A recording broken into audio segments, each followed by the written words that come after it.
Muito bom dia para você. Agora Good morning. Now it's 7:34. Welcome to the 87th Expozebu. We started with our broadcast. It's a marathon up to 7:30 p.m. Live from the track. Today will be a busy day with more breeds that will take part in this event. Today we have partially clouded skies, 20 degrees Celsius right now. You are our guests to spend the morning with us, bringing all of the details and watching from up close Expozebu 2022.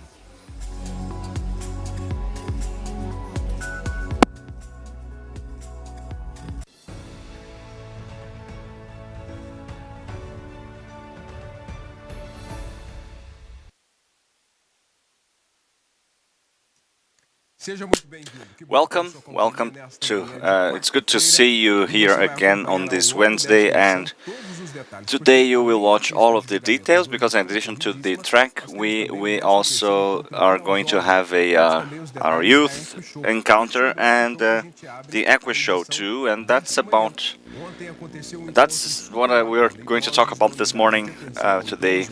In the elderly attention unit, we had their visit on Equi Show in order to see the work that they develop with those animals. And Fabiana Cunha is there bringing us the details. The second day of the Equi Show started with 36 elderly coming into the unit for elderly attention. During the opening, the chairwoman of the ABCZ Mulher has spoken about the initiative.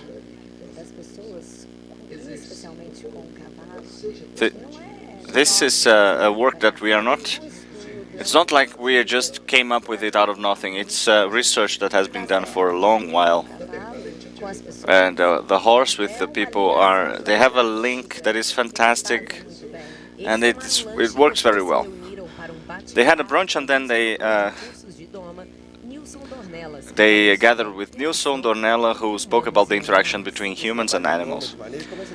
This handling work starts with us. If I'm okay, the environment surrounding me tends to be okay too. So this is a virtual cycle. I'm fine with myself, I'm fine with people I live with, I'm fine with my work team. Then it's easy to work, so I trust these animals. This morning in the experimental farm was very important for those elderly to get closer to nature and to feel life with some childhood memories and the memory rescue and well-being. It's nice to be here with the horses, you know, and I've been riding for a long while, and people say, well, I've been riding all my life, and now it's good to see a horse again and return to it. João Paulo brought in the mare called Chayote, who is a competitor, and she's taking part in the horse riding school, helping adults to ride. And since she's extremely docile, she brought in the opportunity for the elderly to interact with her, taking pictures and even mounting her. The contact with the mare makes us a better people because we have to live with these animals. She has been the first one to mount the mare. It is a very nice mare, and she's also a competitive animal. You are mounting an athlete. How do you feel? Oh, it's so posh, you know. I'm very emotional about it. It's the first time I'm mounting a horse. I've been raised in São Paulo, so I've been here for 30 years, but I've never mounted an animal, a horse. I was really afraid, but now I'm really glad that it's a dream come true. Well, the morning was very exciting and full of emotions. Wagner Barcelos is highlighting the relevance of this interaction with people, with the animals. ABCC is doing a great job. Everybody who's dealing with Equi Show this year will have many good surprises, positively.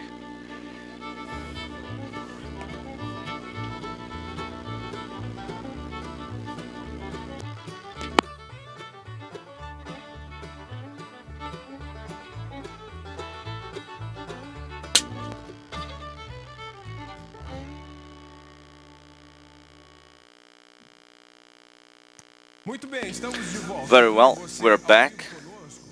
Eu já estou aqui com os You're nossos here with comentários. us live. I'm with the commentaries. Esse tio de peso aqui hoje comigo, me fazendo companhia nesta There is manhã. a heavy team here with me. Bom dia, seja Carlos bem-vindo. Nassif, good morning, welcome. Que bom tê-lo aqui com a gente. It's good to see you here again. Welcome. Are you ready? Yeah, it's a pleasure to help out with this Muito broadcast. obrigado. Paulo Great, Camargo, awesome. Paulo Camargo, good morning. Guilherme, my name is Guilherme. Oh yeah, Guilherme, I'm sorry. Good morning. It's always a pleasure to be here at ABCZ TV. Luis Renato, Muito bom dia. good morning. Good morning. Thank you for your invitation from ABCZ. It's a huge pleasure to be here exchanging information about this activity of judging the Zebu races. And speaking about the judgment, we have a tight schedule today in our track. We will have lots of animals being judged here, lots of breeds, and the model judgment, because we will. Yesterday we had 3 breeds, and now we have more. What are people going to see today regarding what we had during the last few days? They will have more animals and more competition, right? Yeah, today we will have a higher number of breeds being judged, so we will have many colleagues working. This year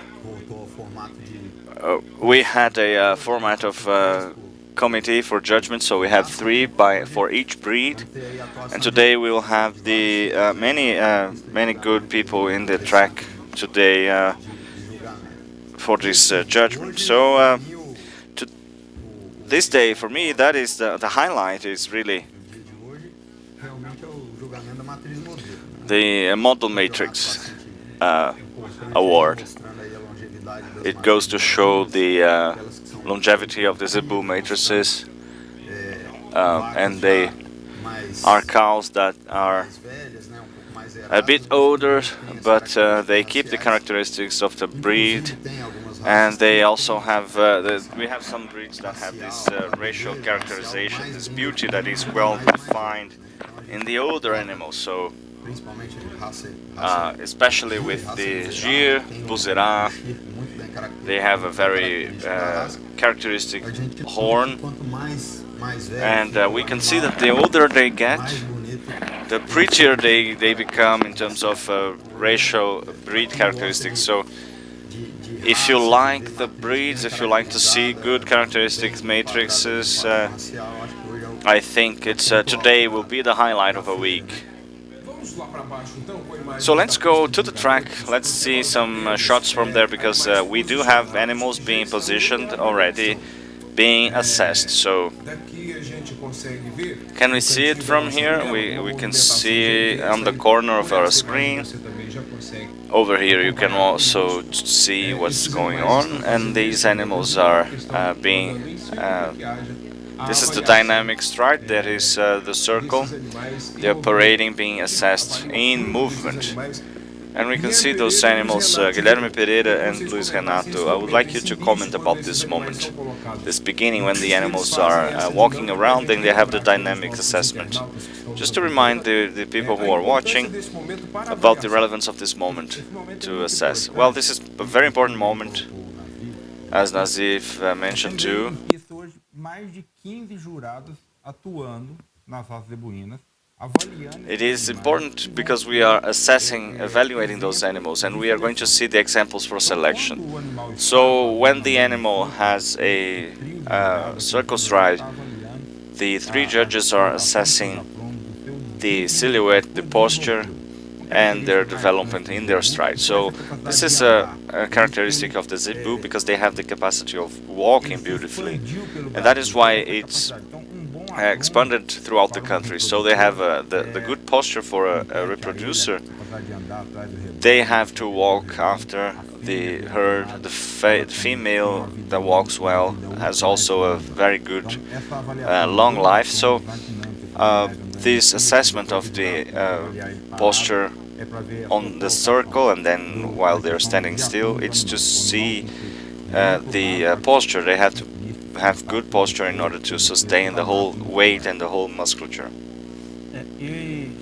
And just to add into it. O Guilherme disse, a gente está observando We are seeing at na the tela, né? on the screen here Para quem está na pista vendo os animais, a importância the relevance porque ali nós estamos, né, nesse of this momento assessment, jogando because na now raça we Nelore, are animais já assessing the Nelore race, and they are already extremamente adult animals. So importante a it's gente important observar to essa see the characteristic porque ali nós of temos this ride, animais because then we extremamente have pesados, são extremely limites heavy né, do seu animals. They ganho are de peso. in the Então, limits são of their animais que weight, têm so uma estrutura they are corporal de very muito volume. bulky E é animals. importante a So gente observar, se a it gente is observar important essas to matrizes, observe né, that, que são animais you can já see the definidos, matrices a who are already importância well-defined que elas animals. guardam It com is relação aos important seus that apruros. they are Porque não é só very ter carcaça, não well é só ter presented peso in na terms of posture, carcaça because it's que not a vai matter of ter only bom weight on the animal, carcass né? that Precisamos de it's bom going to give you a bom good animal. We aprumo, have to uma have boa good correlação posture, a desses good aprumos, porque correlation esses between the animais, postures of como o all Guilherme limbs, disse, eles vão because those animals, as buscar Guilherme os said, they are companheiros, going né? to E também a follow the herd, reprodução and they tem que will caminhar. reproduce, so O they have to walk a zebu lot. é And animal zebu is que an foi animal that has desenvolvido been para se developed reproduzir a campo, né? to Então, essa be carne verde, reproduced ela in não the tem field. So the green meat muito milagre, as coisas it's not acontecem de a forma miracle, natural. it happens Então, naturally. o So animal desempenhar bem the na animal busca that do seu is alimento, developed, ele tem well que fazer os developed aprumos. to Então, esse é um look for momento food has extremamente good importante, posture. a So hora que it o is jurado tem important. para So avaliar this moment, so isso this de is the uma, time com for a maior assessing naturalidade é the quando o animal está caminhando the em stride with more Muito bem, e nós naturality. estamos So aqui com o nosso here we catálogo have em our mãos para catalog, que nós consigamos acompanhar because e trazer we have todos to os see detalhes para it vocês, meus amigos. and Vamos lá, no bring the circular, details. para a gente trazer essas informações para os nossos associados. These are the info that we have for our associates. Now we have Nelore on the track. Did you get the page, the right page in the catalog for the first race? Did you find it? Vejo como eu trouxe para vocês que Since nos I acompanham ontem à brought tarde, into you, catálogo extremamente completo, this is a onde very a gente tem complete todas catalog. as We have all of the informações, info das for raças que the estarão em breeds pista. that will be on the Toda a track. So mensuração desse the whole animal, measurement a of the animal, genealogia desse the animal, genealogy, a fazenda de the onde ele está farm, vindo, o criador. their E essa breeder, informação é and this extremamente info importante is porque ela very auxilia important também because no it helps julgamento you, antes do julgamento, the porque o judges rei, also na before the hora que ele judgment, está because em they will pista see fazendo that, a análise, ele com and when they certeza vai analyze, they will comparar tudo surely que está compare sendo apresentado está to em see if what is conformidade, being presented is com being o presented catálogo. according to E the aí nós catalog. temos então And esses now we animais have sendo these animals posicionados, already in sendo position, pareados, being para que haja assessed, essa so that avaliação, essa observação we can técnica. Como observe Nassif technically. disse aqui no início da Just nossa like transmissão, Nassif mentioned in the beginning of the esse ano transmission, we volta o will time have dos this year jurados, the three que judges deixa back o again. julgamento ainda mais They make the no, equalizado, mais isonômico. E lembrando sempre que they é make the judgment julgamento more independente, né? E sem independent and more comunicação entre and eles. fair, with no communication Sempre between them. importante relembrar você It que is você always está nos important to acompanhando remind que you, o if juiz you're ele following está us, sempre that esse the colete judge azul, has these acompanhado blue do seu vest. auxiliar ou dos They seus are always auxiliares. with their Mas auxiliary não há judges, but comunicação entre os juízes. there is no E a nota é communication, and independente, o the juiz é soberano score na is sua independent decisão. of one another, so they are sovereign to make their esse decisions. julgamento This judgment cada jurado with the dá three uma judges, nota, they will have e the three scores, and this is going to be added, and they will classify the animals according to each one. So it is really important to mention that there is no communication between them. The scores are Queria que independent. vocês explicassem para nós o I que would like está to acontecendo you nesse to explain momento what is going on right now in this image right now. The animals have been already walking on the circle for 360, and now they are positioned, and we can see the judges getting closer to observe that. What can we see here? Não, é nesse momento Well, right now, que vão ser this is the analisados moment os when we animais e analyze the comparados animals and we com compare maior, them exatidão. with Os more animais são precision. So aproximados, they are né? Então, close eles são together, colocados they em are ali, put in e são line, observados, and they tanto are de watched frente, como from de posterior the front, e from the lateralmente. back, and from Então, the aí é a sides. oportunidade So que o jurado this tem is de the observar opportunity os that they animais have e to observe the comparar animals and mais compare them próximo um do outro. closely.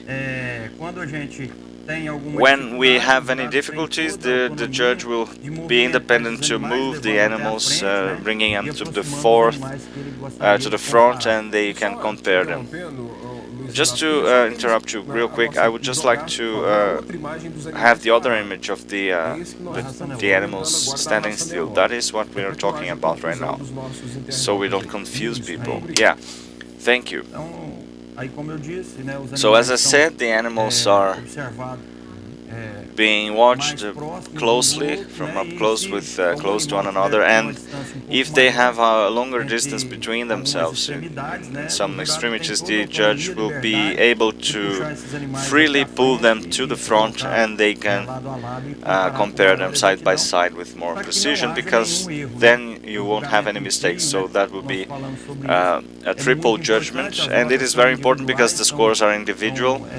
They are done, and each judge will have their own score, and they don't speak to one another. So this score is going to be divided, and the animal that with the higher score will be awarded. So this is very important because, especially with the Zebu races, we are taking off great matrices and reproducers who are going to make history of the breed. So it's important because I always say that the precision, the accuracy of the animal that is going to win is higher when you have triple judgment. So the chance for mistake is almost zero. This is very important to have, you know, the three judges.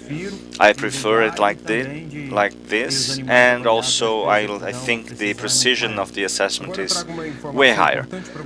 Another important information for you, well, it has been postponed to Thursday, the Brahman judgment in 2022. This decision has been taken consultation with the Association of the Brahma breeders and the judges. This is going for both judgments, the track and the field. So we will have that only on Thursday, tomorrow the 5th, and not today, here at Expozebu. So right now we have animals of the Nelore breed, and this is, let me see if I'm right here.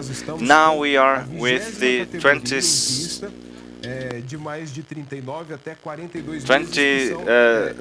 category, with those animals that we are seeing right now, right? Yeah, it's the last category for adult cows. So in the championship we are comparing the first prices of each category in the adult cow category. So right now we are seeing the last category. They are going to define who is the first and second and third, fourth. We only have 4 animals right now, and then each one of each winner of each category will be a contender for the championship. Once you have the champion, the second prize of the category where they came from will return to the track, and they will be compared to the other 2 in their category, with the dispute between the second places as well. Now I want to get your attention to see the difference between those images, because now we are in one of the corners of the track, and if we go to the other corner, we are going to see a bit different, because we have the animals being followed now. I would like you to explain a little bit about the difference now, because of the between the categories, because we have been saying that we have a championship for adult cows, and those animals that are on your screen right now are those who are striding in circles in the dynamic assessment. So in this case, what makes the difference is really the age of the animals. Here we have the Nelore that recently has been judged, the beginning of the judgment of Nelore. Before, you would judge up to 36 months, and during that age the cows should be pregnant or giving birth already, so they would have the calf already next to them. In this case we have the Tabap 1 breed, and the matrices now are around that age, and they are usually coming in with the offspring. So due to age, they should be already should have given birth already, and since they have between 30 and 36 months, they will be with them, the cows right now.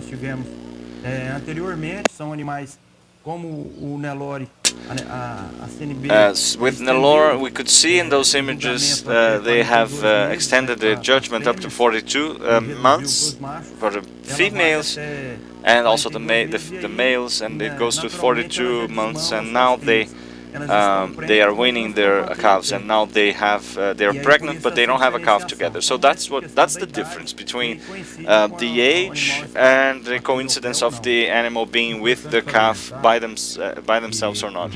It's important to highlight that they have this info about the age of the first calf, right, which is being judged. So they have all of the measurements of the animal, the weight, the length, the deviation between the animal and their category, and the age of the offspring as well. That is paramount data, because with the technical look at it, they will be able to decide this first and second place and so on. So what we can see now on the screen, we have Tabapuã animals, okay? Tabapuã animals, and we are assessing the last category before going to the championship, right? Am I right? Yes, you're right. So this is the 17th category. Okay, we have 4 animals. After this contest ends, we're going to move on to the championship. Now, let me attract your attention because we have other 2 animals in the center of the arena. Let me see if we can show them. Let me see where the cameras are so that you can follow this up with us. In this general view, you can see it. We have 2 animals placed at the right place so that they can be assessed. And so now, soon we're going to start the Cindy Breed contest. Yes, the Cindy Breed contest has been developing a lot, okay? It was a breed that was quite unknown, yes, for a while ago. And then there was a lot of dissemination, advertising work done by the breeders, and they have been taking their animals to several fairs around Brazil, and it has been now earning great participation in Brazil, in the national scenario. And here at Expozebu, year after year, they have been participating more and more of these in these contests. Yes, pardon me. And it's important to highlight that the Cindy breed, not only in the fairs, but in the number of registrations, the number of breeders that have been investing in this breed, this has been increasing a lot. The economic results have been outstanding, and the animals are very precocious, mainly when it comes to the carcass, the quality of the carcass, and this is adding a lot of value to our livestock production here in Brazil. And so sometimes we imagine that when there is a mating between taurines and zebu breeds, and so Zebu plus Zebu has been resulting in wonderful results, not only Cindy, but Nelore, Guzera as well, and other breeds. The Cindy breed has been highlighted when it crosses or when it mates with a Zebu breed. The carcass is beautiful, it's precocious, the carcass is fantastic, not only during the fairs, but the efficiency in the field, the efficiency on the farms, and so the Cindy breed has been occupying lots and lots of room in Brazil, okay? And so they have been doing this throughout time. So now, ladies and gentlemen, we are going to hear the presentation of the Cindy breeds. We only have 2 animals, okay? So it's the first category, between 8 and 9 months old.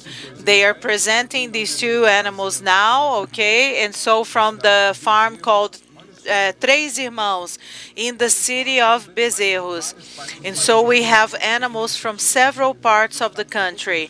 And yesterday we had animals from the state of Tocantins, Mato Grosso do Sul, São Paulo, Minas Gerais. São Paulo yesterday was the star in the arena. And we also have from the city of Piracicaba, also in the state of São Paulo. So this is the beginning of the Cindy contest, okay? okay? And they are starting now the Cindy breed contests. We only have 2 animals, but at certain moments we're gonna have 12 animals, okay? 12 Cindy breed animals. And so this is in the third category, okay? And we also have the second category coming right after this one. So this is the beginning of the Cindy breed contests. So let's continue with the contest on the other side of the arena. When you arrive at the Fernanda Costa Park, on the right, on the left-hand side, pardon me, the animals are there standing side by side. Oh, I believe that the contest has ended, if I'm not mistaken. This contest has ended. The judges have gone back to their stands, to their tents, and the results are going to come out soon. And it's always wonderful for us to remind all of you guys in the audience, okay? Guilherme, so, Guilherme, guys, how does this contest happen? Okay, they assess the animals, they uploaded the scores onto the system, and then the results are broadcasted in a very transparent way, right? Yes, they have a huge screen, and then we can see the votes or the scores of each judge, okay? And each remark or the scores that each judge gave to each animal, there are points. There are points for that place. And then they add the points with based on the scores given by the 3 judges. And then you have the animals in order, okay? First place, second place, third place, etc. And so you have the champion, okay, the second place, etc., until the last place. And then the breeder finds out really quickly which judge voted for that animal, how the vote was given. The votes are never unanimous because the judge, well, not never, yeah, but they are rarely unanimous because the judges don't talk, okay, with one another.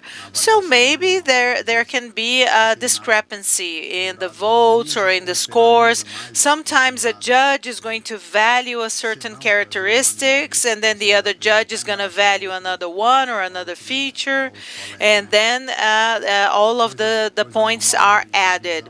Okay, so they have different perspectives. They analyze the animal maybe in a different way, or due to their vast experience or less experience. Sometimes they value certain features. Sometimes animals receive more or less penalties depending on the defect.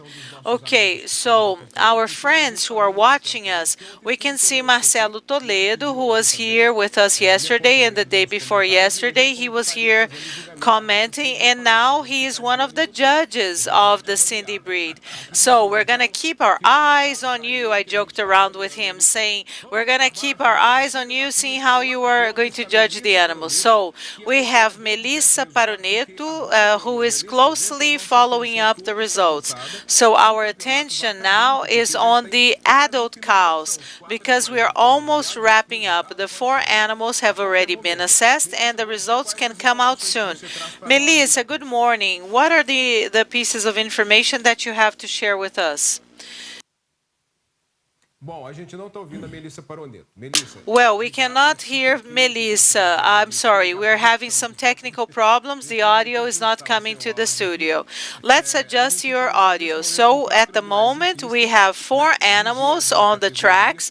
It's the 20th category, okay, so that we can conclude the adult cow championship.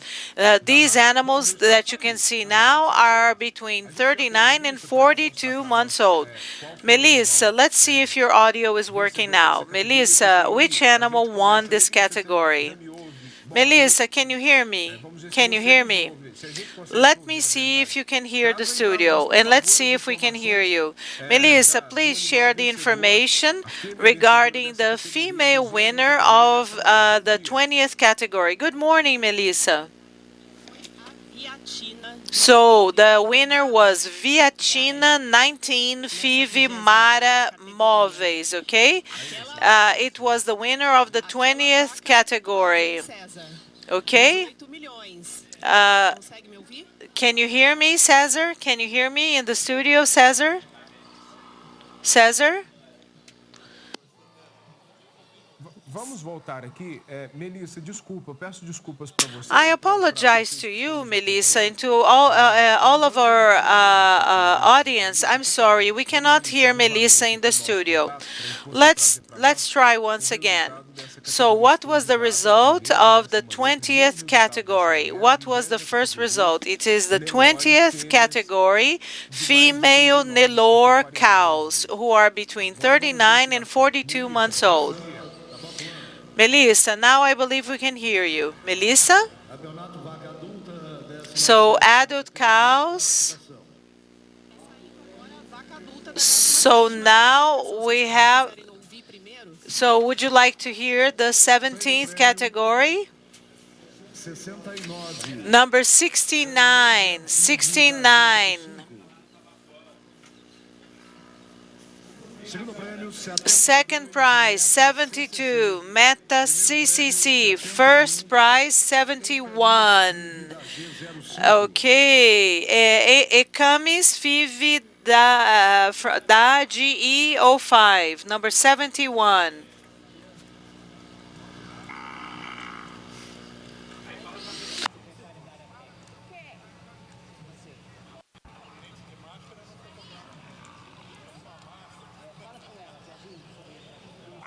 Melissa, seguimos com você. Pode trazer, por favor. Melissa, I believe now we can hear you. So we have the result of the Tabapuan breed. Okay, as soon as this category ends, we know that we're going to have the championship. And in the Nelore that you couldn't hear me, the winner was Viatina 19 Fivi Mara. The famous cow that was traded, that was sold for 8 million reais. So it was the winner of the Nelore breed. And now we would like to inform you that besides the contest that you have seen, Tabapuan, Nelore, and Sinji, we're also going to have contest of the Guzera breed. Guzera. The beginning of the Guzera contest. And at around 10 a.m., 10:30 a.m., we're going to have the model matrices of the breeds, okay? And I'm going to follow up everything closely. And soon I'm going to share information about the Tabapuan Championship with you guys soon. So back to the studio. Melissa, so just repeat to us because we couldn't hear you in the studio. So, which cow won the 20th category? Was it 283? Is that right? I'm going to confirm to you. Yes, I'm going to confirm. Okay, so please allow the microphone to be on. So 283, Viatina 19. Viatina. Viatina 19, Fivi Mara. Oh, I apologize, Melissa. The sound cut for us here. So Viatina 19, Fivi Mara. The famous cow that was sold for Bem lembrados. Vamos ficar de olho nesse campeonato, então. sold for 8 million reais. Okay, so let's stay tuned with the Tabapuan contest. So we have more and more animals coming into the arena. They are being assessed. Guys, how are we now? So we are now analyzing the female calves, the Nelore female calves, okay? And they are being placed there. And then we have the Cindy breed, okay? We have the female calves or the heifers. And this is the right sequence. Oh, how many animals? There are so many animals. 15 animals. Yes. Wow, 15 is a lot, isn't it?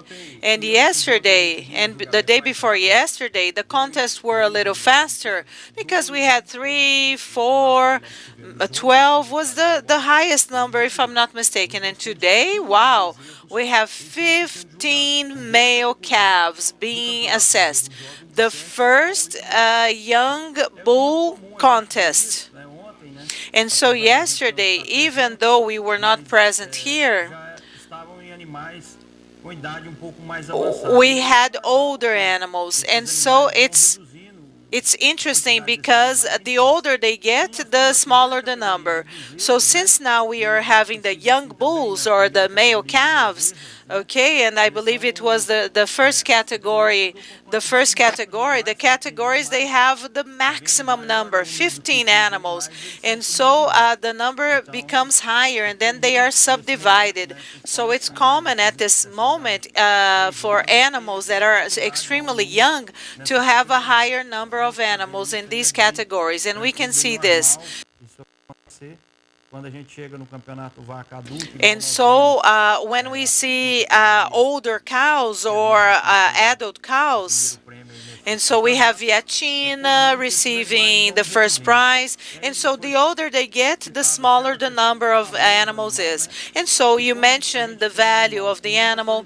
And then when we have high quality animals that are still in contest, that are still competing, a competitive animal with a beautiful posture, with a carcass that we can see from the images, okay? Beautiful, beautiful animals, and the value becomes higher. I'm sorry, I have to interrupt you now. We have the result of the first female calf, okay? The winner is Anita Cindy from the FTI, and the breeder is Marcelo Tavares de Melo from the Três Irmãos Farm. And the city is Bezerros in the state of Pernambuco in the northeast of Brazil. So that's the winner. You can see the winner on the screen. And so we have the Cindy breed with the female calves. And the ratio characteristics are beautiful, really nice. And the weight, 306 kilograms. 306 kilograms. That shows the richness of the Cindy breed, okay? Okay, they have been growing, the breed has been growing in the number of animals, the pure breed and the mixed breeds, okay? So the first place was Anita Cindy da FTI, okay? And recently we discovered a new formula, and we have the cross between the Zebu breeds, and the Cindy is perfect for this purpose, for the mating between Zebu animals, because of the precocity, because of the high quality of the carcass. It's a very rustic breed, right? Yes, we can see examples from the state of Pernambuco, São Paulo, Rondônia, Roraima in the north of Brazil. Rondônia and Roraima are in the northern Brazil. So Cindy has been expanding all over Brazil. We have animals in the field, we have natural mating, and so it's a very rustic breed, and the potential that it has is huge. And the feature that is very interesting is the issue that nowadays what we are trying to find in the brands of the beef that we buy, okay? So the Cindy breed has a characteristic of having, or a feature of having a higher percentage of the animals in the Cindy breed. They have this fat that is between the intertwined inside the beef, intertwined inside the meat. And we know that every breed, depending on how much energy they're going to supply, it's gonna go to a certain extent, have more or less fat. But we know that we have some breeds that they place fat between the meat more easily. And so in the taurine we have the British breeds, they have this characteristics. And in the case of the Zebu breeds within the Nelore, depending on the lineage, they deposit more fat, the Brahman, Guzerá, but in the Cindy breed, this is a characteristics that happens frequently, and they have this capacity of depositing fat. And this And so the meat is going to be more is going to be more delicious, more full of flavor to barbecue the meat, and people have been preferring this. And so So they prefer this quality meat within the Zebu breeds. Bom, agora nós temos aí Nassif, So we have now Nassif, Guilherme, and Tivero, the presentation of the judges that are going to assess the Guzerá breed. They are already on the track. Now it's harder because you can see the amount of the animals who are on the track, while you have the finishing of the Nelore now on your right side. You are about to initiate the Tabapuã breed as well, and now it's the beginning of the Tabapuã in our track in the Expozebu today, and I would like you to comment about the presence of Tabapuã as well, just like you did with Cindy. So Tabapuã is already in the sequence. We're starting with Guzerá, not Tabapuã. Well, there are so many breeds that it's normal when it happens, you know. This amount of animals makes us quite lost sometimes. So we are forgiven. So we are starting with the Guzerá breed, with the calves, and it's very hard because now we have the best animals. So we have now the judges that will have a lot to do in the beginning. We can now see also a lot of animals who are coming in the category for heifers, and they are very high quality animals. They are very similar to one another, and they have a high quality. So the judges will have lots of work to do. So in this beginning of the judgment for the Guzerá breed, we have one animal in this category, right? Yes, we have the baby category from 6 to 7 months, and we have only one animal there. And the second category, you already have 8 animals, so 7 animals. So you start to increase the number, and those are steps in which you can have many or only one animal. It really depends on the dynamic, because we had 2 years without the Expozebu taking place, so it can happen. You know, you exchanged something in terms of birth. It is very important, but this animal that is by themselves, if they are first place, they can get to the championship. Yes, but if we look at the images, they are already in the other categories, so we are in another category. So I can see that from the images. So we can see Lorenzo in front of the calves, and we can see that we have a higher number of animals being assessed right now. So they're working a lot. So, but today we have the question, and it's up to you to make it clear, you know, about to people who are not in the know. We are moving through the catalog. We are now in the Championship B, right? It's the first category from 6 to 7 months, and you can hear from the studio now. We have a very special view from here. We can see 4 animals. However, they have a distance between them. Is it possible that we are actually witnessing 2 categories at the same time? No, it's not, because it's what happens is the catalog is in crescent order, so and by age. So the model matrix and the baby championship is not following the chronological order for the judgment. So today we are going to stop with the judgments of all breeds in the beginning of the morning and by the end of the morning, and we will see all of the matrices, the model matrices on all breeds. So those are 2 different moments within our chronology of judgments. So now, in this moment, all of the assessment, what happens is the baby championship does not add any points. So here it's since the animals are starting to add points on the championship, these are the calf category up to the adults. So now we can see the Heifers Championship. They are 4 animals and they are being assessed right now. I can see that through the screen and also through our beautiful window here on the studio. We can see that we have the assessment of the Heifers category. I might be wrong, but well, let's wait. Melissa Paroletto, please, if you are watching, please confirm us the information so that we can bring it to our friends who are watching. It's the second category of the baby. Yeah, it's the second category of baby.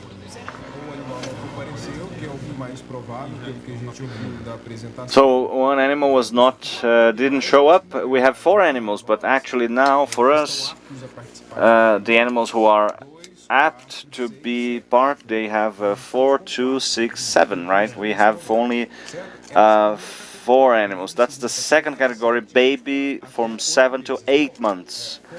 Well, since Guilherme has mentioned, it might be that we had lost the judgment over there, but I don't believe so because we heard the presentation of the judges. Maybe this animal didn't show up. We had a no-show there.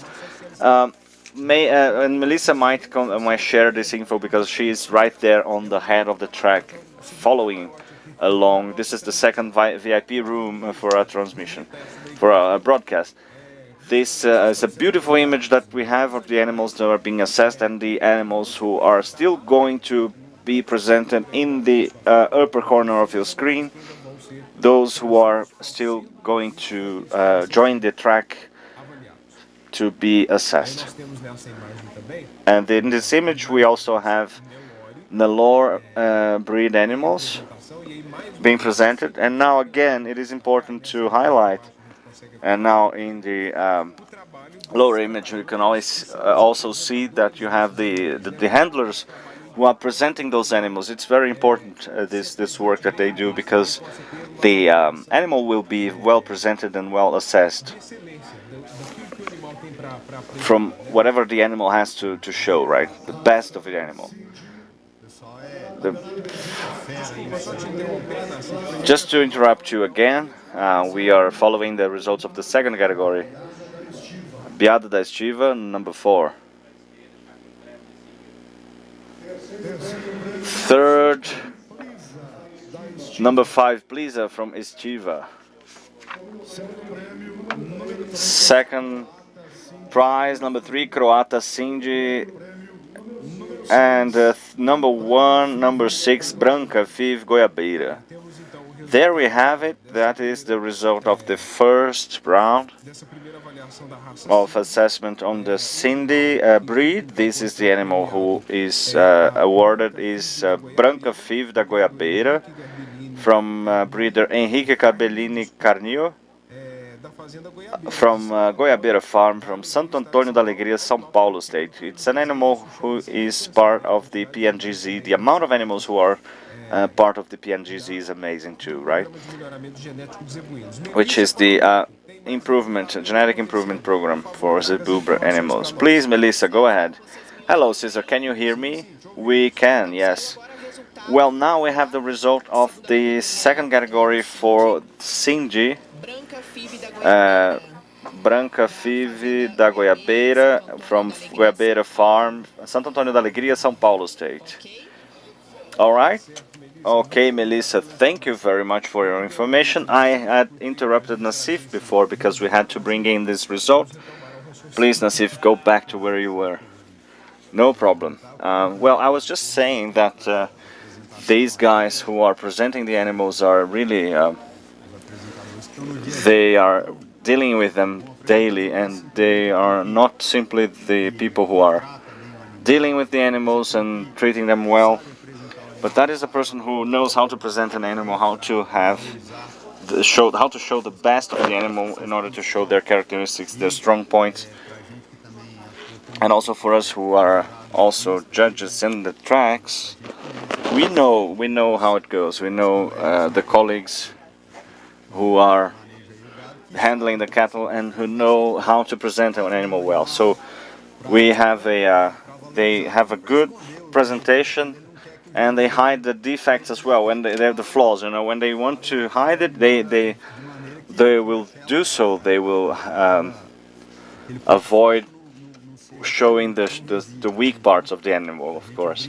So we jokingly say that we have some of the presenters that are involved with topography. They are looking for the heels of the animals and trying to hide their holes and showing putting their contenders on track or off track according to what they need. That's what we usually say that. We always they are always looking for the hill to climb or a hole to throw their contenders. And this is just like soccer, right? They have. This is the World Cup of Zebu, right? Brazilians, Argentinians. There's no way out. When you have this kind of game, you have Khatib, and when you have this kind of dispute on the track, you also do that.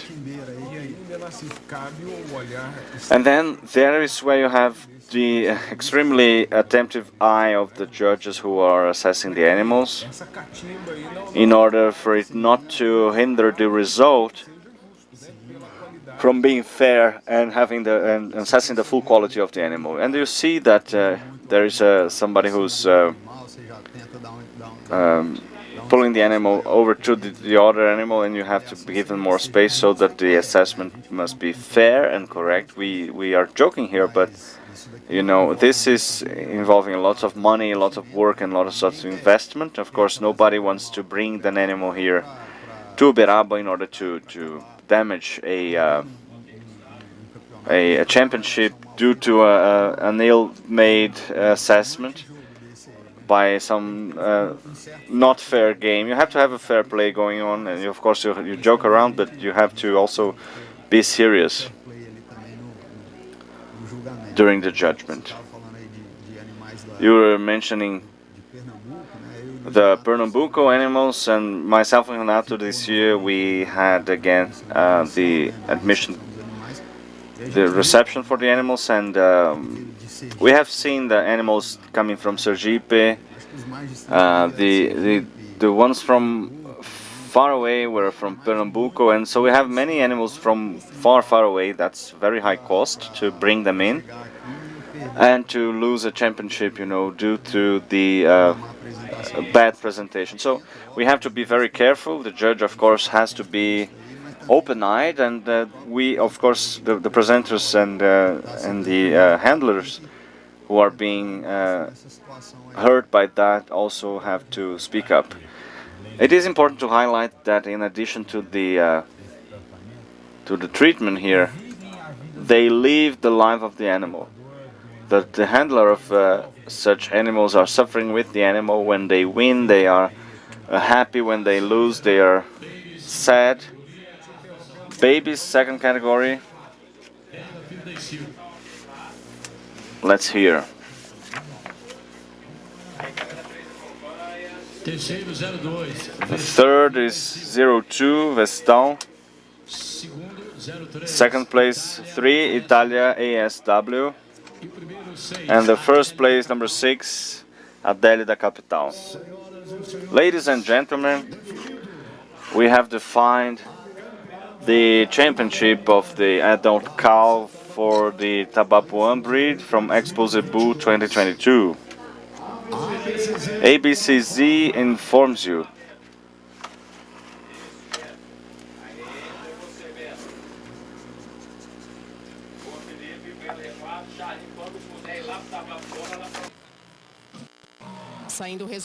We have the results now of the champion from the adult cows. Cesar, are you following along? We are.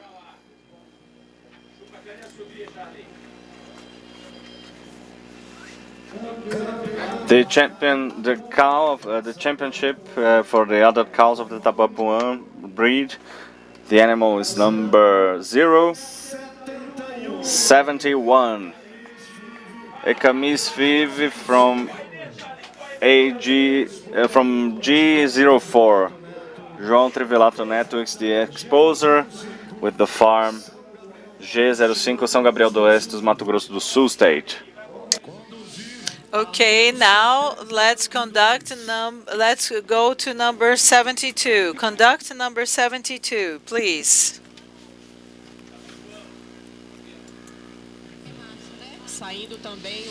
We also have the result of the Guzerá, okay, contest.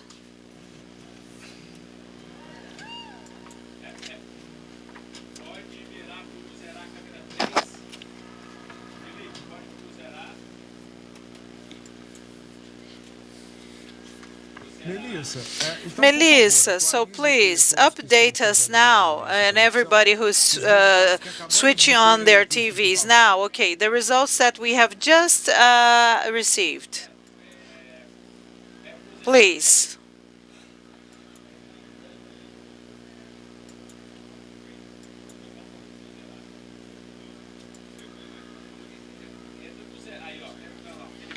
A Melissa nos ouve? Oi, César. O resultado que tivemos agora. Hi, Cesar. Yes, I can hear you. Okay, okay. The Tabapuã contest, the result has come out. Okay. Vaca adulta, isso mesmo. Adult cows. Yes, adult cows. Okay. So, Ekamis Vive da GE05. Será?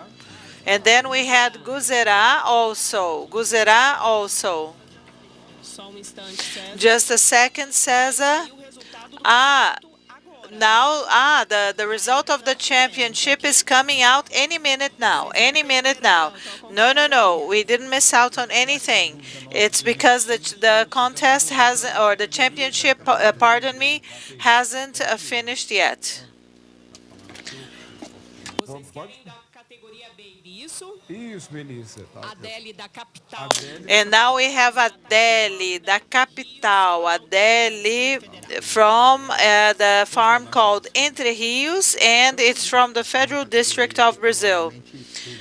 And I believe that there was a category here, and they had an absentee. One of the animals simply did not show up. And it was an animal that had some problems with its registration. I believe that the laboratory delayed the DNA analysis a little bit, okay? I know that because Luis Renato and we were part of the registration committee, okay? And so some of the animals, unfortunately, okay, and I believe that one Guzerá breeder did not show up. And I believe that it was an in vitro fertilization animal, and the lab delayed the DNA analysis, so it could not enter the category. And so I believe that one of the animals could not show up because the registration was still pending. Just to add some information, okay? Just to remind you how serious the work that we do is, the ABCZ's work and our work when we are going to organize the categories, the championships, okay? And they try to solve everything here inside the park, and they try to receive the registration, as many others did. But if the labs delayed the analysis and we could not discover the paternity of the animal, then unfortunately, and then if we cannot confirm the information, then they cannot receive their registration, and therefore they cannot participate in the contest. 6, 7 animais entraram só 4. Então, provavelmente eu tenho certeza. So I believe that one had a pending registration, and the other one, the other animals, I don't know. I don't know the reasons why they did not show up. So please explain to us. We had 4 animals. This was the category, but we already have the championship of this category, right? So how do things work? So inside the categories, we're going to try to find the first place. And then the first place of each category is going going to be assessed, and the best animal among the first places is gonna be chosen the champion. So this is the baby championship. So in this case, since the first category of the baby category had only one animal, let's chat with our colleagues. I can see Beto Vilena, I can see Lorenzo. Who is the other judge? I cannot see him. So let's imagine that they are going to choose the first category animal. Since it doesn't have a second prize, so it's a championship that goes straight to the champion. So we have the baby category. The first prize of the second category is going to be the reserves automatically. The second category had more animals participating, yeah? So if by chance the animal chosen to be the champion came from the second category, so it's gonna give the place of the second category to dispute to become the reserved animal, to compete to become the reserved animal.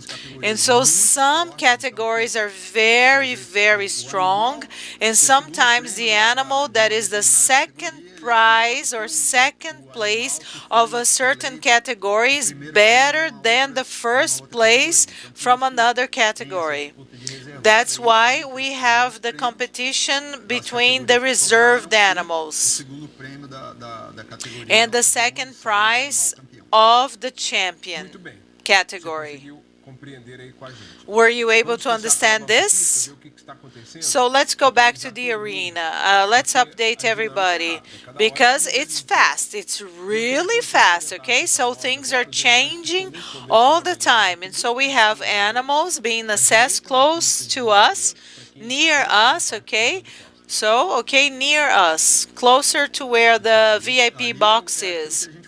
That's what we said. So there was a champion, the adult cow champion, from the Tabapuã breed, and now we have the second place to be part of the championship.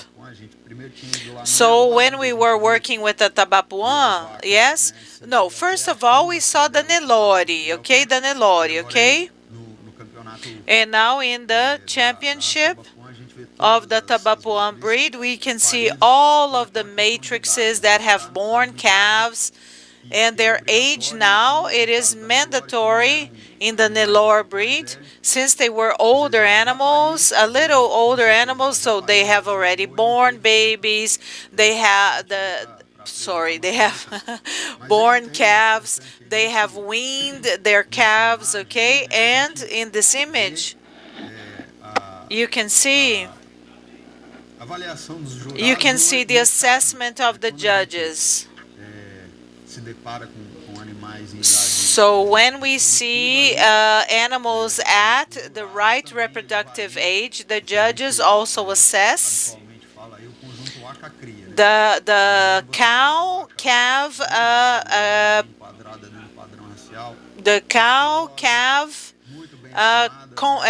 group, the two, they assess both of them, the calf and the cow, and to see if this cow is able to reproduce well. And so the cow's job is to bear calves, yes?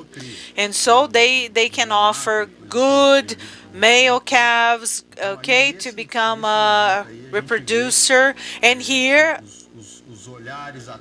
on the screen, we can see the judges paying attention both to the cows, to the matrices, and also to the calves.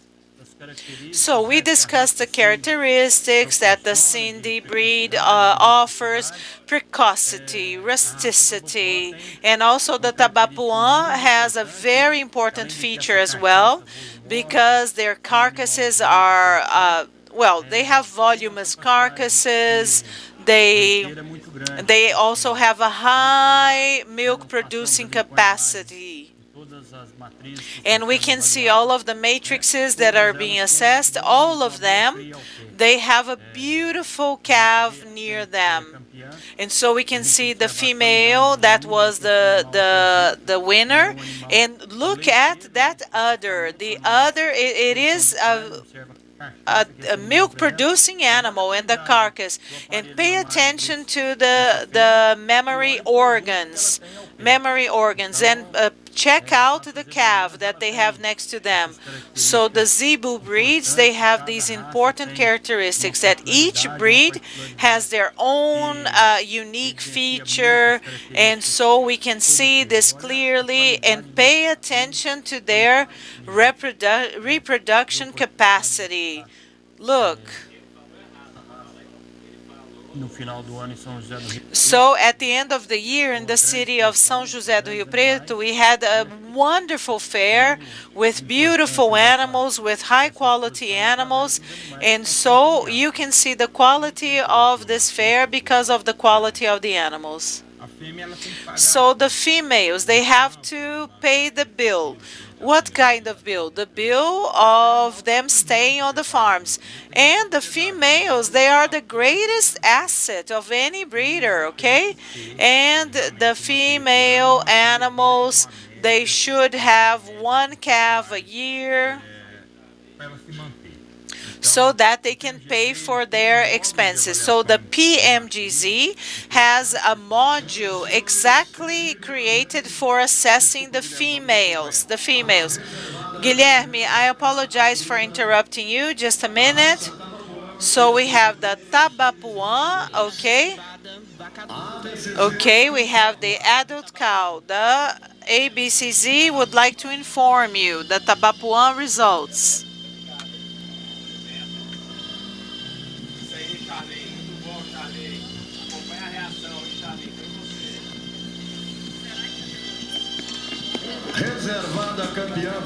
The reserved, the winner, okay, of the Tabapuã adult cow, the winner is number 68 with Aditi JG. And so, Agropecuária Limited, Porto Seguro Farm, from the state of São Paulo. Okay, 67. So we have the result of the reserved cow of the championship, animal 68,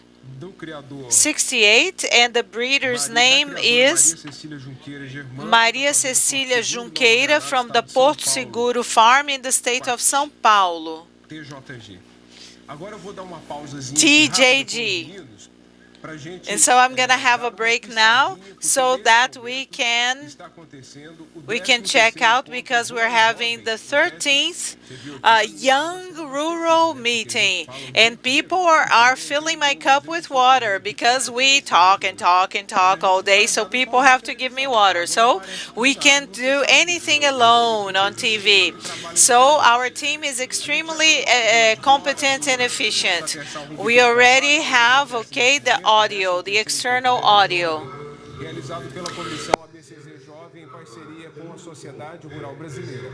O encontro traz o tema. And so we have the 5G in agribusiness, okay? And we aim to promote a huge debate about using technology in agribusiness and agriculture, in the livestock production. And we have the coordinator of the ABCZ for young people, okay? We have Daniel Guidoli, who is the vice president of Premix and the former president of the Mineral Factory Association, and he is an expert in tactical marketing from John Deere. And we also have a lady from the FAING system. And the project is going to encompass more people, because we are broadcasting this in Spanish and in English. So let's watch this for a few minutes. Just a second. So this is the 13th Young Rural Meeting. So the animal on the left-hand side, but you can observe that the animal on the right has a better level of conformity. And so, next slide, please. Okay, please allow the image to be very big and large. All of the population has, every population has at least 4 subdivisions. And on the x-axis we have the visual analysis. And then we have an ugly animal, a beautiful animal.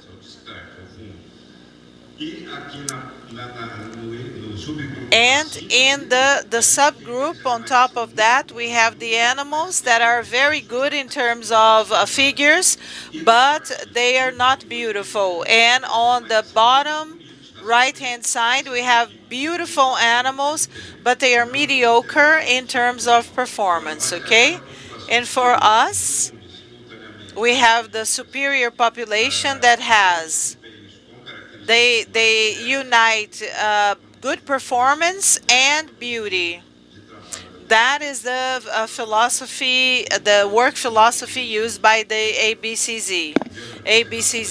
I'm going to wrap up my presentation now, and I would like to thank you for your attention. Thank you, guys.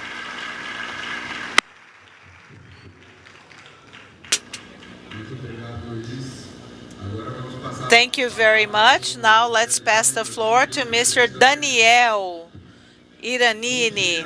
Good morning, ladies and gentlemen. So it's very interesting to be here. So 40% of my company now is invested in developing technology. So in the audience, how old are you guys? Who is younger than 17? Wow, most of you are younger than 17. Okay. No, not below 30, not below 30. Then it would be everybody, okay? Okay, nice. It's wonderful to be here sharing my story with you guys. I'm only going to have a short time to speak with you guys. I was always interested in working in my family's company. I come from a huge family, and everybody who opens up a business in my family knows that we have to work together, that we have to work hard. And so I was always very interested in working in my family business, and they always worked with animal nutrition. And when I was 11 years old, unfortunately, my father passed away, and my mother, who works with psychology, had to take over the company. And so the ABCZ would like to inform you, now it's going back to the arena. So we have a result coming out now. So we are going to interrupt the presentation of the 13th Young Rural Meeting so that we can share the results coming out now on the tracks. So,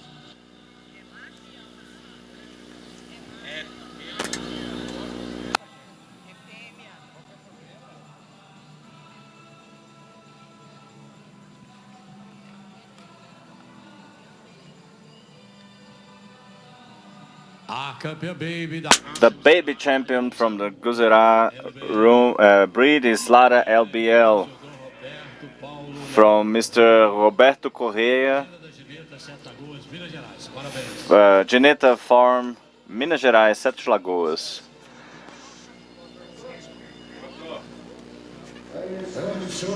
Ladies and gentlemen, we have the definition of our adult cow championship of the Tabapuã breed. We have the info from ABCZ.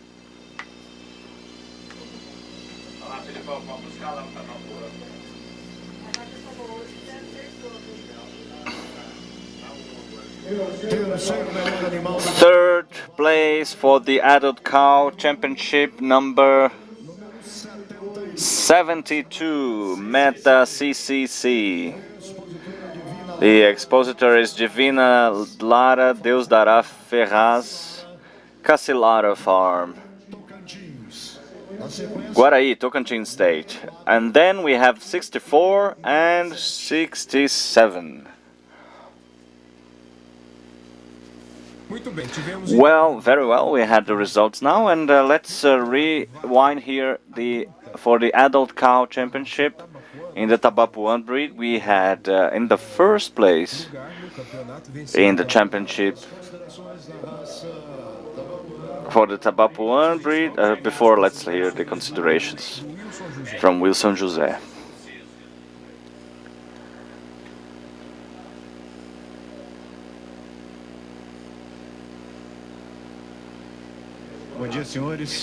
Good morning. Continuing the judgment of the females, we have now a championship with the adult cows championship. It is very promising. You know, we all like the animals here, all of them, because we came to a point where we shouldn't only assess the morphology, the phenotype of the animals presented here, but also their functionality. So here we see their capacity of breeding and calving. So these are the animals, and they all present very well with the calf next to them and pregnant. The fifth place is an animal that is very beautiful, expressive, with great volume, very interesting volume. The ribs are arched and deep. They have good posture. The posterior chain is elongated. We would like it to be more voluminous, though. But when we assess the volume, the matrix, and the offspring, we have a bit of less points with the offspring, of course, because then we can see that she's a bit lighter than the others. You can put it here next to it. Number 4 has the exceptional offspring. Of course, they have a great memory device system, but they lose a little bit in the mouth, the neck, and the dorsal. That goes to the offspring as well, the calf. It has better volume than the 5th place, and also for the whole set. But it loses a little bit of points in the hump, and we would like it to have a better dorsiflexion on the hump. It improves the digestive and respiratory systems, giving more longevity. So in this case, we have her in the 4th place because this is a detail that caught our attention. We had to think about the details, right? Because those animals are all really good. They caught our attention in terms of balance in this championship. It has some problems with pigmentation, but and you can put in here a little bit, please. And here we will have the 3rd place, also presenting a very good calf, even though it has a heavier belly, but they of course have a great good memory system. They have a better hump shape, and they have length, and they are very lengthy in their posterior chain. We don't need the females to be extremely muscular. We are assessing productivity and the efficiency of the Tabapuan breed now. So here we have a superior animal compared to the 4th place, especially in terms of the dorsiflexion strength. So here, the 2nd place, let's see. The very expressive animal. We would like the hump to be a little bit better than the 3rd place. The 3rd place has a better hump yet compared to the 2nd, but with the convexity of the musculature, the amount of ribs, the depth, the chest opening, and the whole product, assessing the udder as well, we decided to have it as a champion second place. So They are a bit lengthy. They have a skull that is more elongated and more feminine than the third place. So now the comparison between first and second place. Please put them next to each other. These are two animals that brought in difficulties for our decision making because here we have the champion with advantage in terms of pigmentation. Also, when compared to the dorsiflexion strength, they are superior in the first place, even though both have great ribs and they're closing in a little bit. But in terms of strength for dorsiflexion, the lumbar spine flexion is better in the first place. Also, the hump. The root of the neck is also more feminine in this animal, and when we have when we analyze the set as a whole, the calf together, this is exceptional. This heifer, just like that, with the low hip and with the arch in the back, that is very impressive, and also the strength of the dorsiflexion that went to the offspring. With the convexity and depth in the ribs, it makes us choose this animal as the champion. And this is the efficiency in cows, because aggregate business has been suffering a lot of pressure, especially from agriculture. Of course, we have good prices for weight nowadays in the market, but if you don't have efficiency and productivity, and here we have both of those for proliferating genetics. So this search for efficiency and productivity we can do with this kind of animal right now. I would like to see right now, say congratulations to the breeders and the handlers in this championship, because it was very impressive, with high quality in the breed, and especially the champion now and the second place.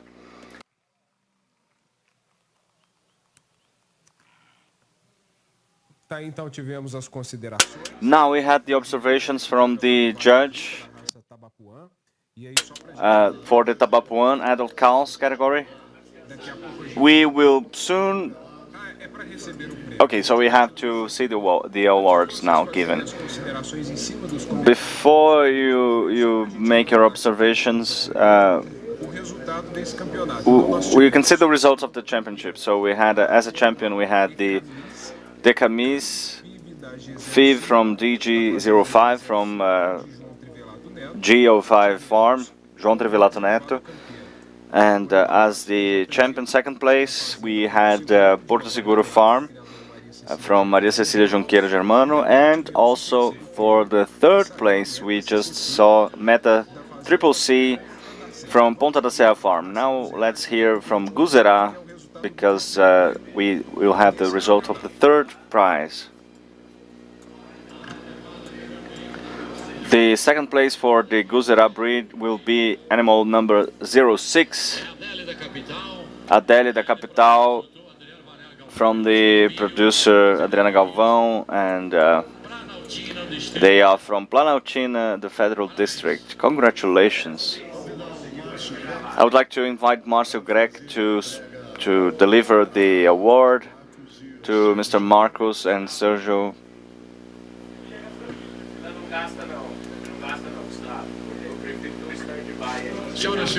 Ladies and gentlemen, ABCC informs you.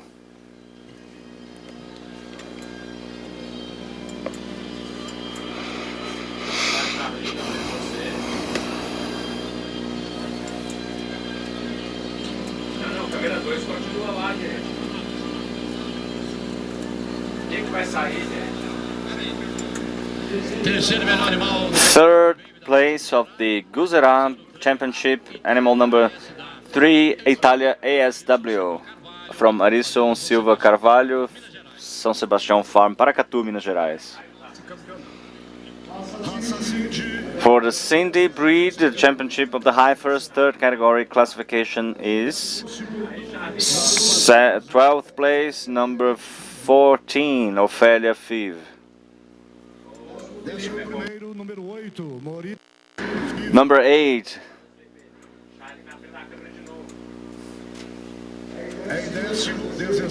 10th place, number 16, Orquídea Porangaba.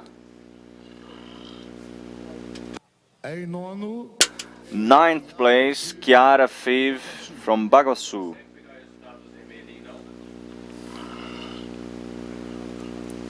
em oitavo, 17, 8th place, number 17, Pelusa from Estiva. sétimo, 7th place, number 18, Rosiane from Estiva. em sexto, In 6th place, number 7, Euphoria, Baguaçu. em quinto, 5th place, number 13, Imperadora OT. em quarto, 4th place, number 11, Influência OT. em terceiro, 3rd place, number 12, Olambra Fiv Dawn. em segundo, In 2nd place, number 10, Impala Fiv OT. And in 1st place in the championship, number 15, Humaitá Dom.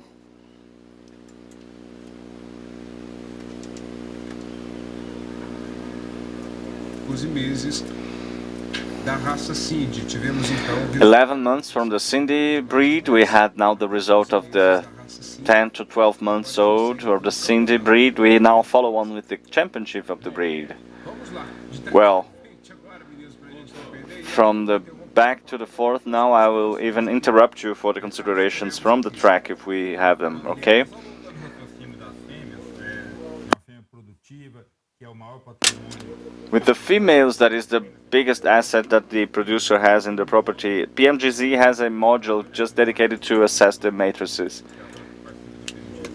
Ele tem como The matrices who are part of the PMGZ, we can schedule the growth and also have a forecast of the genetic alterations that you will see in your simulation. And we can see from the Great Championship, we have the considerations now from Antonio Carlos, and then I will keep listening to you. I apologize. Good morning. I will begin the judgment work here at the Guzera for baby females. All of the animals are here. They have been all very well presented, and they are within the standards of the breed. And they are in the same proportion of age, and we can see the evolution of the carcass, the functionality, even though they don't have much age yet. So up here we have 3 animals that are a highlight for the category. They have been in the championship. Please put them, the 3 in front here. The 3 ones put in the baby championship. You have the volume of the carcass regarding compared to the contender, and also the vice champion. They are in this position because in terms of balance and the passing and the likeness of the passing, they are slightly better than the others. So the root of the neck is longer, they are hiding, and they are also more gracious than the 3rd place. I come back and say that the volume of the carcass and the distribution of the musculature is very well balanced, and the set of the breed and the length and the directing of the posture and the set overall, the whole group is great. The champion and the 2nd place for the baby category, they are beautiful. They are well fit within the standard of the breed. Of course, they're younger and they are lengthy and well distributed throughout the carcass. They have good posture. Today, I think in terms of breed, they are equivalent, but I think the 2nd place as a champion is more pleasant to me. I think both are lengthy. They have a beautiful body, but the high part of the rump, especially, the 1st place has a better fitting than the 2nd place, and the 1st place is slightly superior especially in terms of the dynamics of the superior chain posture. So I would like to congratulate all of you, especially the champion and the second place. Thank you. Tá, então, tivemos o resultado e o comentário. We have the result. Vamos conseguir te ouvir. É só detalhe. It's just a detail here that I would like to mention during the judgment. Na raça Tabapuã, vimos aí o campeonato da fêmea adulta. We have seen in Tabapuã the adult females now. When we look at the form for the judgment, the catalog, the difference between the champion and the reserve, the second place is a matter of days of being birthed, 6 kilograms of difference between themselves, and also 5 days of being born from one another. So when we look only the spreadsheet and we see the whole information there,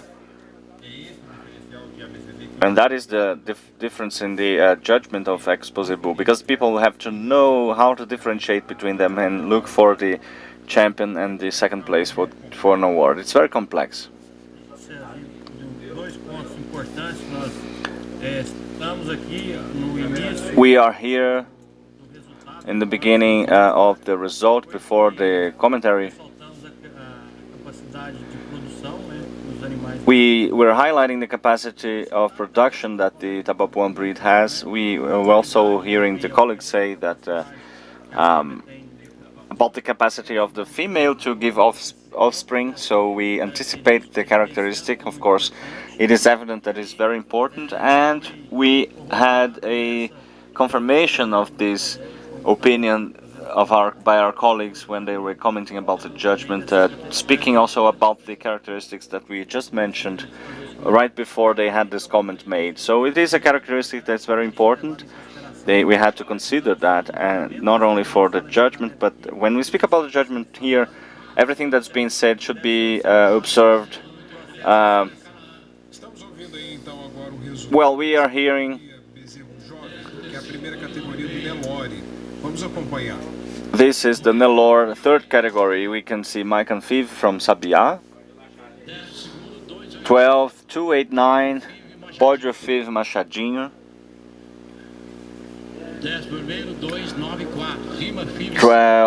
11th, Rima Fiv 294. 10th place 292, Rima Fiv Chara 1. 9th place 293, Chara QSL from Sara.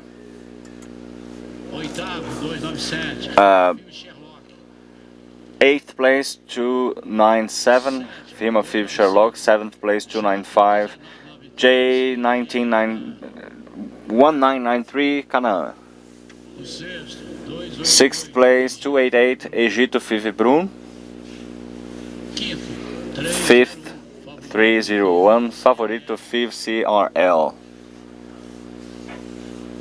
4th 299, Kit Russo Fiv. Terceiro, 291. James da Mundial. 3rd 291, terceiro da Mundial.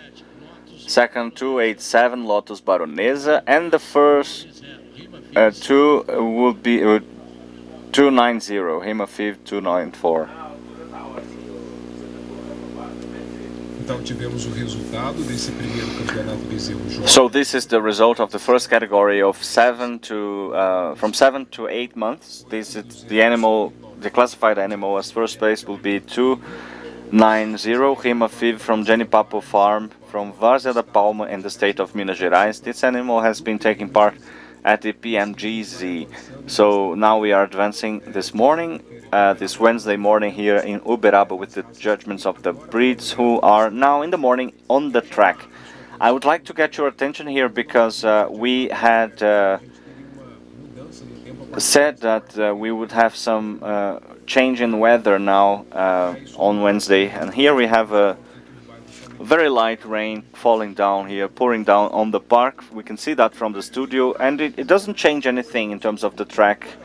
Unless we have a storm going on, we can go on at ease.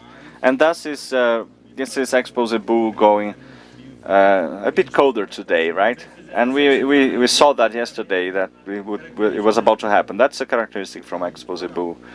And you can see behind the studio, we can see the dynamic of the commentary. In order to tell one thing, we had to wait the several judgments, and that is the boo. It's very dynamic, and it is from north to south in Brazil, and it does have a lot of productivity in agribusiness in Brazil, and I'm proud of being a part of ABCZ now. Yes, correctly, and we are still doing it with all of the details. We have short breaks now. We have 10 over the hour now, 9:10 in the morning, and we will be back on track with the judgment soon, and also with info about the 13th youth encounter here at the Bico de Carvalho, with the international encounter with a simultaneous interpretation with English and Portuguese, and you are also our guest to check out today over transmission. So our broadcast. So in this image you can see a little bit that less animals now, because they are being in position to assess the new categories. And when we come back from the break, we will tell them everything about it to you. We'll be back soon.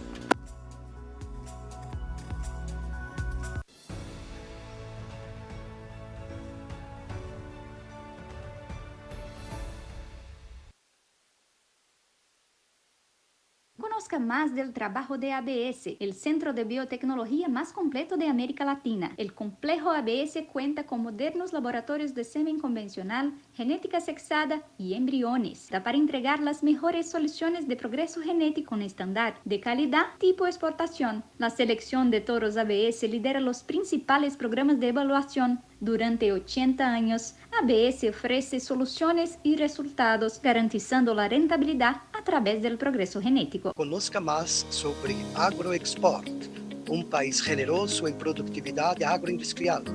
Lo mejor de este Brasil lo lleva AgroExport a todo el mundo por AgroExport.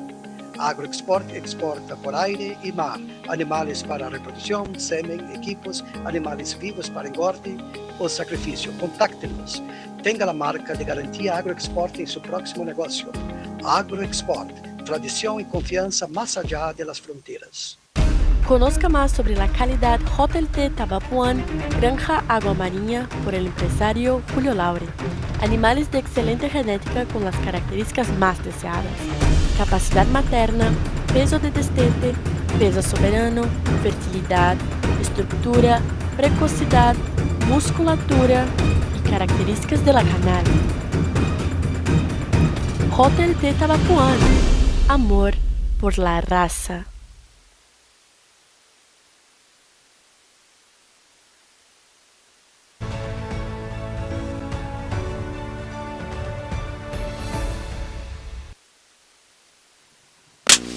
horas e 13 minutos. 9:13 a.m. Good morning to all of you, okay, who are arriving now, okay? So this is the fourth day of contest here at the 2022 Expozebu, and you're going to follow up everything with our technicians, okay? Mr. Carlos Eduardo Nassifi and my colleagues. Before we start with the contest again and with the comments, soon. Let's listen to the results. So, Gembra Bettina, Fivi.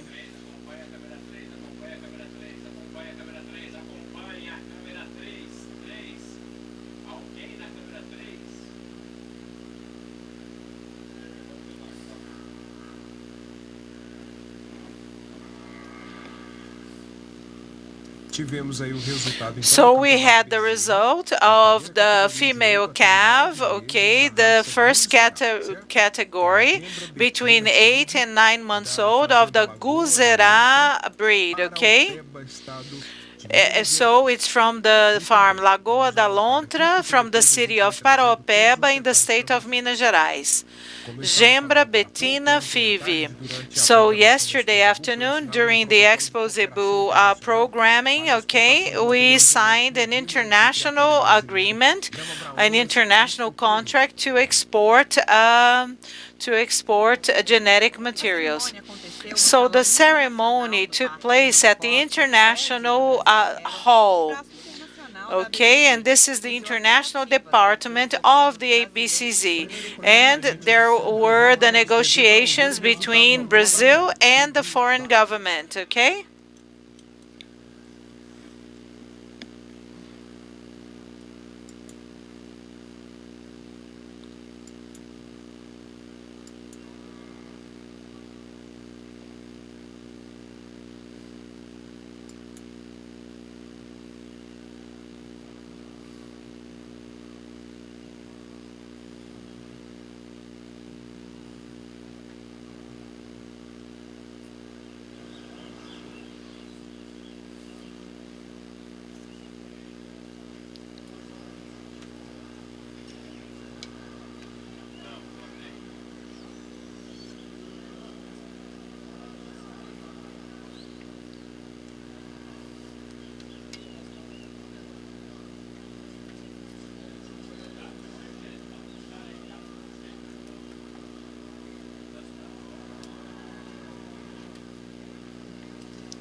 Vamos então chamar a repórter agora. So now let's invite reporter Melissa Paraneto, okay? Melissa, can you hear us? Oh, hi, Cesar. So the last result that we had, it was the male calf championship. First place was Fantástico 01 Fividaga from the Gurita farm in the state of Goiás. Second place, Firme to Fividaga. Tá certo, Melissa. Okay, Guzerada breed, yes. No, we are discussing the Tabapuan breed. Yes, Tabapuan. I apologize for that. The name of the animal is right, okay? Yes, you said Guzera and I made a mistake. I apologize. Thank you, Melissa. Thank you so much for the information. So we have received these results and let's continue with the contest because on the right-hand side of the arena, let's see what's happening there right now. Just a second. So these are the male calves of the Tabapuan breed, okay, and the animals are standing side by side. And now this is the round of the animals, and those on the screen, they are Nelore animals from the young bull category. Okay, and we're going to define the championship. This is the second category, okay? So this is the young bull, second category of the young bull category. And then once we conclude this one, we're going to move on to the championship. And I always like to highlight the important role of the handlers. The handlers and they have to remove their caps and then they go around, they present the animal, and something else is how much these animals rely on their handlers. And the handlers have been following them up their entire lives. And this good relationship between the animal and the handler is very, very important because the work starts on the farm ever since the calf was born, yeah? And then people avoid changing the handlers on the same farm. They avoid switching people on the team because they work with the animals for a long time and they want to really to generate this harmony between the animals and the handlers so that they can have successful animals and winners. and they are treated as if they were members of the family, right? Because they are well taken care of. And as you said, Cesar, from the moment they are born, then the same handler, they identify the best animals, they bring them to the corral or to the base, and they see one another every single day. And for them to be successful during the Zebu World Cup, like we like to joke around, yes, these are details that are going to decide these championships. And on the images, we can see how much they love these animals, how much they take care of these animals. So it's a relationship filled with trust, okay, and love. And so they are waving their hats or caps so that the animals can stand still and behave. And so it's a team. It's a team that they form. They interact during the presentation. And so there is no doubt in my mind that there is a lot of love and tenderness between the two, the handlers and the animals. And they really do this work with love and dedication. Okay, what about the preparation of these animals in terms of aesthetics until they come to the contest arena? Because we're talking about the best zebu samples, yeah? And Giveron made a comment here, and we saw the presentation, the dynamics of the animal on the tracks, how well they were groomed, how well they are taken care of. Yes, and this started at a young age, yeah. So in general, since the calf was born, people take good care of them. So they receive the vaccines, they receive anti-parasite medication. Okay, they avoid flies from placing their eggs, okay, on the animal.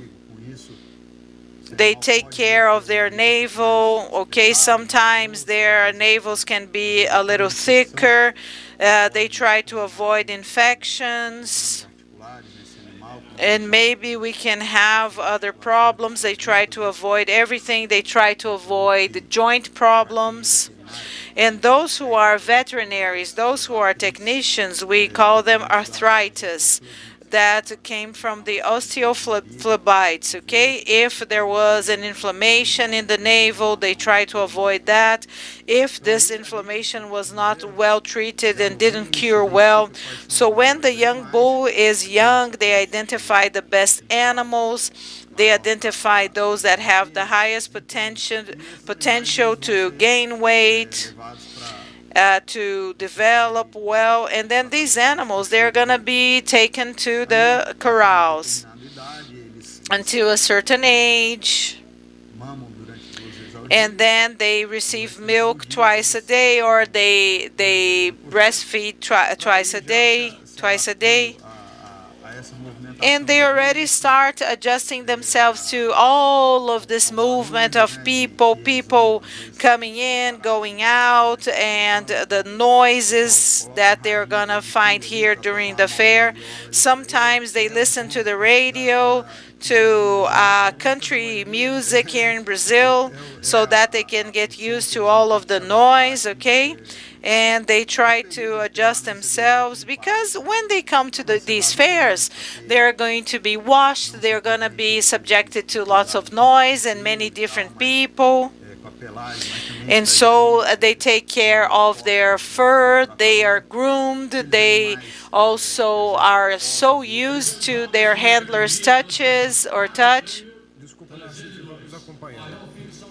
Paiol Filho São Salito, young bulls. 303, Pilatus Fivi São Salito. The second one, 305, Fator Fivi CRL. First place, okay? Tivemos então o resultado. So we had the results da segunda categoria, of the second category, 8 até 9 meses, from 8 to 9 months old, and this category is the Nelore breed young bulls.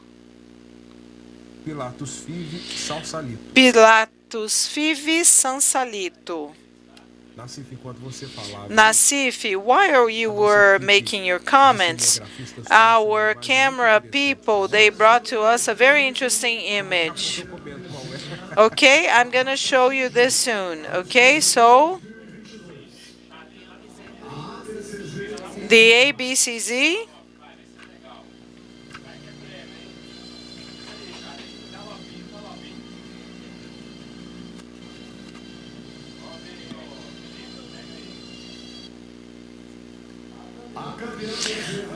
The champion heifer of the Cindy breed is heifer number 15.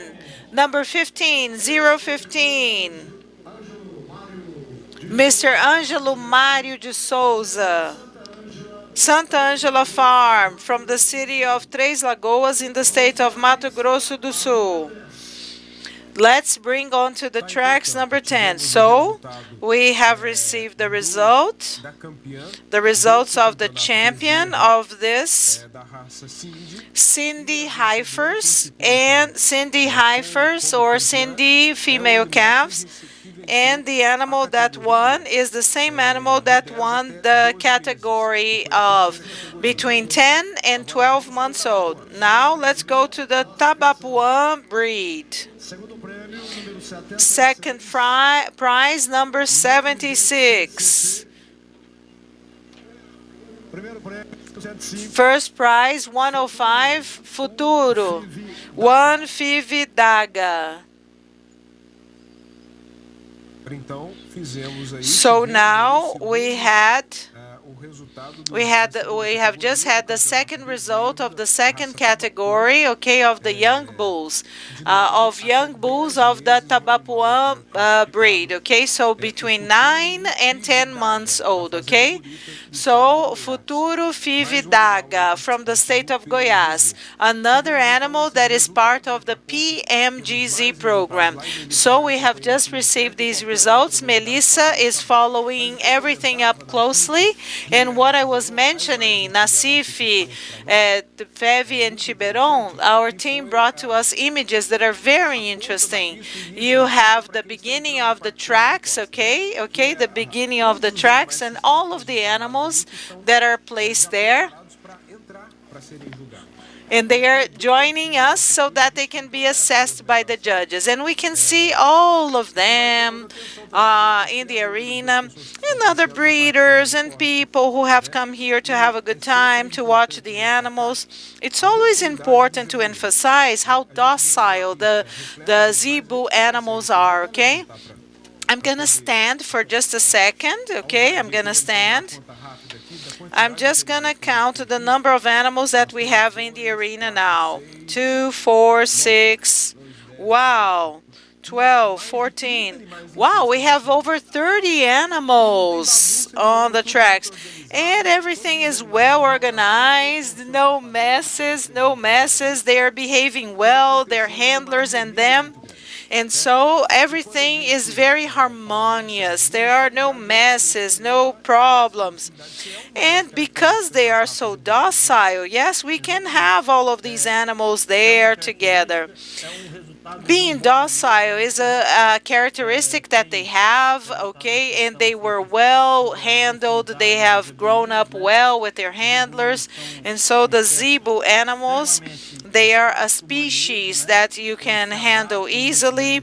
They adjust themselves well to several different kinds of handling in the base, on the tracks, on the farms. So they adjust really well to different scenarios. Another important factor, Cesar, that you mentioned is the number of animals that are waiting. So we discussed the handlers that are inside the arena with them. But on the farms, you have a huge team of handlers. And people in the backstage, they are preparing these animals. Sometimes these the team is huge, and then you always have animals on the tracks. You also have animals in the pavilions being treated, animals being transported to the arena or coming to the arena. So you have many phases of the work so that Expozebu can flow really nicely, yeah? All of the time we are being interrupted so that we can find out the results. And this is a result of the livestock production. It's not only the dairy production, the beef production. You have families, you have workers, you have handlers, and this work that they do in the backstage is very important. We are here on TV, on the screen, and many people are doing their work and they do not are seen. They are not seen. We are talking about animals here, a total of animals that will be on track. We are talking about 401 animals in total. 401 animals on the track that will be assessed. No, just only about. Oh, sorry. We are talking only about the Nelore breed.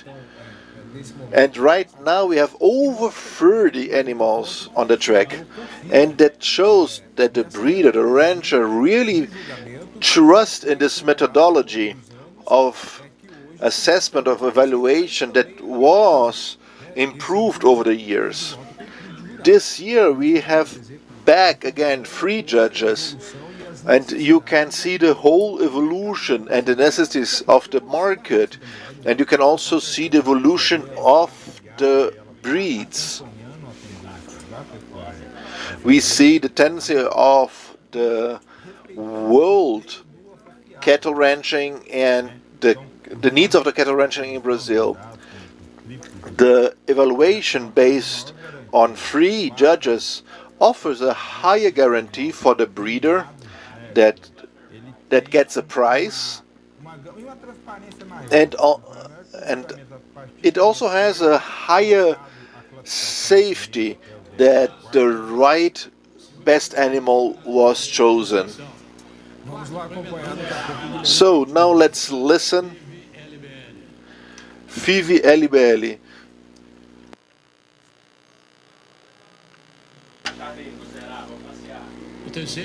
Third place, 14. Yaya ASW. Second one, Luxuosa Filho, LBL. On first place, Linda, LBL. Now you have just heard the results of the second category, 9 to 10 months calves of the Vusera breed. And now we go to the second category with the most animals. We have 4 animals. And the next category, from 10 to 11 months, we have 8 animals that will be judged. So Guilherme, every time you begin to speak, there is a result. Yes, well, that's dynamics of the Expozebu. Who is watching the contest, the person sees on the screen the grade that each judge gave to that animal. The judge on the track does not have the data about the mother, the father, the great-grandparents, the great-grandparents. So each judge gave his own points to this specific animal, and then the sum is the final result. And not interrupting you, but interrupting you. And these are independent evaluations without communication between the judges. Please, Guilherme, continue. The eye of the judge, they are looking at the Zebu breed, the Vusera breed. There is a huge coherence in the result. When we're talking about the ABCZ, there's a really almost perfect coherence in the result.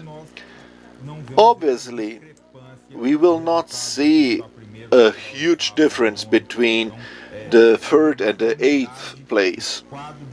It shows that there's a certain homogeneity regarding the judges in the ABCZ. In the third category, we have an average weight of 410 kilograms, and that shows the really high potential of the Zebu breeds in the weight gain, in their possibilities and their capacity to produce protein for Brazil and for the world. And in this category, 10 to 11 months, all animals take part in the PMGZ improvement program.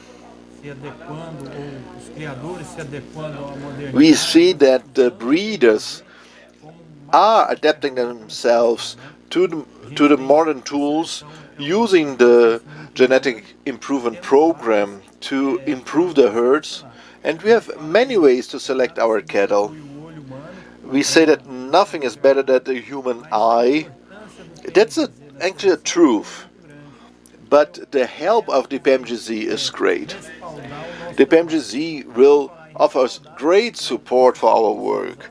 And talk about support, the result of the last category, we saw an unanimous result.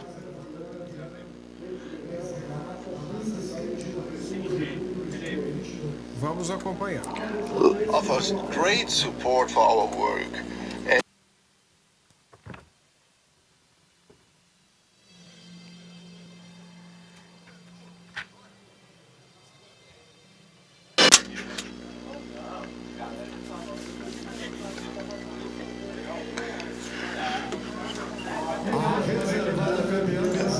the second place for the Cindy breed, animal number 6, Brancas Fivi da Goiabeira, from the Goiabeira farm, Santo Antônio da Goiabeira, São Paulo. So you see that the second place came out of the second category, but it could also had come from the third category, from 10 to 12 months.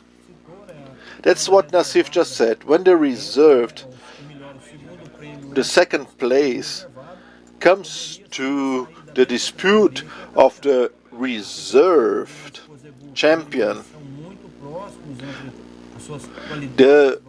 These Zebu breeds are very close to each other, and these animals are very close to each other regarding the quality. Classification, third place 078. Second place 77, Bramifi JLT, and first place 79, 239 TGG. And now we finish the third category from 10 to 11 months. And we're talking here about the Tabapuã breed. That's the result we just heard. We had only 3 animals, and now we have more animals from the Tabapuã breed. We are talking about 7 animals in the 4th category, and then ending with the 4th category, we will begin with the championship contest.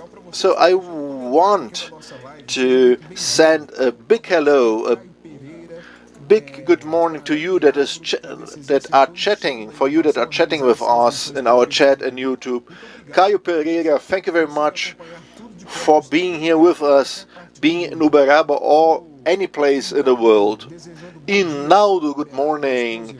Wishing good morning to Uberaba, State of Minas Gerais. Felipe, good morning. Friends of the ABCZZ. Temos abraço também do Jander Oliveira. We have also the greetings from Manaus, Amazonas State, North Brazil. So the whole Brazil is watching us, and we have a lot of breeders watching us. Guys, I did not say this today. Guilherme,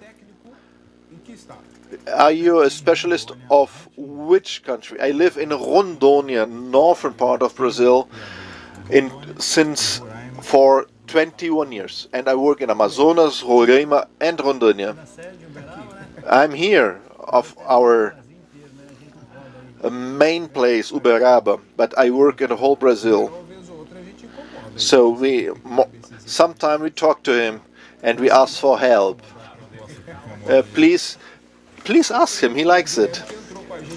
Guilherme, that talked with us over the internet last time. I'm technician here at the mother house in Uberaba for 21 years already. So we always ask him for help to rescue us with information. And like Renato, we travel throughout the country from north to south. The only young guy here at the company, I just have 20 years of experience. So these are our technicians, our specialists that are very experienced. We have really called a heavyweight support to comment on the contest, and thank you very much for accepting this challenge, because it's something that is totally new. It's like putting myself on the track to judge the cattle. I couldn't do that, but here in the students working very well. You're just great. Yes, we are technicians and we are also judges, and we are used to talk on a microphone. It's different to talk on a microphone, talking to the public and explaining our decisions, and another totally different thing is to be here in this environment of the studio, stopping our comments to go to the track and listen to the results, and then we have go back to the comments and the line of thought that we were before, and it needs to be all connected and linked, so to make sense to our watchers. Please apologize us for our mistakes. No, there are no mistakes at all. I can actually ask for vacations because you are so good that I can go home and rest a little. You can take it from here to the end of the Expozebu 2022.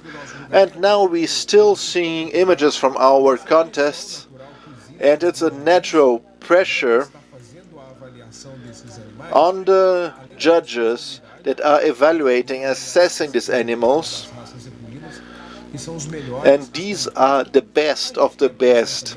And we also see the pressure on the breeders, on the ranchers that are following everything that is happening. So very soon I will ask our cameraman to show the breeders the seats, and we see that the seats are being filled every day a little bit more.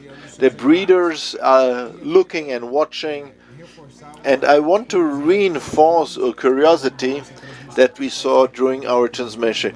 People sitting on the banks, on the bleachers, and still watching our broadcast on the cell phones. Because when you're sitting there on the bleachers, it's quiet, right? You don't hear anything. There's nothing happening in terms of audio. You have a little country music playing in the background, but so our guys just open the audio from the track. Just listen. Nothing, you see? Nothing. Blank, zip.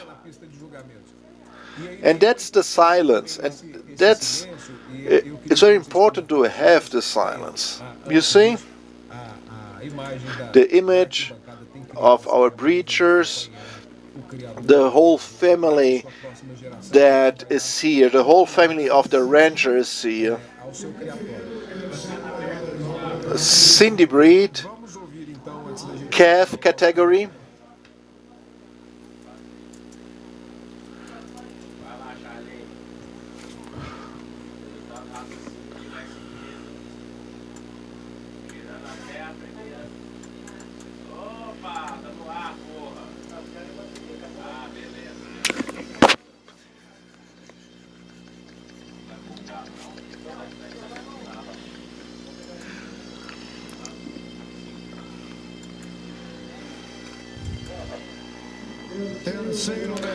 Third place from the Cindy breed, Expozebu 2022, animal number 10, Singbala IFV OT,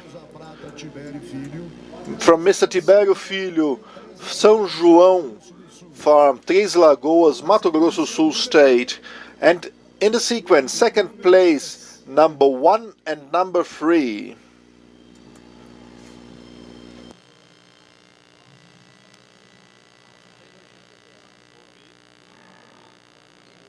Tivemos o resultado desse campeonato, a gente vai ter na sequência as considerações. And we will have now the comments of the judge, Ricardo Toledo.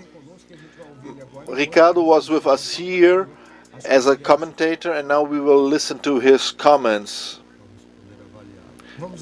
So now we can evaluate him. We will evaluate him. Good morning.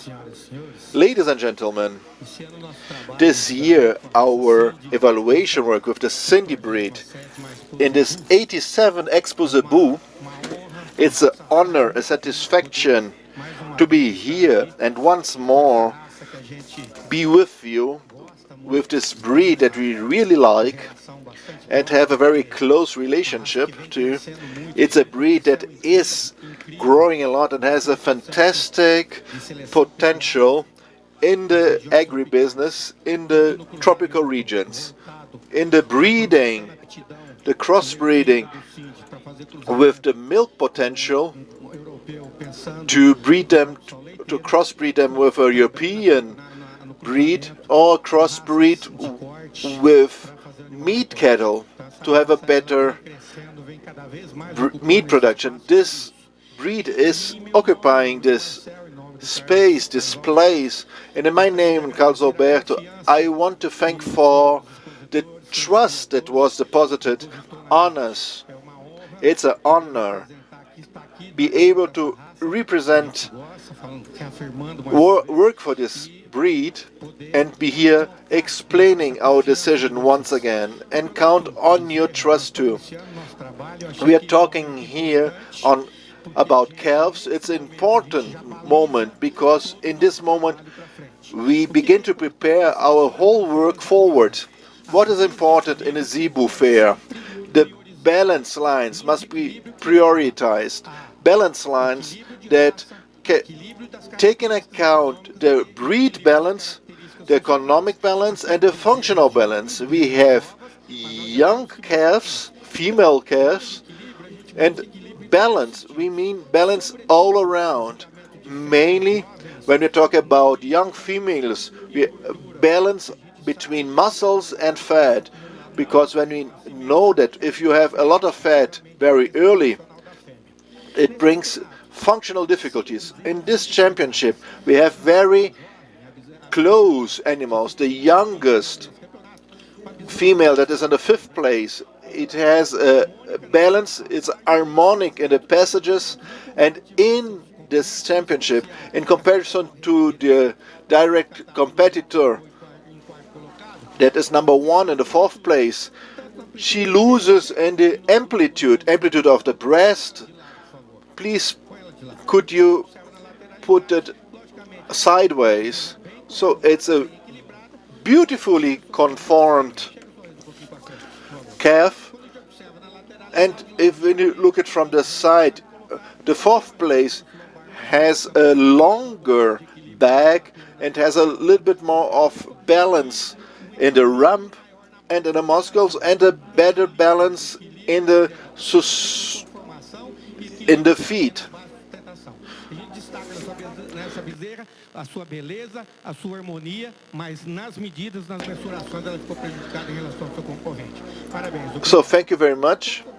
Now when we compare the fourth place with the third place in the best calf of the championship, please, in the racial aspect, the breed aspect, they are very beautiful. The skull design is perfect, very beautiful. And when we look at the rump loin region, and it's a very important for this breed, it's a double aptitude race.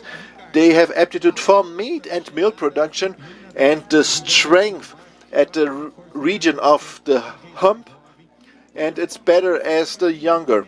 And you see in the arching of the first ribs, the first ribs are a little bit longer, has a more of space between them, and that gives you a more amplitude in the thorax and the breast. Please turn both to me. So when we look from the back, okay, the formation here, we have the ilium, okay, and so we see the posterior limbs. It took advantage when compared to the fourth. When we compare to the third place, please place your heifer this way. Thank you. So the second place, when compared to the third place, this second place caught my attention a lot. It entered a category in which it was a highlight. It was highlighted. The skull design is more correct even than the one that was the champion. But when we observe a strong point of this heifer, it got an advantage because of the length of the body. It is extremely long. It is well balanced, okay, in the front and the posterior limbs. And so the structure of the members and the conformity are wonderful. And when we talk about the body length, it was in an advantageous position, okay?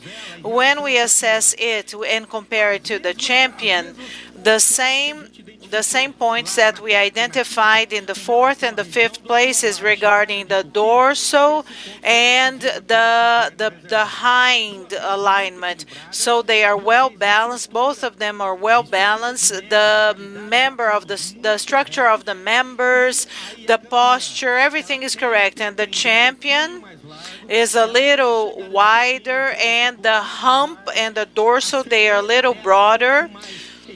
It's a little more well balanced. Place it on the sideways, please. When you analyze the side of the heifer, you can see that it's fantastic. When we observe it from the side and we see the superior line, the hump is a little higher, and so the hump is a little more to the front part, and this impacted the ribs, and so the dorsal is a little stronger, and so the palate is a little more well balanced. Okay, I want the two cows facing that way.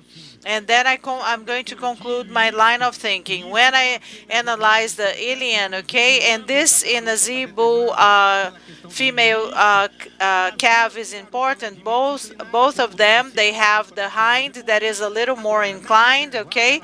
And when we go to the second place, okay, so the rump is a little more inclined, it goes down a little bit, and the quality of the muscles of the champion is way better, better than the second place. So they are well balanced, they are functional, and that's how I based that's what I base my assessment on.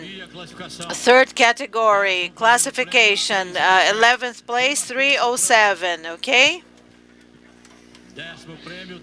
10th place, 306. Five da Naviraí. Ninth place, 314, Rima Five Stone 2. Eighth place, 309, Intensa Five Carpa. Seventh place, 315, Palácio Five São Salito. Sixth place, 310, Rima Five Santos. Fifth place, 308, Cross Five PSJ. Fourth place, 313, Fabuloso Five RCL. Third place, 312, Rima Five Salvador. Second place, 311, Mustang Five HIJ. And the first place, 316. So ABCZ would like to invite to receive the prizes the champion, Mr. Angelo, Tibério and family, and Mr. Thiago to receive the prize. And to deliver the prizes, we would like to invite Mr. Danilo from the company called Alta. We would also like to invite Henrique to receive the prize of the second place, and Mr. Fábio Ferreira Leite to deliver the prizes.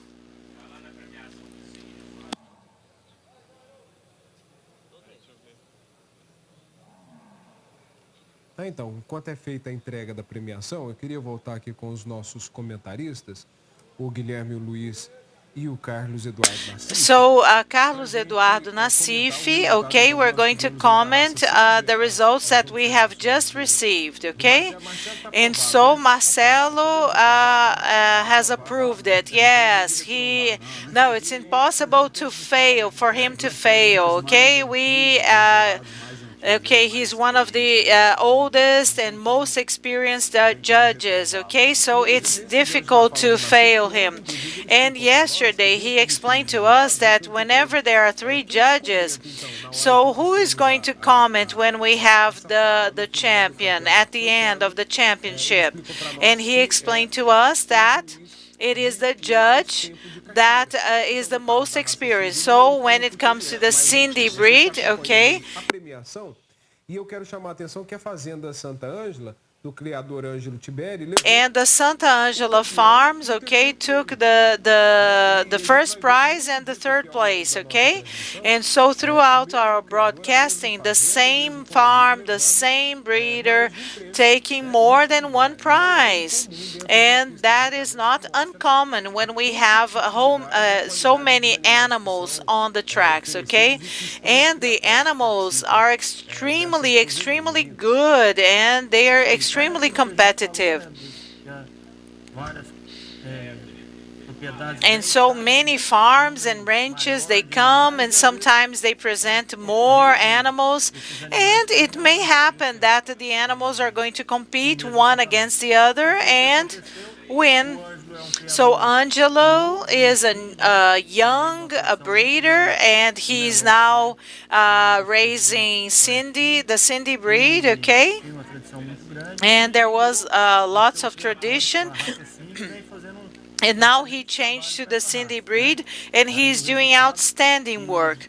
And we can see the result. And earlier on, we were saying, when we were listening to Marcelo's explanation, the quality of the champion, the quality of the second place, amazing, the quality. And we saw the side images here, and Marcelo emphasized the quality of the ribs, the volume of the carcass, okay? So the animals impressed us, both animals impressed us a lot. And so now we are going to wrap up the first phase of the male calf championship, and we also had the results of the third category. We have the Frankfurt Five M Verde from the Bravas farm, okay, in the state of Piauí, which is way up there in Brazil. And so Nassif, Tibero, and Guilherme, how we were able to assess, okay, the zebu breed animals from all over Brazil, from different climates, the north of Brazil, the southeast region of Brazil, the northeast region of Brazil. The climate in these regions is totally different, and the zebu breeds adjusted just fine in these regions, yeah? And we could see the quality of these animals and the versatility of the zebu breeds, okay? All over Brazil, we can find them. They have been dominating the pastures, and the quality that they show, they are extremely competitive. And so sometimes they are in the north of Brazil, in the northeast of Brazil. I'm not going to take this animal because I will not be able to compete at Expozebu. And this paradigm is being broken. And during our live presentation here, we have Luana, and she's saying that it's the first time that the Conquista farm is present here on the tracks. And how wonderful it is for the breeders to be here for the first time. And we were discussing this with our colleagues here at the podium, when the animals move forward, okay? And so what we were able to follow up throughout these 3 days, and now today is the 4th day, the animals that are selected to step forward so that they can be assessed more closely, more deeper, and these animals, they are best placed. And then from that group that steps forward, the champion is going to choose, okay? And the happiness of the breeders when they receive a prize. And so we are passionate about this. Okay, we are passionate about soccer and about animals and the zebu breed.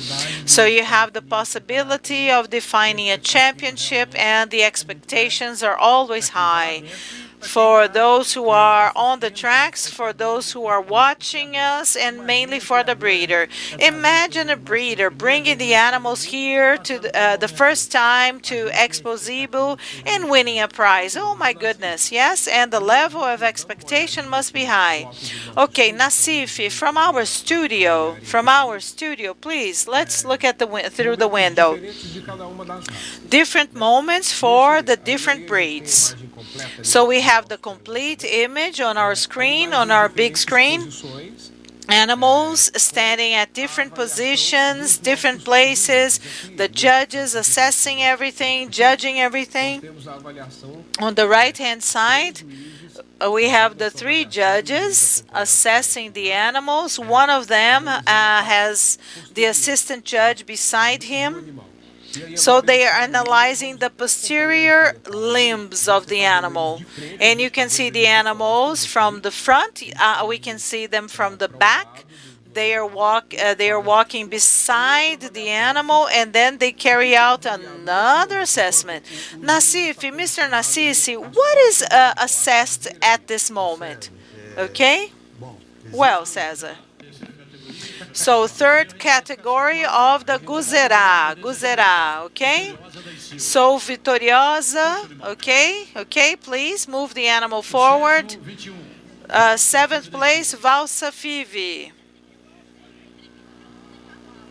6th place, number 18. Intuição Five, father and son, pai e filho.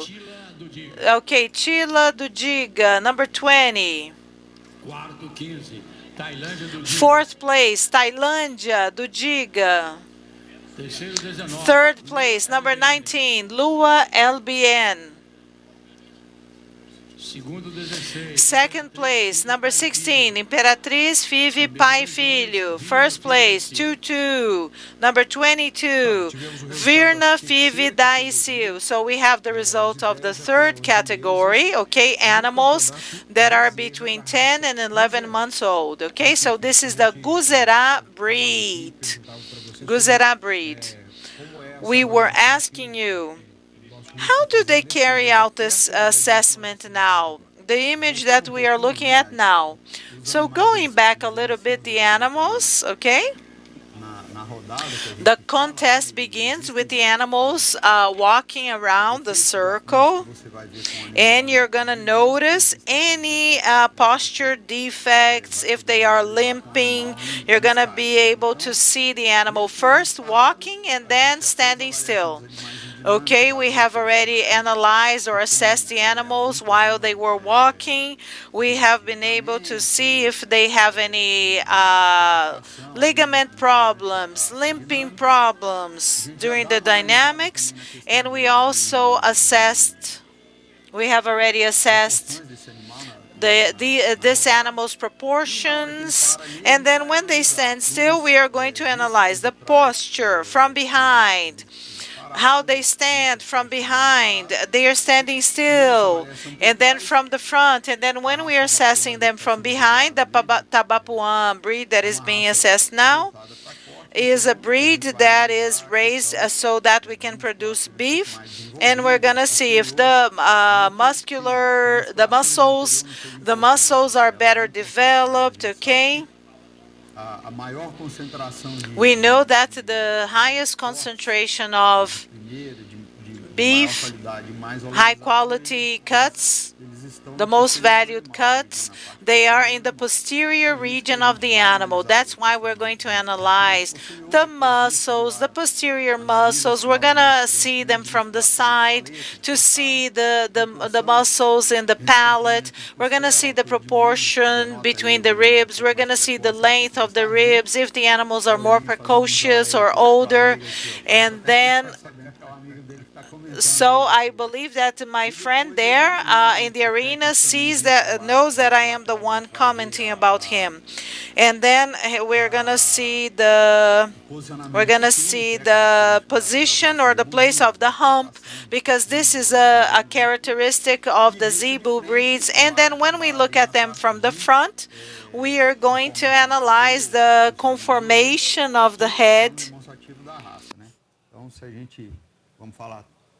And this is a characteristic of the breed. And so, in rough terms, for those who are lay people, so if we analyze the head of the animal, let's discuss the white animals, the Nelore, the Tabapuan, the Brahman, the hornless animals. And so if you only analyze the carcass, the lay people cannot find out what breed we're talking about. But when we analyze the head, things become easier, and then we can determine the exact breed of this animal. So JG in sixth place, 82. Genérico Five from AG05. Fifth place, 84. Mito 2 Five Daga. In fourth place, 85. Mito 1 Five Daga. In third place, we have number 83, Gradual Five from AG05. Second prize, number 86, Gigi Five from Pouso Alto. In first place, number 81, Galardão Five from Pouso Alto.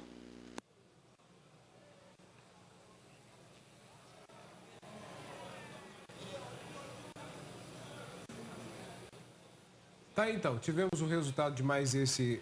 So we have the result of one more category, and now we're going to go to the tracks to talk with the reporter Melissa. And she's beside the breeder who has just received a prize from the Cindy breed. And he has other animals on the tracks also being assessed, right, reporter Melissa? Melissa? Vamos voltar aqui para o estúdio. Melissa, a gente não está te ouvindo. Melissa, we can't hear you right now. Have you turned on your microphone? I believe our technicians are going. Oh, now, okay. Now I can hear you. Yes, Melissa, the floor is yours. So here is Mr. Angelo, okay, and he is the breeder of the greatest champion of the Cindy breed. Ângelo. Bom dia, obrigada pela sua presença. Your heart must be racing, right? Yes, thank you. I'm very happy to be here at Expozebu. There are so many wonderful breeders, and so Cindy, the Cindy breed is the third breed here. Congratulations on the beautiful fair, and for us breeders, having a heifer that is the champion for us is wonderful.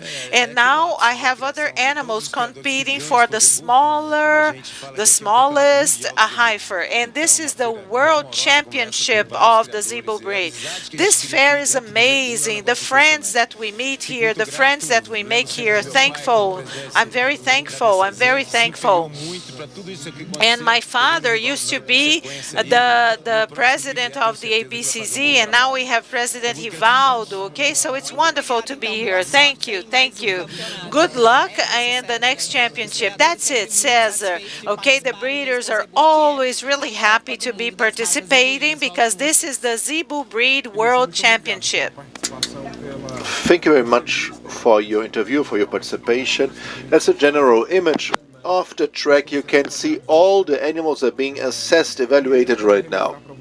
And I want to just remind you, maybe you that are getting here,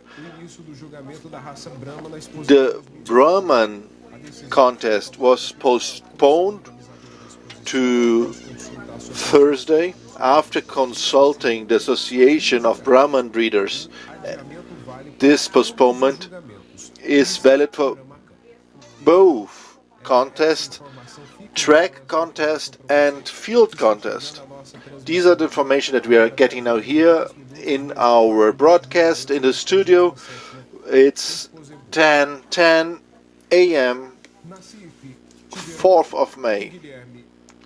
Nacife and Guilherme, it's a preparation work of our judges, years of experience and preparation, so that this assessment, this evaluation is done in a fair way, in an isonomic way, and that they can identify the main characteristics of each breed, the conformations of each breed, and what is asked inside the proposal of breed improvement. To come here, and it's like being the referee of the final match of the World Soccer Championship. Yes, we all were helper judges, auxiliary judges. We learn with the more experienced judges. All the judges have an evaluation sheet. He begins to be a judge on fairs, and he gets experience until getting here to Expozebu. That's the best of the best. It's a hard work. You must be really professionally committed, dedicated, and you need to have a lot of knowledge, technical knowledge, and have a very good eye to be here in a certain breed, to be in the contest of the Expozebu, and impartially being evaluating the breed. Do you want to add something? The ABCZ offer the judging courses, the evaluation courses to become a judge. So new technicians can adhere. This is open for students in their last year and the agrarian sciences courses. It's also open for other professionals that already finished their study to begin to work as judges. Breeders that want to know a little bit more about the standard of the breed they are ranching. This technical knowledge is important, and to work as a judge, it is a demand from the agriculture ministry is to have studied any course of the agrarian sciences.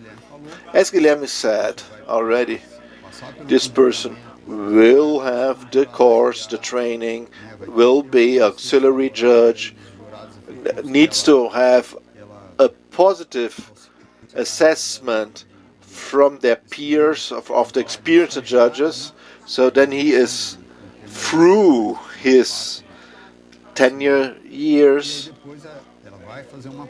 Then there will be a test to check if the person is really ready to begin to work as a judge, and then you have to wait for the invitation. Just complementing information, Caesar.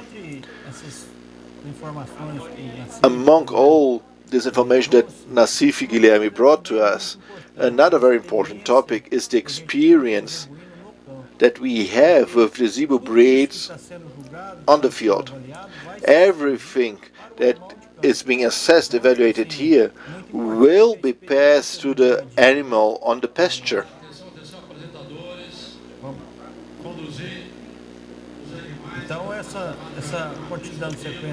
So,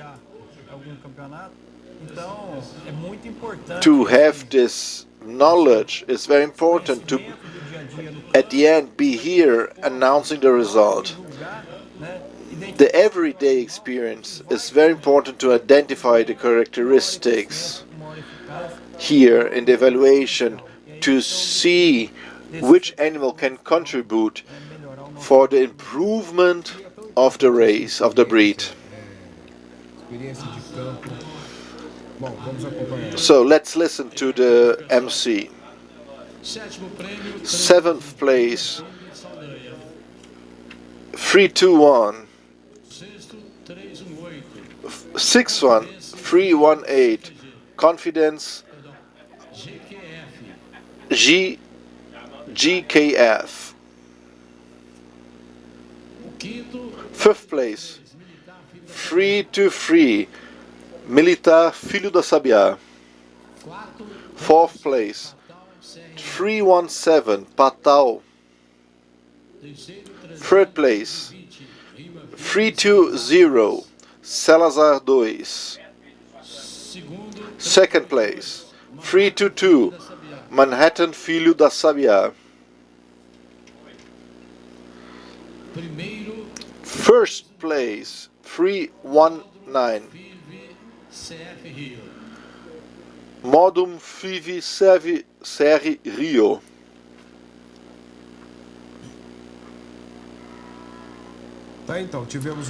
So we had the results of the 4th category. We are seeing the Nelore breed, and this the calf category. Now we're going to the last category of this championship, the 5th category, 11 to 12 months old. And we will have 10, 12 animals that will be evaluated. I was commenting about the importance of the training of the judges that are part of the judge pool for the BCZ. In a contest with this many animals as we see here, and we had the 12 animals of the Nelore breed will be assessed, and we're talking about a total number of 401 Nelore cattle that will be really. The experience needs to be great and to be agile. You really need to have this very technical look, and that is one of the differences. You need to have this agility without losing the technique. We need to be agile and at the same time take care that the judgment is fair. That's the importance of the experience of the everyday life on the pasture. That is the World Championship for the Zebu breeds. Nobody gets here to the Expozebu on its first fair as a judge. We are professionals that have a long history in the agribusiness, and that's why they offer a high quality job. We are going towards the end of the morning in Uberaba. It's cloudy and fresh, and we are at the world capital of the Zebu breeds. It's the third day of fair. It's raining slightly. The rain already stopped at the Fernando Costa Park, and the rain is no problem at all in our contest of the Zebu breeds. We are showing you all the details, and this is a really privilege what we're seeing here. We see that while the animals are being evaluated, nobody is allowed on the track. So please comment on that, the seriousness of our work. After the results of the champion of the Expozebu 2021 Tabapua breed, ABCZ informs.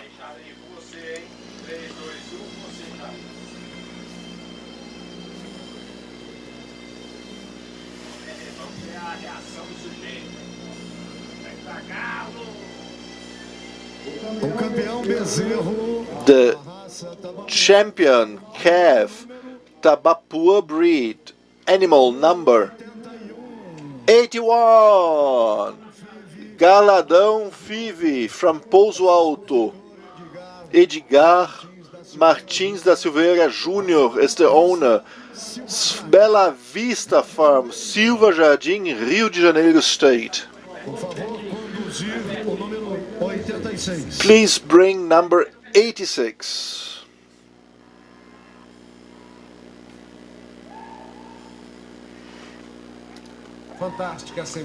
That's a fantastic image that was catchy in the lenses of the ABCZ TV, the result of the champion in this championship for the Tabapua breed calf category.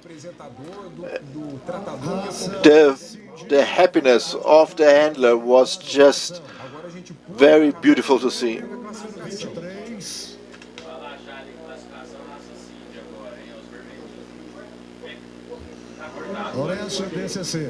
Lourenço DCC, 9th place. 8th place, Ninfa Querente IVF. 25, 6th place, Gaivota Cindy FTI. 6th place, 19, 5th place, 26, Iemanjé IVF. 21, 4th place, Lanive do Campo Verde. 3rd place, 24, Iris IVF OT. 2nd place, 22, Samira Five do Babaçu. And 1st place, number 20, Lupita IVF do Baguaçu. We had the result of this first category of the minor heifer for 12 to 14 months, and the animal that was classified for the next round is from the state of São Paulo. Cesar, just going back a little bit about the contest and the judges not being allowed to go onto track. Only the judge and the auxiliary judge are allowed for a certain category and certain breed. So we can see here the general image. On the left side, in the tents of the judges, you see the judges and the auxiliary judges. But in the background, as we said in the morning, the rest of the team, of the staff of the ranch are bringing the animals, and that's how important it is to organize the track. These are anonymous heroes that work in the contest, and they will handle 1,328 animals that go through this staff that hand over the vest, check the animal, and leave everything ready for the judge to evaluate. It's a fantastic synchronized event, and only the people, the handler, the judges, and the support staff are allowed to go onto the track. And then only at the track itself, only judges, auxiliary judges, and handlers with their animals. So we are seeing that is like a judge left his stand is going towards. And on the right side is what we call the aquarium. It's where people receive the data, the grades from the judges, and compute them in the system. It's Raphael that is there sitting there. Yeah, it's a bench judge, a second. It's a deputy judge. Should something happen, should one judge need to leave the track, there's always a deputy judge.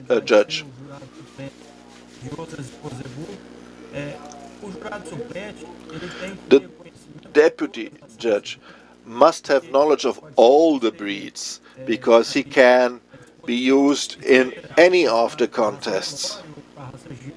He can be used in a Gyr contest, on a Lelori contest, and he must be able and prepared to work with any breeds. And talking about the climate is just great. The temperature is really nice right now, and who wants to come here to watch live? The climate is just great right now. We will have one of the most beautiful contests as the model matrix contest of the. Everyone will just like it.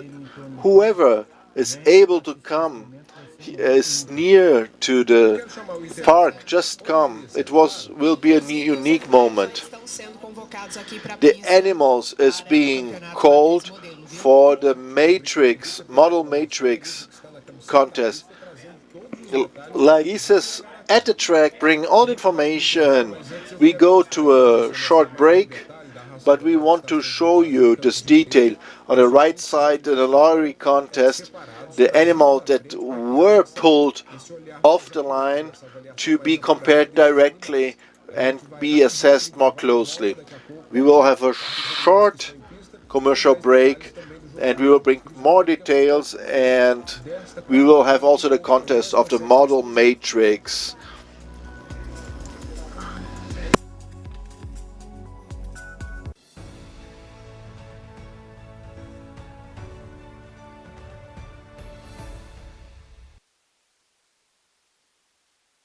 Alta Brasil, líder del mercado de mejoramiento genético bovino, está localizada en Uberaba, la capital mundial del ganado cebú, y es en nuestra central de donde sale al menos una de cada 3 dosis de semen vendido, producido o exportado.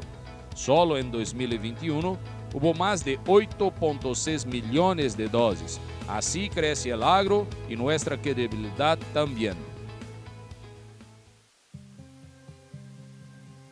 Conozca más sobre Alvo Agro, una empresa 100% brasileña enfocada en la exportación de animales vivos.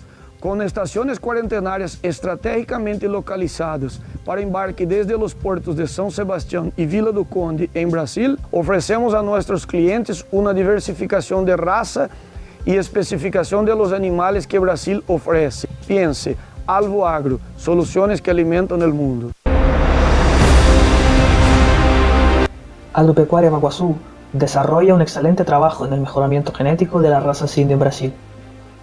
Tras 10 años de inversión en genética diferenciada desde los criaderos más tradicionales del país, conseguimos un ganado de alto valor genético, multiplicado por donantes como Babalú y Fortuna, aparte de toros de destaque nacional como nuestro premiadísimo Canrifif Baguazú. Agropecuaria Baguazú, lo mejor de la genética cindy nacional en medio de la exuberancia natural. La Coima, una empresa 100% brasilera con 70 años de vida, siempre contribuyendo con los avances de la pecuaria en general. La Coima ofrece para usted ganadero 5 modelos de cepos, 2 modelos de balanza electrónicas y también las balanzas para la carretera. Nuestro objetivo es contribuir con los avances de la pecuaria para producir más carne que el mundo tanto necesita. La Coima, ubicada en Dracena, Sao Paulo, Brasil, atiende a toda Latinoamérica. Visite nuestra página coima.com.br.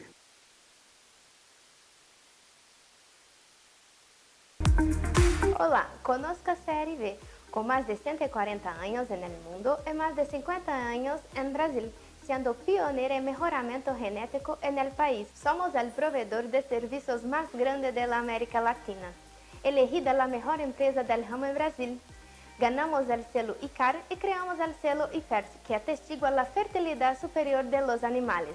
Por lo tanto, CRV es garantía de evolución para el rebaño. CRV, Better Cows, Better Life. Estancia K presenta un proyecto de pecuaria lechera moderna que reúne mejora genética de las Kir Lechero y Girolando con producción de leche de alta calidad, además de toros en centros de acopio. La Estancia K tiene el foco en la comercialización de paquetes de embriones, embarazos, machos y hembras en eventos comerciales durante todo el año. Estancia K, evolución continua. Reconocida en el mercado nacional e internacional, Genial brinda grandes innovaciones para el sector agropecuario. Somos un canal de proximidad y referencia con el comercio exterior. Genial es habilitada para la exportación en diversos países y realiza servicios de clonación animal, banco genético, FIV, ADN y beta-caseína.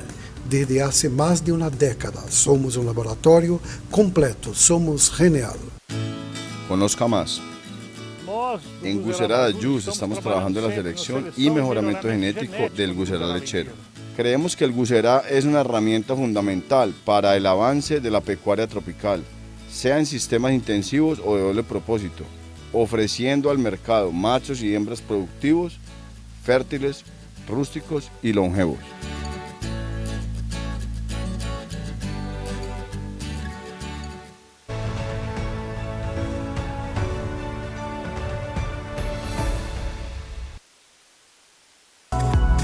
10 horas e 31 minutos, estamos de volta. It's 10:31 a.m. and we are back, okay, broadcasting the 87th Expozebu. And you're here with us at the VIP box, okay, because our view of the arena is privileged now. And I have now beside me Mr. Guilherme Pereira. He is a technician in the state of Rondônia, and he's bringing all the beauty of the state, all the beauty of the animals that we have there. What is the predominant breed over there in Rondônia? It's the Nelore breed. So it's the natural state for the livestock production. Okay, Rondônia's first place product is the Nelore breed, and it's 100% free of foot and mouth disease, okay? We were the first state that was allowed to stop vaccinating the animals because we have no cases, yes? And we have always invested in the productivity, okay? We raise awareness about the importance of preserving the environment, and so we raise awareness among our producers. You cannot deforest this area. You should handle your properties well. Remember to preserve the environment. I live there, my family is there, I represent the ABCZ there, and we also have Carlos Eduardo Nassif. He is now located or working in Uberaba. You are not born in Uberaba? No, I was born in the capital of Brazil, in Brasilia. And then when I decided to study veterinary, we had no veterinary course in Brasília, so I decided to study at the Federal University of the city of Uberlândia. And then I became a judge in 1999. I started working for the ABCZ. I took a public exam, I passed it, and then I started working at the office in the city of Goiânia, and then I came back to Uberaba. I'm almost a native of the city of Uberaba, yeah? Yes, I work here in Uberaba. My family is from Uberaba.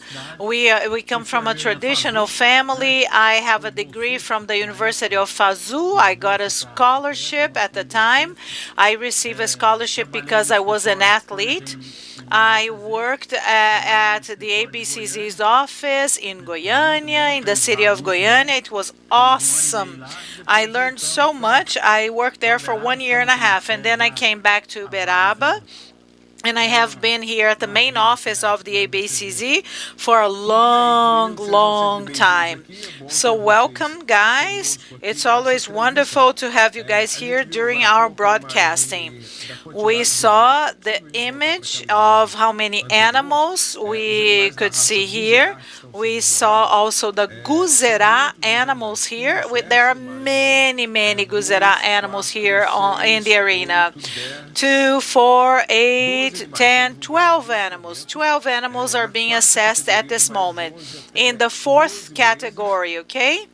In the fourth category, we have animals between 11 and 12 months old, okay? So this is the heifer category, the last heifer category. And so we have the cameraman, okay, the cameraman filming everything as if he were one of the judges. So Nassif explained to us how the posterior part of the animal is assessed, everything that is analyzed in the posterior part of the animal, and then the judges stand in front of the animal so that they can continue with the assessment. In this image, for instance, okay, let's carry out an exercise. So some of the animals that attracted my eye, that caught my eye in this category, they are the first animal here in the line and sometimes the last one. So it's impossible for me to carry out a fair comparison once they are way far away from one another. So that's why we ask them to step forward, and then only after that we can ask 2, 3, 4 animals, the ones that are closer in quality, and then they step forward, and then we carry out the analysis. And we try to have the fairest analysis as possible. Yeah, we want to be just. And when we ask the animals to step forward, it's important to mention it's not the preference of the judges, okay? It's the order is based on the animal's number. Okay, so you have 30, 31, 34. So when they step forward, so it's going to be based on the number that you can see on the vest, on the white vest, the handler's vests. Sometimes you also organize them by age, okay? Can you see the lines on the grass? Okay, so we draw that on the grass, and then the animals have to stay within those lines. And then the judge tells the handler, please make your animal step forward. Please do this. Bring your animal a little closer. So by everything that we can see, this assessment has already been done. We had a commercial break, okay? And none of the judges are close to the animals, as you can see, because this is the fourth category, okay? Between 11 and 12 months old. So maybe these animals have already been totally assessed, and we are now just waiting for the results, okay? So would you like to say a few words, anybody?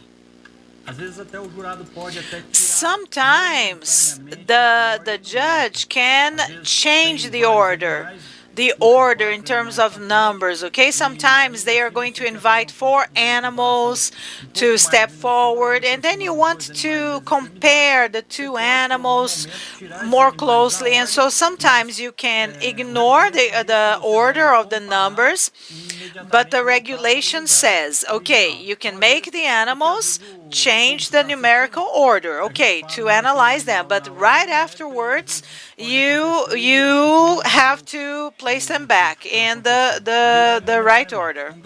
But it's only a temporary situation, okay? César, Tiveron, Nassif, all of the animals that we are mentioning now in the Guzerá, the 4th category, all of them are in the PMGZ program. 75% of the animals that are going to contest, they take part in the PMGZ, dairy and beef, okay? 216 of the dairy PMGZ. So 75% of the animals, they are part of the PMGZ program, the official program of the ABCZ. And this number is extremely significant, right? 75%, okay? And we are breaking one more paradigm. So many people believe that the contests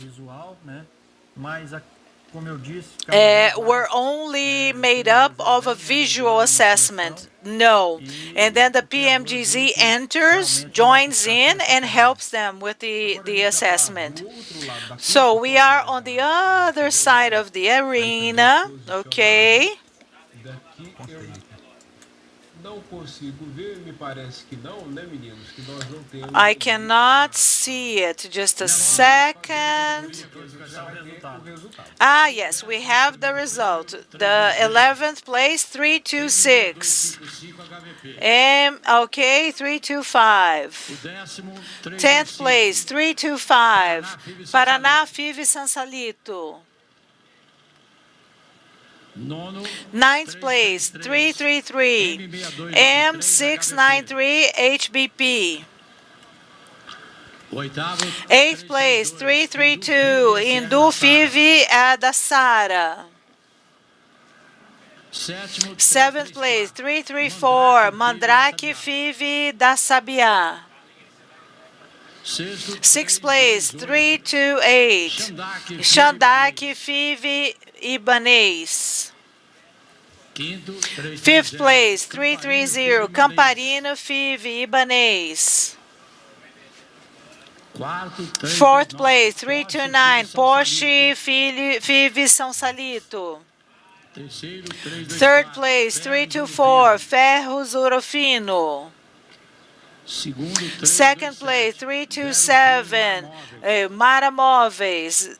1st place, 331, Golias Five. Okay, so we have received the result of the 5th category of the Nelore breed of the category between 11 and 12 months, and that is the young bull. So with this result, now we're going to go to the championship. Okay, so let's follow up the championship closely. A very important remark says within this context is the following. A few years ago, we have few options of bulls being used here in the arena. So sometimes we only had 2, 3 bulls, and only in this category we have many more bulls, showing to us that this variability is important, okay? And we can have great results with animals from different lineages. Ok, Campinas Five Peac. O 10.25, Veneza Five da Silva. Veneza Five. 9th place, 26, Jayan JL Paineiras. 8th place, 33. EH segunda S. EH segunda S. Seventh place, 32. Pisales Five da Ceiane. Sixth place, 29. Preta Five da CM. Da CM. Fifth place, 27. Rizia Conquista. Fourth place, 28. Princesa Five da CM from the CM. Third place, 24. Vienna Five. Second place, 31. Brahma Five da CM. And first place, Tamaki Five da CM. So we had the results now of the fourth category, okay, from 11 to 12 months, and the Guzerá breed, and so we are having the competition, the championship of the heifer. So the first place is a 360-day-old heifer, okay.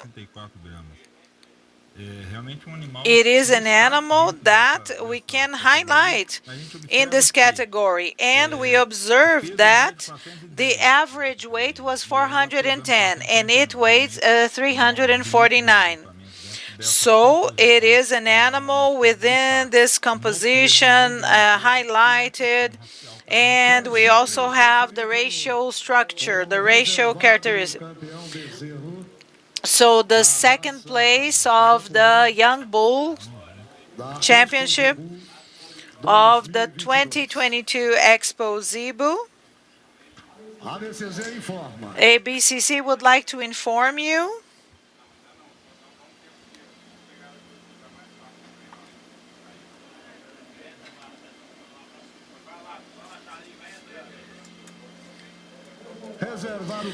okay, second place, Young Bull number 74, Fantástico 01 Five Daga, breeder Gustavo Oliveira e Souza, from the city of Edeia in the state of Goiás. Okay, now number 73. So we have the result of the second place, and we are talking about the Young Bull Championship, and the breed is Tabapuã. And right afterwards, concluding this championship, we're going to have the smaller junior of the Tabapuã breed. Now it's 10:46 a.m. and we still have a lot of time for the contest, okay? The animals are moving in and out. They are walking in circles. It's very busy here in the arena. This is a very busy morning. So we're going to have Guzerá, Tabapuã, Nelor, Cindy, Vanessa. She's going to speak with us now. So the model matrix animals, they were already arriving here at the arena. Okay, hi Cesar.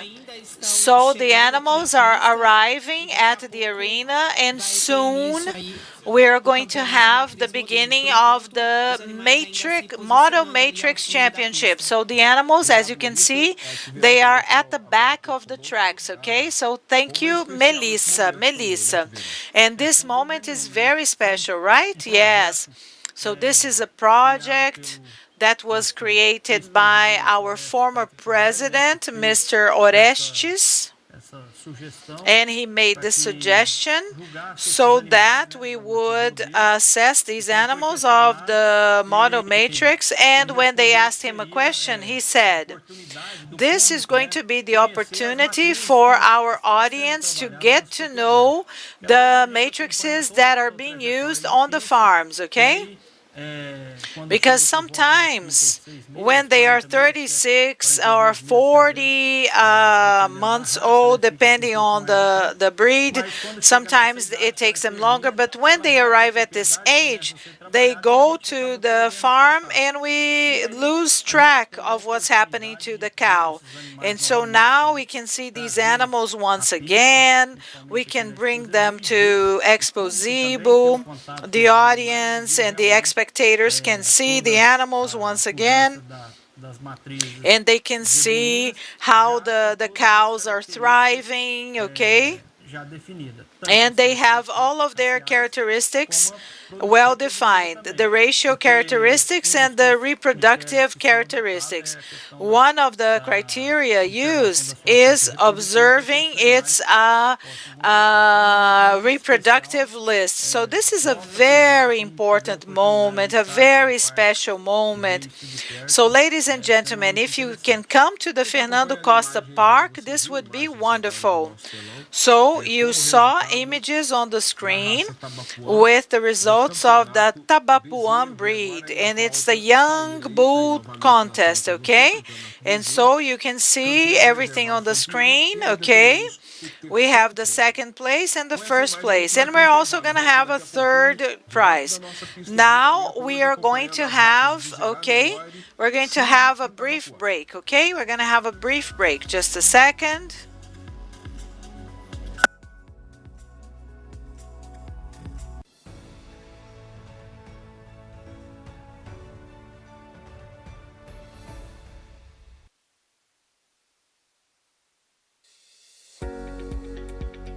Conozca más sobre Impreña, una empresa 100% brasileña, dedicada a la fabricación de productos veterinarios, que busca desarrollar productos innovadores, invirtiendo continuamente en nuevas investigaciones, con el fin de traer soluciones al mercado y maximizar los resultados en biotecnologías de reproducción animal. Puedes contar con nuestros productos, porque para nosotros, tu resultado es lo más importante. Hace 20 años comenzó un sueño. El sueño de llevar al campo soluciones seguras, eficaces e innovadoras en salud animal, colaborando con la prosperidad de la ganadería. Hemos evolucionado, madurado y hoy somos considerados el laboratorio farmacéutico veterinario de más rápido crecimiento en las Américas. Somos JA, desde hace 20 años, aportando innovación y compromiso a la ganadería.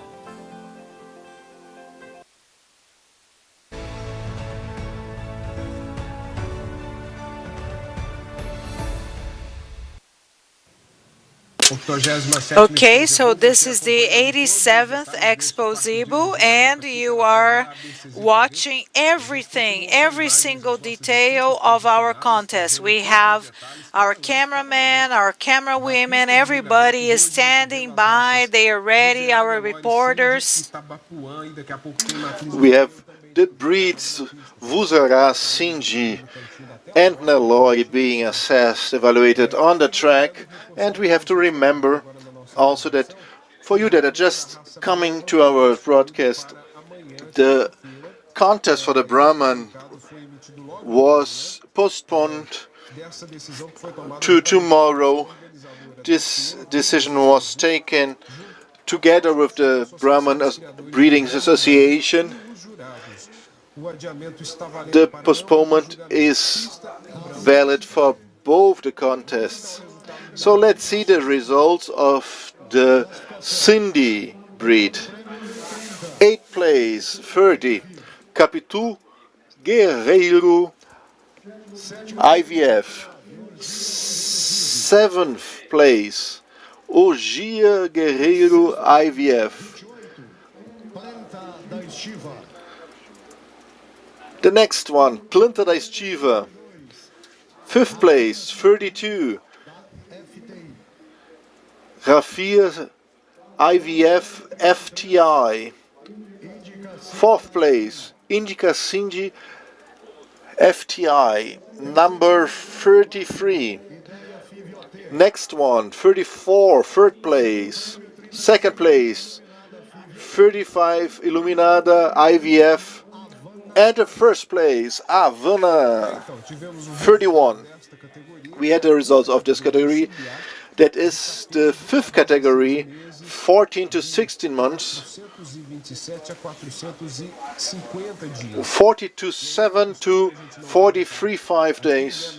And we have to comment here what really catches our attention are the names of these animals. They are so creative. We have to remember they they do name much more animals.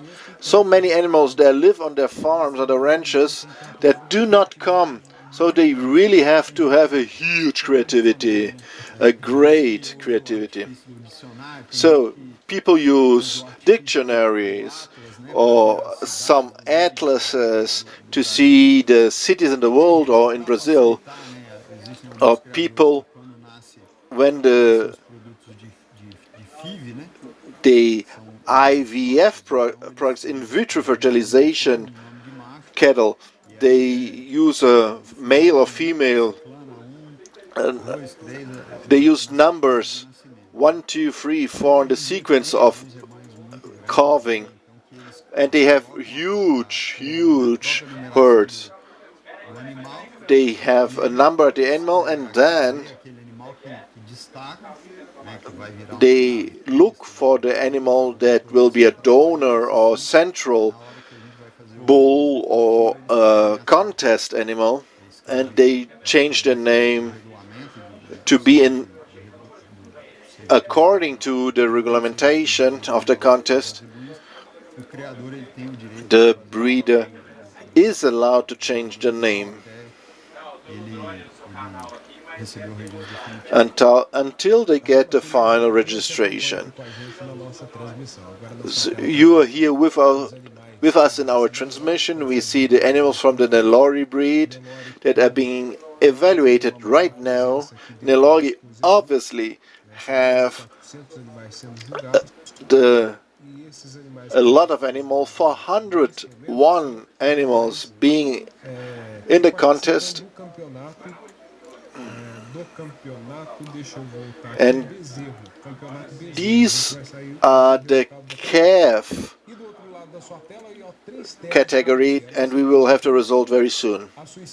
And on your left you see a take of the Fernando Costa Park. On the right, our contest track. It's cloudy, sometimes it's raining, very nice temperature. We see the animals being positioned, others animals waiting, and in the case of the Nelore, they are expecting at any moment now the results of this category. We also have some Cindy breed animals being evaluated. They're positioned more to... No, they're not being... No, they're Cindy breed. They are getting on the track to begin the contest. Actually, the judges are checking out the Tabapua breed right now. Now, see the quantity, the number of animals in this Cindy category. Cindy was the third biggest group of animals that was registered for the contest, only behind Gil, dairy cows, and Nelore, that was the breed with the most animals registered for the contest. So in the city we have just some animals for the exhibition, and now you can see how they grew in numbers, and is the third biggest breed in our fair. Minas Gerais, São Paulo, Mato Grosso do Sul, Pernambuco. These presents are very expressive, so the Cindy breed really being liked by the breeders. Now the animals are being assessed already. That's the fifth category, Soup B, 14 to 16 months old, and we are talking about 8 animals being evaluated right now. We're talking about the spreading of the Cindy breed throughout Brazil. Cindy cattle has a very interesting characteristic, that they are very tough. They adapt very easily, and since they are very tough and strong and they're very adaptable, they went very well in the northeast of Brazil. So They really spread out in the northeast of Brazil, given their toughness, and important breeders in Brazil are in the northeast of Brazil.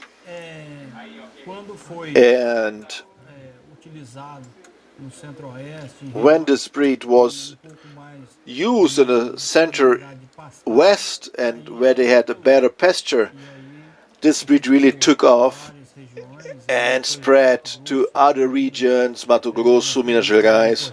We have a very important breeder in São Paulo state that kept his center, that was an important center for the improvement of the Cindy race, that was present in many Expozebu fairs, and now with the Cindy is not only present in one region, and we see here the result in the number of animals that were registered for the contest, coming from almost all regions of the country. Very well. We continue waiting for the results of the Nelore category. The animals of the Cindy breed are being positioned into the slots. The slots, they are painted on the grass. You can see it very well here. So actually, it's a synchronicity that's very beautiful. The beauty to see these animals, each animal with its own pattern of color, fur color, and all this movement that happens on the contest track. It really catches our attention. And you have the privilege to see these aerial takes, and you see the breeders in the back. It's very beautiful to see the presential contests happening again at the Expozebu. You talked about the following, to see this, to be on the breeders, and with your cell phone you can also see these images offered by the ABC TV to you and the whole world. Now let's listen to the result of the Nelore. Quinto, 336. Fifth one, 336. TLDF. Fourth, 338. Cross Philly RFA. Third, 340. IVF Calunga. Second one, 337. Sergio Perdoni. And first one, 339. 57.8 from Paraná. Senhoras e senhores, raça Guzerá, ABCZ informa. Ladies and gentlemen, Vuzera breed, ABCZ informs.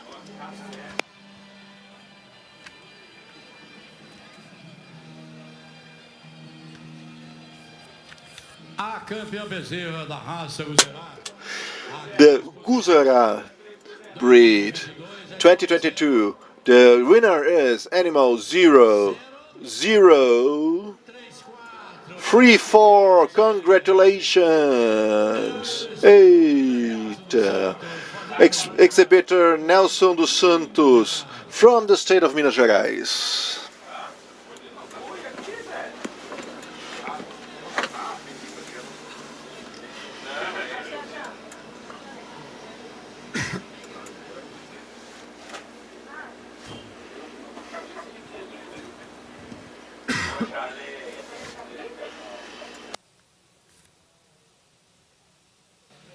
Tá aí, agora temos a imagem. Esse é o boné que eu ganhei na primeira comemoração aqui no parque. So, that's a very nice picture, a very nice image.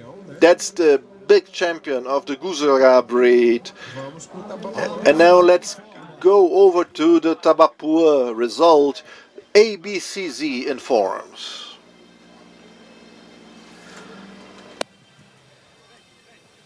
Terceiro melhor animal do campeonato bezerro da raça Tabapuã And the winner is number 73, IVF Daga, Gustavo Oliveira Souza is the exhibitor from the state of Goiás.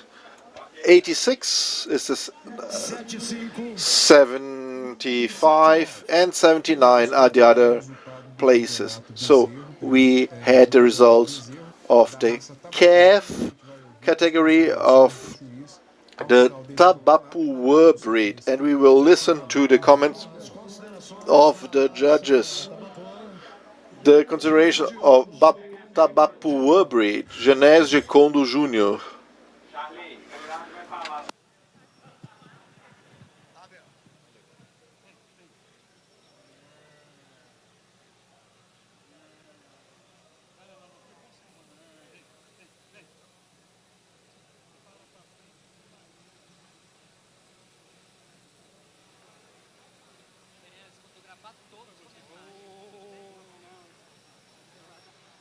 Muito bom dia, senhores expositores da raça Tabapuã. Dear exhibitors of the Tabapuã breed, I want to compliment you for the quality of the animals that were taking part of this contest. The calf, that's the first category of the Zebu breeds. The sixth place, please put in a sideways position. It has a good harmony. On his side, very harmonic in his whole view, and in the comparison to the others, this animal lacks in his physical structure. We would like to see a more structured bones animal that had more volume in its carcass. Thank you very much. You can go. Now the next one in the sideway position, the fifth place in the competition in the championship. It has a good physical structure,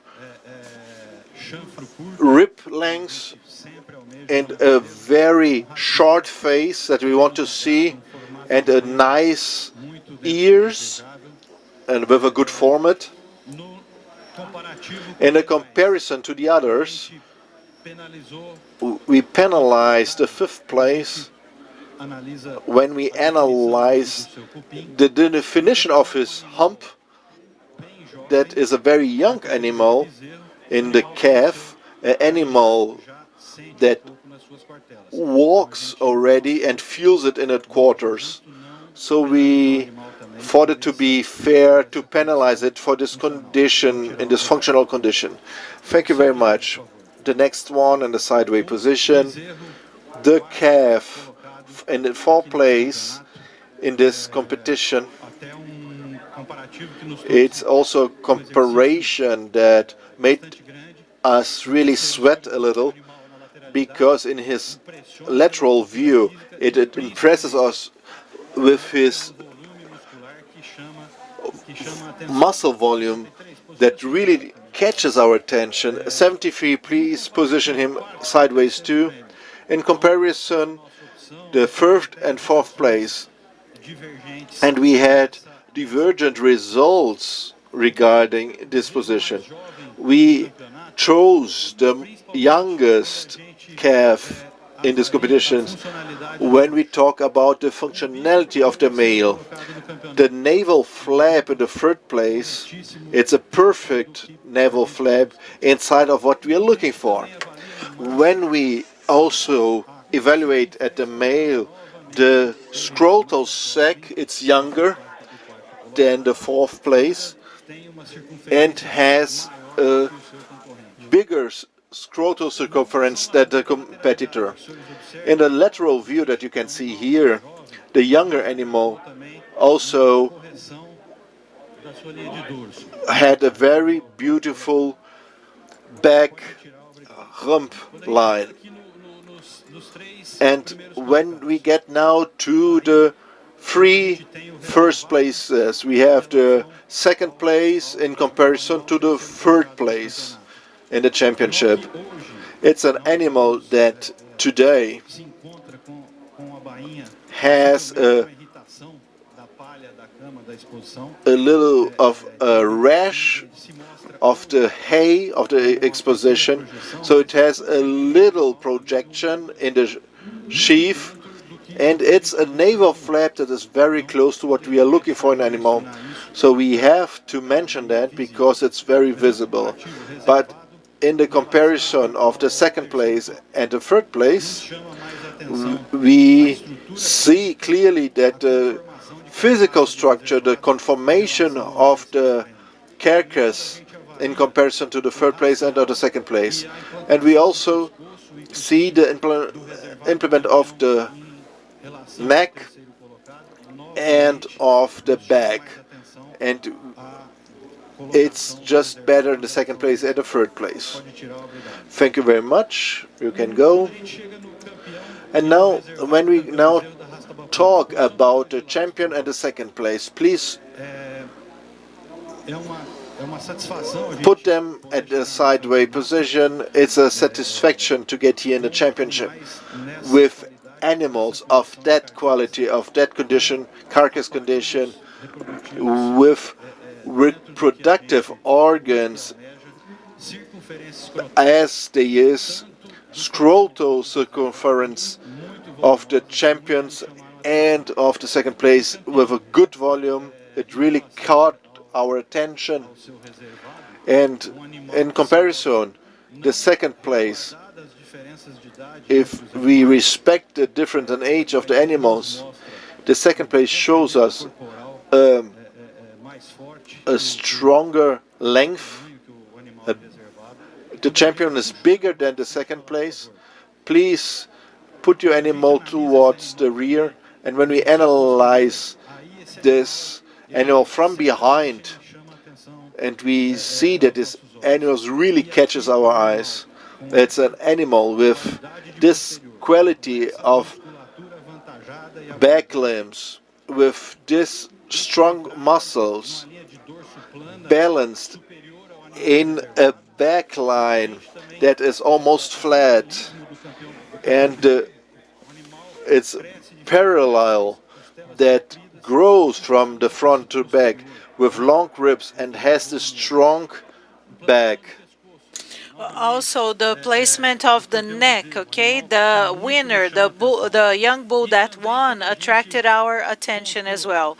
And whenever we mention the quality of the posture, the young bull, the champion young bull is better than the second place, okay? Please place it sideways. I would like to congratulate the owners of these beautiful animals, mainly the champion, the second place, and the third places, okay? Congratulations, ladies and gentlemen. Thank you.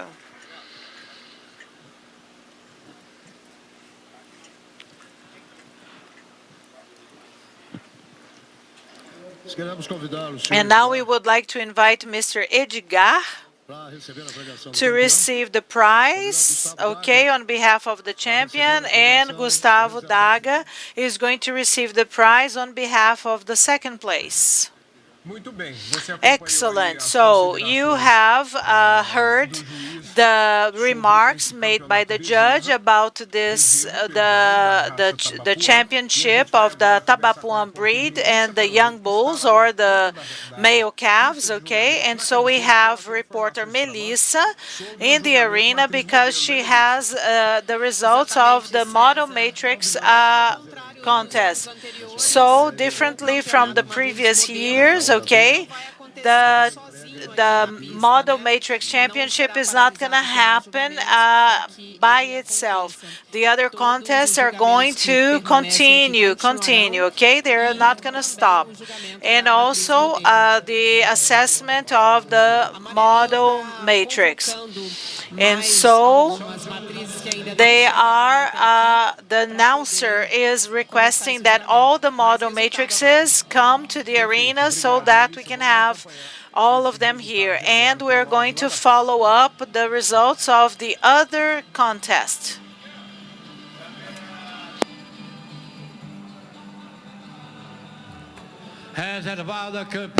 So second place, the heifer, the Guzerá heifer, is gonna go to the animal 0, number 0010. Okay, Bettina Five. Okay, okay. Lagoa da Lontra is a city in the state of Minas Gerais. So we have the second place of this championship that we are following up, okay? So we have the Guzerá Palactive from CM and from the farm in Bumpá. So the fourth place, Prado Five Sansalito.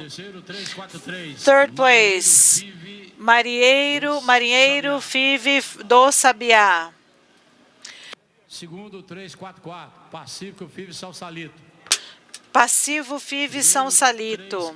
And the first one is 341, Chacal Five.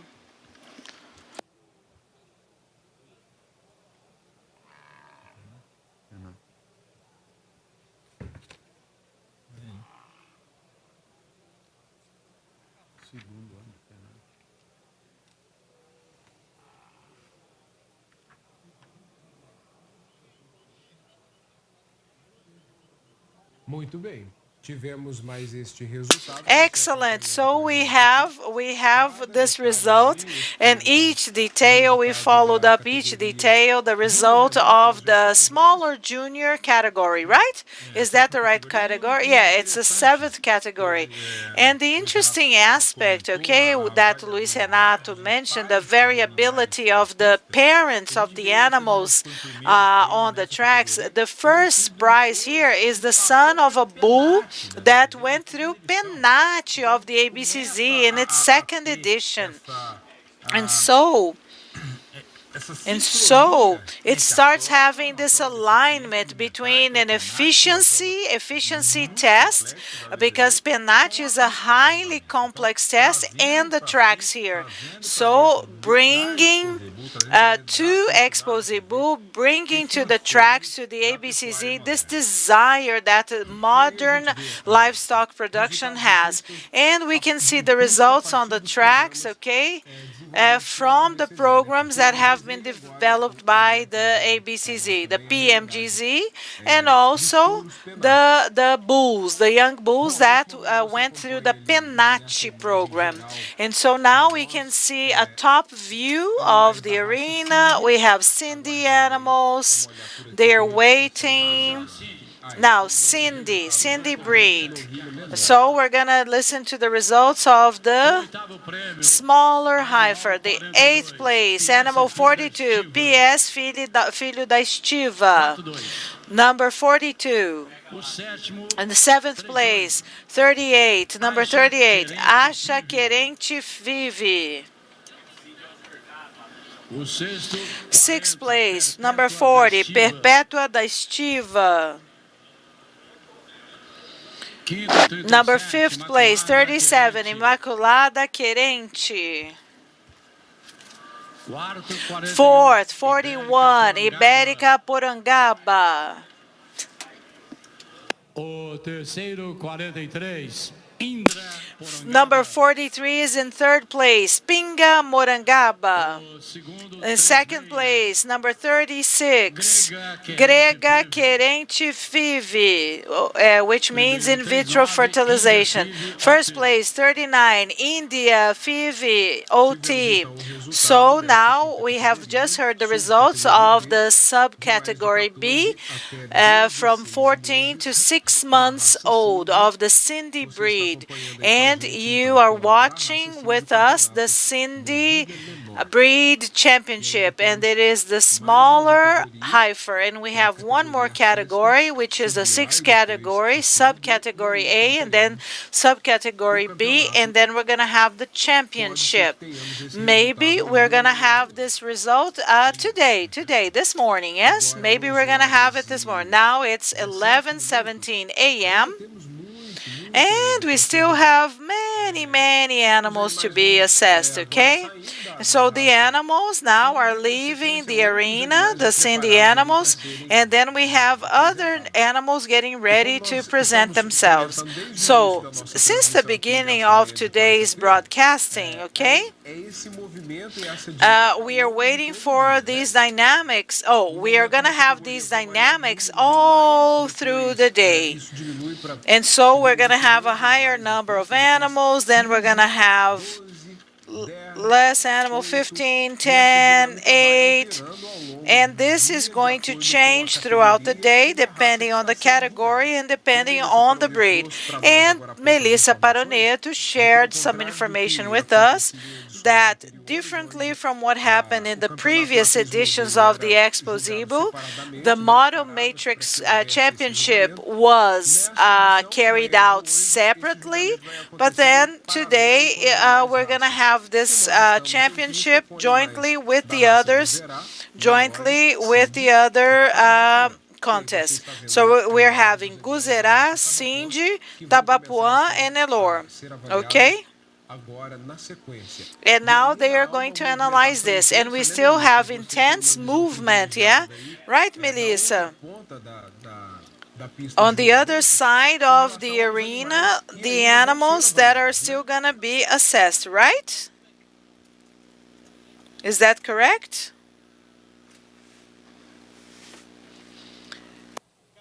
Acho que a Melissa não me ouve agora. Bom, I don't believe Melissa has heard me. I apologize. And so the animals are coming into the arena, and I would like my colleagues here to comment on this. So, about the behavior of the animals when they are going to be assessed. Nassif, Tiberon, Guilherme, when an animal is being assessed, when can this animal be penalized?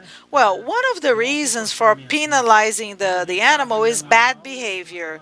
So whenever we are assessing an animal, if the young bull is a rebel, let's use this term, if it's a rebel, maybe it can be penalized. If they don't behave well, if they don't place themselves correctly, maybe the animal will be disclassified, okay?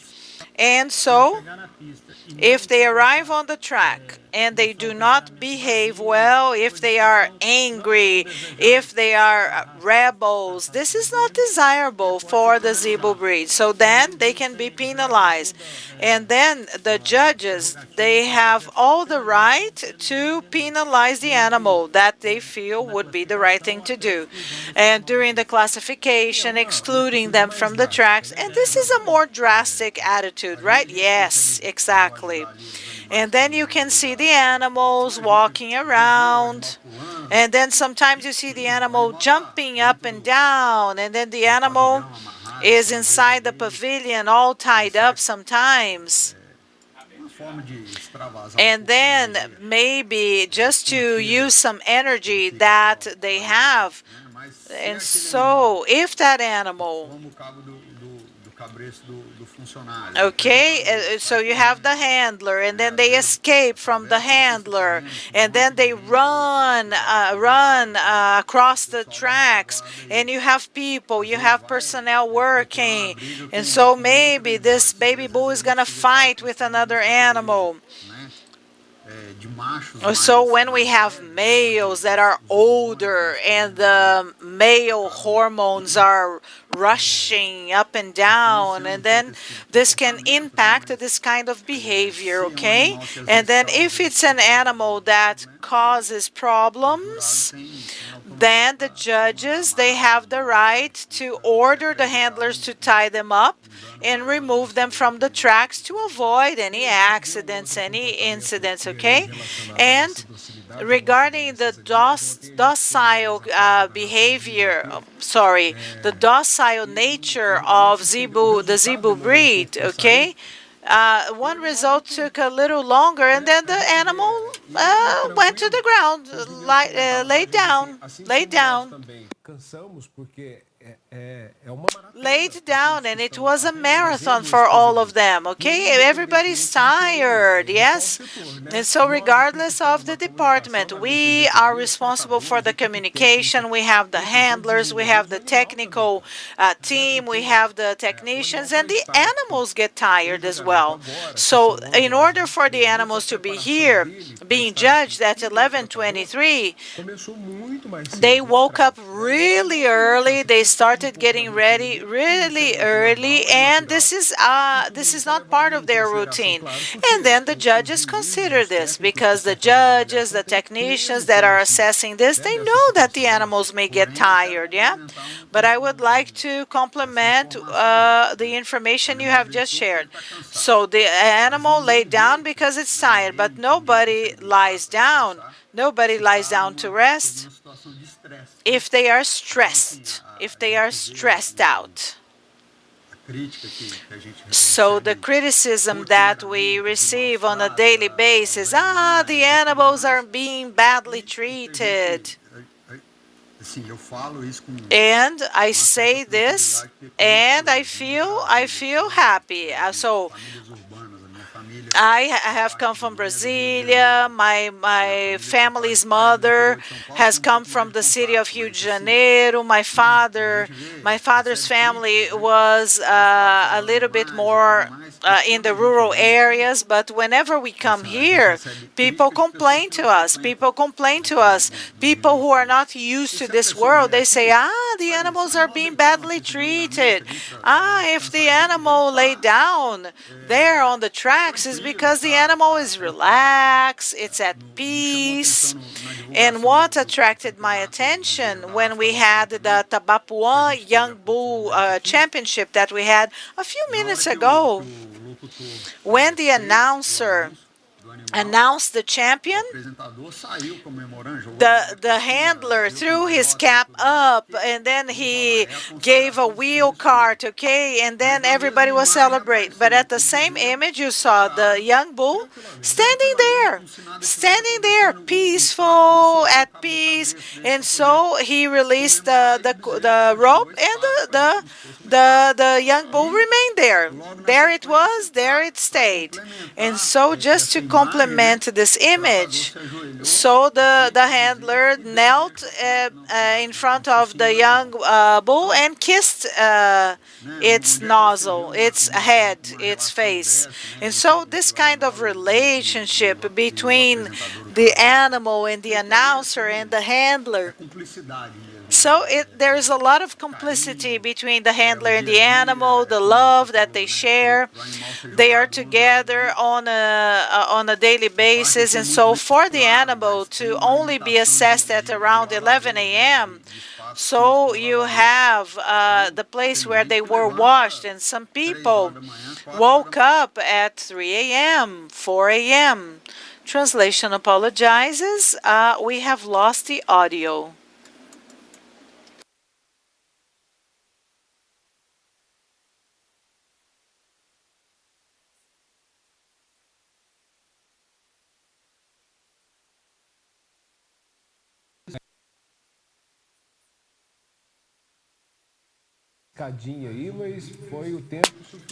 And we had enough time.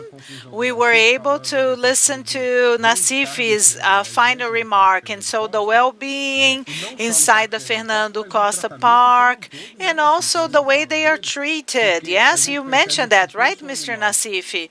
So if it were an animal that had been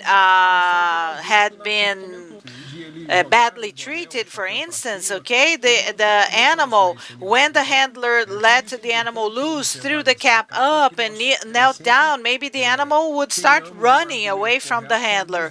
So maybe this is the right comment. And Mr. Nassif said that the assessment would not be just if they didn't know the relationship.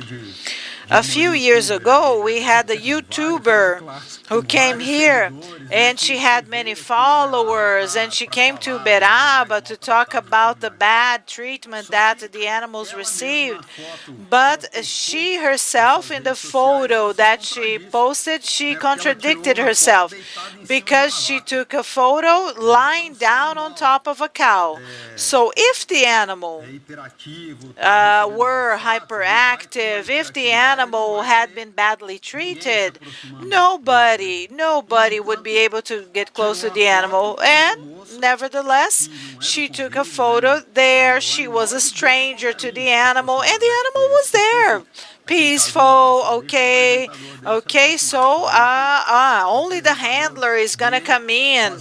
Only the handler can approach the animal. No, that was not true. And so the lady would not have been able to lie on top of the animal and take a picture. So it's always important for us to have this kind of information, okay? So that we can have the correct argument. So Fabiana Rios has typed a question in our chat. And where can I receive the catalog online? Okay, surf on the ABCZ website, and then you can download the catalog, okay? We have a paper catalog, okay?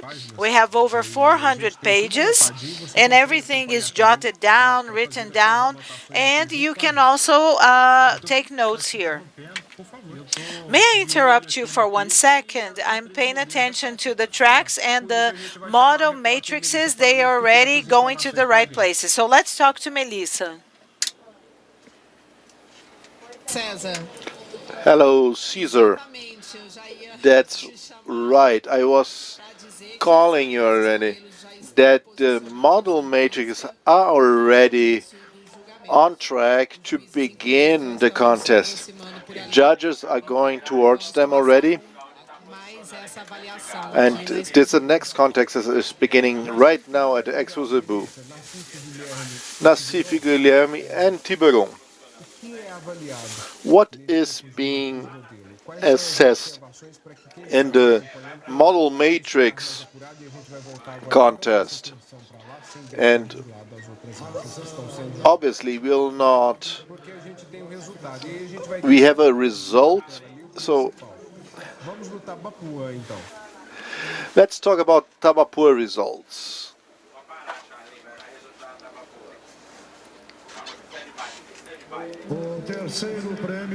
Third place, number 90, Grafiato Vivi.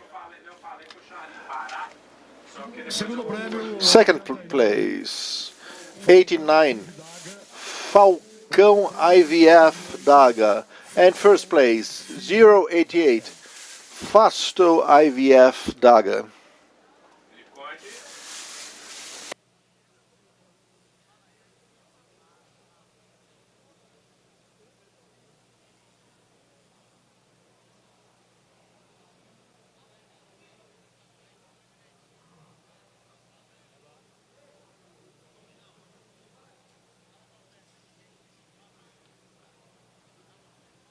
Tá aí então, tivemos o resultado do campeonato júnior menor, a primeira categoria deste campeonato.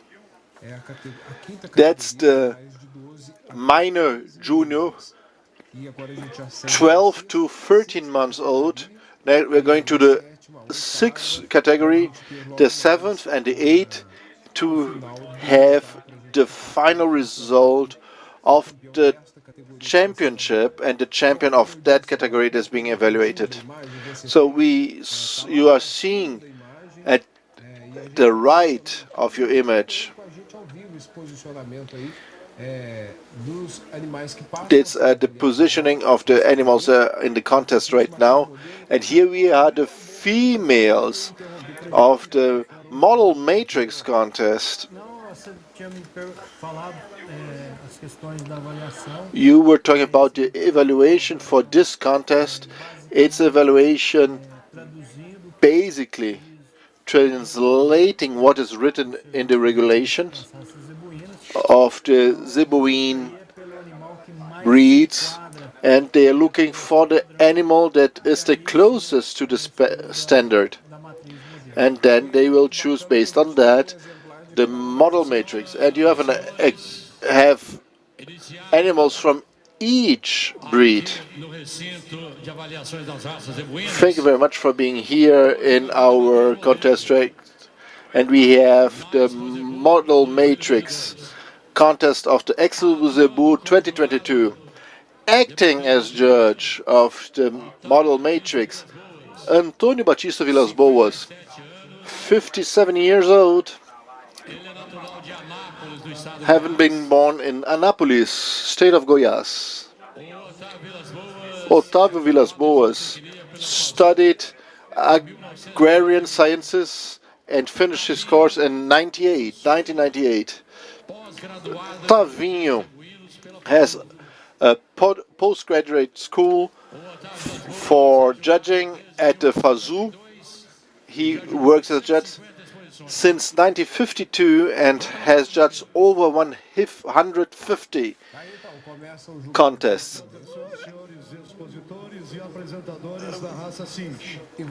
Exhibitors and Cindy. And after the judgment of this category,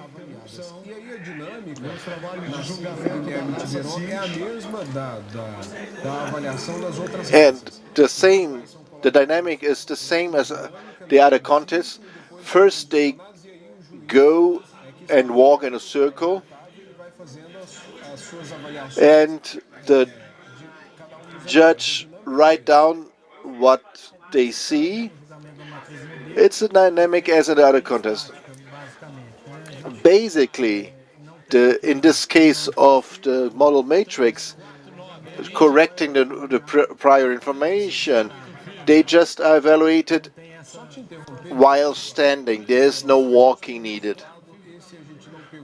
We have a result, the Cindy result. It's the Nelore result. Okay. So, for the Nelore breed, the work is done. Sixth category, Tabapuã. First prize, Beethoven.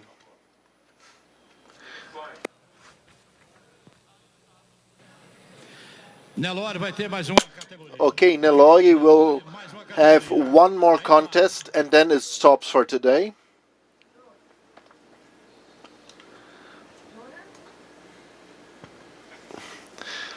Bom, ele ia anunciar aí Cindy, mas interrompeu. Vamos ver se ele vai. Anunciou o Tabapuã. Continuar. Sexta categoria. Now we go over to the Tabapuã, sixth category. They will announce the result very soon. Nós estamos aguardando aí, portanto, o resultado desta avaliação agora da raça Tabapuã, e acontece em paralelo. Esse ano há uma diferença, diferentemente de anos anteriores, onde nós tínhamos somente o julgamento da matriz modelo em pista, no momento em que elas adentram ao recinto de avaliação.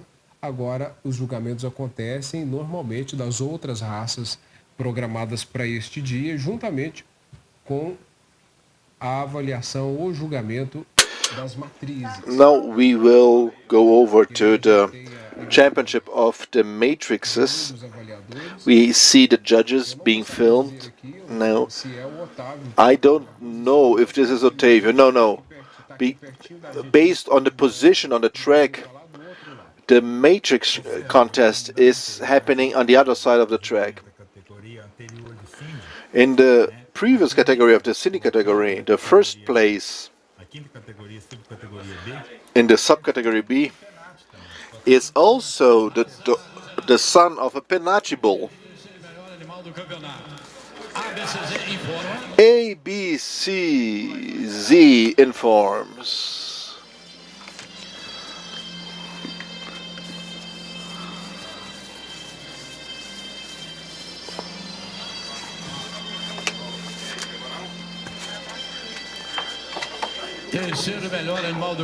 Third place of the championship is the animal 0 1-3. Linda LBL. Leandro Botelho as exhibitor from Paracatu of the state of Minas Gerais.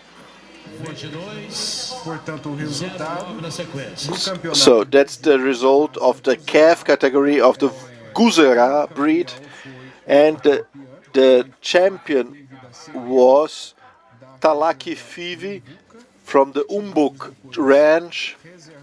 Then we had at the second place number 10 from the ranch Lagoa da Lontra, Paraupeba, state of Minas Gerais. And the third place was just announced. That was the champion of the second category, 9 to 10 months old. Pocão de Paracatu is the farm, Minas Gerais. Now let's listen to the comments of the judge. The comments will be done by the judge Lourenço Botelho. Good morning, everyone. This championship for calves are very good calves that came to the contest, but we need still to comment. And we are losing a little bit of the homogeneity of the cattle. The categories that we judge is a certain heterogeneity. Another details are the limbs. We need to take care of the limbs, and it's here in this age that we have problems with the limbs. And obviously the breeding will make that this animal be competitive. The calf that was classified in 6th place, it's a very beautiful one, has good legs, but in its development, not only for his age, there's some lack of development. They have a good length and good ribs, but the ribs are not arched as its competitors. Thank you very much. You can go. The 5th place, number 92, is very well developed calf, a good muscle coverage. We like it very much. A carcass length that is very good. The rump, the back, good bones, but when we compare it to the other calves, she will lose in the breed characteristic, so it's not that refined in terms of breed in comparison to the other calves that had a better result. And when it walks, it doesn't walk that smooth at the other calves.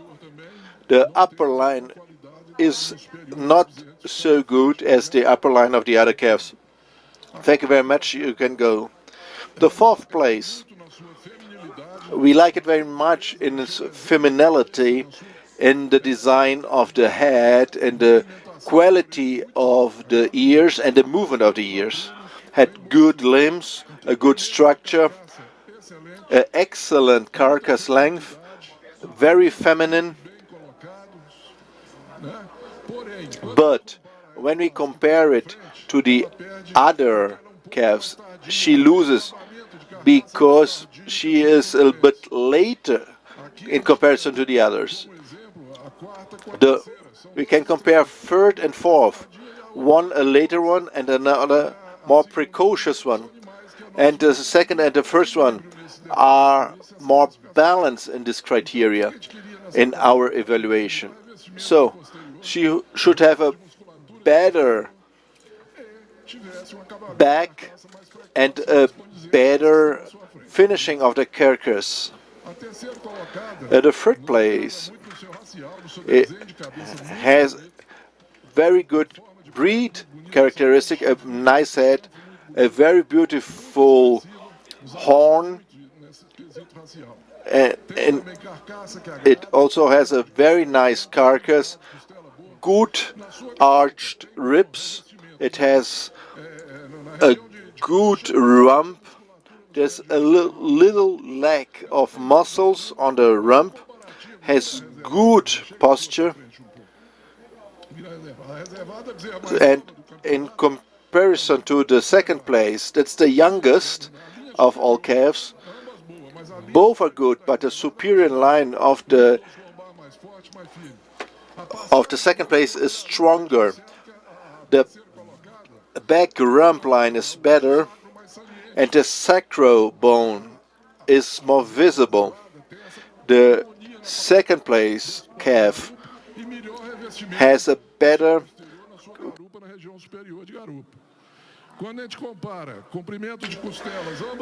We see the length of the ribs, but the better ratio.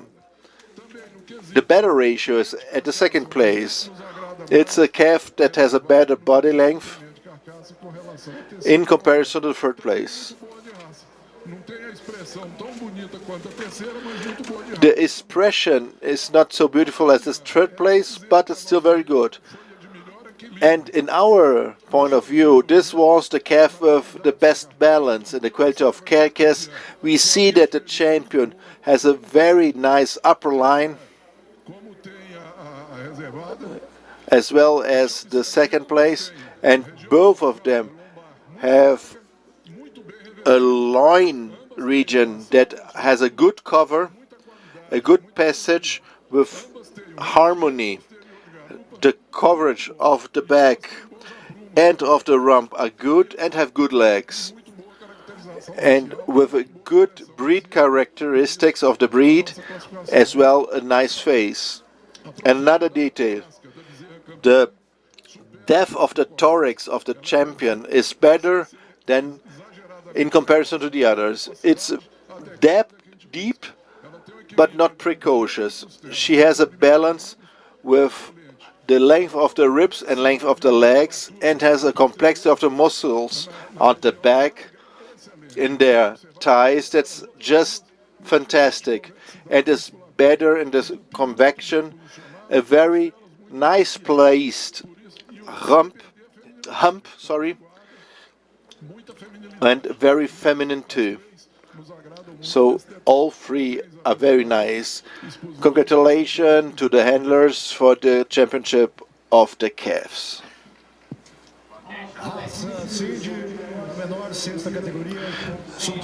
Cindy subcategory A, 10th place, 48. 9th place, 49. Nicole IVF Estiva, 8th place, 53. Preciosa Cindy da EFT. 47. Dolly Filho Babassu. 6th place, 46. From Bagu. 5th place, 50. Self Cindy from FTI. 4th place, 44. Liars. 3rd place, Bambina Fivi. 3rd place, 52. 2nd place, 45. Aurora Fivi Babasu. And 1st place, 51. Aja Vista IVF.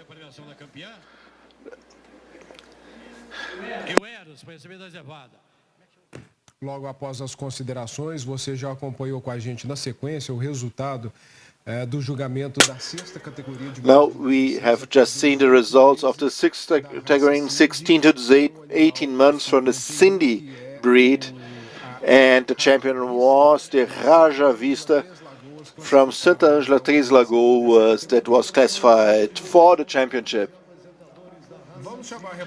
Now let's call on Melissa Baroneto, our reporter at the track, that has further information about the contest. Hello, Caesar. With the conclusion of the Cindy breed contest, this contest are stopped now and will be back at 2:00 p.m. We will continue with Tabapu. It will probably be the last category. Then they will have the championship, and they will have a break until 2:00 after lunch. And we're having still the contest of the model matrix and Guzera on the track and Nelog on the track. We are still here with our specialist team, heavyweight team. We have a lot of breeds being evaluated. Do you want to comment something on the results we had? Just complementing the remark from Guilherme, in the Nilori calf category, you had children from Penachi bulls, and in the minor heifer category, you has the first prize, also again the son or daughter of a Penachi bull. We are trying to get these worlds closer, and they were actually in opposite directions, and now we are trying to bring them on a convergent line, going to one direction. As Aristotle always said, the virtue is in the middle. It's a very well evaluated animal, but also very well in the standard of the Zebu breeds. That is our philosopher Nassif. You are really elevating the level of our commentators. So I wanted to even comment something, but now I gave it up. After that comment, complimenting the comments of our great philosopher Nassif, the importance of the visual evaluation. We need to remember that the bulls that are good in the Penachi, they are also evaluated visually by our technicians, and the results are being shown gradually on the track and on the evaluation weeks. These animals are being very well selected in their functional characteristic as well as in their racial characteristics. The Penachic contest is happening. It happened this year in the Expo Genetic. It's being, these evaluations are being transmitted. So they came here, they've been measured, and we followed along. We have seen that on Thursday, the images from the weighting of those animals, and they are in Fazu, and we have a big representation in Brazil. So Rondônia state has had 9 animals, so that was the biggest participation of the state up to now. So 9 animals from the Brahman breed and Nelore. So Brazil, the entire country has been here, so it is a very democratic contest. Everybody can come in with their animals, and they can bring in, as people, Nassif, our philosopher, said, you can bring what is nice, and you can bring the 2 extremities, from those 2 different worlds to converge in order to lever our cattle raising more and more. So very nice. Now we will, it's noon, 10 before noon now, and we are about to get all of the judgments that will be in the afternoon as forecasted because of the amount of animals. Of course, they are being assessed today, and we, just like Melissa said, we finished the Sinji assessment right now, and we keep going with the model matrix with our Judge Otávio Vilas Boas, who is assessing them right here on the corner of the track. In order for me to see, I have to come up, I have to stand up. I think you can see it better than I do. Yeah, we have a privileged view here, but if you see us through ABCZ TV, we have a very nice view too. It's good image. You don't lose any detail. Yeah, correctly. You can see all of the characteristics of those animals that people can see in person. You can also see through your screen. For the 9th category,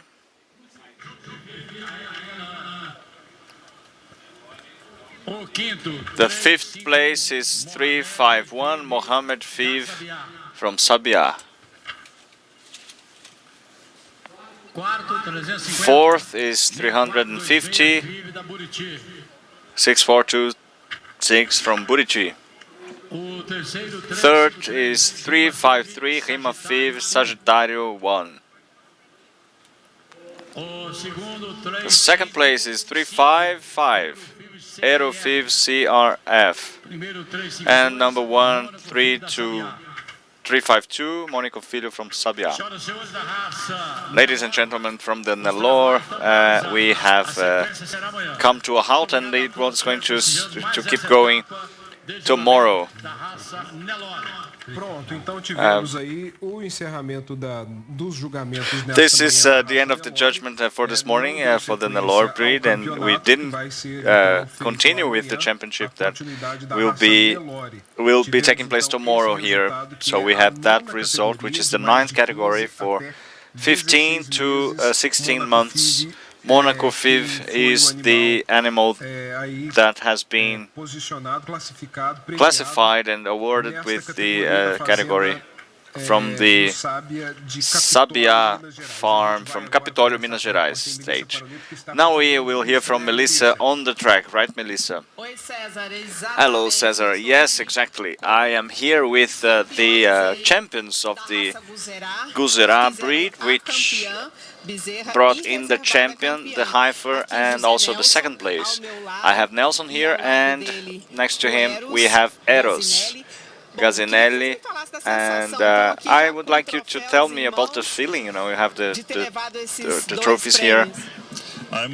Yeah, this is very exciting. It's my first time on Expozebu. I would like to thank Eros and Raul and Beach, who the animals have been acquired through their auction, and I'm very happy. You know, this is undescribable, and there are no words to define the emotion here. The first time, right? Yes, the first time, newcomer, the first one we never forget, right? Eros, how about you? This partnership, tell us about it. Just like he said, we had the champion heifer and the second place have been acquired in the second edition of our Pilares da Raça auction. So it's a joy for us as investors and organizers. It's a joy to be here with the biggest stage of Zebu culture in the world, and now we can hug our friends after 2 years not being able to do this, and if you can win, it's even better.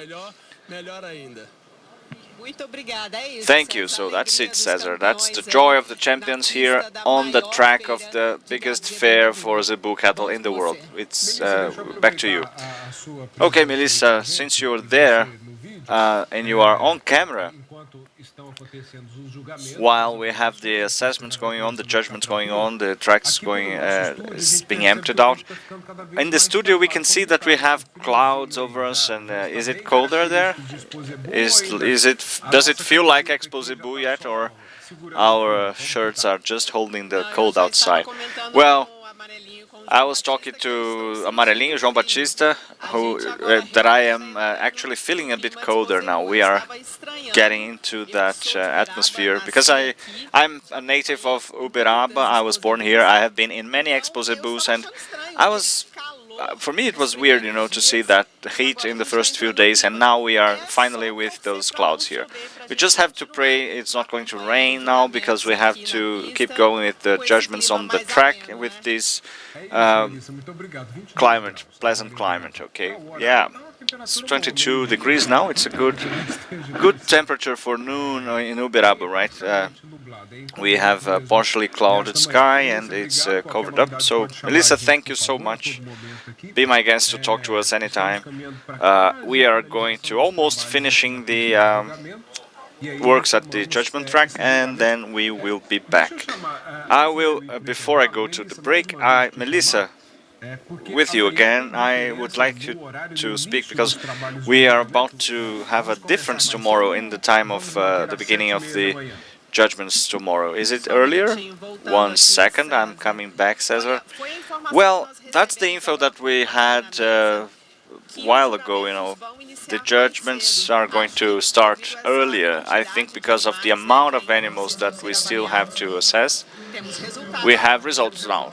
Okay, Melissa, thank you. Let's follow along with Tabapuã. 6th place, Freud Daga, 95. 5th place, 96, CZT Bodin Fiv. 4th place, 97, CZT Orion Fiv. 3rd place, 94, Galopeiro Fiv from G05. 2nd place, 98, Bianco Fiv. 1st place, 93, Deodoro Fiv from Tabapuã.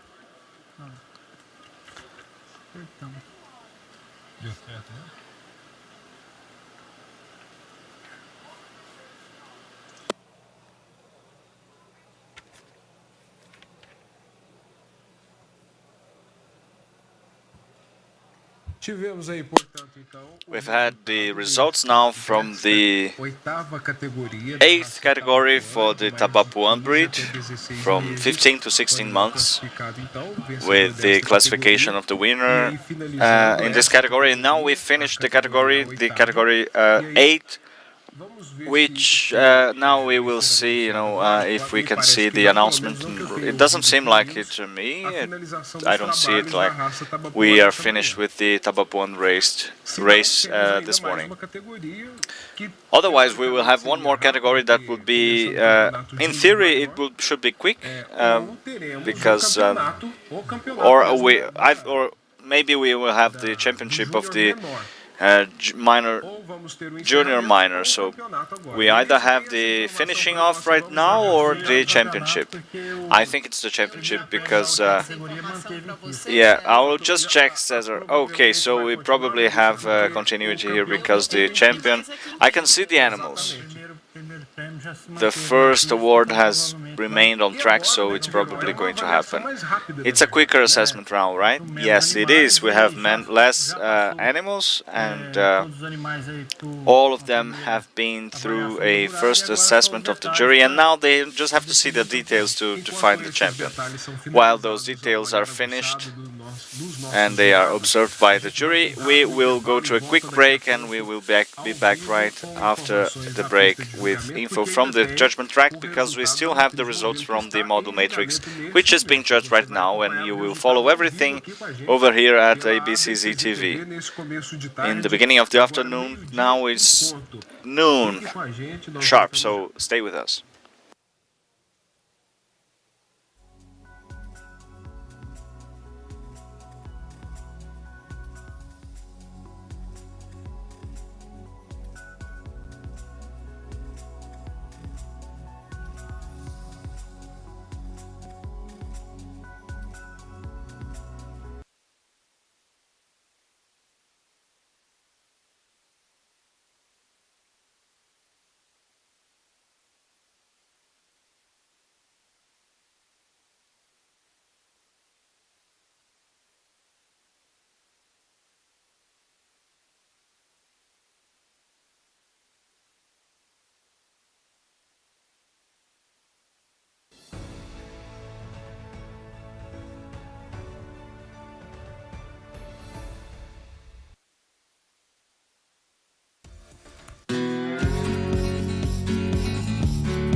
Sepa más sobre el trabajo del grupo Matsuda. Llevamos más de 70 años en el mercado. Proporcionamos numerosas tecnologías para la producción de alimentos y operamos en más de 20 países. Investigamos y lanzamos nuevos cultivares de pastos, además de contar con la más alta tecnología en semillas de forrajes tropicales del mundo. Fomentamos el respeto por el medio ambiente, los animales y las personas. Somos el grupo Matsuda.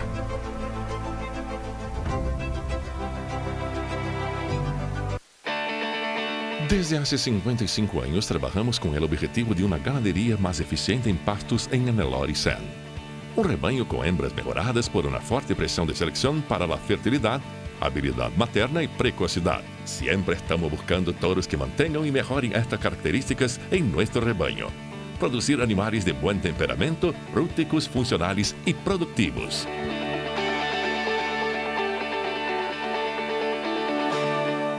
Conozca más de Romancí. Romancí.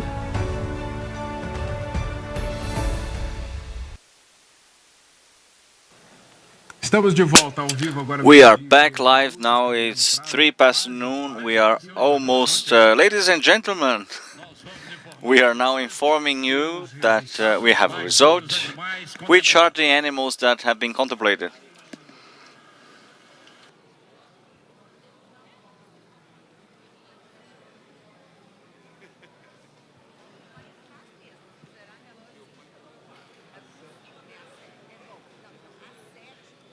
Enquanto a gente acompanha, vamos chamar. In the meanwhile, ladies and gentlemen, the first info that we have is from Double Aptitude Gear. We, ladies and gentlemen, we inform you that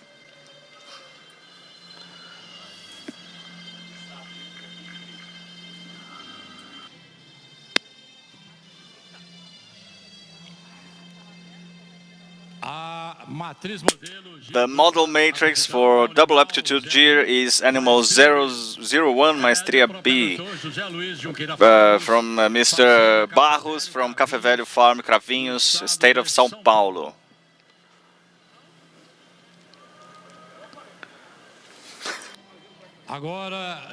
Now, Dairy Gear. ABCZ informs you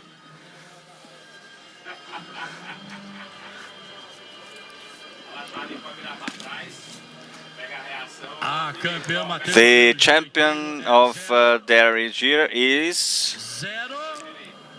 04 Decolar Holland from the exposer Maluci Borges, Terras do Oriente Farm, Uberaba, Minas Gerais.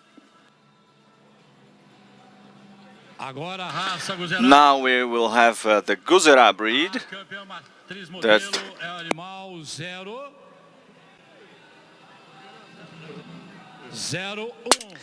The champion for the model matrix is 0, Alice from Morumbi. The exposer is Geisa Magalhães, Machado Rufim, Paineiras Farm, Trindade, Goiás State. The breed Indo Brasil. We have the model matrix, the championship. The champion is the number 2, Tenente exposer Rodrigo Borges.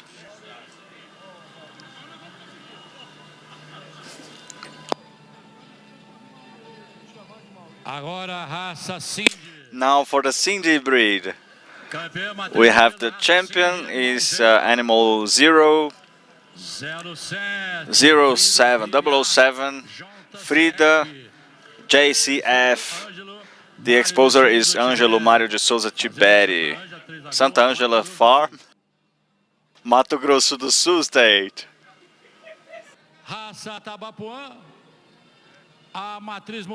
Tabapuã breed model matrix is animal 01 Quibela Fiv from Golias, Goiás. The exposer is Gustavo Oliveira, Condomínio. The farm is Gurita Ideias, state of Goiás. Congratulations.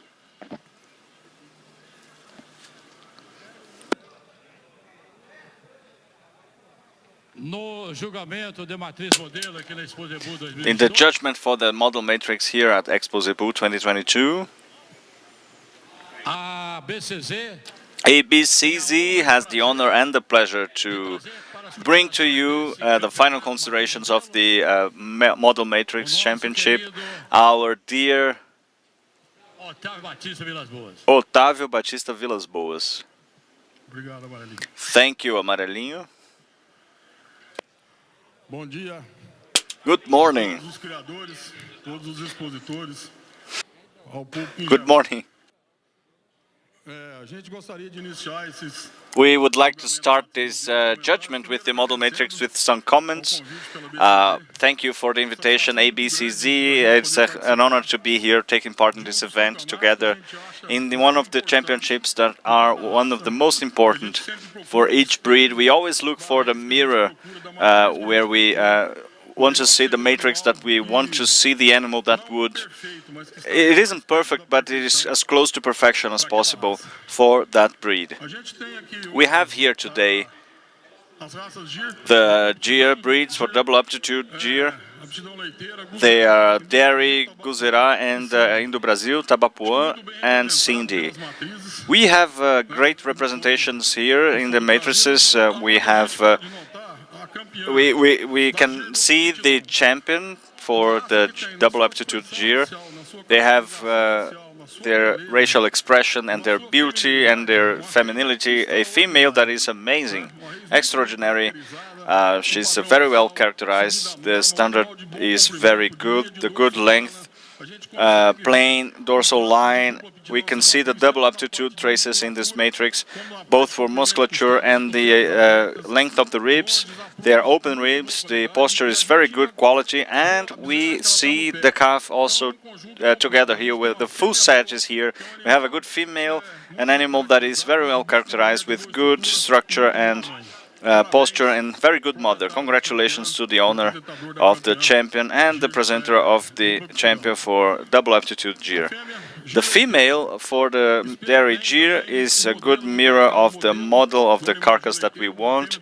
The female is very well characterized. We know that in order to produce milk, we should have animals that are very well characterized, like this cow right here. Good length, a good format to the structure, and she has ribs that are large. They are very good quality udder, and when we see the animal from the hind part, we can see the spacing in the posterior chain where we have this configuration which is more present than in the others. Amazing animal, beautiful animal that mirrors what we look for in this breed for the dairy Gyr. Can you bring your animals here, please? The champion is Guzerá. In the Guzerá breed, we had two beautiful females, where we had the champion, from our standpoint, has better characterizations for the breed, better format, very expressive skull, and length and quality of the bone structure. Strong animal with thin neck, very feminine, very well arched, very well structured. Please go ahead and put it in front. And we can see the balance of this female in the length and height, and their back is very nice, their rump is very nice, with nice limbs, and we saw that it's a beautiful animal, one of the best in the championship. Congratulations to the breeder of this champion of the Guzerá breed. It was very close, and we chose the animal that was the best in the breed. The movement of the ears, had beautiful front and back rear limbs with a good arching of the ribs, good muscles, and it's clear that the Indo-Brazil breed, it's a structure, weight gain, and other very beautiful, as well as the navel flap. It's what we're looking here in Brazil. Congratulations to the handler and to the owner. Tabapuã, very well characterized, a very good skull, good ears, good neck, the physical structure.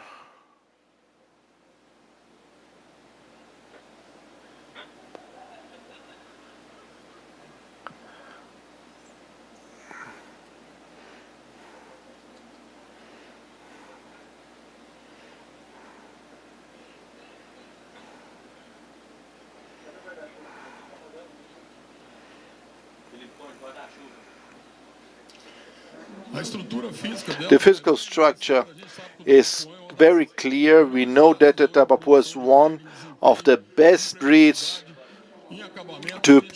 for the meat production, and we see this here in this finishing of this female. Congratulations to the owner and to the handler. And the Cindy breed had the most animals inscribed in this contest, and we looked for the animal that had the best racial characteristics, a better conformation, a better muscle volume without losing the double aptitude. Can you just get yours a little bit to the side?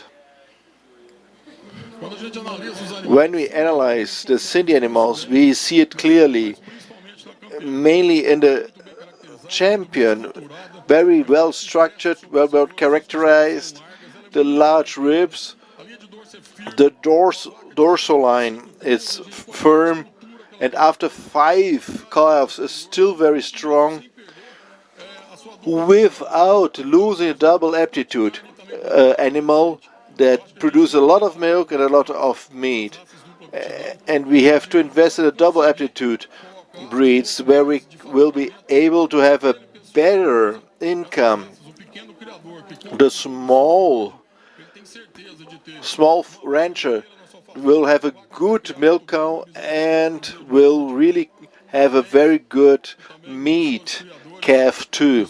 Congratulations to the owner, to the handler, and to end, we want again to thank the ABCZ for the invitation and congratulate the breeders and congratulate also the Expozebu. After 2 years, thanks God, we are able to be here together.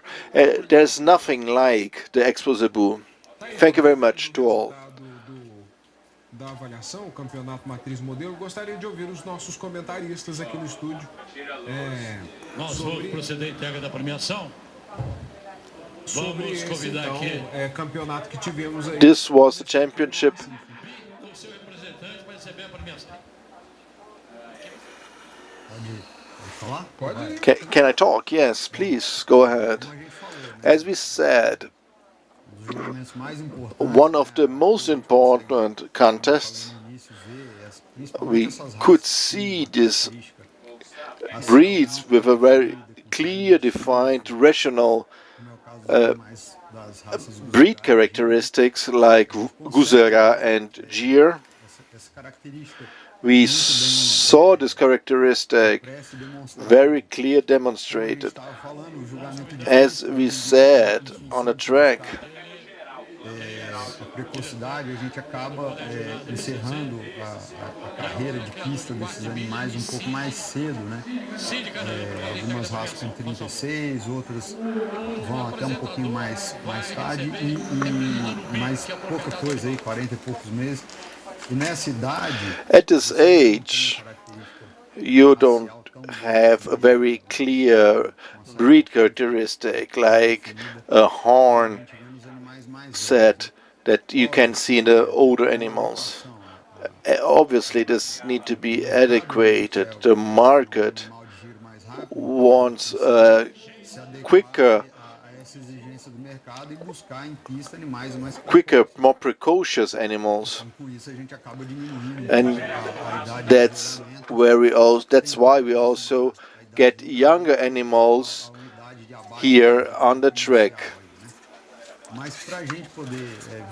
But to view these matrices, these more beautiful matrices, with their horns in the right direction, in the Gyr breed or Guzera breed, or Nelore in Brazil, we can see this clearly in the old animals.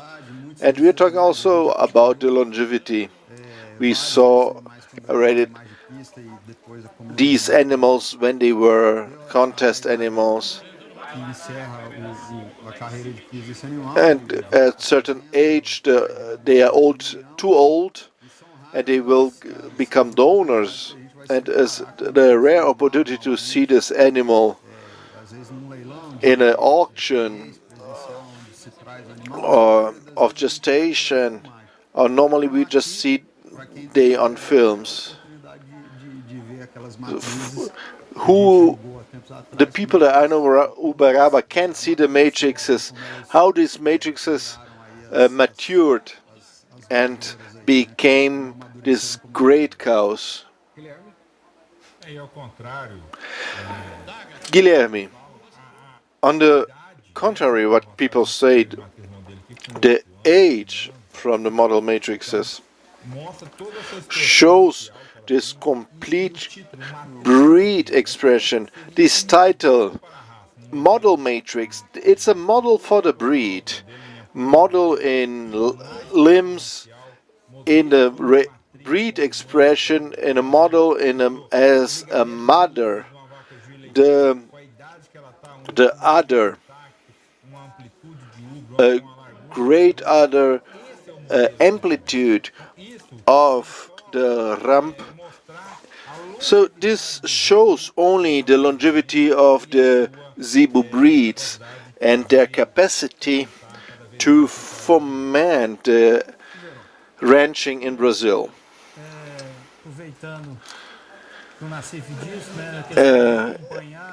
Continuing what Nassif said, and the opportunity to follow the animals that we saw on the track in the past, the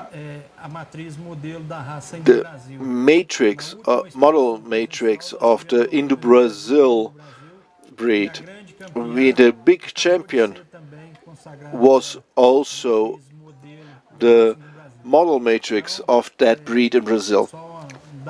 So it's just a curiosity, but we see that they are evolving on a good way. It's exactly what we're looking for in a model matrix, and the judge did it very well, explaining breed by breed in an age that they are already donors. This quality of the other, the posture in all the races and the breed characteristics, these are all important topics in a contest. And Nassif earlier commented on the breed characteristics and the definition of these characteristics. 80% of this information must be in your head and are defined in the skull of the animal. We see this animal already defined.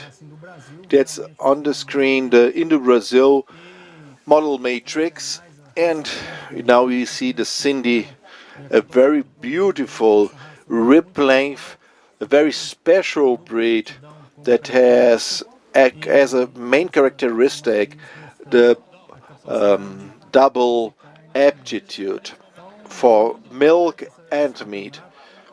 This is a very important championship and very well executed, as we could see here at ABCZ TV over the images. Tavinho did it very well. He is for certain a reference in the contest with over 150 contests with him working as a judge. So these are our expert team, and now we go to Melissa Parodetto, that is still at the track, bringing all the information to us. Although we finished the model matrix contest, we still have some cattle on the track. Yes, we are here waiting for the results of the junior Tabapuã. I think we have the result. First hand, the results. Let's listen. It's minor junior.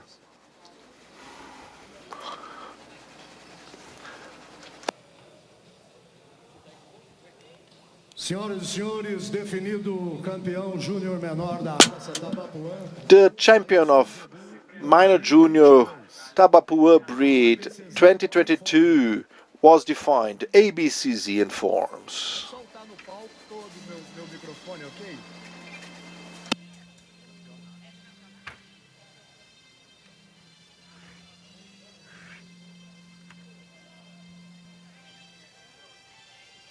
O campeão júnior menor da The champion of minor junior Tabapuã breed Expozebu 2022 is Animal 88 Faustão FIV Daga in vitro fertilization.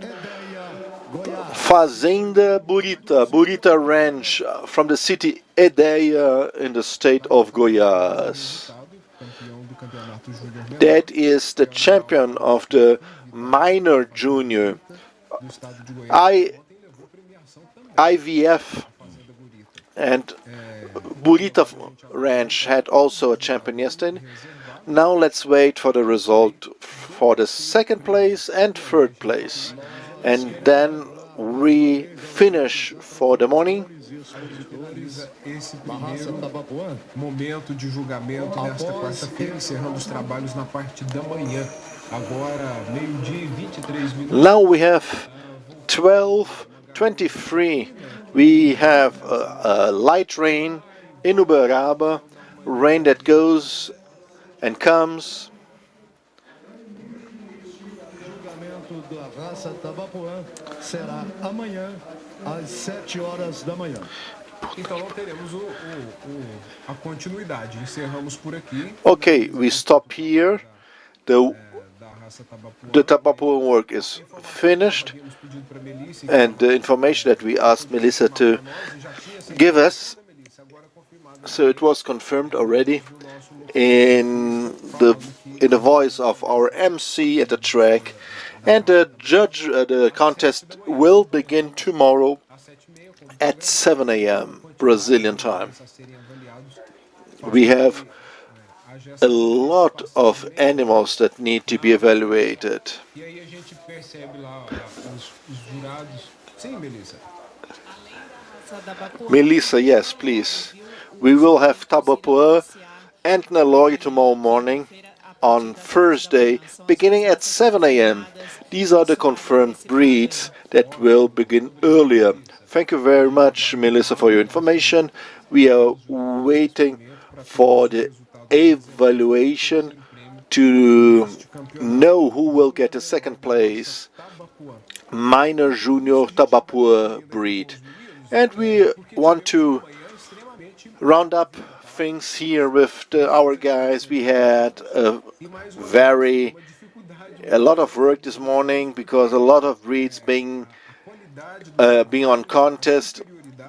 They were very good animals, and the superiority of these animals was really very clear, and it makes it very difficult for the judges to decide. So the responsibility is it's great, it's big. What could you say about the fourth day of contests? Yes, I was really missing to be here at the Expozebu with people, and the people, the ranchers, were keeping the best animals. The best animals. In the calf categories, minor junior, major junior, we saw great animals. And in the championships, young female cows, senior cows, they came from other competitions, and people used these 2 years to prepare their animals. Yeah, they came really tip-top. They looked for nutritionists, for handlers, to allow them to get here really on the best shape. And we really were missing the presidential fair It's different in Uberaba. First of all, it's the World Championship of the Zebu races. So there never will be a low quality animal. Quantas vezes apareceram animais aqui que às vezes o cara não fez nenhuma exposição com aquele animal e deixou para fazer a estreia do animal aqui em Uberaba, o animal veio estrear aqui e foi grande campeão. Sometimes it happened that a breeder never took an animal to any other contest, came here for the first time with no experience, and then this animal, this extraordinary animal, became the big champion. So they will not bring bad animals to Uberaba. So if we should win, we will put it to the test at the toughest of all the championships in Uberaba, Expozebu 2022. So they will leave here going to improve the national herd. So the work of the judges is being very detailed. We see in the catalog the measurements are very close to see really the technical view, the technical look of the judges, and these judges have this ability, the skill to differentiate very close animals regarding weight, length, width, height, and to extract that animal that is perfect for that race. Weight, harmony, carcass. That is what the judge at the ABCZ needs to do, and they are doing it. Tiveron. Thank you very much for this marvelous day that we could follow here from the studio. We could see the whole quality of the animals and see the quality of the work that the technicians are doing on the track. They are very well trained. They really are deserving of being here in Expozebu, and they were chosen by the vote of the breeders. So, no question, that's a work that is really well done, with a lot of quality, high quality work, I must say. Based on the images, they were great animals. I really want to congratulate you. And this comeback is a strong one. Thank you very much. These are the remarks of our experts almost at the end of the contest in the afternoon of Wednesday. It's 12 o'clock, 31 minutes p.m. We have still some animals being evaluated from the breed Tabapua, and we are already waiting for the results for second place and third place. That's the minor junior category. The judges are still evaluating the animals. And very interesting to see from our studio is to see the movement of people in the Fernando Costa Park. People walking around calmly, enjoying being back to the park after 2 years. Have you been? Sure. I've been there yesterday, and I took my bags over there, and I went grocery shopping there. I just can't drink cachaça right now, otherwise I wouldn't be able to work at all. But there is my my colleague there with my same name. They have a German cachaça over there, and they are serving drinks over there. They brought in a barman from São Paulo, so by the end of the day you can go there. And well, yeah, I was a lot of movement over there when I was there. So you can go to the cuisine fair as well. You have also the Zebu Museum, talking about the past, the present, and the future. And when we speak about the future, you will be able to see and check out the future museum. And they had the cornerstone launched yesterday. In the beginning of the week, rather, and the chairman of the Zebu Museum Council, Mr. Jairo Machado Borges Furtado, launched the museum with the Bank of Brazil, who's the partner, and they will be building also a new museum, which will be the future museum. That will be one more guiding of the history of the Zebu breeds, not only in Brazil but in the world, because we know that they are in many countries, thanks to the genetic improvement program that we do in our farms here. And for you to have this improvement in your farm, you have our specialists in the field. We have 3 of them here this morning, and I want to remind you that the detector where you have the over on the stage, you have the totem there, and you can check out all the info from everything, not only Expo Genetica, but you can do it at Expozebu after 2 years of online fairs here at the Fernando Costa Park. If you were visiting for the first time, you can talk to these technicians, these specialists. You can ask questions. Chairman Rivaldo said they would have directed mating. They will now be following with the guidance of our specialists. It is ABCZ offering quality for the field, and for you who's watching us through the networks, our broadcasts with all the details of the track. We have 8 cameras following each and every detail, as if you were yourself either in your home or in Uberaba, in any hotel. All of them are taken off. They are booked out. But you can keep an eye on ABCZ TV as if you were in the track, because you cannot join the track while the judgment is going on, and our commentators said how it goes. So it is very important to pay attention as a judge, and they should be thinking completely about the animals, right? Yeah, we have the perception that they concentrate a lot. Let's hear. ABCZ informs you the 2nd place for the junior minor category.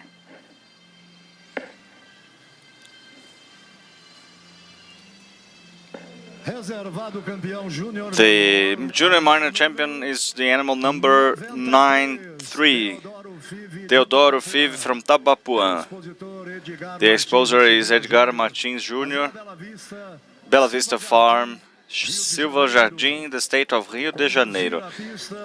Now we are conducting through the track, number 98. So this is number 93, that is the 2nd place in the championship of the junior minor. He's the 8th category in the Bela Vista Farm from Silva Jardim. Now you can see Rio de Janeiro, right? Yes, Rio de Janeiro. Yeah, Tabapuã in Rio de Janeiro is a race that a breed that is very much popular there, and they have important breeders, not only in here, but I think the states that one of the states that concentrate the most is Goiás, then Minas Gerais, and then Rio de Janeiro also has many breeders of Tabapuã. It is a breed that has a great quality in the milk production, so they are used for dairy products. So just like the Cindy is used using the Tabapuã bulls, you have a great beef animal and also dairy cows. So it is a breed that has lots of qualities in terms of the carcass and also the matrices that produce a lot of products. It is very versatile breed, Tabapuã. Just to add to what you said, Luis Renato, about its use in dairy products. One of the breed's characteristics is that they are hornless from birth. You don't have any horned animal. So if you work with dairy cattle, when you come to the drought season, you're dealing with the hornless animal, and sometimes they dispute with one another for territory, and one of the horned animals can end up injuring another animal. So they people usually want to buy acquire an animal for dairy, and a good calf for beef, and sometimes some people who are not really substituting and replacing females, they sometimes use hornless animals, and Tabapuan is one of those hornless breeds, and Tabapuan is the main breed for that, because they only have hornless animals. You don't have any variety there. While Nelore you have hornless, and you have many differences. And Tabapuan is always hornless, so they end up having a huge demand for this kind of use as well, for dairy production. Instead of you cutting off the horns, you don't have to do that. You end up using also a better standard to present the animals for selling them. You can, if you want or not, it's very impressive to have all of the hornless animals. They got more standardized, and then you can improve your prices as well when you sell them. Okay, now I will bring to you the program for the afternoon. In the afternoon we will have the judgments coming back at 2 o'clock, and today we will have in the field, we will have Gir, double aptitude, dairy Gir, and Sinji. Now today we won't have the Brahman. It's going to be postponed until tomorrow with the association. The association of the breed and ABCZ decided to postpone that. Brahman on the track as well. Tomorrow, Thursday, they would do that. All right. I would just like to add something. Cesar, you said that we have a totem in the official building there. People can have information there, the summary of the whole information of their herd. Within the PMGZ, it's easy to access. You can go to the totem, and they are always having a specialist over there from ABCZ to help you out and help you understand what you're seeing within the PMGZ. So if you are in the park, or if you are planning to come, or if you want to be part of the PMGZ, of course you can go there to the main building in the park. You will be in front of the totem there, and you can see our specialists there helping you interpret those data, okay? Alright, let me tell you once again about the info that I just brought to you regarding the Brahman breed that has been rescheduled now. They had an agenda for today for the judgment, and they modified that. They have postponed that. As you have seen during the morning, we have today Nelore, Guzerá, Sinji, and Tabapuan, in addition to the model matrices judges and also junior minor. And now I will say again that we have postponed the beginning of the judgment of the Brahman race breed in Expozebu 2022. This decision has been made by the organizers of the Expozebu now after consultation with the Brahman breeders in Brazil and the judges. This postponement goes for both judgments, the tracks and the field. Here you have some images, some shots from where we have the field judgment.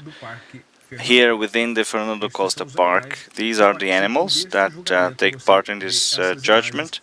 You can see those images that have been made a while ago. Now you go live to a judgment that will start tomorrow. So we will see the third prize to finish the morning of judgments today.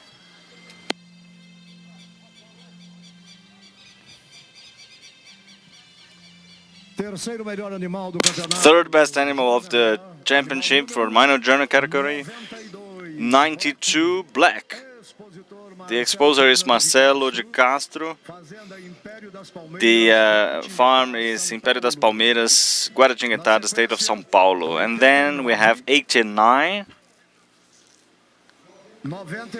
98, and 91.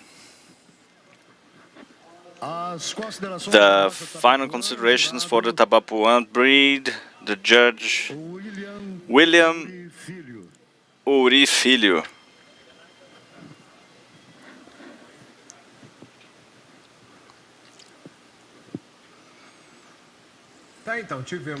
So that is the result and the conclusion of the championship for the junior minor category, and then we will have the delivery of the prizes and the commentary from the judge right now, and you can follow along. Good afternoon. Moving on with the judgment of the Tabapuã breed. It is the junior minor category championship. This animal in the 6th place right now, can you put him on the side here? It is very pleasant to see with the depth of the ribs and the height of their limbs and the standard for the breed, but when we compare this one with the direct opponent, the 5th place, it has an advantage with the firmer pigmentation, a more white chest, best direction of the belly, and in addition to the belly button, we can see the angle here.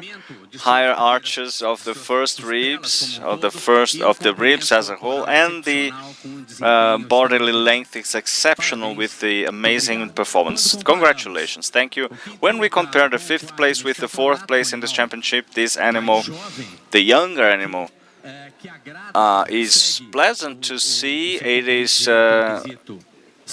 very pleasant in terms of racial expression, and it has an advantage in terms of angle, in terms of the heels. The belly is corrected, it has a better arching in a better direction, and they have an advantage in terms of the development of the testicles. Reminding you that perineum is a very important selection for beef cattle because it is related to sexual availability much more than with fertility. So now we look for younger animals with this more precocious curve in the perineum because it has to do with the ovary development as well. So in terms of precocity, it is in favor of the younger animals comparing to their direct opponents. Also, they have a better correlation, a correction of the dorsal in favor of the younger animals comparing them to the 5th place. Congratulations. Now we compare the 4th place with the 3rd of the championship. It is, for me, it's pleasant to see that they are both very interesting in terms of breed expression. I like their color, it's firmer here, as it was the case of the 5th place. And they have a shorter face, so this is a very pleasant expression compared to the contender. And here you have the belly is less perfect, but you have depth in the ribs and the height of the limbs. I always want the lower hips animal and with more proportion between the limbs and the ribs. We don't want to have an extremely precocious animal that looks like a ball of fat, and not a late animal either. We want the balanced individual with more functionality for the track and using the system, the reproduction system, which are based on the pasture. And this is the biotype with lower hips and deeper ribs as well. So this is good, but in the range, but we also like that in the field. So congratulations, very good heels too. When we deal with the 3rd place and the 2nd place,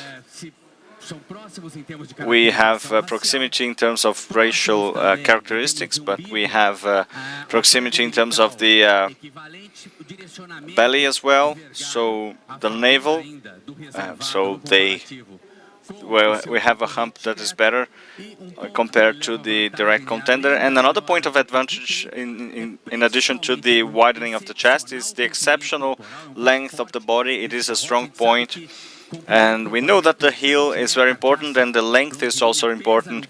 It is a longilinous carcass. It's weighing a lot, and you have the covering of the posterior chain as well. So please, can you position the animal here?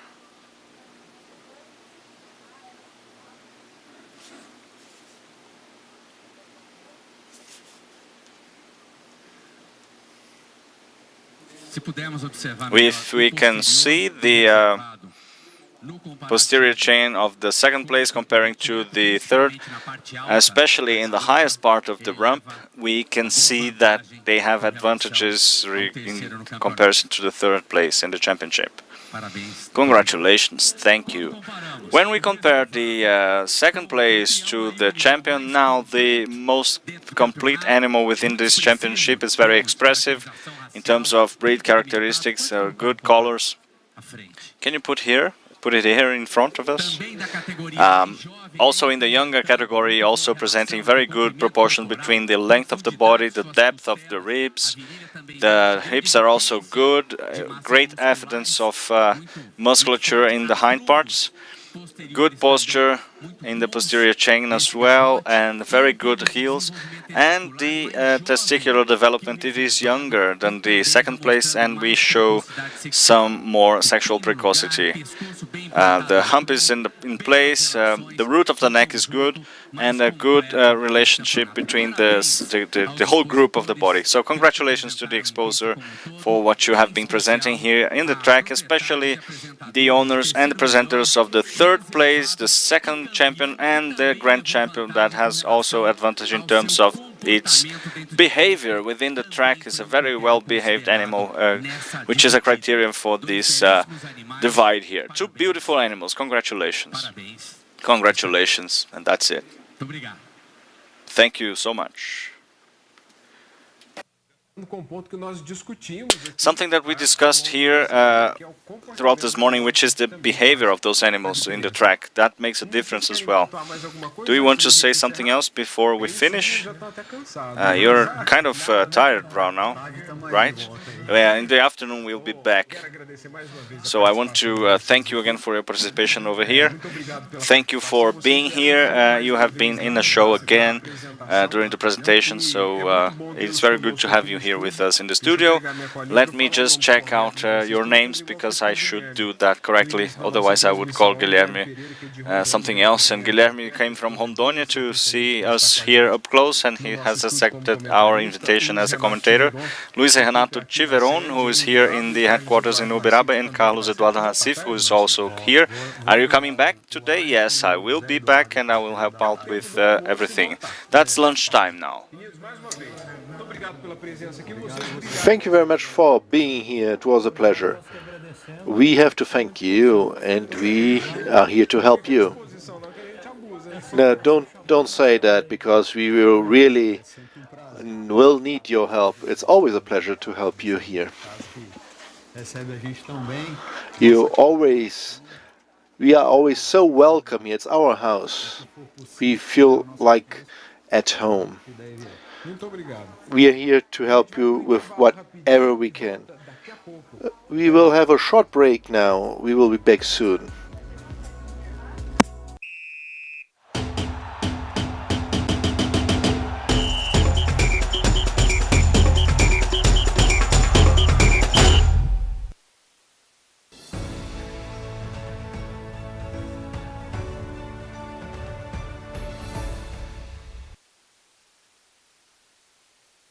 Conozca más de Romancini. Romancini es una empresa del interior del estado de Paraná y fue fundada en los inicios de los años 1970 por el ganadero Luis Romancini, que en el día a día en el campo notó la necesidad de un equipamiento de contención que se adecuara a los diversos ciclos ganaderos y a todas las razas de bovinos. La pasión por la ganadería es lo que nos mueve y nos convirtió en una empresa especializada en el desarrollo de troncos de contención. Romancini, de ganadero para ganadero. Conozca más acerca de W2R, un establecimiento dedicado a la mejora genética de la raza Brahman desde hace 18 años. Recientemente ha iniciado también la cría del Brahman rojo. Pensando en producir carne de calidad a un coste reducido, buscamos animales de alto rendimiento para satisfacer a un mercado cada vez más exigente. Y el Brahman, por ser un cebú de madurez extremadamente precoz y con alto rendimiento en canal, tiene mucho que aportar a la ganadería nacional.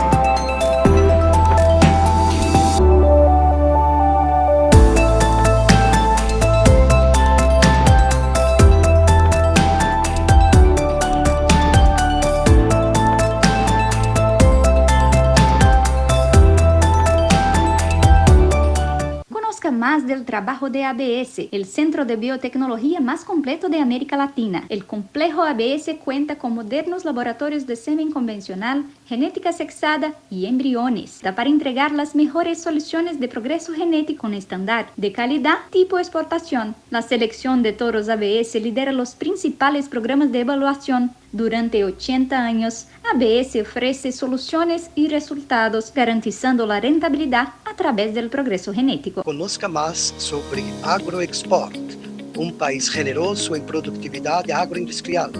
Lo mejor de este Brasil lo lleva AgroExport a todo el mundo por AgroExport. AgroExport exporta por aire y mar animales para reproducción, semen, equipos, animales vivos para engorde o sacrificio. Contáctenos. Tenga la marca de garantía AgroExport en su...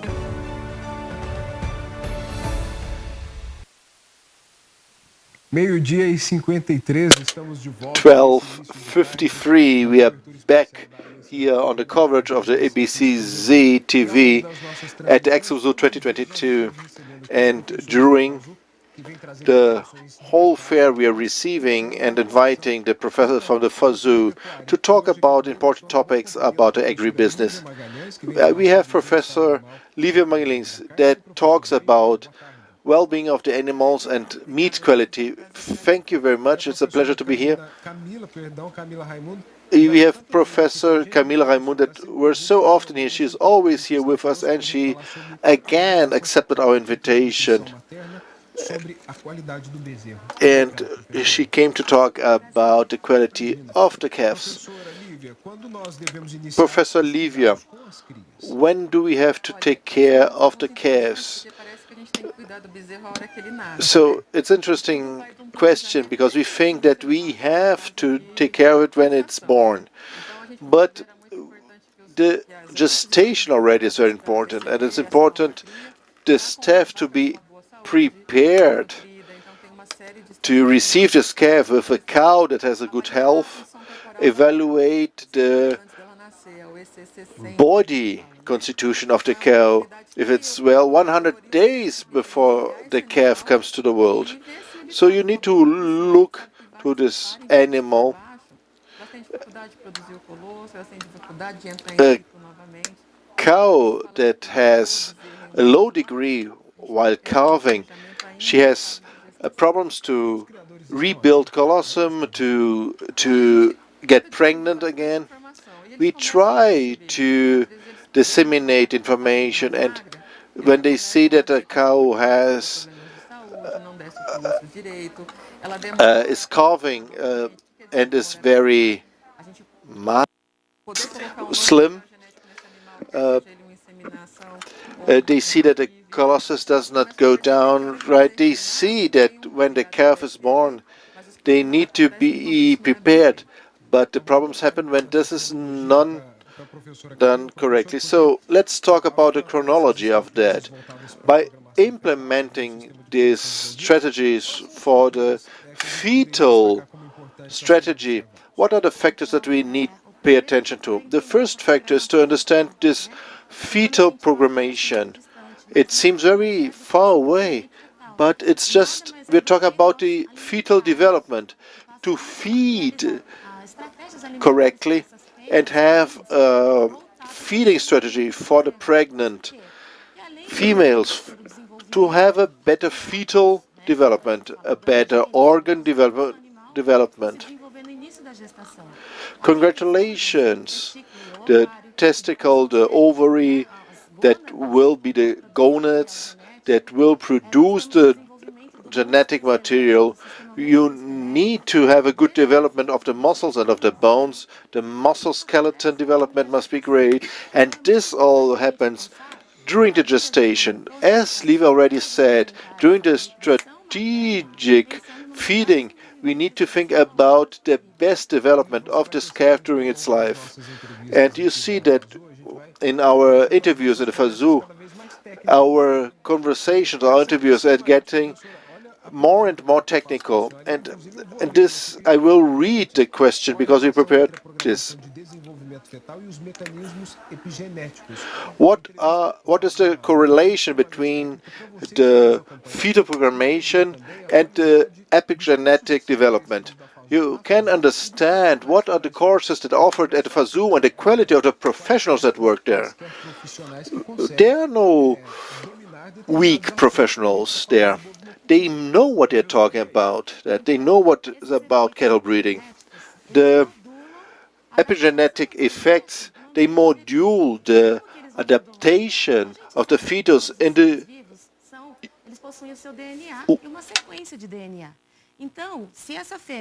uterus. If the female is well fed, I can have a good genetic, and this will be shown in the calf.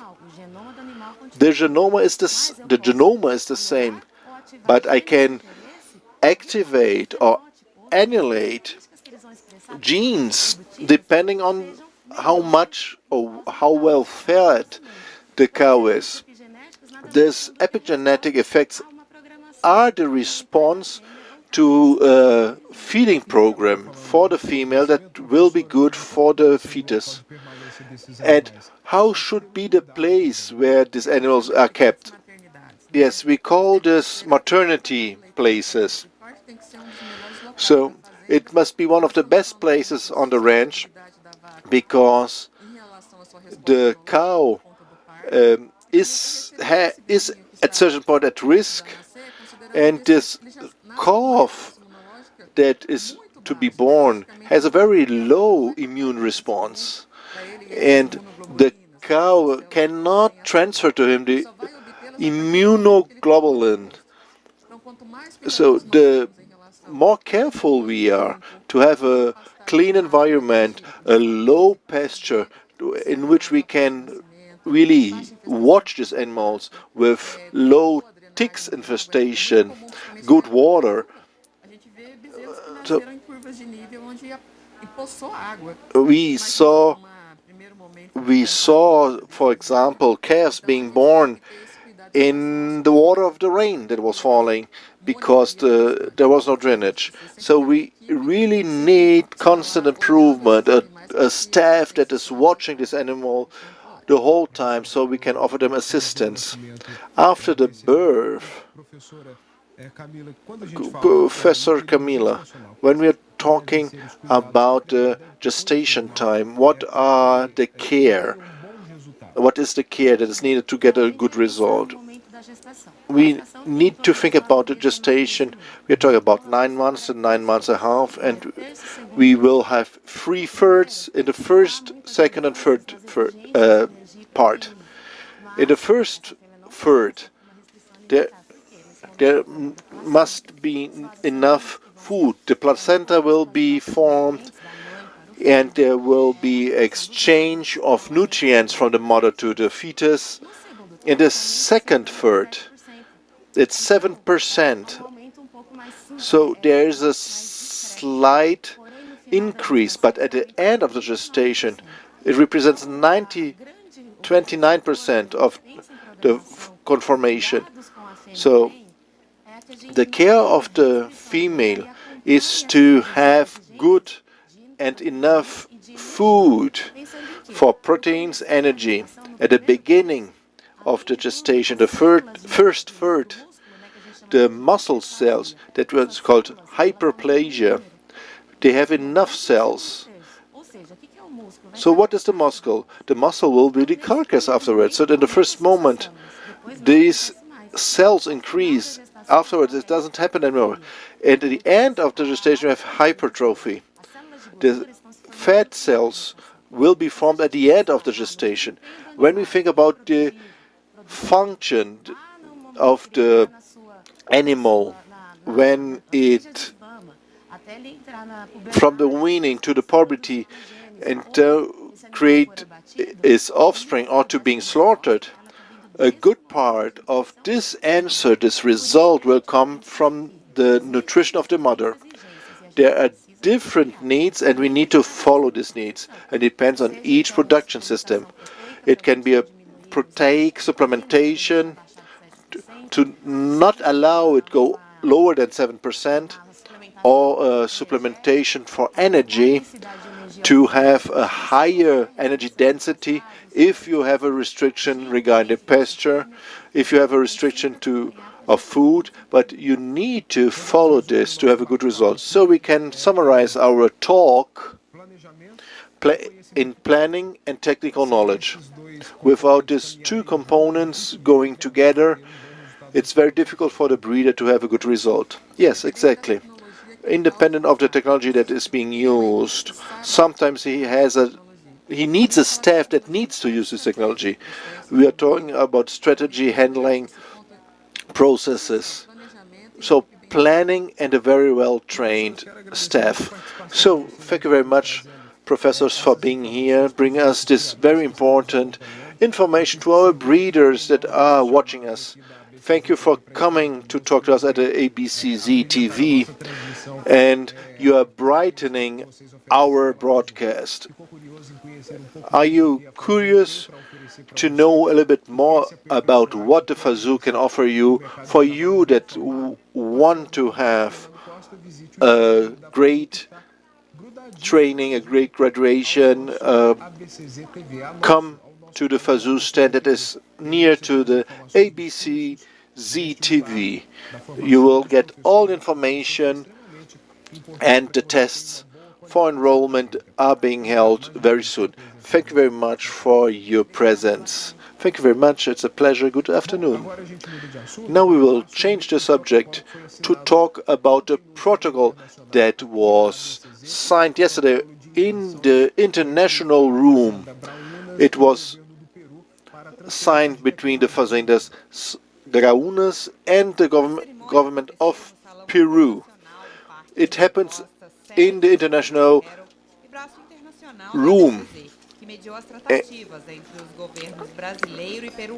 The international department of the BCZ helped in the negotiation of this treaty and explained, E.C. Gabellini explained what happened. We are finishing the sanitary protocol between Brazil and Peru, and we are having the complete support from the Ministry of Agriculture, also from the embassy in Brazil and Peru, that is really helping us in this process. The ceremony had the representatives from INAI, the Brazilian cattle, that helps to develop this. It's a very happy moment because we work a lot, we develop a lot of things, and we participate in many contests, and we work on the farms very hard to raise a zebu of high quality. And we are really sure that we can share this genetic with the world. We are talking about over 20 years of selection. So we are expanding our brand outwards to the other countries, and everyone that used our genetics was very happy with the result. And the Peru is the next step and the next country with which we will share our genetics. It's important to allow that the Brazilian genetic comes to the next country, to the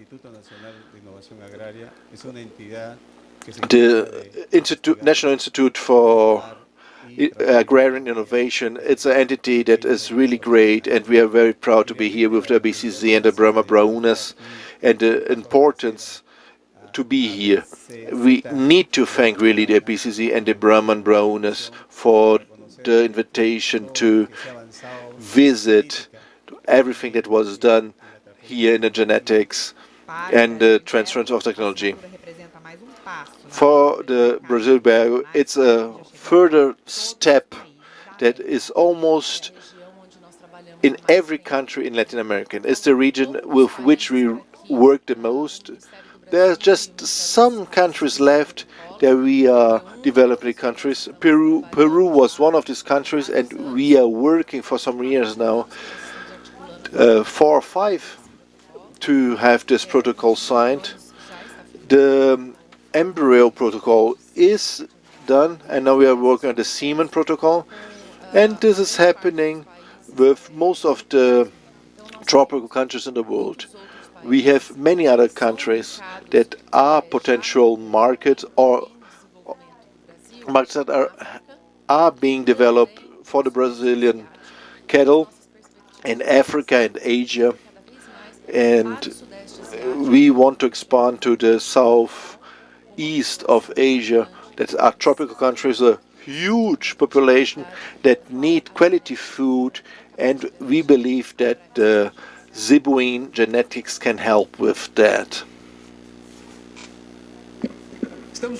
And we have a very nice visitor.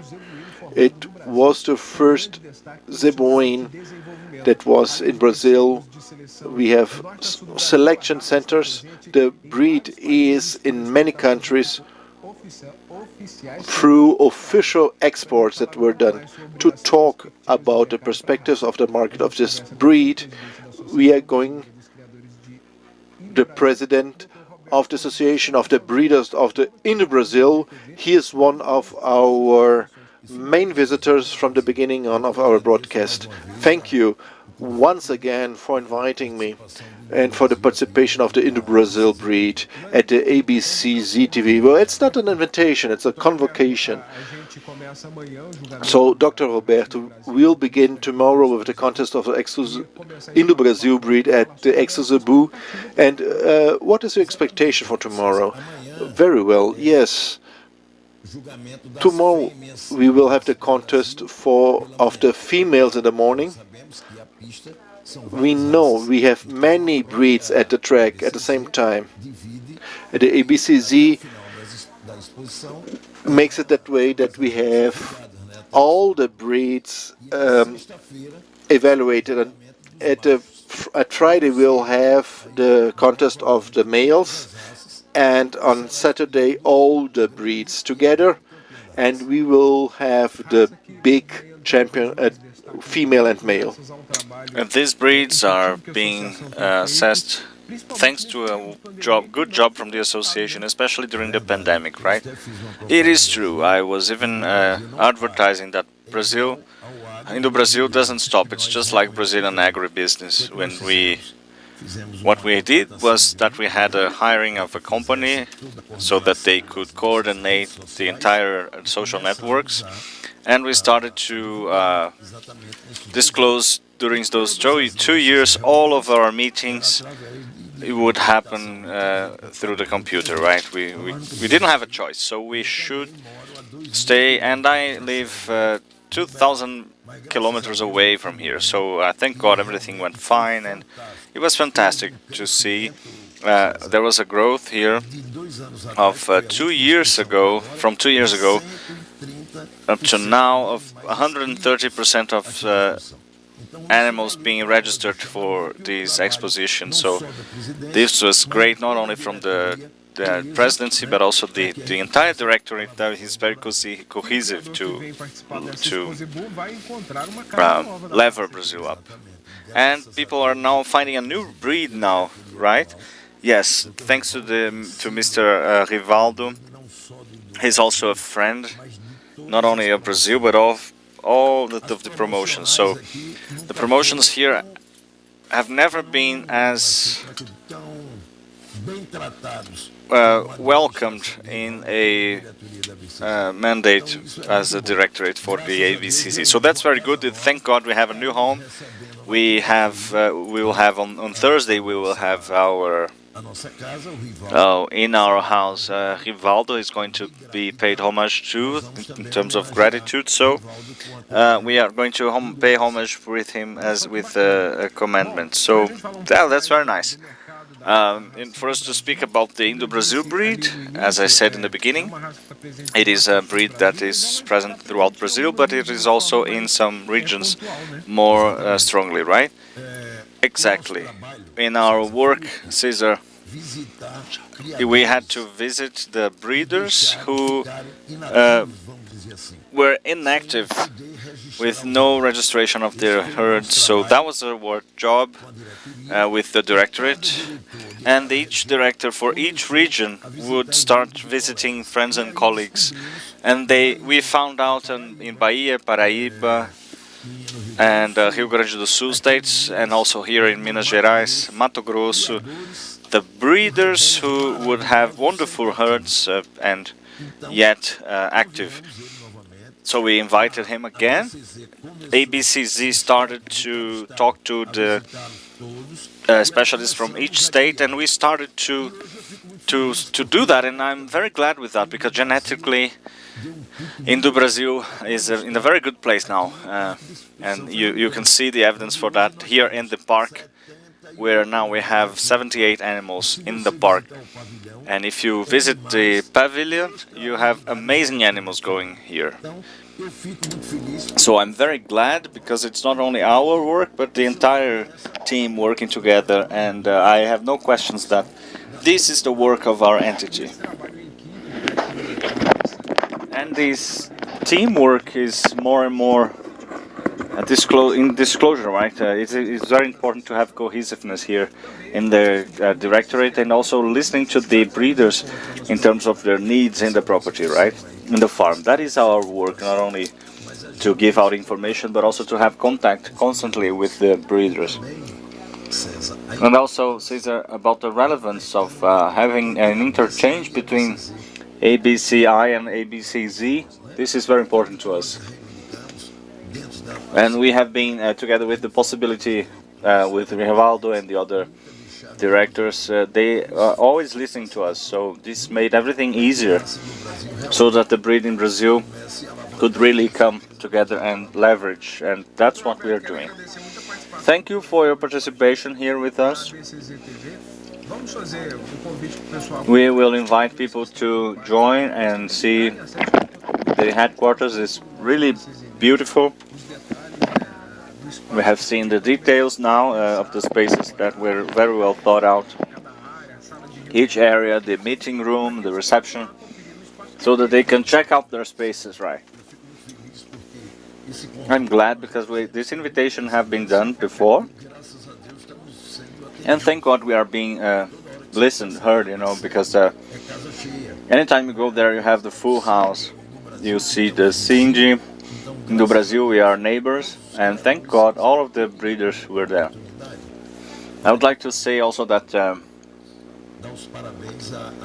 I want to congratulate our chairman, Dr. Rivaldo, and all of his team, because of the exhibit of the Expozebu 2022.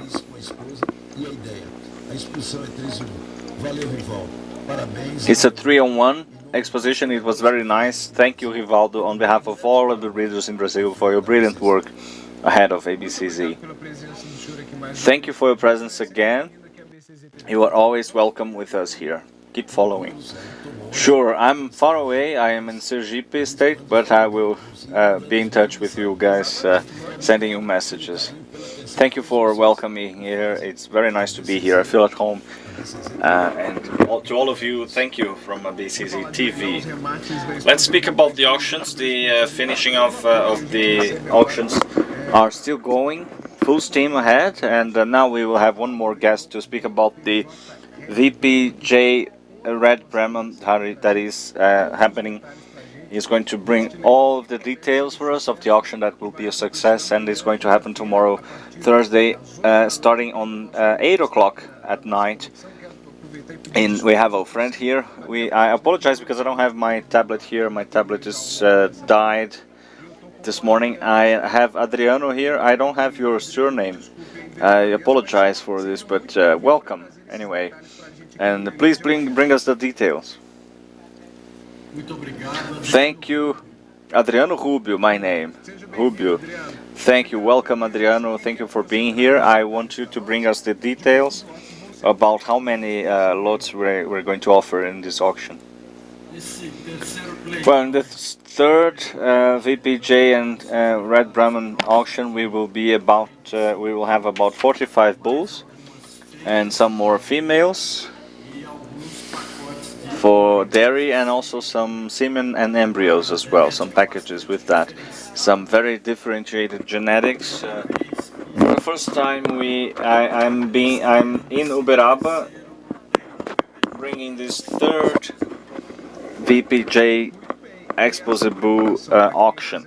And what about the preparations for those animals to be presented today? It started way before, right? Because we know that the Expozebu auctions are very much a competition, right? Yes, it's no question it's a competition. VPJ has been doing this work already for 17 years with imported bases of the Brahman, the red Brahman from Australia. They are hornless natural animals, and they have lighter bone structure. They have been adapted to very easily to our humidity in the state of Goiás, which is Nova Crixás in Goiás state. So these animals stay there. They are still there. They are still on the field. We have some highlight bulls that have been hired by insemination hubs, and those preparations started, as you said, in the planning of the last year, because we could then keep going with this event with so much care and selecting what is best that a VPJ can contribute with in the national agribusiness. So the breeder who is following Expozebu is always looking forward to those auctions, because they know this is the opportunity of giving them their herd a bit of a new face, and these lots can change the characteristic of any kind of herd that you have, right? Who wants to have Brahman in their mixture. Precisely, yes. The selection of the red Brahman has its characteristics, has those lighter bone structure. They have a lot of musculature. They are very deep and very correct in their navel, and they are very natural in their commercial characteristics, which are very much appreciated around the globe. So the breeder has that intention of coming here for the first time and wants to reinforce their Brahman creation. They have the best opportunity of the year to concentrate in this Uberaba stage in order to acquire their animals. We still have time, right, to see and check the analysis and pay attention to the lot that they are most interested in, right? With those characteristics that you mentioned. The catalog, is it already available? The catalog, can you check it out since it's virtual? The catalog is already available. It is in the ABF Rural auctions program. The breeder can access it. They have all of the info, technical information. The videos are there with the animals. They can be checked out, and if you have that in your program, we suggest to present during the chat a highlight lot from the auction that will impress everybody. I'm pretty sure they are very close to ABCZ. Well, I can check that with my team. Please, Kelly, we are going to ask that live. Do we have that now? It has been sent, right? No, we did not receive it. It would be very nice to show it here, because it would be very important. But it is possible that people who are watching can access the virtual catalog and they have the highlights. So, do you want to tell us about it anyway? Well, we can illustrate with the lot number 11 from the catalog. It is already a hired bull for the insemination hub. Just like other three bulls, the three other bulls have been coming up with interest. We only have about half of them in the auction, and we have many hubs who are interested, and they are appraising that this morning and tomorrow in order to give them proposals to the new investors of the Red Brahman tomorrow 8 o'clock at night. It's a very disputed lot, right? And we know that for these auctions in Expozebu, the promoters always organize new special conditions for the breeders who are taking part in it. Any special condition that you thought about? These conditions are already special. It's a characteristic from you guys, but do you have any other news that we can highlight? We are bringing in, for tomorrow, we have many packages of embryos of very nice matrices cows, and they have been the basis of this herd, which has been imported when we had many other good imports from Australia. And the breeder will be able to see firsthand the full genetic and the most updated genetic of the Red Brahman this year. I want you to once again say again how it's going to happen for people who are not still in our connection. As we finish lunchtime, we increased our audience again. So for the lots that will be affected, and also to reinforce the invitation for tomorrow.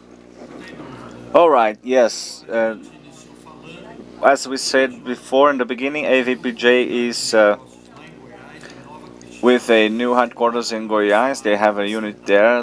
We have all of the Red Brahman, which are the herd of Red Brahman that had its origins 17 years ago with the pioneer exports to Brazil of the females and the bulls, the Australian bulls that came in to Brazil and have been worked on over those 17 years in order with the most important characteristics to adapt to our region, which is tropical, especially the center-east, the Midwest region of Brazil.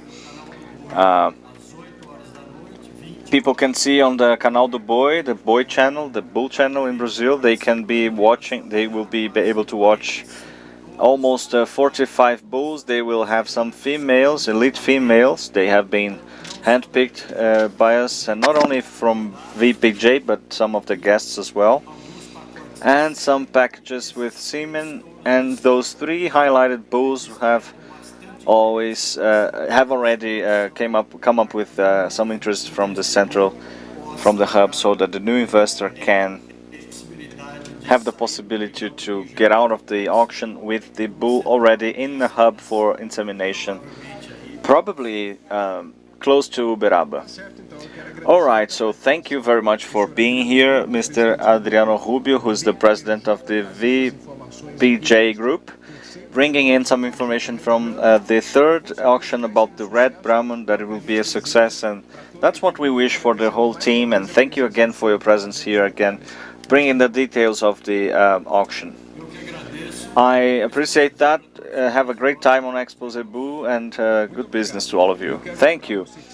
I want to remind you in our broadcast that the details of the agenda here you can see in our website abcz.org.br, where you can also see many other news of our fair with this special broadcast via ABCZ TV, 12 hours of transmission and of broadcast. And now we will have the break, because soon, about 2 o'clock, we will be again with the contests on the track, and then we will be together.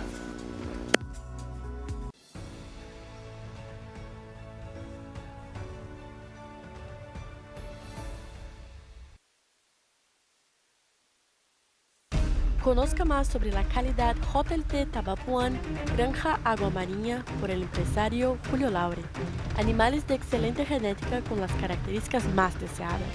Capacidad materna, peso de destete, peso soberano, fertilidad, estructura, precocidad, musculatura y características de la canal. Hotel de Tabapuán. Amor por la raza.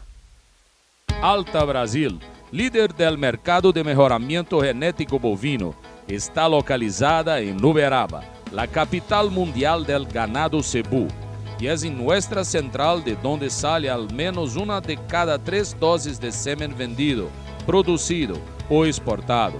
Solo en 2021 hubo más de 8.6 millones de dosis. Así crece el agro y nuestra credibilidad también.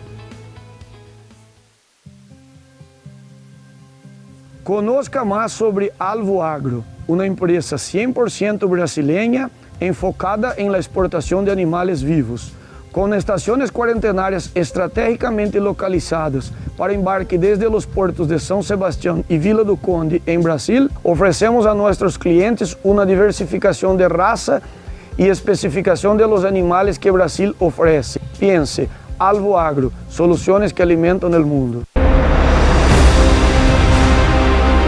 Agropecuaria Baguazú desarrolla un excelente trabajo en el mejoramiento genético de la raza Sind en Brasil.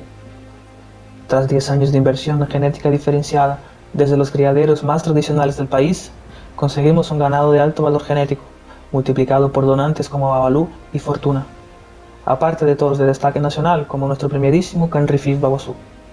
Agropecuaria Baguazú, lo mejor de la genética Sindi nacional en medio de la exuberancia natural.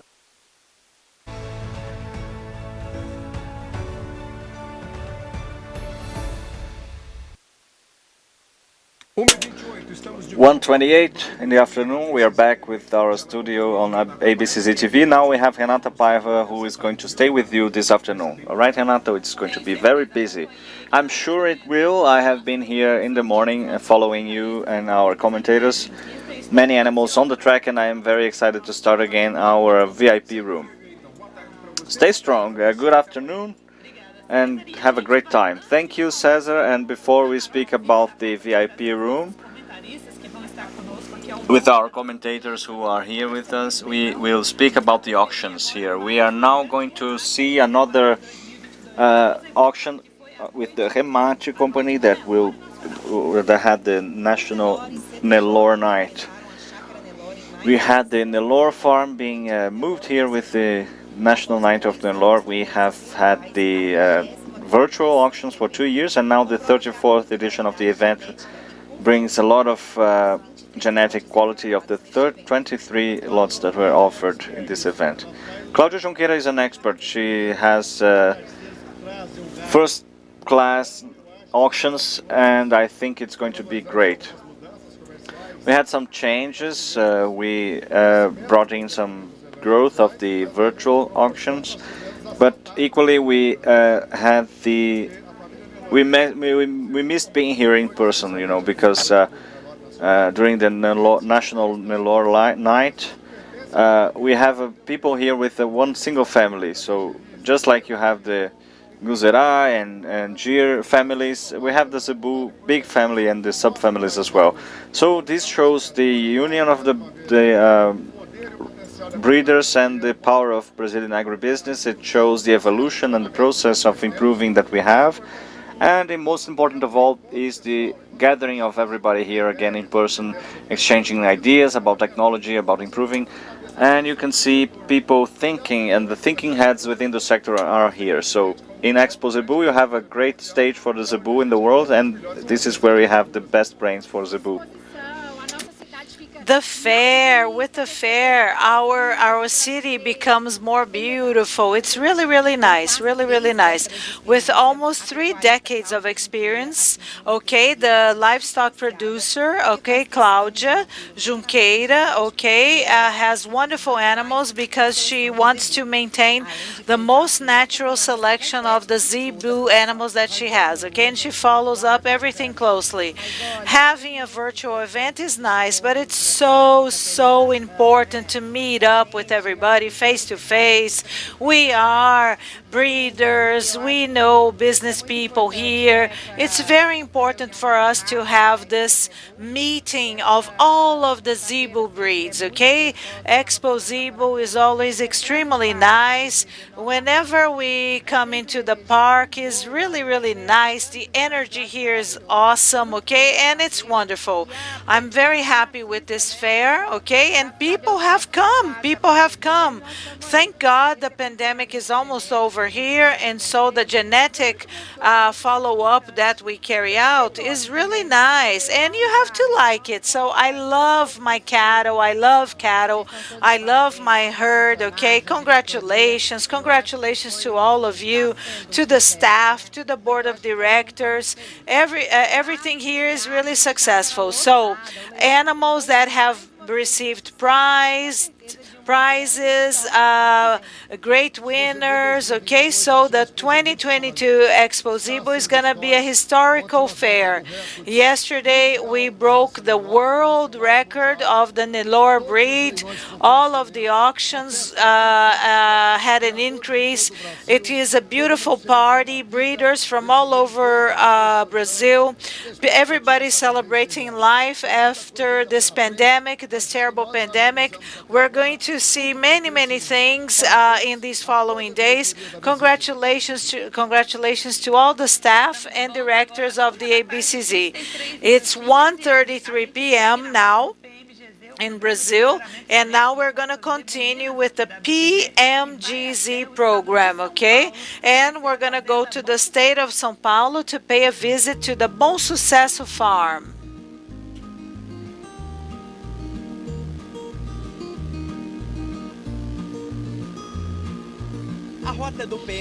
So the PMGZ is going to stop in one of the cradles of the genetic improvement in the city of Araçatuba, in the state of São Paulo.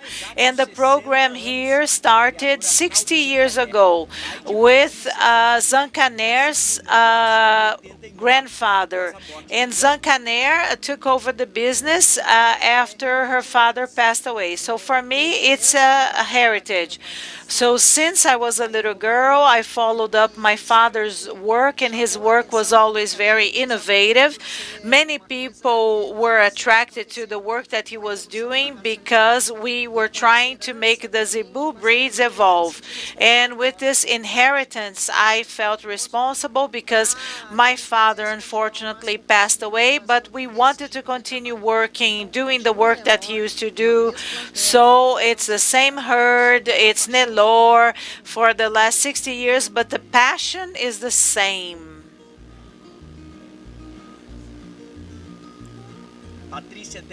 Patricia has the entire support from her husband, a French man who met his wife when he traveled to Brazil, and then he fell in love.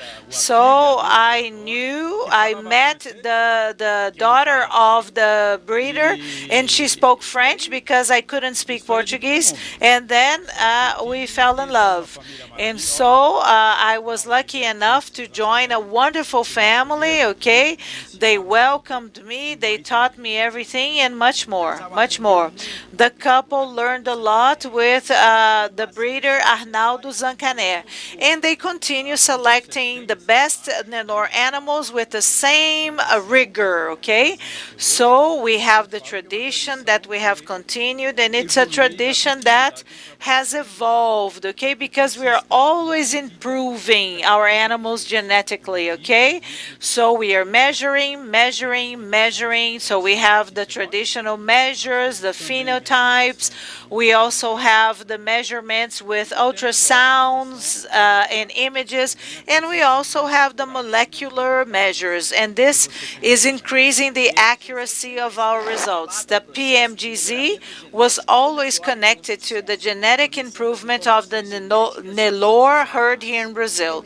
Okay, the PMGZ is a wonderful babysitter, and sorry, not a babysitter, a weapon, a wonderful weapon, not a nanny. And so please use the PMGZ. Please make your data be correct. Be careful, because the most important foundation for you to carry out genetic work is the quality of the data, of the information. And so the intelligence of an entity, which is the ABCZ, and they created the PMGZ. So the PMGZ appeared at the Bom Sucesso farm naturally. And since we are members of this giant association, which is the ABCZ, we are now part of the PMGZ, and it's wonderful. Through the PMGZ, this family selects the highest quality animals, and they add quality to the other herds in Brazil because they produce embryos, they produce semen, and so they are producing heavy male calves and also pre-class heifers that have a high productivity level. So this image can show you our success, and this is our reality. We work with genetic improvement, and in 2022, we are celebrating our 60th anniversary. And it's our passion. When we work with what we love, it's very pleasant. Being on the farm, I'm very active. And so if I had not been here working hands-on, I wouldn't be as happy as I am now. Passion and hard work supported by the PMGZ have resulted in the success of the Nelore breed that they have here. So the genetic improvement, they have been collecting information with reliability, and this database was the raw material so that we could carry out the genetic improvement the way it must be done.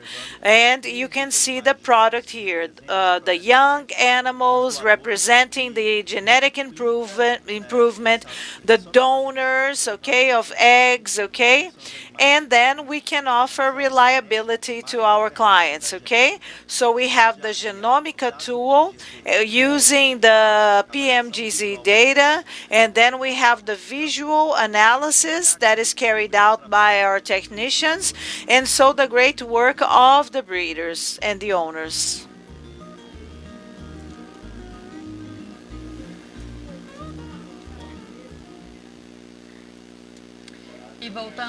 And now coming back to Beraba during the 2022 Expozebu. So let's see how was the opening ceremony of Equi-Show, and this is taking place at the ABCZ's experimental farm. So we had the official opening ceremony of the 2022 Equi-Show.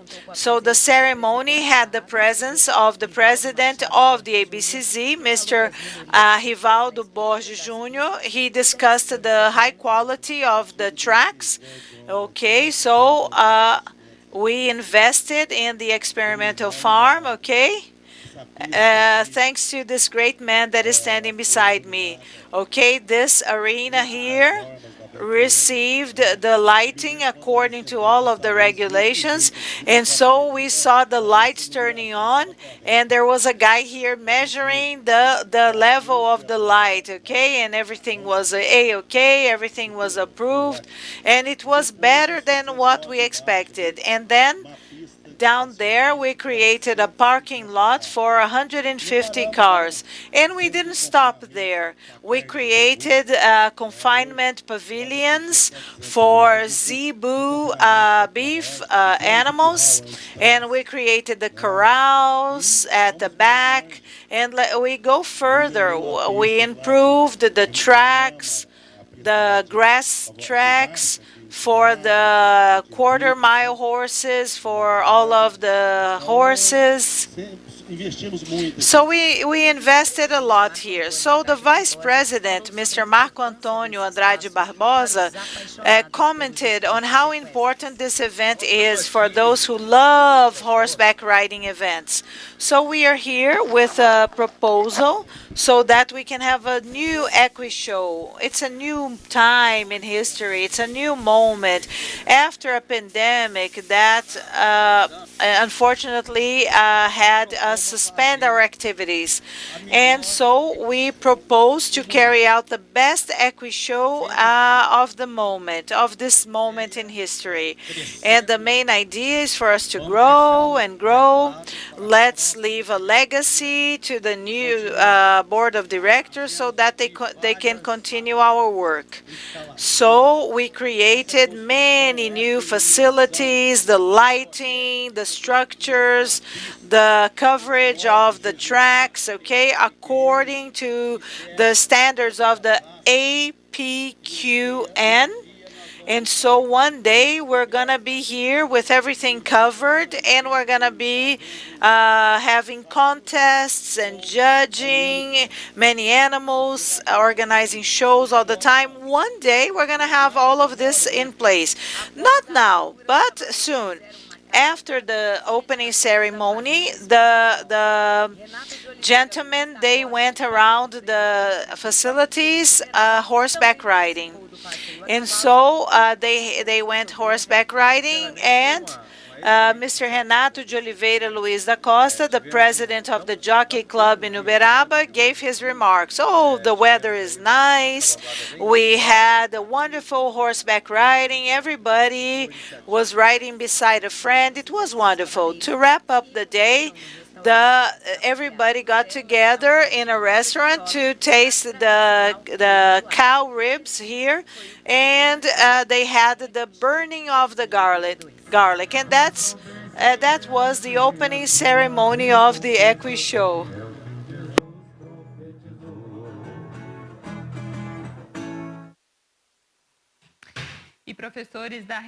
And municipal teachers from the public schools in the city of Uberaba, they visited the museum, the Expozebu Museum.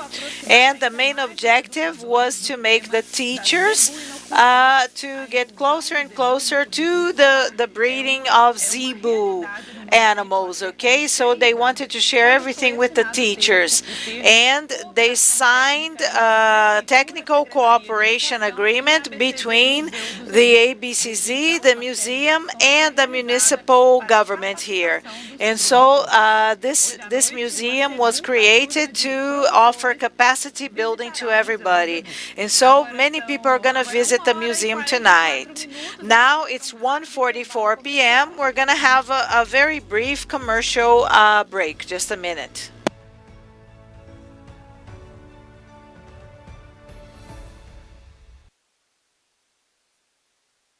La Coima, una empresa 100% brasilera con 70 años de vida, siempre contribuyendo con los avances de la pecuaria en general.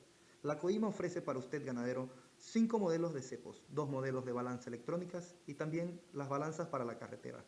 Nuestro objetivo es contribuir con los avances de la pecuaria para producir más carne que el mundo tanto necesita. La Coima, ubicada en Dracena, Sao Paulo, Brasil, atiende a toda Latinoamérica. Visite nuestra página coima.com.br.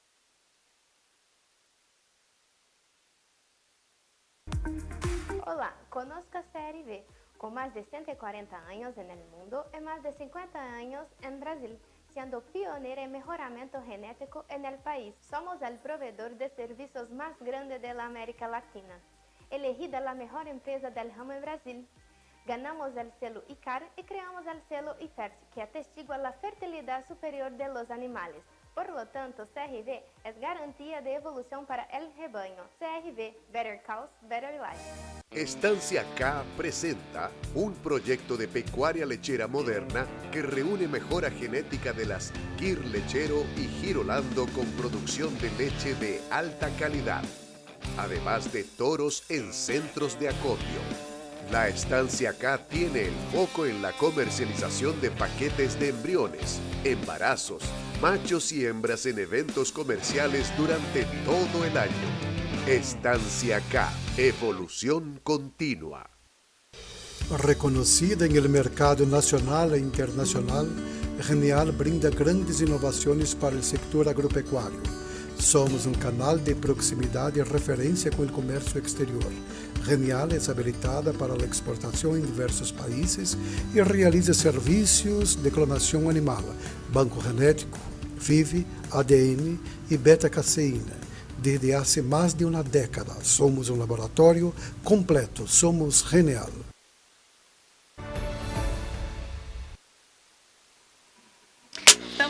We are back now. Okay, it's 1:46 p.m.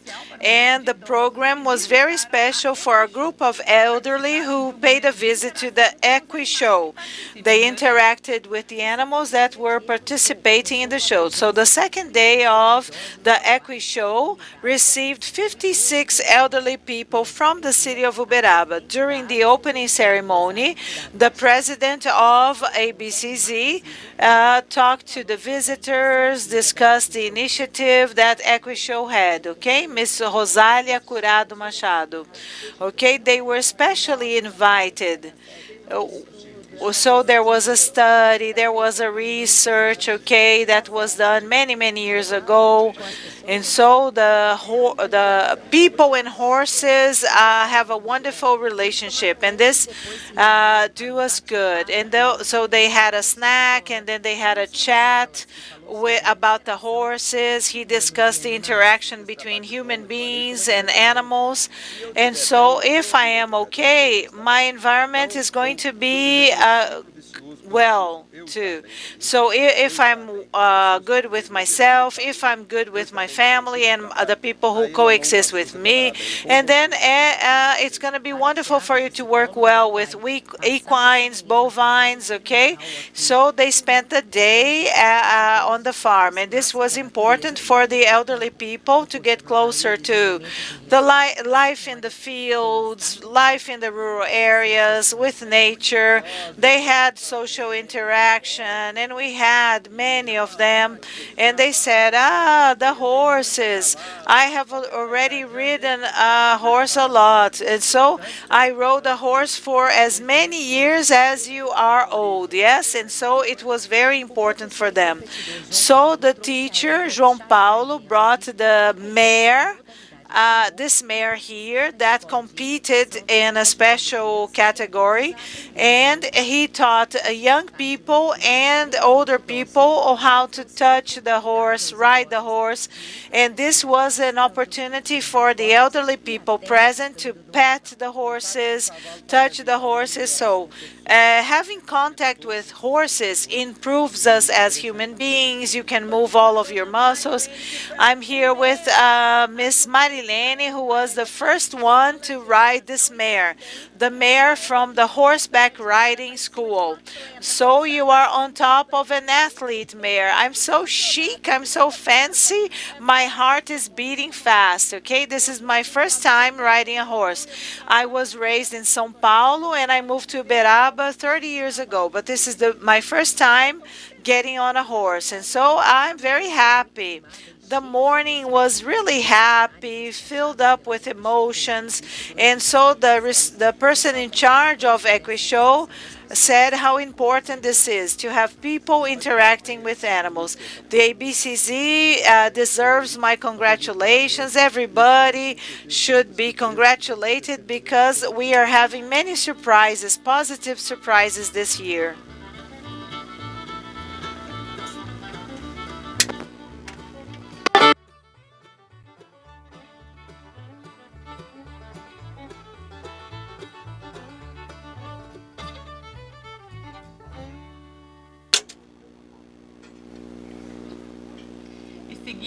And moving on with our agenda to promote the interaction between the public and the animals. Yesterday we had the day for the children to visit EquiShow. One more morning of a lot of interactivity between the visitors and the horses. This time we had EquiShow visiting having the Anjos do Bem project and the Seguidores do Caminho project, and the caretaker spoke about the special moment for the participants. It is a very valuable project, and we feel that they have a great interaction, and this is a very tamed mare. It is we have the impression that she's communicating with us, so for them it's a great opportunity, very good for them. And the participation of the entities is a joint participation initiative with the ABCZ and the coordinators of the show. The project has happened already with the Zebu breeds, and for the first time it is happening with the equines as well. They have all of the schools, the children who come in to have contact with Zebu, but they have never had a contact with a mare before. So we created Amigo Animal, animal friend, which is within EquiShow, and I intend to keep doing it next year so we can have 2 full days of contact with the horse, bringing in more children, bringing in the schools, so that we can have an event where our heart is blowing with emotion. The experimental farm also counted on the presence of the special school for deaf children, and they have been dealing with the melody mare that is here with Rosalia Machado, the caretaker, whose horse, which is riding the horse with the children. They're wonderful and they interact a lot right now. Not only they do, but all of us do interact, and we are enchanted by those beautiful children here. It is paramount to have them here because of the interaction with the deaf children, so the touch with the animal stimulates the senses not only for the cognition development but also for the social development of those children. It is a trip for them. It's something different. It is socialization. They interact with other people, and it is a knowledge about the world, and they are very glad to be here. So you can see in their eyes that they are so happy. That is different. They are going to speak about this the whole year, asking us, hey, when are we going back to ride a horse again? You can be sure of that. This program goes very intensively for the next few days with the morphology contest of the Criollo horses, the 4th mile functional pieces, and the Mangalaga Machador encounter for beauty, strength, resistance, and passion for equines. FAEMA and SIGA had a defense seminar about the agribusiness, integrated defense agribusiness.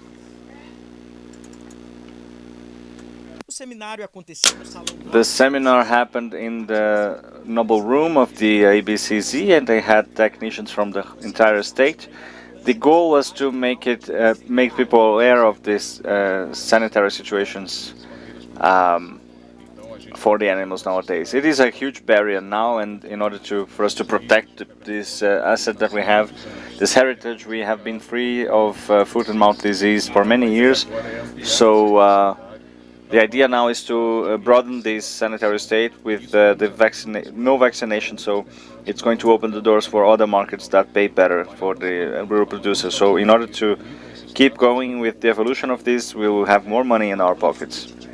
So advancing this work has always been a challenge in the field, but Minas Gerais is a highlight in the country, having a more and more healthy herd. We have more than 360,000 properties now with bovines in the state. If we think about each breeder responsible for his property, and we have this communication which is immediate, it is very important in terms of disease notification. If they have any kind of problem of some infirmity or disease, they should look for IMA in the case of Minas Gerais, so we can take necessary actions. So this managing of the shared agribusiness is the intention of this event that we have here. Now, 5 under the hour now, almost 2 o'clock, we are going to have a short break, and we will be back soon with the contests on the track for the afternoon on Expozebu 2022. We will be back about the actions as well. We will be right back.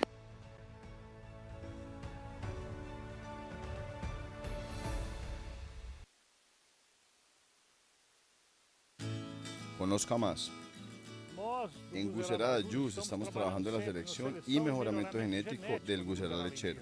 Creemos que el Gusera es una herramienta fundamental para el avance de la pecuaria tropical, sea en sistemas intensivos o de doble propósito, ofreciendo al mercado machos y hembras productivos, fértiles, rústicos y longevos.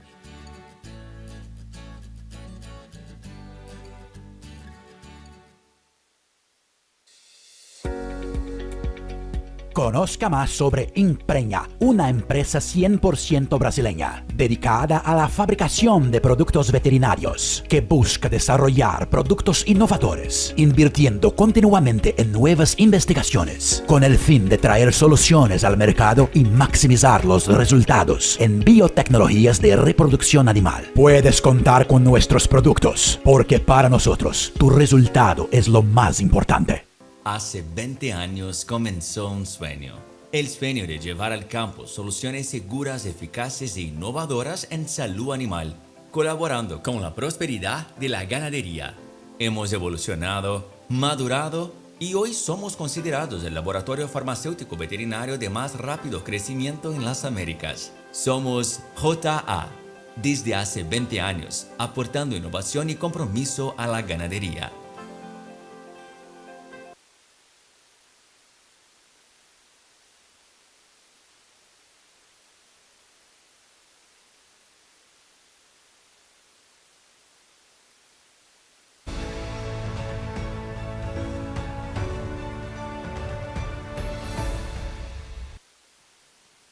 Estamos de volta aqui no seu canal oficial do Zebu. In your official channel of ABC Z TV with the Expozebu 2022. And now we'll speak about the opportunities on the fair. The contest, Caminho da Índia contest, the auction.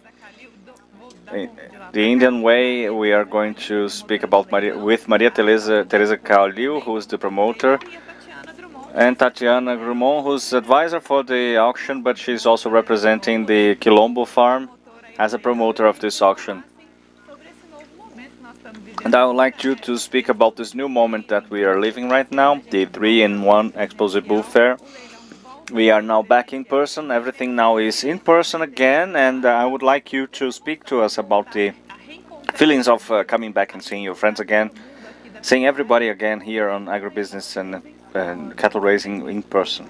Welcome. It was very good. It is interesting because it seems like nothing happened in the meanwhile during the pandemic, but a lot has happened.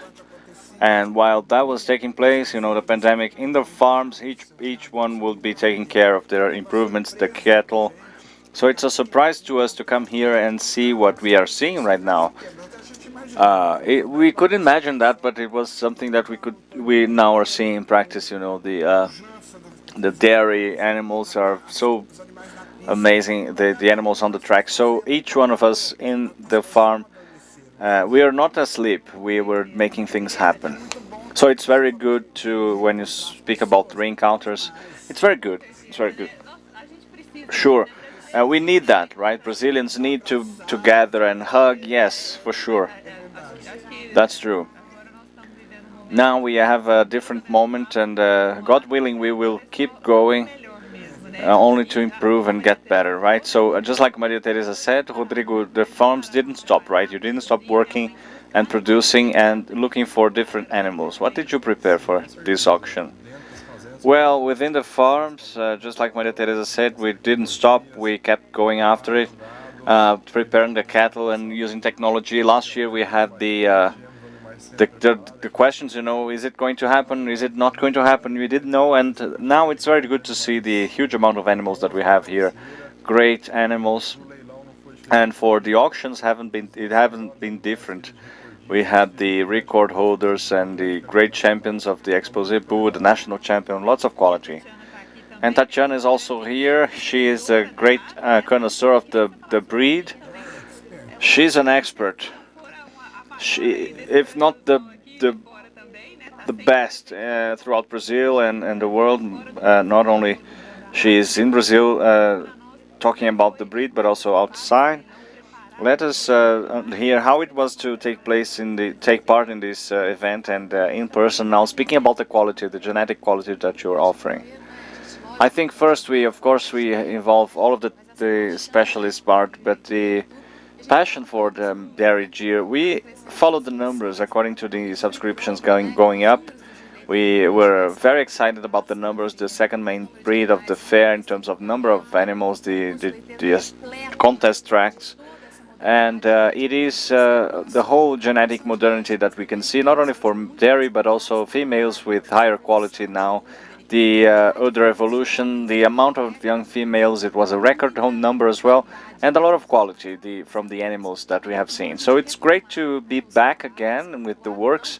Agro didn't stop during this time of the pandemic. We kept going with the milk supply for the consumers, and the main function of the dairy Zebu and the Gir and Guzera and Cindy is to bring the natural healthy product. It's very good to see, and how many people really live off of from that. So the milk business and genetics is very important too for us, and these genetic programs are becoming, for the final chain, the production chain, are the fuel for the Brazilians' tables. And in this auction we will have a huge differential, which is all of the categories. So whatever the client needs, we have. So we have the expectation with everything, a huge expectation. Everybody is looking for the heifers now. We have the two beautiful heifers here. We have pregnancy, we have baby heifers with a lot of good genetics. We have pregnant heifers as well, and we have everything. So we have 4 farms, 4 breeders. They are highlights in the Paraíso farms, in the Ribeirão Grande farm. Emilio Bresta is not here with us, but he is in the fair. And José do Cancan Foundation, Mauricio, Rodrigo also representing the Cabo Verde group here, and the Quilombo farm with Winston. So they are the 4 promoters, and we have 5 guests here who are very, very special, and they are bringing a highlight to this auction. So the way is full of stuff to do, and we have lots of things to check with the link of the ABCZ website, all of the lots, and we have to appraise these genetics that everybody was bringing in with lots of care. I'll ask you a question now, and I won't direct to any of you because I know you have aptitude to answer. All of you are specialists. But it is a genetic auction, right? It is an auction about genetics for all of the big selectors of the breed, but also for those newcomers who want to invest in the breed, right? They are coming with the right foot, right? Yes, the 12th edition, right? We have had 11 now. Yeah, the pandemic made us lose count here. Yes, the 12th edition now. So it really is an auction that has been happening for 12 years.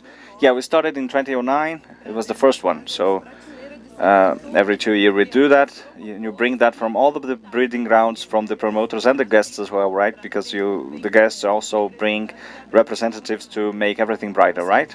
Sure, democratizing everything and having a good space for the guests, and we have lots to add because the dairy gear now comes from families, and it's very important for us to have this variability of the families, because we then have to think about the future of the mating, the directed mating of the animals that are going to be sold in the Indian way. So this is the huge differential that we have, the categories for the animals and the families and the main lines of the breed. So if the client needs a showman animal, we have that for the tracks. If they want an exceptional animal for the contest of dairy production, we also have that. And we also have the really high genoma examples in our breed. Rodrigo, it's very interesting to speak about the relevance of this auction within Expozebu, this international fair. We know how much our genetics here is sought after outside of Brazil and the tropical countries that seek to produce dairy products. So it's very important to speak to you and gather together and to show that outside of Brazil, right? Yes, for sure. We have visitors from many countries: Mexico, Honduras, Colombia, Bolivia. Many countries that come here. The fair is full of people coming in and seeking our genetics, be it with semen, embryos, or whatever they need. So we have the huge a demand for this the Brazilian dairy gyr. So it's very important to say that we have been even exporting to India, which is the cradle of the breed. So we have been working together and making our homework. Brazil is a very radiative hub for its genetic, and this Indian way represents what we have as good genetics, for sure. And you spoke about all of the categories, and we have highlight animals too. We can show all of them are highlights, or can we highlight some? Well, I can say a bit about each one of those. We have the Clones da Bandeira, who will be here. They are beautiful. Bandeira has 3 records for 3 categories in the young females, young cow, and then adult cow. And her daughters are also in the dairy contest. They are leading the contest in the female, young female and adult female. So they will be offered. The 2 clones are being offered from the Paraíso farm together with the Ribeirão Grande farm. Mila and also Sergio, right, Maria Teresa? So it is a highlight. It's opening the categories for the age, and then we have also a highlight which is exceptional.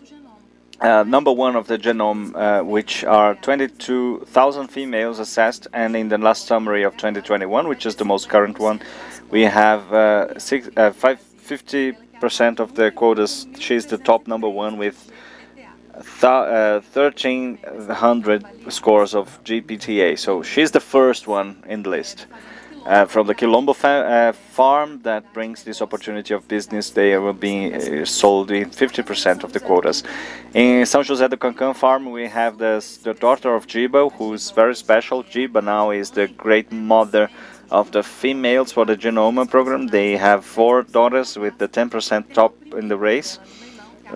We have one of the youngest of her from her in the auction, and it comes from Jiba, so we have genetic variability with options for breeding today. And we will mention one of the Otáceos from the Rio Grande farm. She's the daughter of Ladeira, who is a champion. On the tracks, she's exceptional. Atima is a very special heifer, and she brings a conformation of lots of quality and good genetics with their breed. So another thing is the guest who we can invite to check the catalog, because we have lots of rare pieces there. If you want to access it, where can you find it? With more info from the auction. The animals are here on the park, and where can they see that? Can we give you a number? Well, if you have interest to know more, we can do everything by WhatsApp. You can talk to me. It's 16 997 69 4655, and on website from ABCZ we also have the link to the auction, Caminho da Índia, Indian way. Great opportunity for genetics and reproduction. It's something that we have a lot of there. So an invitation for whoever wants to watch this and to invest in genetics. Tomorrow, starting on 8:30 p.m., Terra Viva Farm and Renasce Web as well. Great, thank you for being here. Success for you on your auction. Thank you for the opportunity and for believing in us. Thank you so much. And now we will hear Leilani Moraes. She has a delicious message to bring it to us within Expozebu this year. Let's hear. Hello, everybody. I'm here with Mr. Cristiano Botelho, the organizer of Zebu Cattle on the grill. So, Chris, this is going to take place on Saturday, right? Yes, it's going to be one of the highlights of the 2022 Expozebu. It's an event that people have been expecting, waiting for quite some time, because we're going to get together, meet, take part in the contest, in the auctions, and then we're gonna have a contest on Saturday, and then we're gonna have this celebration. The Zebu Cattle on the Grill, this event, Zebu na Brasa, you're gonna be able to taste 20 different cuts of the Zebu beef, okay? We are going to have many chefs. We're going to have many side dishes. It's going to be from 12:30 to 8 p.m. We're going to have 2 bands Dual Country from the city of Uberlândia, Mané Galinha from the city of Uberaba. So it's going to be agreeable, pleasant. It's going to be a celebration for all of the families. We're going to have a place where you can leave your kids. And regarding the food, it's going to be wonderful. And of course, we're going to have the Itaipava beer. We're going to have the Demaipo wines, okay, for this event. Besides drinks, cocktails, water, and soft drinks for the children. So Saturday, May 7th at 12:30, and then we're going to start serving the food. But we're going to start preparing the food on Friday. So some people are going to start cooking the beef on Friday so that everything can be perfect for you and delicious for you with this high quality beef, because Zebu beef is on everybody's table, dinner table. So on May 7th, it's a Saturday at the multi-use pavilion here at Expozebu. So we're here live on the official Zebu channel. It's 2:11 p.m. and we're gonna see some images from the arena because the animals are coming back so that we can restart the contest for today. The animals are coming back to the tracks, and I'm gonna be here at the studio with my dear friends and commentators so that we can share with you everything that is gonna happen on the tracks this afternoon. See you soon.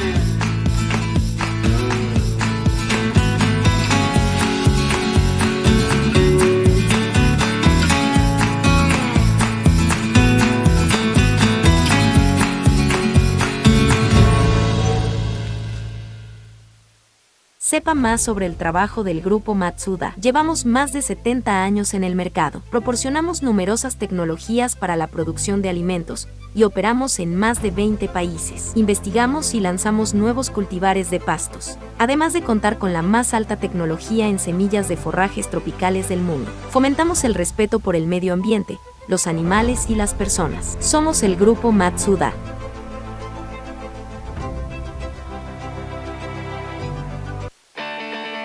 Desde hace 55 años trabajamos con el objetivo de una ganadería más eficiente en pastos en Anelor y Sen.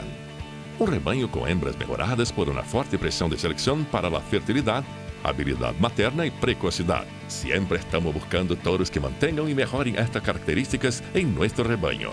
Producir animales de buen temperamento, rústicos, funcionales y productivos.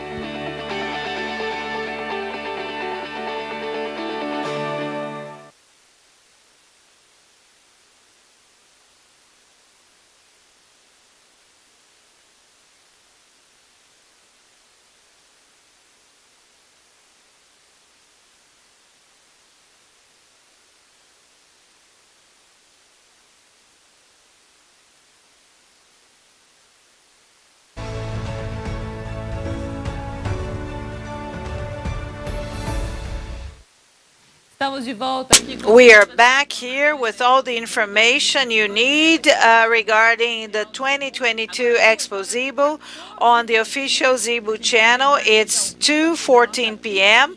and we're going to go live to the arena at the Fernando Costa Park, and we're going to be able to see the animals, the judges, so that we can start showing the contest, this afternoon's contest, to all of you. And so now I have our experts, our commentators, our judges, people who truly understand the Zebu breed, so that we can continue with our broadcasting, and so that we can show to you everything that is going to happen on the contest tracks. this afternoon, okay, at Expozebu. So we're going to discuss with you the results that have already been reached, okay, with the other contests.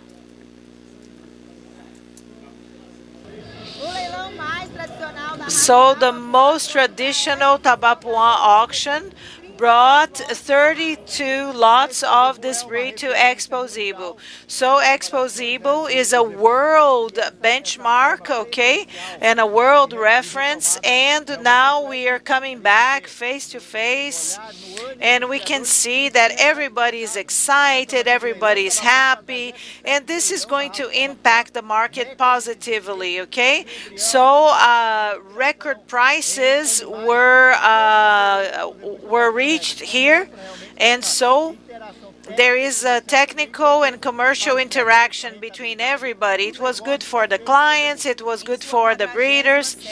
So in its 47th edition, promoted by the Brazilian Association of the Tabapuã breed, okay, so on Monday night, okay, Monday evening, the auction was a success. So we have to measure the genetics. The genetics, you have to come here to be here so you can see the animals. And so it was very important for us to have a face-to-face or a live Expozebu so that customers and breeders could interact, and then the level of energy is very high. The businesses are flowing smoothly. Everything is fine. We can show all of the ABCZ products, okay? And so we have the genetic assessments, the PMGZ assessments, okay? And so the virtual auction has also come here to stay for good. We have the genetics, we have the visual analysis, and this is all very important, yes? So we have the ABCZ, we the technicians, we who foster the Zebu production, and one of the great premises that the ABCZ believes in is this great level of energy, the interaction between all of our staff from the main office, and we also have the staff from the regional offices. We have our technicians in the field, and Expozebu ends up being a meeting point, a meeting place, where the breeders, they bring the greatest novelties from the ABCZ regarding their services and products, and the owners and breeders, they come here to show what they have on their farms, the evolution of their animals. They learn with the other breeders, so the synergy that we have here is essential. So the quality of the animals offered was amazing, and they were trying to meet the demands of all of the breeders from all over Brazil. This auction today is not only an auction, it's a party. The Tabapuã house is always going to offer parties and be a party, and it's always going to be a party. This is a great show, a show of the Tabapuã breed.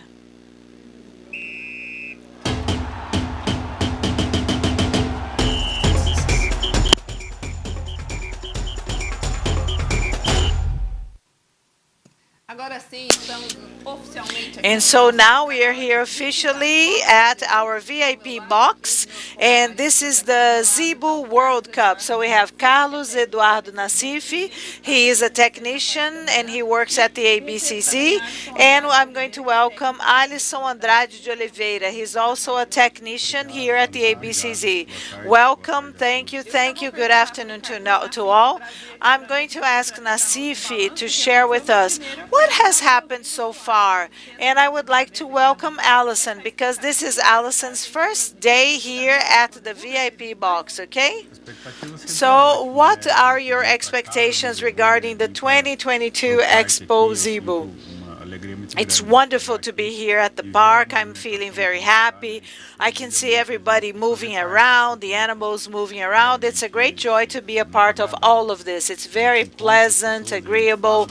We can see people. We discuss what we love, which is the Zebu breeds. And some breeds are larger than others in terms of numbers, but all of the breeds are important. And so we are very happy to discuss all of the Zebu breeds. Thank you, Allison, for being here today. And so I'm sure that we're going to have a very fruitful afternoon. And Nassif, please help me. Summarize everything that happened this morning. What were the contests that we had? What happened on the tracks? Well, this morning we were able to follow up the end of the female contest of the Tabapuã breed and the adult cows. Also, we concluded the female Nelore animals. And so we started the male contest, okay, and we had the young bulls, we had the categories for the young bulls. In the Tabapuã breed, we started analyzing the males, okay, and the judges that are carrying out the contest, Mr. Giacomo, and they were able to wrap up the smaller junior animal, and they are well advanced. And so in the morning we started the Guzerá assessment of the females and also the Sindi females, the Sindi females. And late in the morning, Tavinho, Mr. Otávio Vilas Boas, and he said that he carried out the model matrices contest. And now we can see images of the park. On the right-hand side, we can see the Jeer contest, and on the right-hand side, we can see the general view, overview. And now Jeer animals are being assessed, and also we are going to have the Sinji contest, the double aptitude Jeer, and the dairy Jeer. We're going to have 3 breeds being assessed, okay? And we are also going to have a pre-classification of the Nelore males. Since the Nelore males, they are the ones with the highest numbers here, there are some categories with many animals. And so sometimes there are 12 animals. And the categories that have more than 12 animals, you have a subcategory to avoid having more than 12. Now let's go to Melissa Paroneto, and we're going to call her soon. And I would like you guys to share with us, Allison and Asifi, what's happening with each one of the breeds. The dairy Jeer, okay, is moving the animals. They are going around the circles with the judges. Some others are in the center. Some others are closer to the fence. And so they are facing that tactical moment because the judges, they are going to continue assessing them. So please share this with us. Yes. So the first thing is that the animals are going to go onto the tracks, and then we have to analyze their posture, how they are walking, their gait, if they're limping or not, how they are walking, yes, and moving forward. Okay, we analyze the movement because Zebu breeds, they were imported to Brazil, and it adjusted super well to our climate because they are extremely, they adjust very easily to hotter climates. And so when they walk, their posture, how they move, yes, this is very important for us to observe every single detail. So first of all, the animals come into the arena, they start walking around the circle. The judges are going to analyze and assess their posterior and anterior inferior limbs, okay? We're gonna analyze their quarters, the legs, how the limbs are moving, and then we're gonna have the other phase, which is the static phase. So the animals must walk well, and we also must analyze how they can handle their weight or support their weight. The animals must be comfortable with all the body that they have, the volume that they have, and they have a huge carcass, but their legs must be able to support their entire weight. That's why we analyze them moving and standing still. So the Cindy breed is more advanced, right? Yes. The category of the Cindy, the animals are already standing still, and we're going to analyze not only how they are on top of their legs and lower limbs, but the shape of the tits, the size of the navel, if their rump is inclined or not, what is the accumulation of fat, the muscle mass, okay, and other features. And when they are standing still, we're going to analyze their ratio characteristics. Of course, each judge has their own standards, okay? But we try to be aligned within the breed, so we're not going to have many differences. So I like to observe the animal walking and then the animal standing still, and then I analyze the ratio characteristics. So each one of us analyzes the animals in a different way, okay? And we want to have the least amount of exceptions or defects or incorrect things. So we're going to go to the arena now with the reporter now, and Melissa is going to update us with everything that is happening. Hi, Renata. Good afternoon.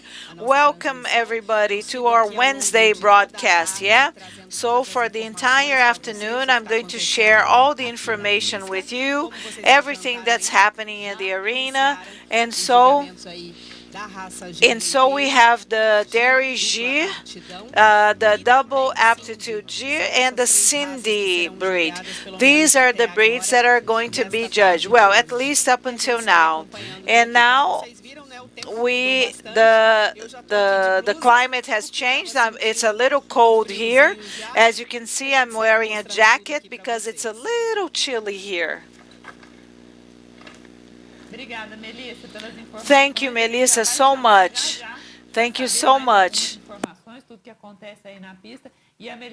And so Melissa is going to share with us soon everything that's happening now at the park here on the tracks.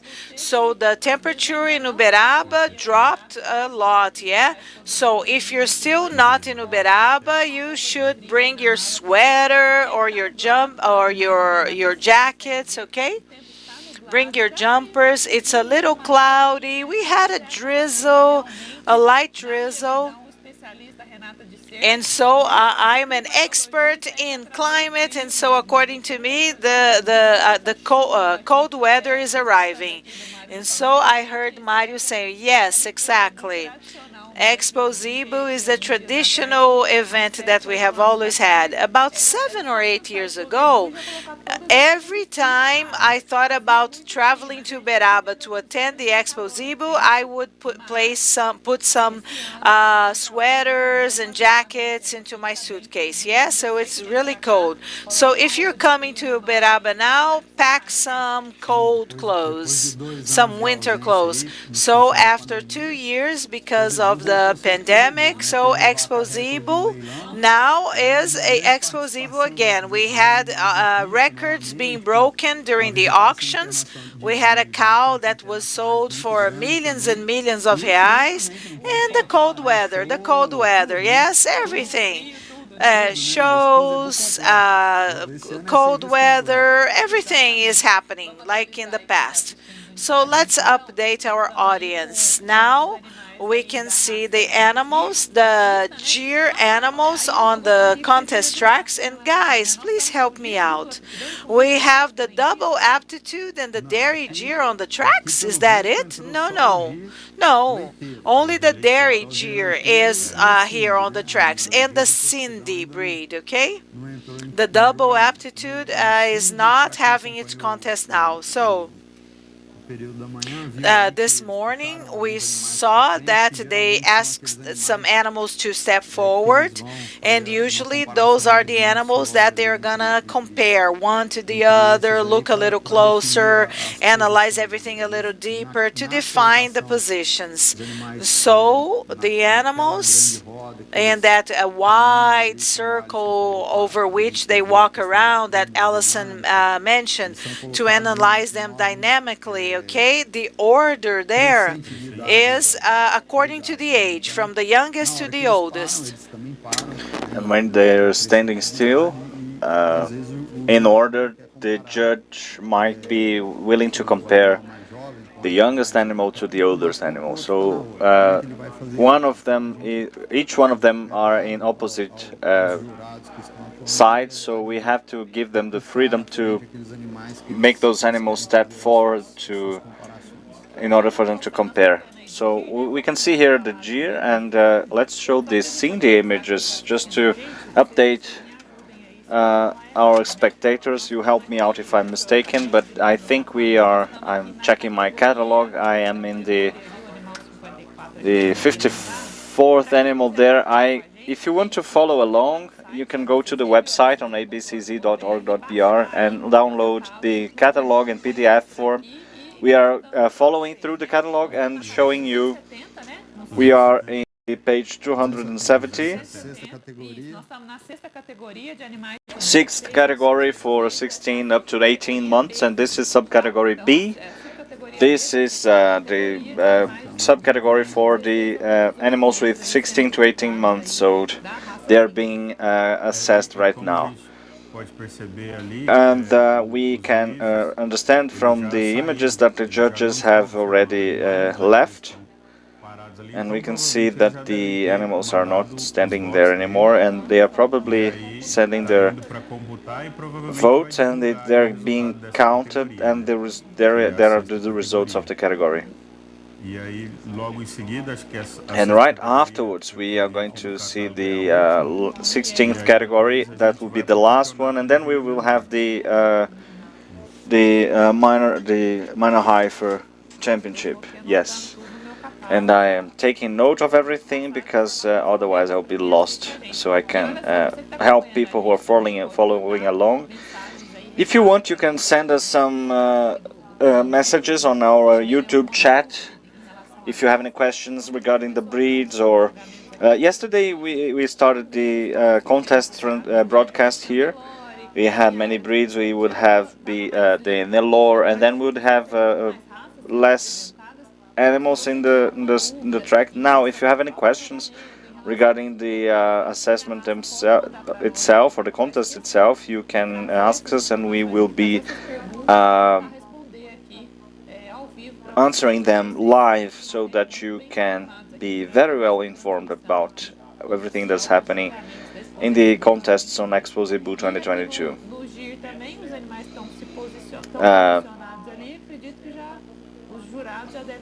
I believe that the judges are already on the final lap here, right? Yes, we can see the cow with the calf next to it. This morning we mentioned that from certain ages on, the matrices should be presented pregnant, and from some other given age, they should have the calf together. So in this category, you can see a matrix there which has a calf next to it, showing a great set of teats and the udders. And this is the judgment of the analysis that we have. They are very clearly dairy animals. And the judge can identify that everything, right?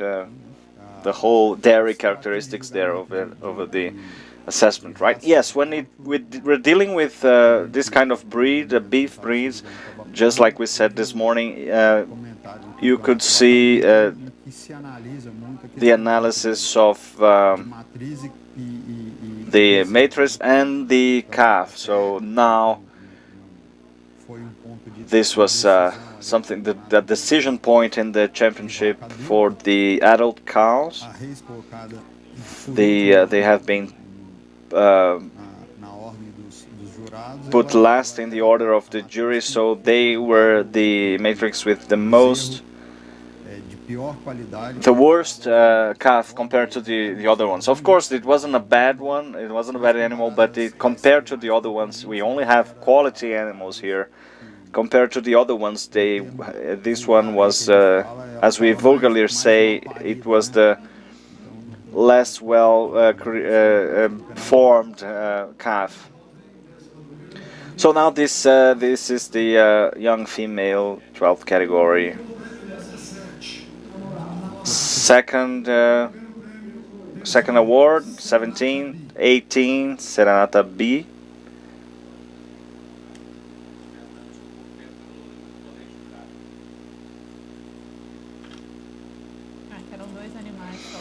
So you had two animals in the category now. I found it on the page 32 of the catalog. This is a young female, right? It is, yes.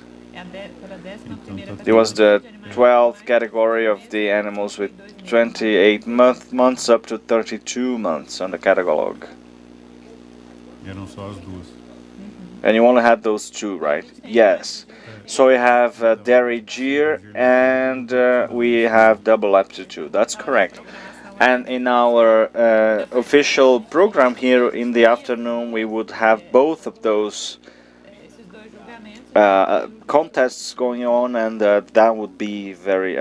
That is the very thing that we are seeing right now. So let's call Melissa. Melissa is going to reinforce the results that we just saw.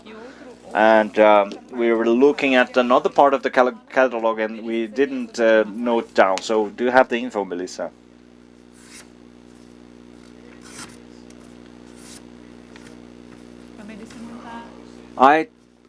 Melissa doesn't seem to hear us.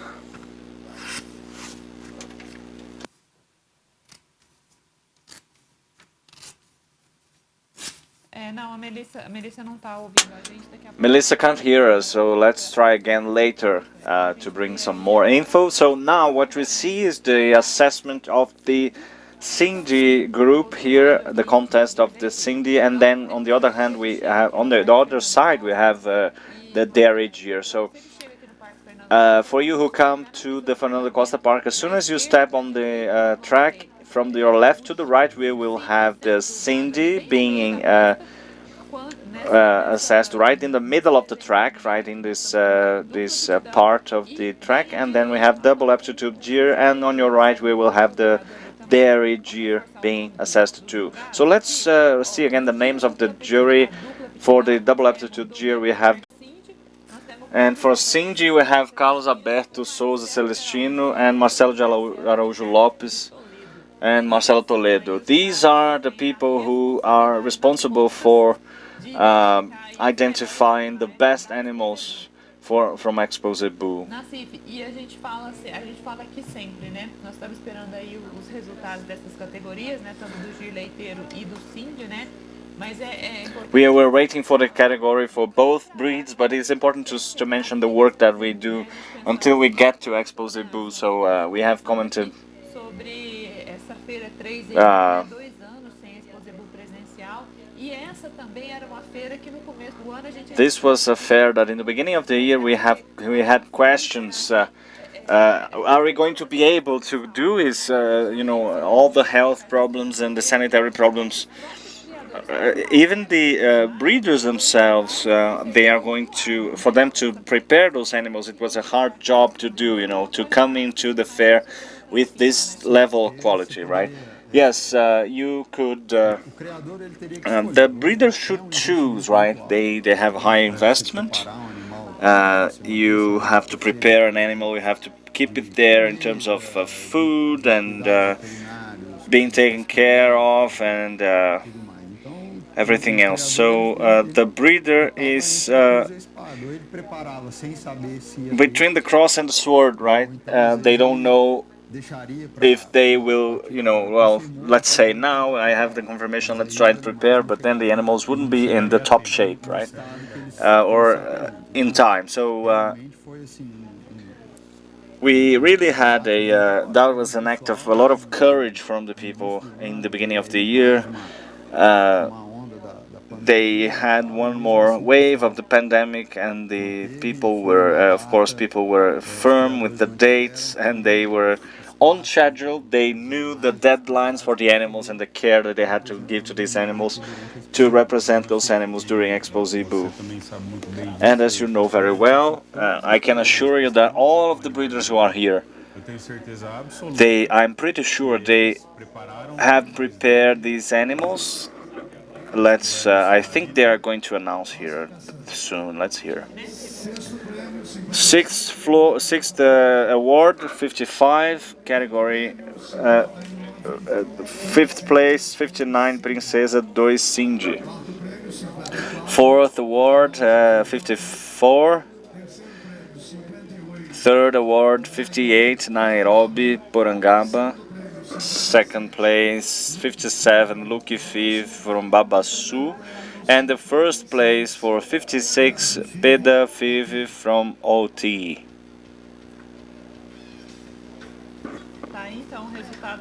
Now we have the result of the sixth category for animals up to 16 until 18 months on the page 270 of the catalog. Now we heard the results for the Cindy breed. This animal is from Mato Grosso do Sul state. It has been the champion. And now we have Mato Grosso do Sul, São Paulo, Pernambuco. It shows that we always mention that over the program. We can see animals coming from many places around Brazil. That's very important because we can show the whole variability of regions that we have represented here, and it goes to show that the zebu is adapted to all regions of the country, right? That is correct. We have one from Pernambuco, one from São Paulo. The one from Pernambuco has been throughout all of this distance to come here. The animal came in, presented itself, and it was very good to see. And we usually say that this is a category that we have 7 animals here, and all of the 7 animals, of course, you always have one. If you have 2 animals, you have one that is best, right? And it is weird to say, but all of those 7 animals were very high quality animals. They have very high individual qualities, and since this is the World Cup of Zebu, let's say, the animals who are here present themselves very well, and they are great animals. That's what we always see in this track. That's what excites us about this event, because we have taken 3 different regions here, and the 3 animals have presented the same qualities. So that is why the assessment, the contest is take a long time, because the difference between the first place and the 7th place are just the details, right? There are details that matter, for sure, yes.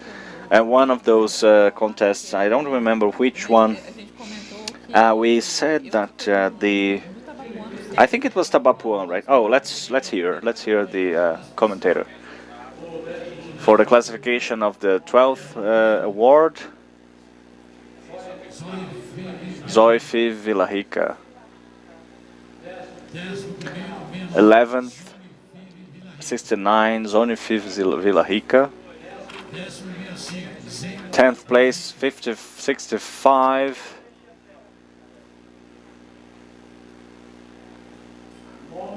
9th place, 59, Fortuna Santa Rita de Cássia. 8th place, 58, Fortuna Santa Rita de Cássia. 7th place, 63, RMB Beldade Filho. 6th place, 62, Quadrilha. Fifth place, 68, Bedel Filho S.A.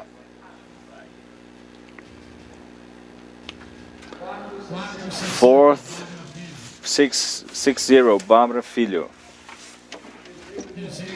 Third place, 66, Reinaldo Abelha IC. Second place, 64th. And the first place, 67, Artelha.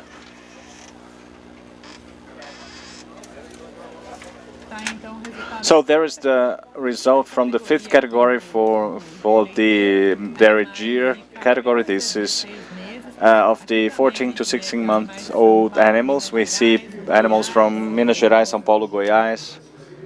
Here on the 12th category, the first award for animal number 19. There is an animal by itself being assessed. It is important to highlight in this category for the double aptitude gear that we have seen that with other breeds. Sometimes you only have one animal in the category and they are assessed and appraised anyways, because it's not because it's the only one that is the winner automatically, right? It's not an advantage. The jury must identify whether or not that animal is able to be awarded. So, yes, Renata, in Ubiraba, let's say, the animals, in order to come in the park, they come through a reception where the animals are assessed.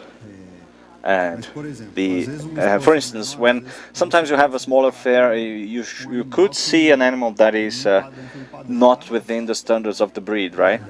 They might have some flaw, some morphological flaw that might disclassify this animal. And if they come in the track, even if they are by themselves, they are not being judged, right?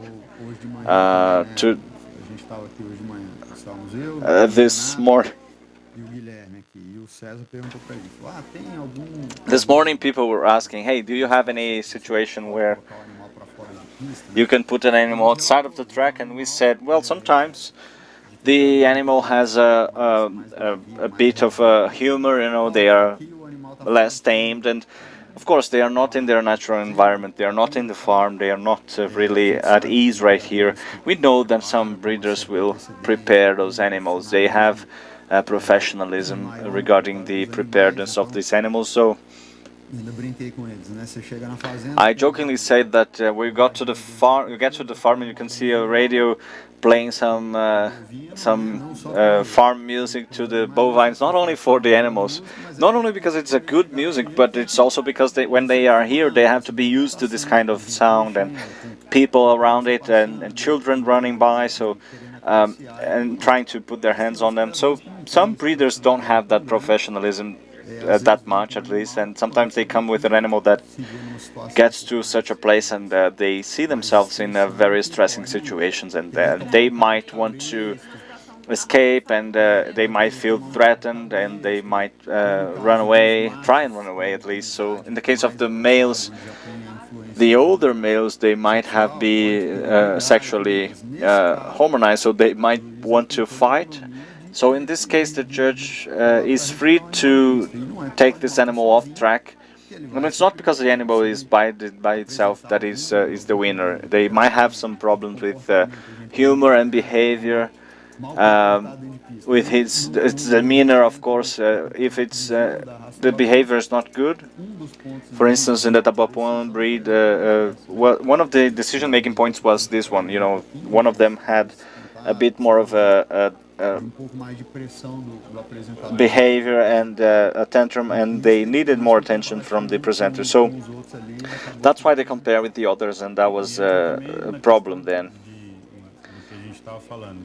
And that goes to what we were telling before. You know, we analyzed the dynamic of the animal, the dynamic, and also the still analysis. So when you cannot see the animal standing by, you cannot know and sometimes you won't be able to rate that animal because then you're not the animal is not prepared to be assessed and appraised. So another thing that can happen is to have a regulation that you have to follow, and the animals are within the breed standards and the regulation standards. If it has some kind of flaw that might disclassify the animal, we even if they are by themselves, we cannot just tell them to be a winner because they might be flawed. And since you have the whole preparedness to ready those animals and bring them here, it's very hard to see that. But sometimes, due to the fact that the breeder might not be well advised and maybe they don't, the animal will.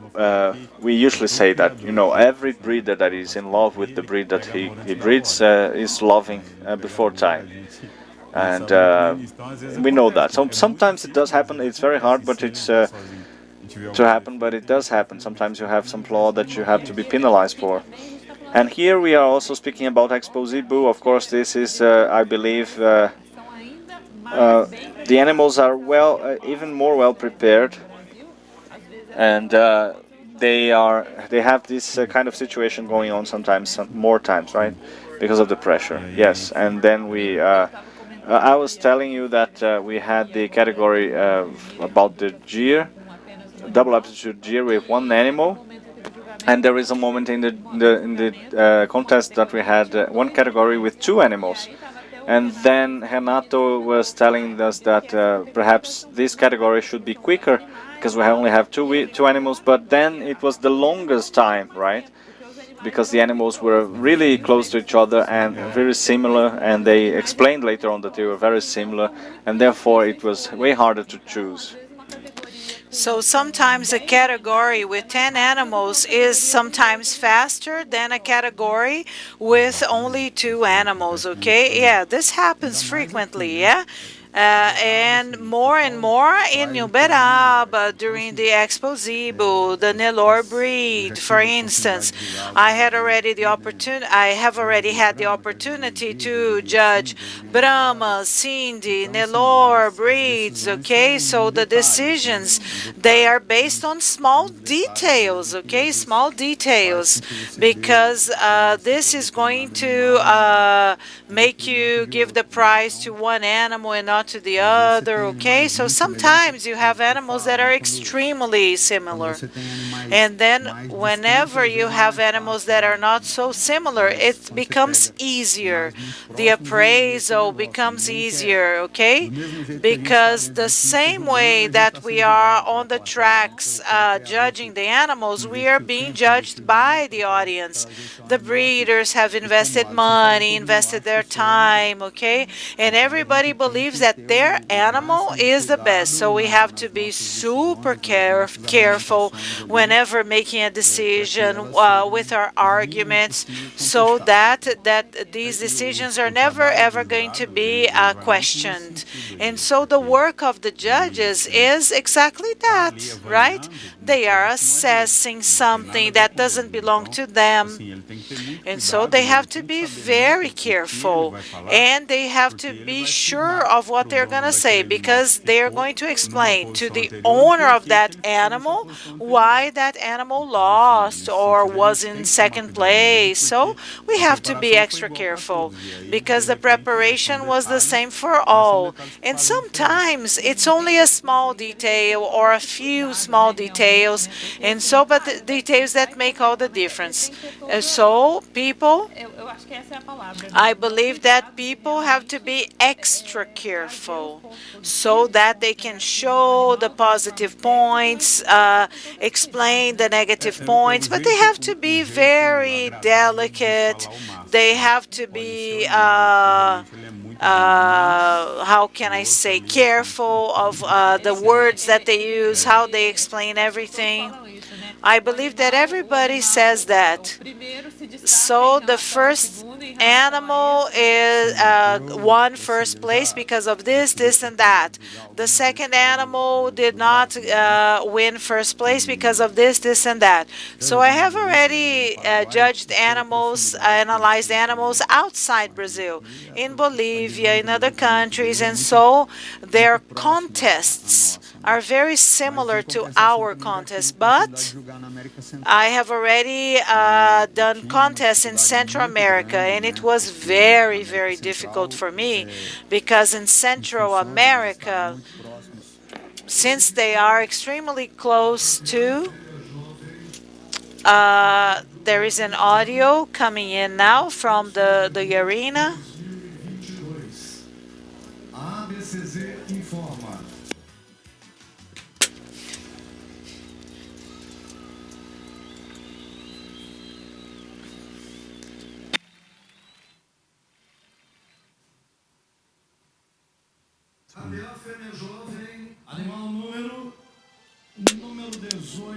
Heifer number 18, Serenata B.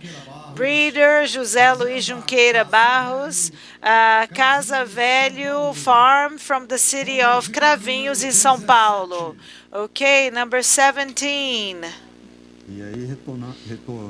And so, now going back to our line of thought, since they are closer to the USA, the dynamics of their contests are just like the Americans. And the Americans, they make the comments backwards. It's backwards from ours. So whenever I teach this subject, and the judges, they are going to comment the last animal, because they do everything backwards, and we hear this one is really good, but the one ahead of it is better, and then the other one is even better, and the other one is even better, and this one, the champion, has all of the best qualities, and the Americans know they do it backwards. For me, it was very difficult for me to comment, to explain the animals, explain why I gave that analysis. So there is a defect here, there is a flaw here, there is a flaw there, and those who are listening, it's not agreeable, it's not comfortable, yeah? They don't like listening to their animals' flaws. Was that in Mexico? Yes, yes. I worked in Mexico too. So everybody in Mexico is 100% transparent and honest, and when they do not like the results, they don't clap. They don't clap, not even the breeder. And this happened a few times. The results came out and nobody clapped. And this happened with me. An animal that had a flaw, and it was a disclassifying flaw. It was only one animal, and it was in third place. So I didn't even want that animal to be in second place because the flaw was a disclassifying flaw. And I wanted to respect the breeder and the owner, but when the animal left the arena, nobody clapped, and I heard I asked the guy I asked my translator, what happened? And he said, Allison, whenever people do not like the result, nobody claps. Not even the breeder, not even the breeder. Not even the owner. And only when you go through these situations, you can imagine what happens. Okay, let's update everybody. So in the center, we have Cindy. We have the dairy jeer on the right, and on the left we have the double aptitude jeer. So the 11th and the 12th categories ended up in the young female champion. Serenata B is the champion, and now the judge is inviting the other two females from the other categories. So they are inviting the second place. So they invited the other champions of the other categories, but from the category of the champion, he invites the second place so that they can be appraised a second time. And then once again, we start another contest or another championship. It's like the second place championship. So we have outstanding animals in some categories. So maybe sometimes in a category you have 2, 3 outstanding animals, and in other categories with less outstanding animals. So to give them the same opportunities, so the champion leaves a certain category, and the second prize, the second place goes back to run for the runner-up. Oh, by age, by age. So they describe the animals and then they draw the animals that are going to be in each category? No, because we have subcategory A, subcategory B. The subdivision happens because we go from the first to the 12th place. But you can praise a maximum number of 15 animals. So if that category has more than 15 animals, it's going to be subdivided. I had the opportunity to appraise Nelore animals in Uberaba at a moment in which we did not have subdivision. Sometimes we had categories with 30 animals, and we had to choose 12. So it was extremely tiring for the judge. It was a little confusing to carry out the pre-classification. And you would award 12 and not award 18, leave 18 out. And sometimes the breeder invested heavily in that animal, in this animal, time, money. They brought it here, and in the pre-classification, you would tell them there are 12 animals that are better than yours, and yours is not even going to be appraised. And then the IBCZ said, no, no, no. So whenever there are more than 15 animals, you're going to subdivide that category.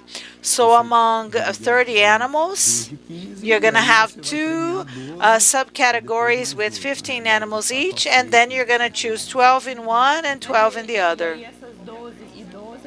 So the 12 and the 12, they are chosen according to their age. Yes, according to their age.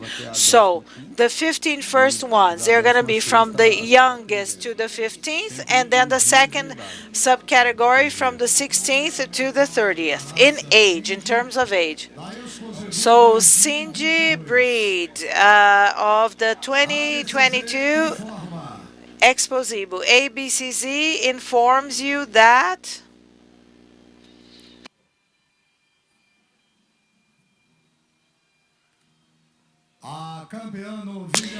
so the minor heifer, the champion is 051. Haja Vista, Vive. Anjo Mário Tibério is the owner. Farm Santo Ângelo from Mato Grosso do Sul, the state Mato Grosso do Sul. So please, number 45, step forward. So the champion of the minor female heifer, female calf. And so from Três Lagoas, the city, and the state is Mato Grosso do Sul. And the owner is Ângelo Mário Tibério. And now they're going to invite the second place and the champions of the other categories. And then they're going to define the second place, the minor female calf of the Cindy breed. And after that, we're going to listen to the comments made by the judges, why they chose these animals. And it's very interesting for us to share your perspective, your point of view. Everybody who passed through this place, they are official judges selected by the ABCZ, and it's very important to to listen to their perspective. What goes through your mind whenever you are judging an animal? Is Melissa going to talk to us now? I had a long chat with Mr. Josakian, so what's going to happen? And then when our chat was over, Josakian said, wow, the judges have so much responsibility. And I believe that if the judges are listening to us, they are not sleeping anymore, thinking about the responsibility that they have to identify the best animals. thinking about every single detail, because the judges, they have to bear in mind that it's not only assessing the animal, you have the market issues, all of the zebu breeds. If you studied the contest of 10, 15, 20 years ago, and so all of the breeds, they were appraised. So you have to think about the animal that is going to produce more in less time. The judges have to understand what's happening in the market, how the market works, what is the best animal in this breed so that it can go back into the market and create a beautiful history. And when we were talking about the champion now is between 16 and 18 months old. And so the animal is born. We're going to be able to notice a certain difference when they are 2 or 1 or 2 months old on the farm, and then you have to take care of this animal so that they can arrive here in great shape to become a champion, and taking the risk that is not going to be a champion. So the investment was really, really high. It's a long-term investment. It's about 1 year, 1.5 years, taking care of that animal. And sometimes the responsibility is even higher because we had not been able to organize the Expozebu live for the past 2 years. So the expectation that the breeder had, he couldn't compare it to the other animals, to any other animals. No, I believe in this animal. I'm going to continue investing in this animal, and this happens a lot. And then the expectations become even higher. And the 2022 Expozebu is going to go into the history books as a success. That's sure. That's for sure. So we had an aerial image of the park that was so beautiful, and we could see the low clouds here in Uberaba. And guys, please believe us, it's really, really cold. It's 20 degrees Celsius, and for us, it's almost winter time in the north hemisphere. So 20 degrees for us is the moment to get your socks out of the closet, get your boots out of the closet, and your coats as well. So if you're coming to Uberaba, pack some winter clothes because the wind is really cold. It's cold. So on the contest tracks, we have the dairy, gyr, animals being assessed, and also the Cindy animals.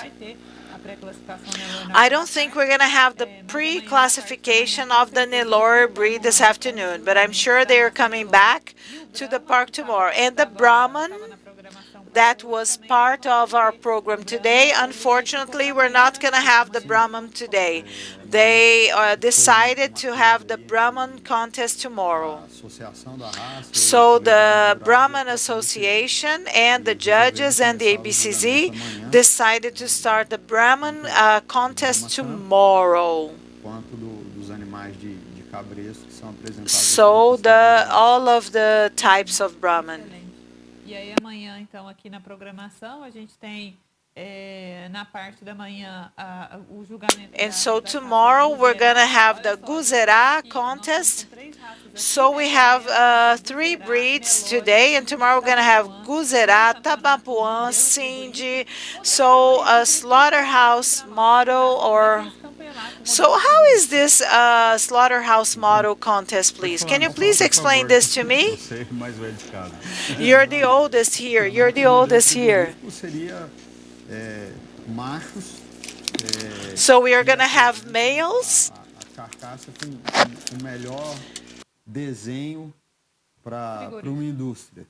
And so we're going to have the ones that are the best.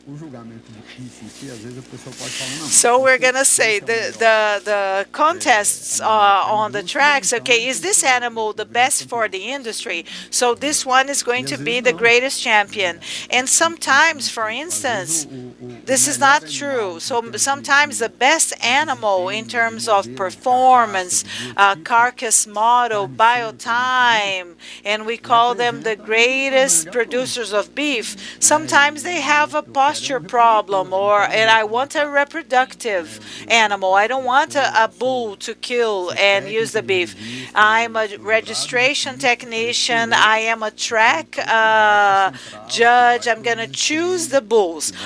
This bull is going to go to the central farm to produce semen. Okay.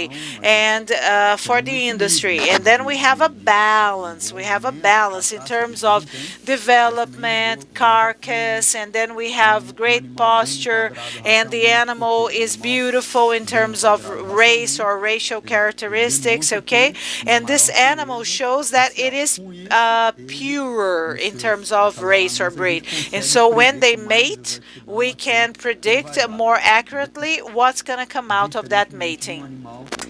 And depending on it, we have not a so pure mongrel animal, and we know that the heterosis won't show up in the next generations. So the beef animals are the ideal model of carcass that is used for beef. So that is not always what we look for in the reproducer. So sometimes we have an exceptional carcass, but you might have some detail of racial characteristics or posture characteristics, and with that, during the assessment of that posture on the track in the contest, they might be penalized. Just 1 second, we are being called by Melissa over there. Melissa, go ahead.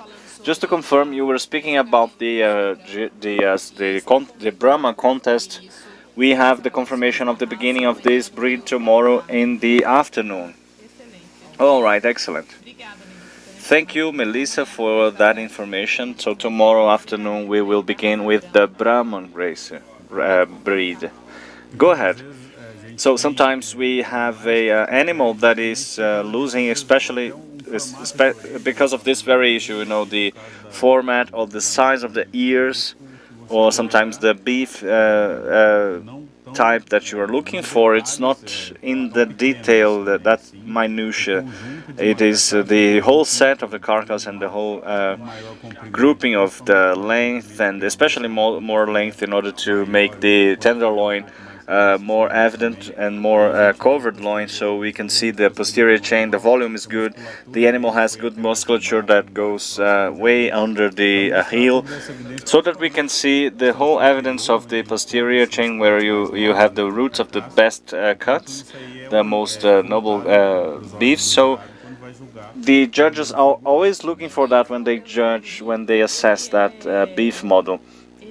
And that model is what are the breeds that you assess? Well, all of the beef breeds might be assessed like that. I don't think they have been registered for that right here, but I know we had Cindy Nelor as well. Cindy has been growing very, very much, especially in terms of this crossing for beef models.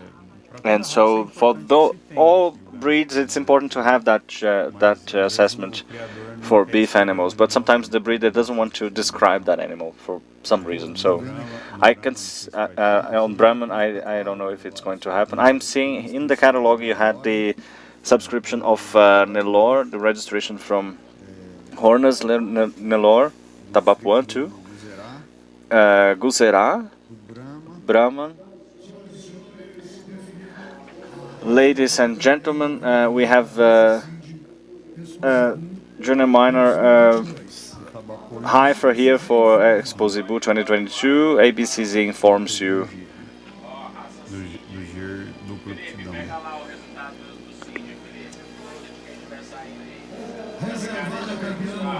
The second place for the Minor Heifer, number 20, Lupita Fiv from Babaçu. Expositor is Antônio Gomes Mirianes Neto. The farm is São Francisco Babaçu in Piracicaba, state of São Paulo. Please conduct to the track number 22.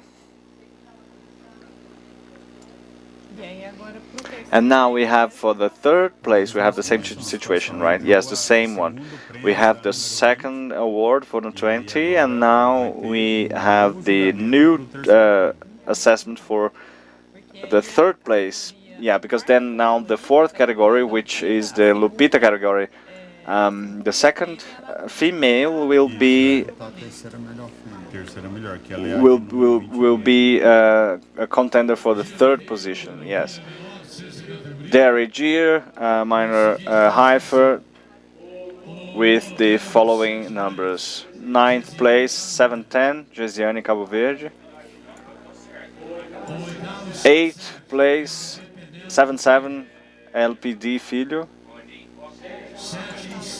7th place 75 Quadrif Vive Recreio Farm, 6th place 72 Antonella Vive Brasília,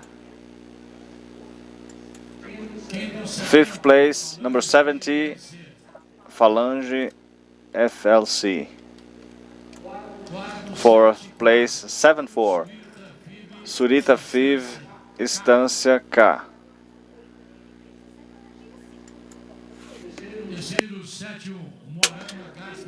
3rd place number 7 Moranga Gasper Filho, 2nd place 78 Gibra Filha Fazenda Doutor, number 76 Saudável Lex Filho.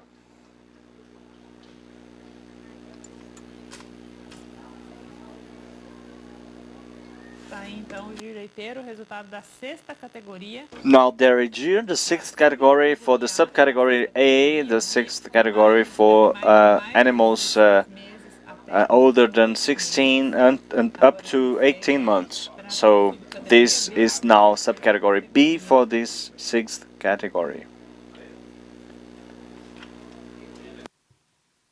E na pista continuamos com animais do giro leiteiro. And now we go to the best Derrigier animals from the Cindy as well. For the Cindy, we are still waiting for the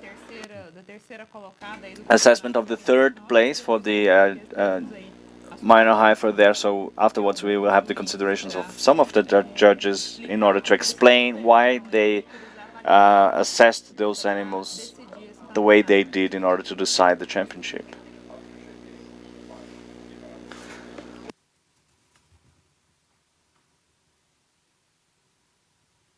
Bacana, para você que entra aqui.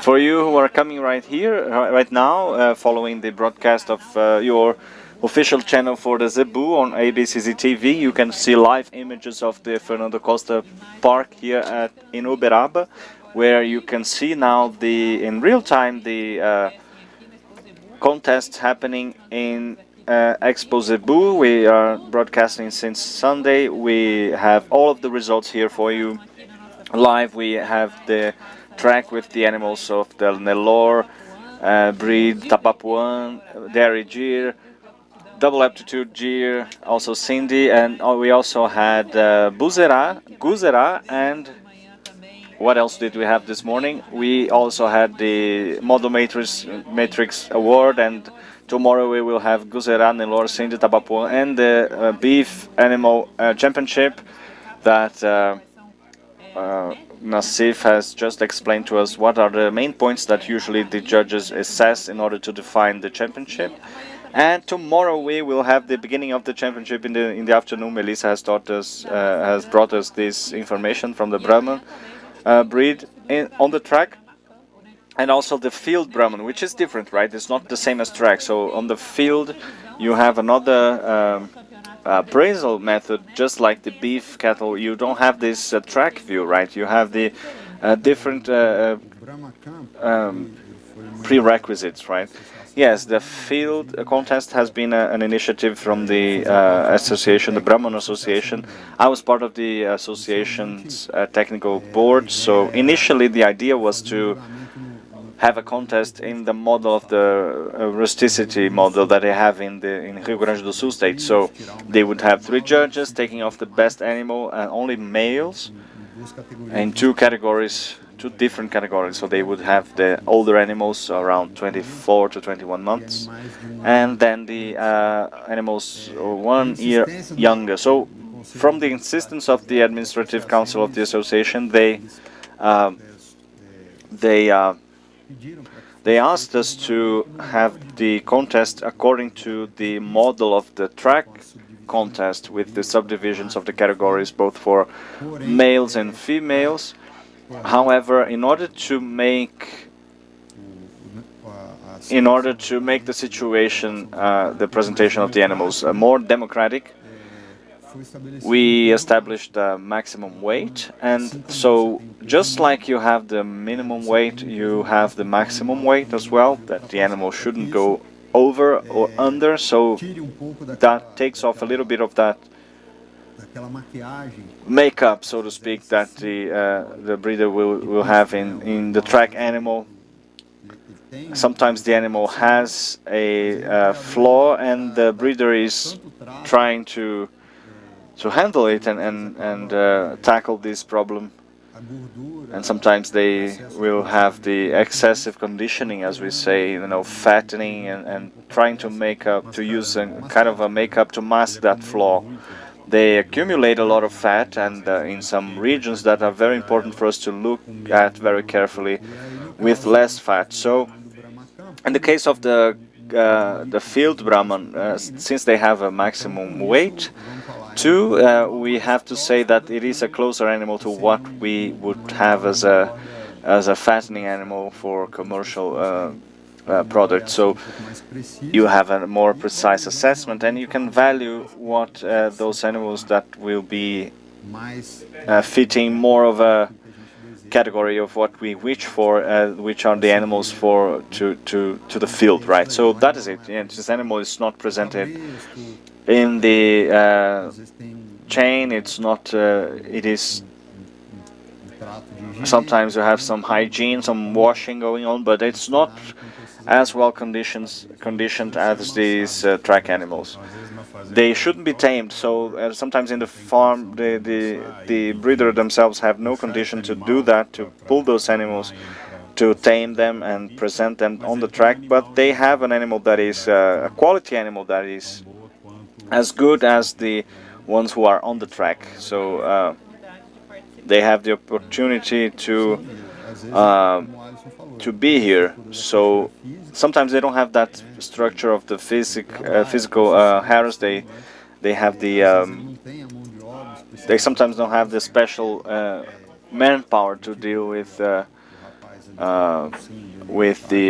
just like you have the Cindy guy there kneeling next to the heifer, right? That's not they're tireless. They don't rest too much. ABCC informs.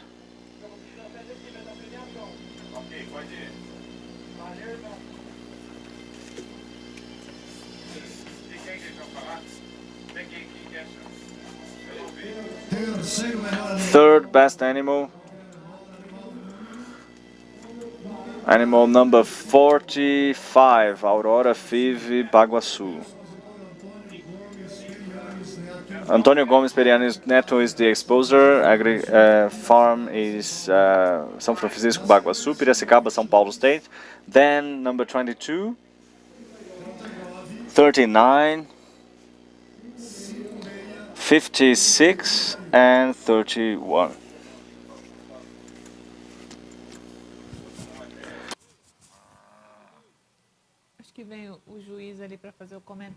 So the judge is about to make some comments. Here we have the definition of the junior, the heifer minor heifer championship. The judge is about to take the microphone, and afterwards, Melissa, if you are available, please, if you can bring us some information, let's hear what you have to say. Let's hear the considerations from Jurado Marcelo Lopes.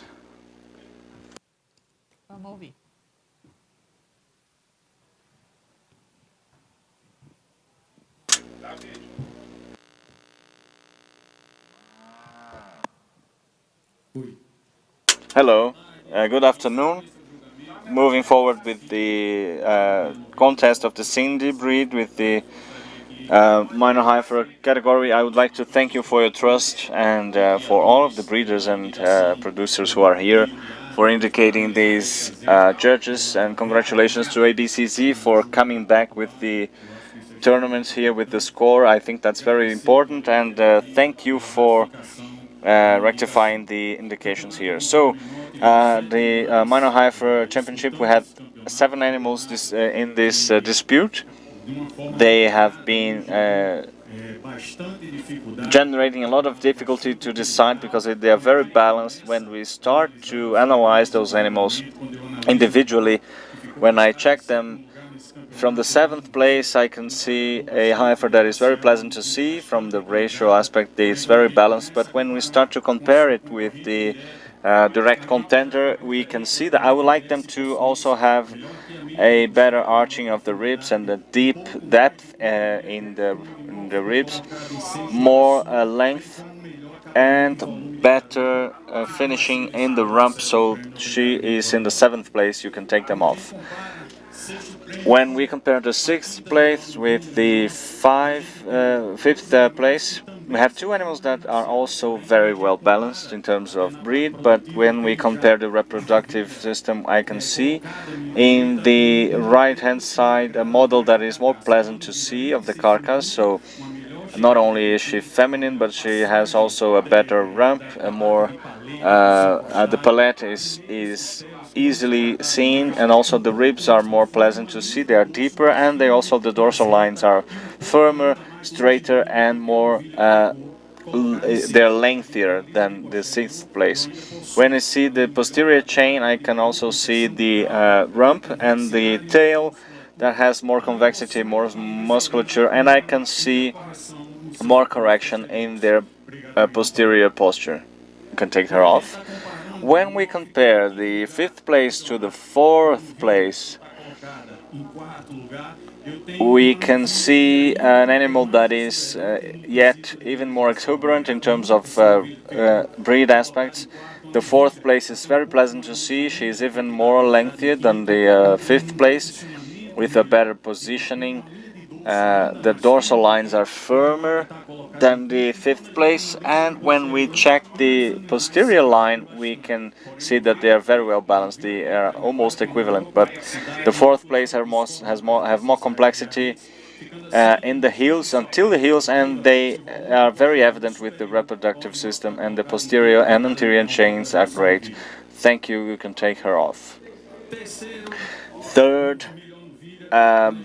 When we compare to 4th place, well, we have here a differential of biotype. We have here a closer biotype to the first 3 who are in the front here on the championship. The 4th place I would like it to also follow this biotype. We have here in these animals their frontal opening is their complete prehension of the carcass, and the deepening, the arching, and the dorsal line, the filling up of the carcass. They are more balanced among themselves. They are more equivalent. I would like the 4th place to also follow along those lines, so perhaps they could also be well put on the championship. Thank you. Can you put here the 3rd and the 2nd place here, turning the faces to the left, please? There you go. Here you have a very strong point to define the 3rd and 2nd place from those heifers. The youngest is with only 12 months, but the main point here is their length of the carcass. So there is a more lengthy animal. They are very pleasant. You can see the root of the rump here, of the hump here. It is linked to the dorsal line that is very firm and very correct. So it is very well sustained by the chest. It's very important. And when we analyze this posterior chain, we can also see the correction in the posture and better rump volume. So the quarters are easier to see, and they are very well balanced. You can see they are the winner between the 3rd and 2nd place. You can take them off. Now you can bring it close together a little bit more. Another point that we made this heifer as the 2nd place is analyzing the champion here with all of the qualities that my 2nd place has. It is extremely productive. It shows that already. But I can have here in my first place a deeper line. I think 2 or 3 centimeters less than the second place. She's very feminine, very advanced, very arched. The dorsal line is very correct, but it's wider still than the second place. And you can turn them both to the front here. And when we analyze the four, we can finish defining the championship here, because we can see that this one is still pregnant and the other one is emptied out, but she is also according to age. But here you can see more volume in the posterior chain and more relationship between the quarters, and more convexity in the musculature. And the musculature is more filled out of the rump, which is wider and lengthier. So this is the winner, the number 1 and number 2 for the minor heifers. Congratulations to the exposers and the handlers.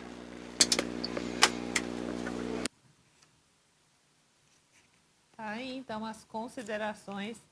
So some considerations of the judges, okay, Marcelo de Araújo Lopes, pardon me. He was commenting on the minor heifer contest. Demorou, né? E você viu pelo comentário. Okay, and you saw from Marcelo's comment is that the animals are extremely good. The high quality is evident. And when he made this comment, yes, some people who are not part of the contest, the announcer is inviting some of the animals to present themselves. So some people who are outside the contest track, they believe that we are going to choose the most beautiful animal. And based on the technical explanation given by the judge, we can see that we have characteristics, morphological characteristics that make the animal more beautiful and better. And so it is a beautiful animal, but it's a functional beauty. So it is an animal that has a beautiful posture, a good posture. The bone structure is better. The ribs are better. In terms of the females that are at the right age to reproduce, okay, the size of the udder, the udder is better supported, and then she's gonna last a longer time producing milk, yeah? Sometimes people look at the animal and say, they are just judging how beautiful the animals are. No, that's not the case. Is that because this person never took his or her time watching the comments, yes? So the first 3 places, okay? You have 51, okay, 45, okay, and so these breeders, they are totally dedicated to produce a beautiful animal inside and out, yeah? Okay, so we have number 20 and number 51. So they have an evident concern, and we have been following up all of the breeders, and they are connected to the improvements that may happen, okay? And their animals, most of the animals here are part of the PMGZ program. And in the beef breeds, we can see this, the quality of the rib cage, the quality of the ribs, because it is a deeper animal. It is an animal that can generate more precocity among its offspring, and this precocity is aligned with all of this. Better arched ribs, okay, and greater volume of muscle mass, okay, when compared to the second place. So this is what we were mentioning before. So we have to be careful to explain why, how, why did we choose this animal and not that one. So that's why these were the first and second places, and so on and so forth. We have to be very careful. We have to share with everybody why we chose that animal over the other one. And everybody who is watching, okay, our live broadcasting and watching the content contest, we have a question from Lucas Martins. What about the Nelore contest? Today we had some Nelore contest in the morning. And then tomorrow morning we're going to continue with the Nelore contest. So Lucas, tune in tomorrow morning, okay? So we're going to start our broadcasting at 7:30 a.m. And I believe that tomorrow we're going to start at 7 a.m. because we don't want you to miss out on anything, yeah? We have Cristina Maria Santos congratulating us. People from Agro TV from the state of Paraná, and they are following up our broadcasting. Yesterday we had people from Costa Rica, Venezuela, Mexico. Everybody was watching us. So the ABCZ is showing our Zebu breeds to Brazil and to the world. And we have the structure. The structure was totally assembled, created, so that everybody could have access to the contest at the 2022 Expozebu. And there was a comment in line with everything that you said. It is a functional beauty and economic beauty contest. Not only the beauty of the animals is important. Okay, you have to analyze the best of both worlds, beauty and the racial characteristics and the economic potential.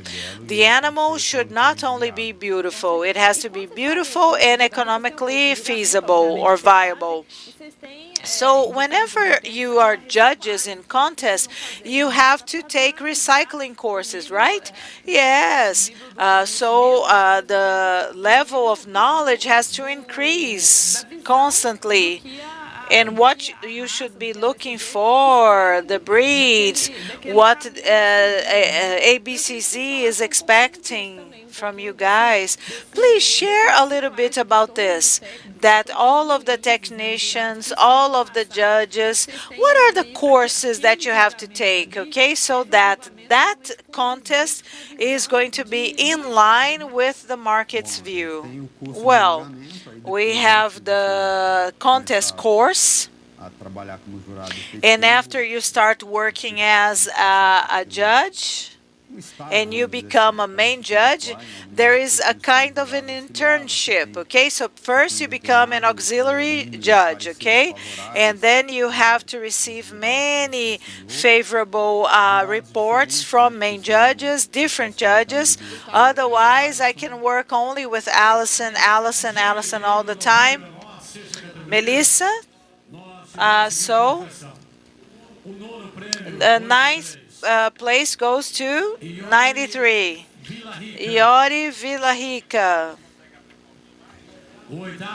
Eighth place, 84. Agatha IVF FCA. Seventh place, number 80. Aya Santa Rita de Cássia. Sixth place, 82. Aya Five FCA. Fifth place, 87, Garden Five, Cabo Verde. Fourth place, 79, Baza Via Láctea. Third place, 86, Giziane Five, Cabo Verde. Second place, 85, Pompom RV Monte Azul. The first one, 81, Prosperidade Five AD, WAD. So this is the result of the sixth category, animals between 16 and 18 months old, and this is the dairy Gyr animal, and this is subcategory B, if I'm not mistaken. And now we're going to conclude the categories, and we're going to go to the championship. The championship of the minor heifers. Nassif, we were discussing the recycling courses. So the judges, they go through the internship period, working with several judges. They take a test and then they become an effective judge or a main judge. But from time to time, ABCZ calls all of the judges back so that they can recycle their knowledge. So come on, let me see how you guys are doing. So we attend presentations, experts come, people from slaughterhouses come. Oh, you have to try to find this kind of animal. This animal has a greater yield in terms of productivity. Everything is based on economic aspects. Ah, how interesting to find out that we have outsiders coming to give you presentations and lectures. So when progenetics was implemented, at first we didn't have a technical team of the progenetics, and so it started in the state of Minas Gerais and the small fairs to sell reproducers. One of us, technicians, would follow up that to see if the animal had the definite or final registration, if they were respecting the requirements of that fair, a pure breed of a certain age, and up until now, I remember the lecture. So sometimes we gave lectures at the rural union before the fair. And there was something that if you can get your hands on that, it's very interesting to watch. So we have the winner.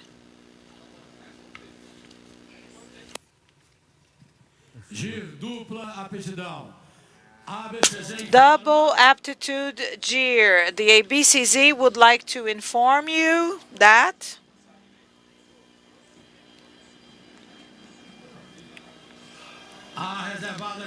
so the second place of the double aptitude minor heifer is 1717, number 17.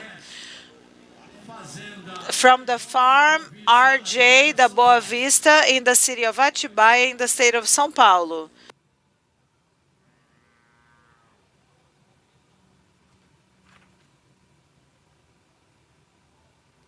Eles vão dar.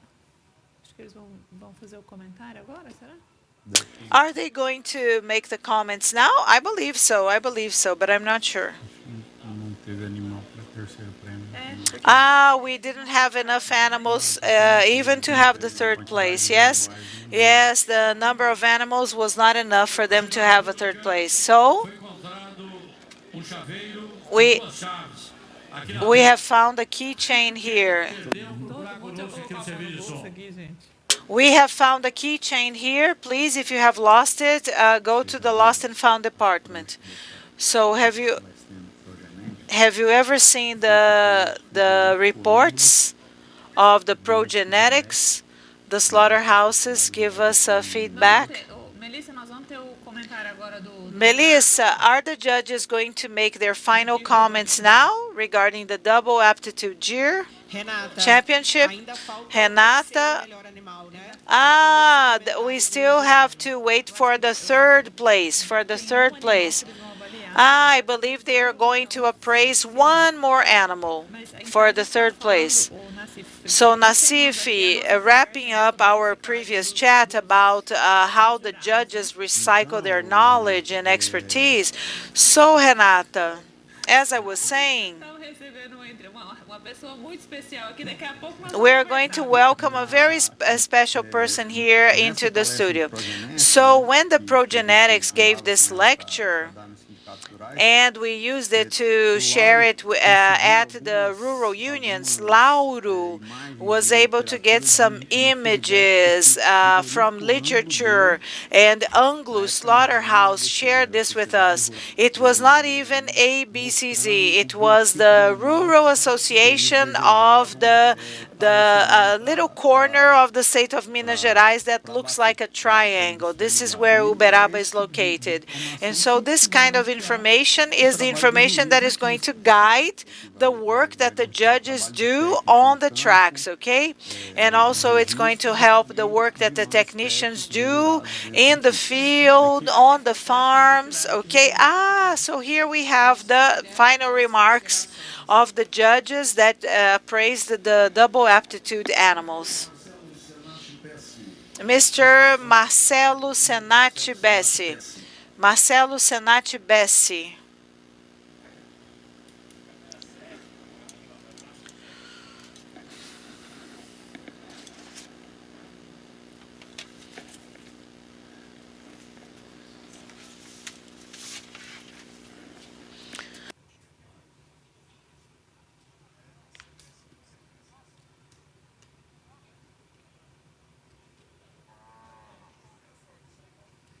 Foram só 2 animais no campeonato.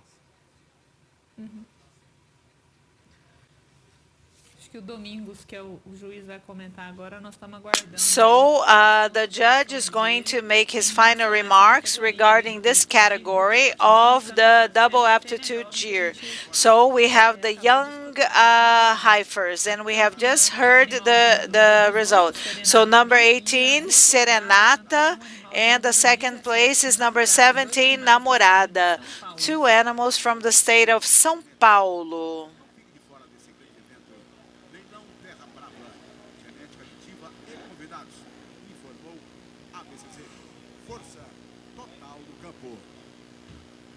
Senhores visitantes, do dia 2 até o dia 5 de maio, durante a 47ª Expozebu, o atendimento do produto PMGZ e PMGZ comercial está sendo realizado na sala Camadenu, sala VIP, localizada no recinto de avaliações. Venha nos visitar. Senhores visitantes, o Produz está com oferta imperdível, com 20% de desconto à vista e 15% parcelado. Mais informações na sala Camadenu, sala VIP. Nós estamos aguardando aqui então as considerações. So we're just waiting for the final remarks of the judge, Mr. Domingos Marcelo Pesce, and he's going to make the final remarks regarding the young calf, the young female calf double aptitude of the Gear breed. So Renata, now we have the third place. So animal number 19. That was the next one. Ladies and gentlemen, we have assessed the third place animal, the animal that came in third place. ABCZ would like to inform you that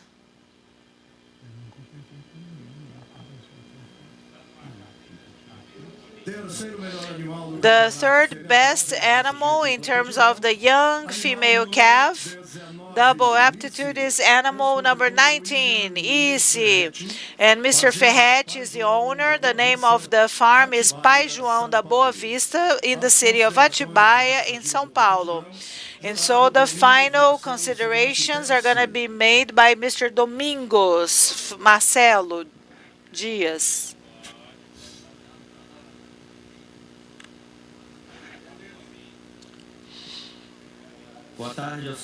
Good afternoon, ladies and gentlemen. Good afternoon to all of the handlers and breeders. So it's a great satisfaction to have three outstanding animals competing here during the young female calf, okay? When we analyze the animals from the head to the tail, so that you can follow our line of thought. When we assess the animal in third place compared to the second place, they are two very, very similar females. They are well characterized.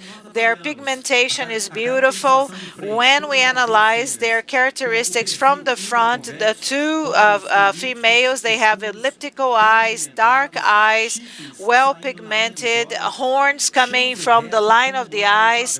The muzzle is straight, just like the Gyr breed requires. And so they are The third place attracted our attention because of its body length, because of its muscle volume, okay, near the palate, from the palate to the back, okay? And when we compare the third place to the second place, we have the female in the third place with 34 months of age. The other female is only 30 months old, and they are both pregnant. But the second place had a best conformation of the mouth, especially near the chin and also the chest. You can notice that the second place has a better chest and the spatula is more delicate, the shoulder is more delicate. And from the first ribs to the back, it is more harmonious. When we are assessing the two animals sideways, we notice in the two females a high equivalence in the dorsal lumbar line, but the second place is more harmonious, and mainly it takes advantage in the position of its hocks and the way it stands still. So it's an animal that has the best placed legs whenever they are seen from behind. And so all of the animals facing that side. When we assess the females like this from the posterior, the second place has a better angulation in terms of its legs. The hocks are farther away, and so it is more harmonious in the posterior part. And the third place, when we compare the third place with second and first place, we see a better functionality, a better breed beauty. This champion female is very delicate and a very imminent, very clear femininity. This is connected to the estrogen and progesterone that is linked to the reproduction part. Even there are other factors that influence the femininity is one initial point for the fertility. And that's very beautiful. She has this body structure with a beautiful neck, a good brisket, without excess of fat, a very strong lumbar dorsal line. She has already one calf with 28 months. So a recent calf cow cannot have the same weight of others that are just pregnant, based on her functionality, racial quality, and with very beautiful udder. We opted to choose this one as the champion. These are three excellent animals with a fantastic representation of the Gyr breed. Congratulations to the breeders.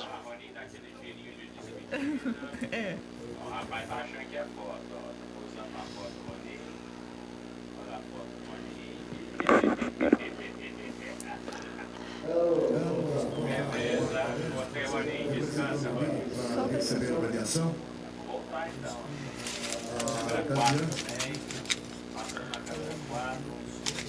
Eu tô.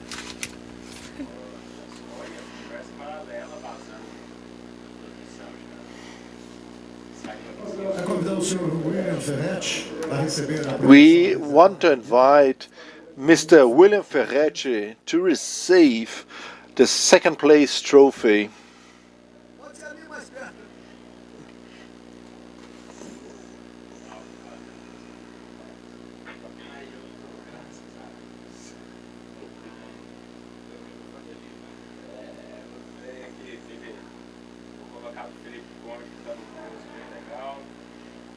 De julgamentos.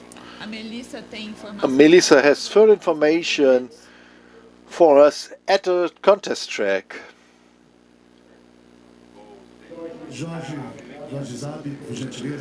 Jorge Zabi, please. hand over the trophy.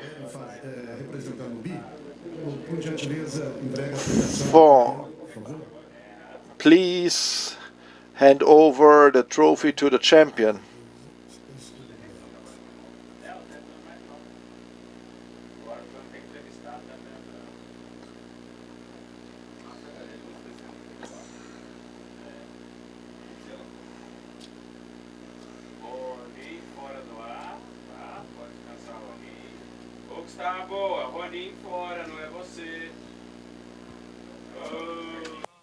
Nós estamos aí então acompanhando a We are seeing the contest track at the ABCZ Fernando Costa Park Expozebu 2022. And on the other image that we were seeing, we saw the breeders receiving the trophy for the Deer Young Cow Double Aptitude Trophy. Melissa is at the track, and soon we will hear from her. She will talk to the breeders, to the ranchers, to understand how they are feeling. 47ª Expozebu. Shopping Aliança Nelore Pintado. Acontece de hoje a 4 de maio na Fazenda Everest, Uberaba, Minas Gerais. Shopping Aliança Nelore Pintado, saída para Nova Ponte às 9 horas da manhã, às 17 horas.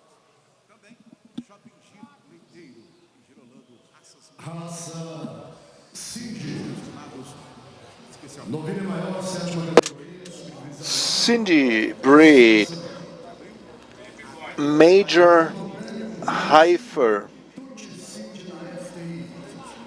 number 65 at 8th place, 7th place, 67.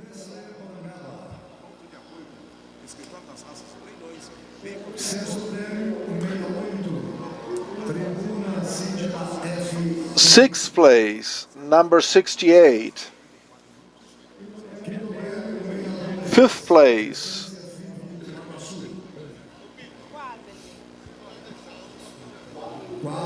62. Fourth place, 64. Third place, 66. Second place, 63. And first place, number 61. Vaidosa IVF do Babaçu.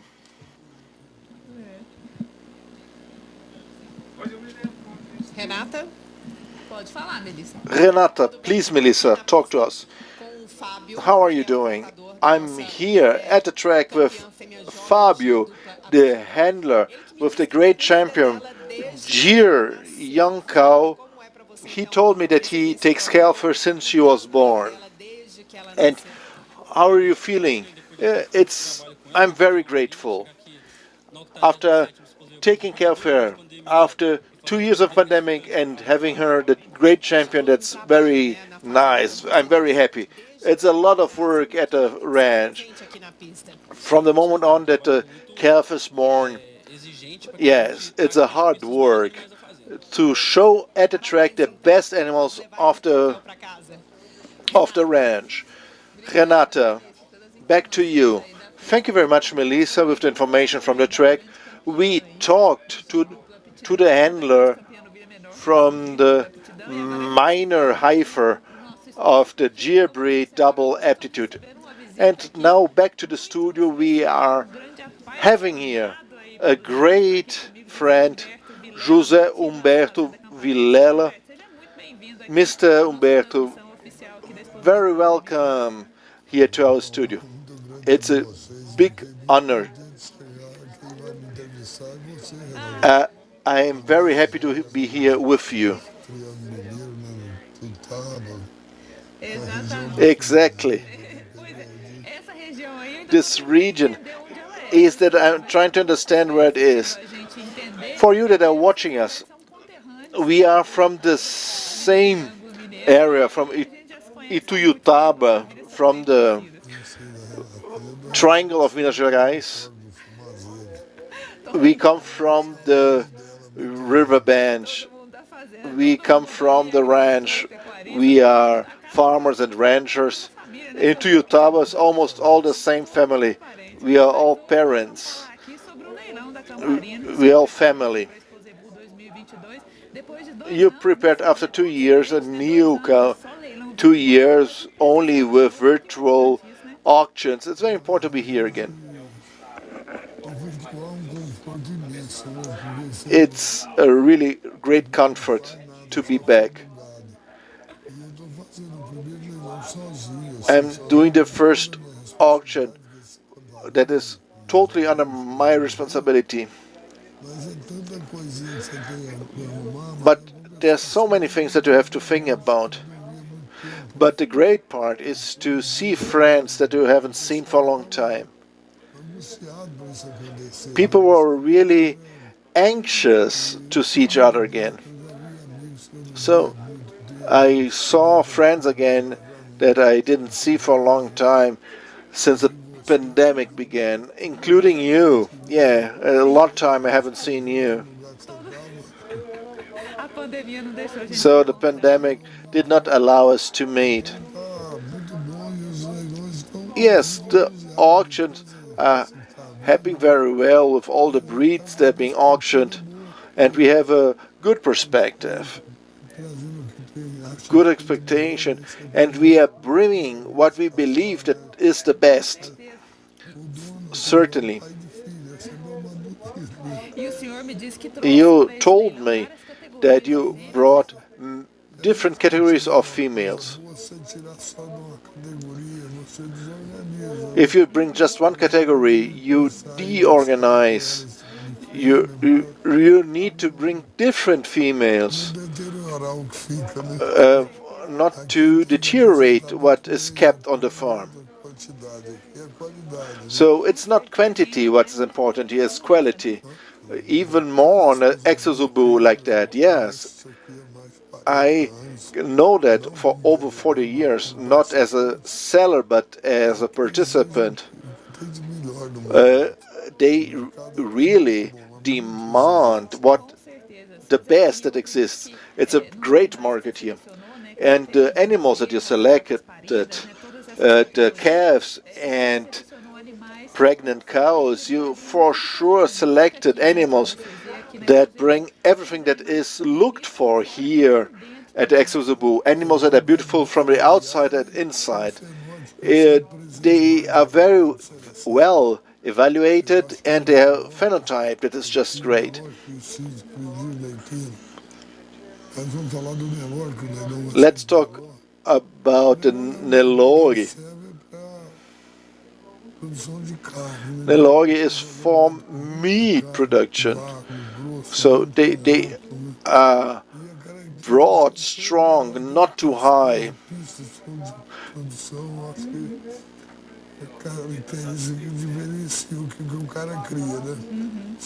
And you can differentiate what you breed based on what you buy.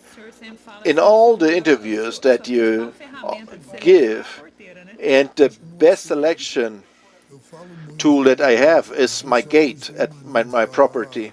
Yes, I still... It's beautiful to say that my animal was identified.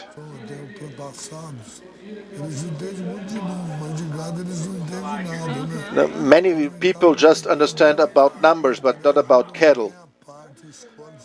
But who really separate the cattle and chooses the right cattle to breed, that's my eye. We don't identify my cattle. I choose it by eye. The genetics brings what is good, and your eye does the fine finishing. And your experience, it's undeniable. The whole life, I was born in a corral, and I was for a long time cowboy. I'm not a cowboy anymore. but that's my whole life. I know about everything inside a ranch.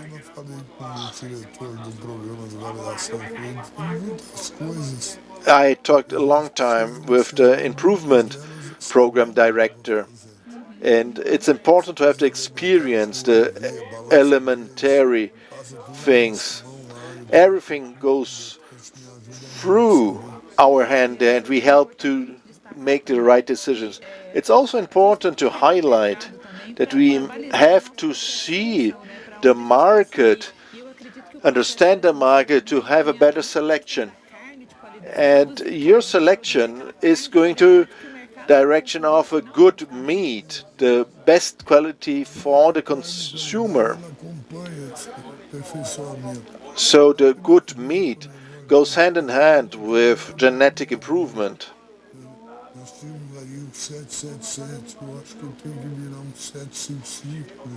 Maybe the 777 has to become a 755, so every time have less months of life. If you have less months of life, you have a better carcass and a better meat. Our market, they don't pay more for good meat. They just punish you for bad things. You can bring them the best meat and they don't pay more for that. So these are some market problems that we have to deal with, and we have to work on that from the property gate inwards to have this power insight on the property to think about what happens on the market. There are no incentives that should be. It's in the hand of the rancher to do that.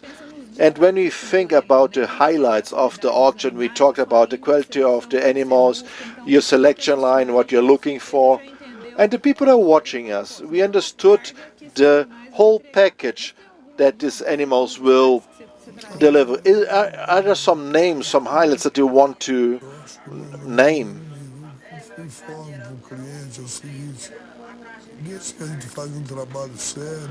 Since we have a very serious work, the best cattle is the last generation.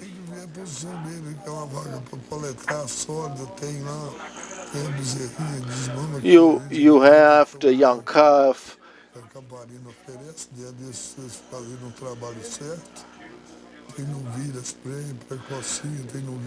You have pregnant heifers. You have our invited guests. You should at least visit us. The animals are here in Uberaba. You are at Lelopec, yes. It's very close to the park, and we can get you here, Olgopec. So please invite the people now. We are at your disposal. Up to 10 p.m. you can go there, and tomorrow up to 8 p.m. we want to invite everyone that likes it or that want to purchase or go there because of our friendship. It will be a pleasure to receive you.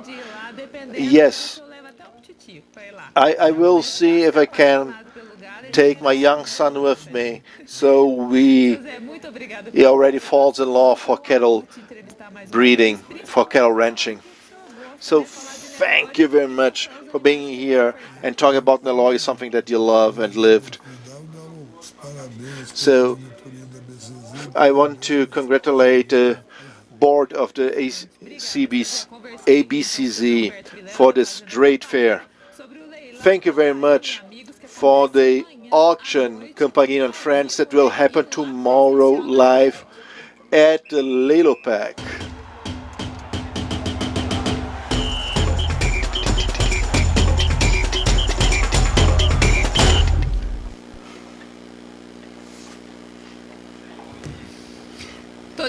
I am back at our table in our VIP VIP studio, very special studio for the Expozebu 2022. I was talking just now about the opportunities, what happened in our contests. We had the championship of the Gir dairy cows, minor heifer of the Gir dairy cows. It was the champion was animal 47, owner Leo Machado from the state of Goiás, 47 from the farm Motum. It was the champion of the minor heifer, and we had also the result of the adult cow double aptitude.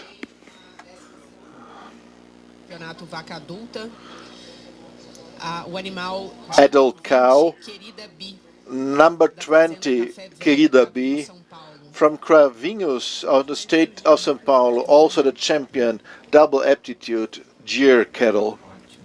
Great.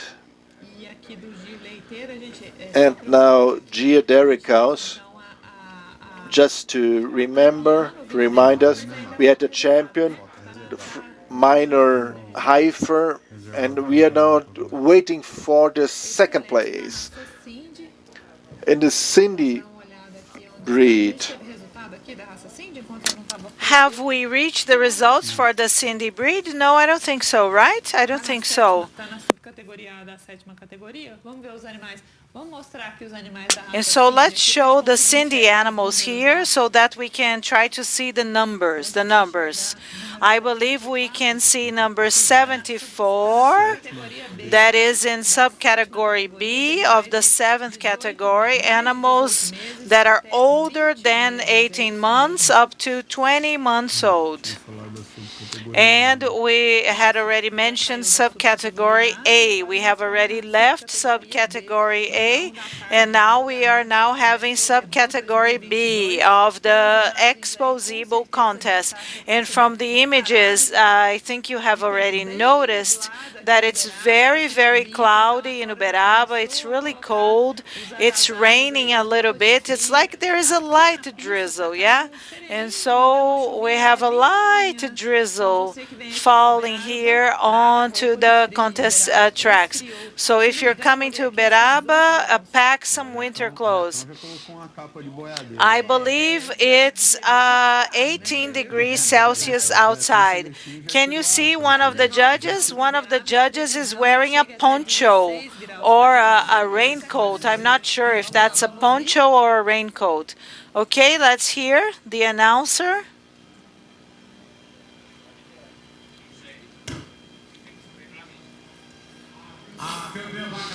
The champion adult cow is number 20, 020. Okay, we have José Luiz Junqueira Barros, and the name of the farm is Café Velho from the state of São Paulo. So we're going to listen to the comments from the judges, okay? Adult cows. Querida B is the champion. So it entered by itself in the category and in the championship. And it was considered by the judges as the great champion. And the judges are going to explain why they reached this result. And so, Guilherme, the judge. So now judging, okay, the double aptitude. In this championship, we only had one female that received a good assessment. But it's a joy to comment on such an animal, because when it was individually analyzed, it is a perfect animal in terms of the racial characteristics and in terms of its body. It's well balanced. It's beautiful. The back is the beautiful. The rump, okay. The ears are the way they should be. The horns are the way they should be, and so the bones, the structure, it's perfect. Congratulations to the handler, and congratulations to the owner of this beautiful animal. Thank you.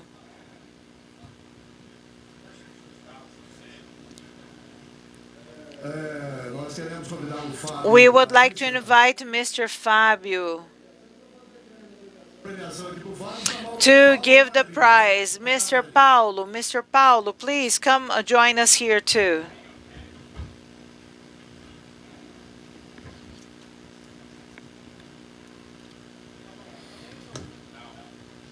Então a campeã. So that there you can see the champion of the adult cow, and the breed is Gyr, and this contest was the double aptitude contest, and it was by itself in the championship, and even though it was up by itself, it received the prize to be the champion of the adult cow category.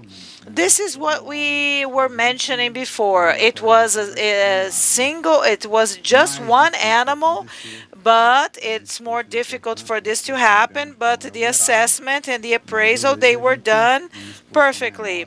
So sometimes when we are having a smaller fair, then sometimes we have only one animal, and then the animal may not be the best or can have a flaw that is disqualifying. And so if they have a disqualifying flaw, how can they have the registration? The fact that they have a crab on their muzzle, or they have a crab on the left leg, does not mean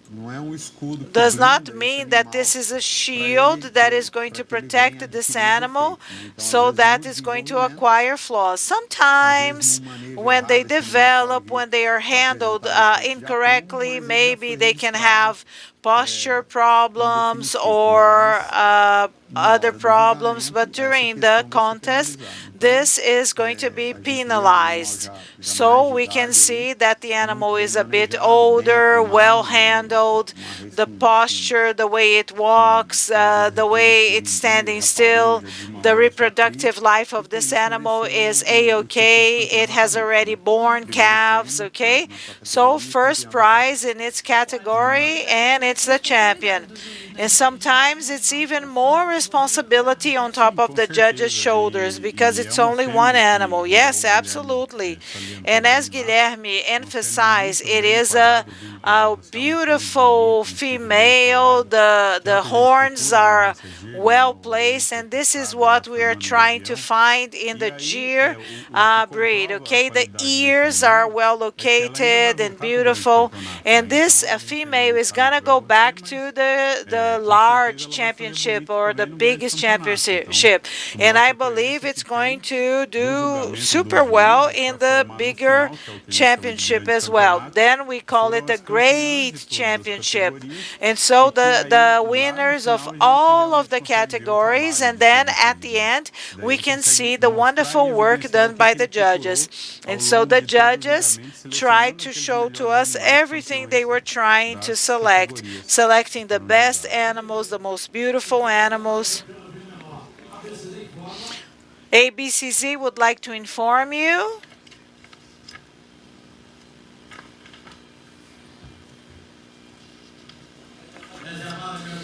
second place of the dairy Gyr breed animal 081 Prosperidade IVF, okay? Okay, the owner is José Almeida Drummond from the city of Ituiutaba in the state of Minas Gerais. 41 is next. 51, 76, and 67. 67.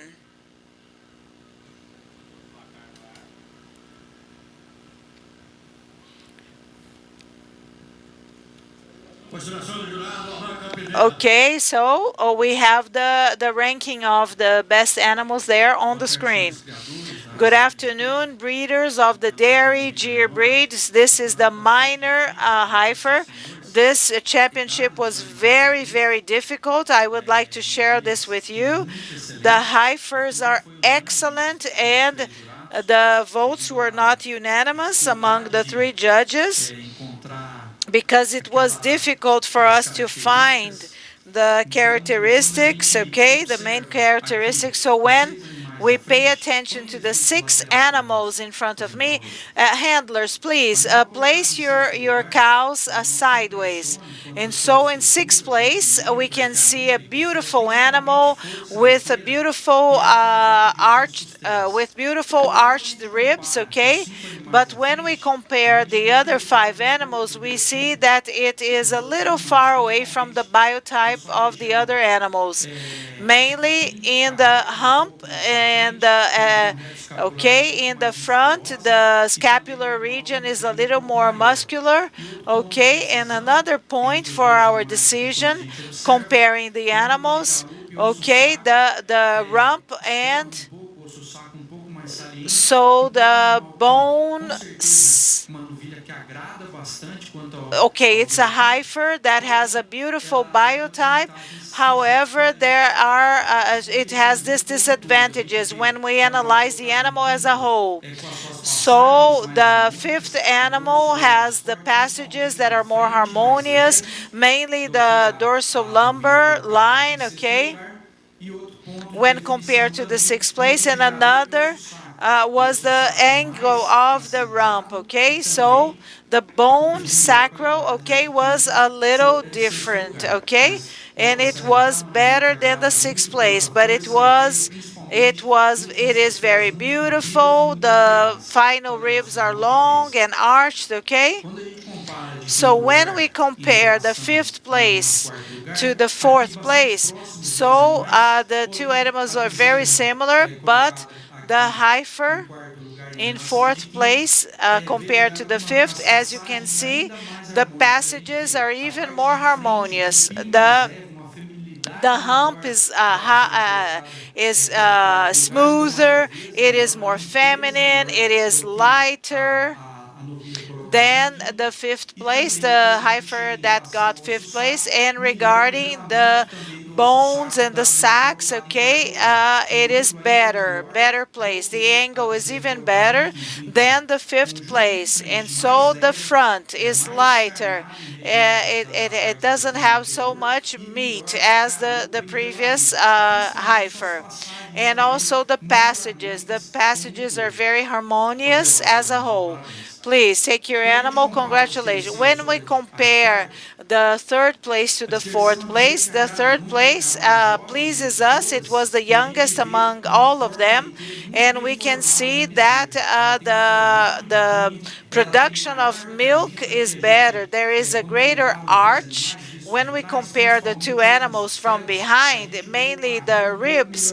We can see that the younger heifer is better formed, and the last ribs, they go down better, and then we have the animal growing more from the front to the back, and the last ribs maybe could go down a little bit here.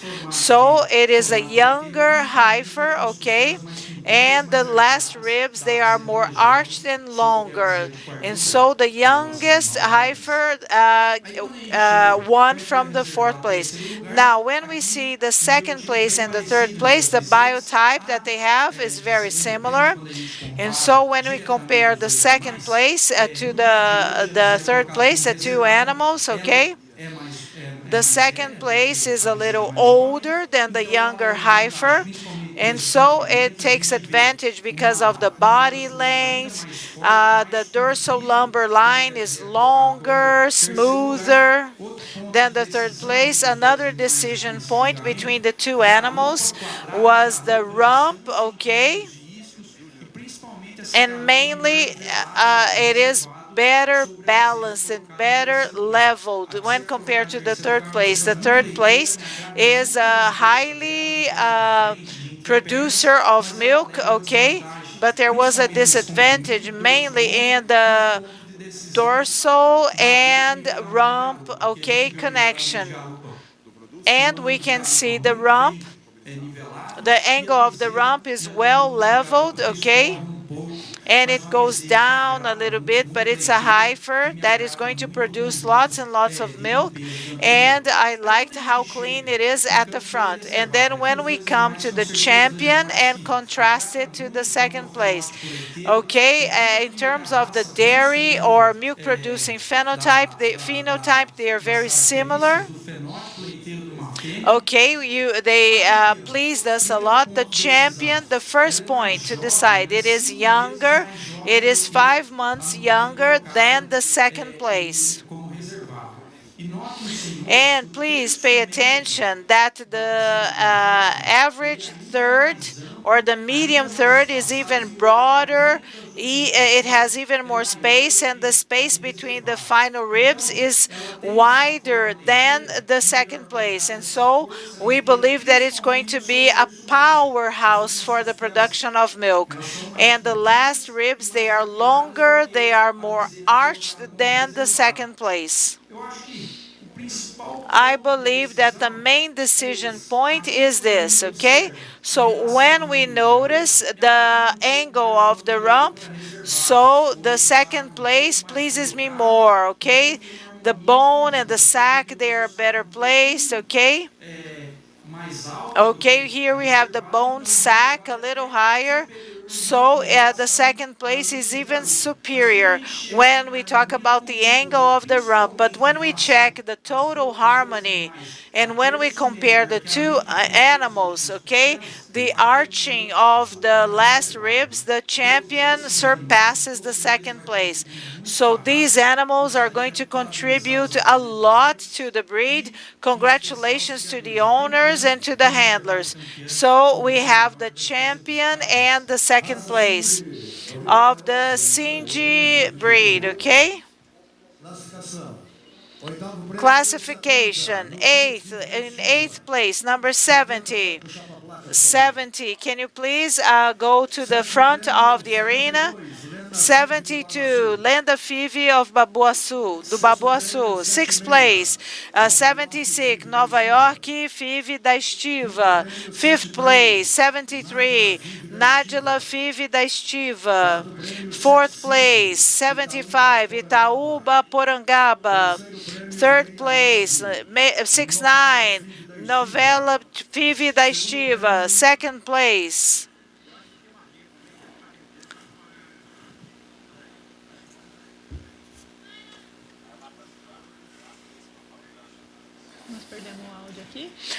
translation and the studio apologize. We have lost the audio from the contest tracks.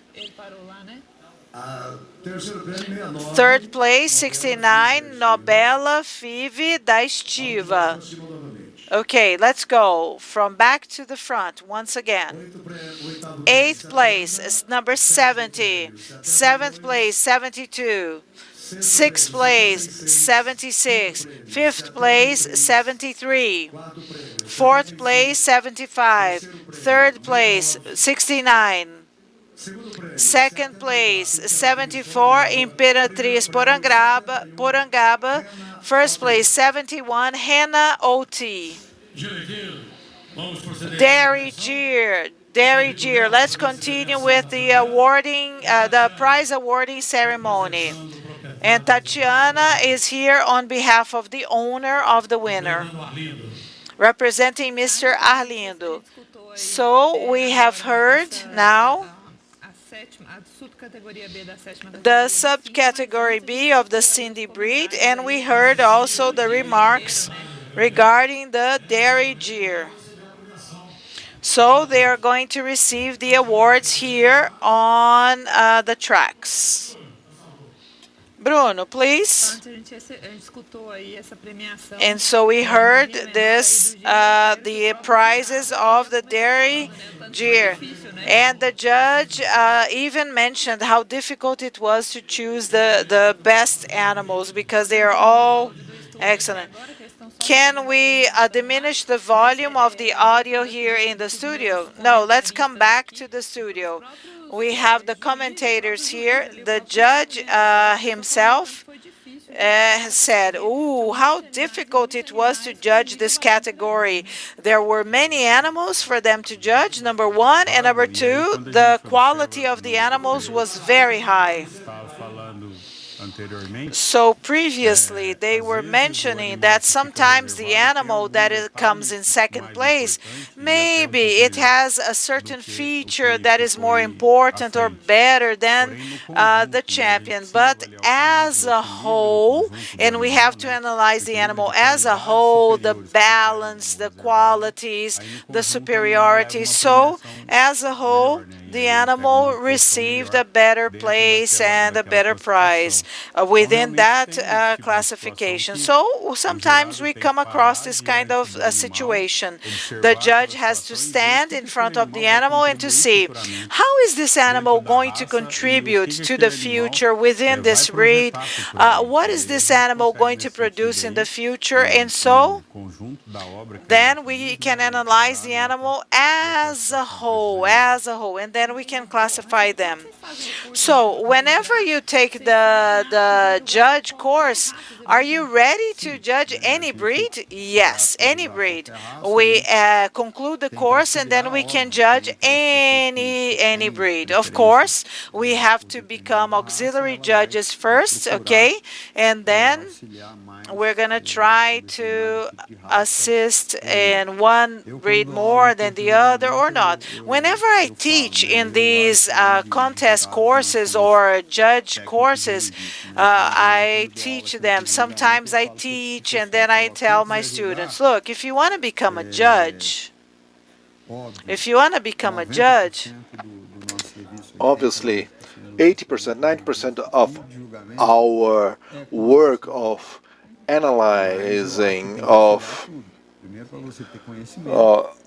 judging, of evaluating is with Nelore cattle, but you need to work with all the breeds.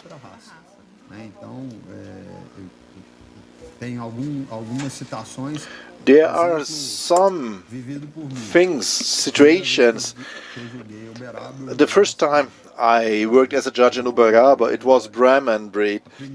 And the first time I left the country to work as a judge, it was also Brahman breed. And after that I went to other fairs too. And you need to have the right knowledge. You need to have the knowledge of all the breeds. This one is a very big fair. It's a huge exhibition with a fantastic infrastructure. You have the judges for Brahman, for Guzera, for all the other breeds. And it can happen that you are in the countryside on a small affair. You're coming to assess the Lenlog, but you also have 30 Guzera to evaluate, and so on and so forth. If you don't have the right knowledge, the knowledge of the other breeds, this kind of opportunity will pass by you.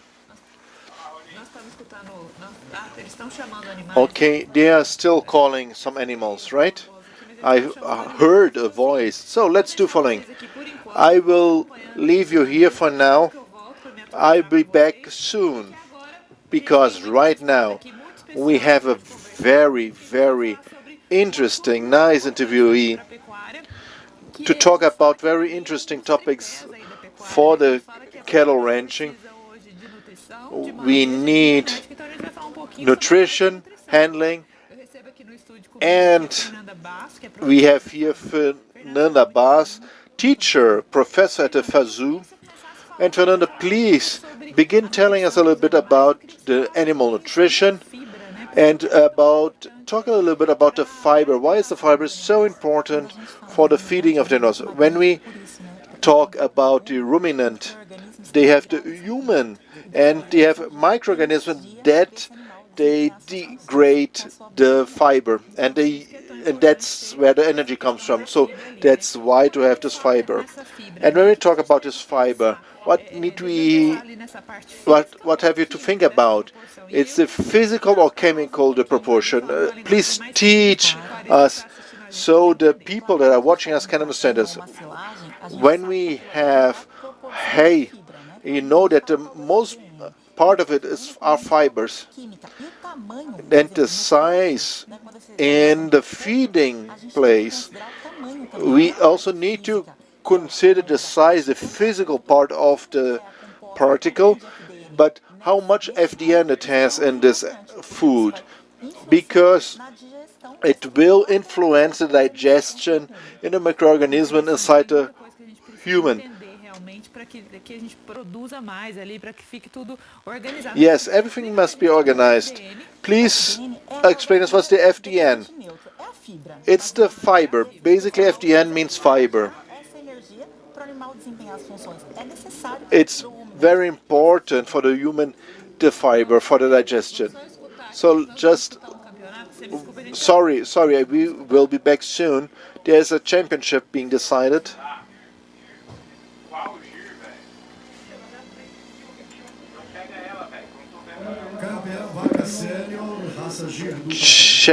Champion senior cow number 20, Maestina B, Mr. Barros, Ranch Café Velho from the city of Cravinhos in the state of São Paulo. Então, mais resultado aí do GIR dupla aptidão. Double aptitude gear breed. Let's listen to the remarks of the judge.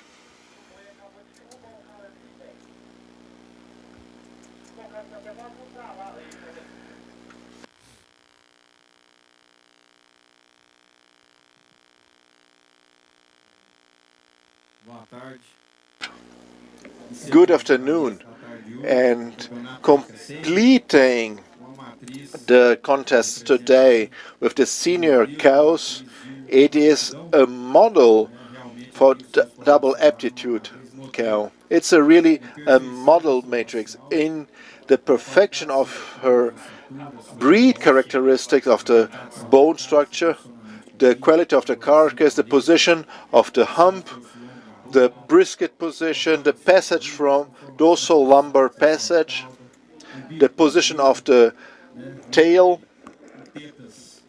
with beautiful tits with a good caliber and size. It's a perfect cow in her phenotype in a functional matrix that had a calf before the 30 months, is pregnant and has still a very good calf at his side. That shows the functionality of the breed and of this cow.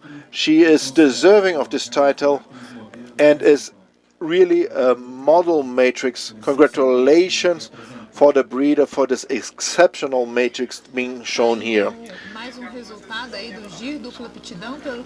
So thank you very much. That's the result of the GIR breed double aptitude. They finished now, and very soon we will be back with more information from the contest track at Expozebu 2022.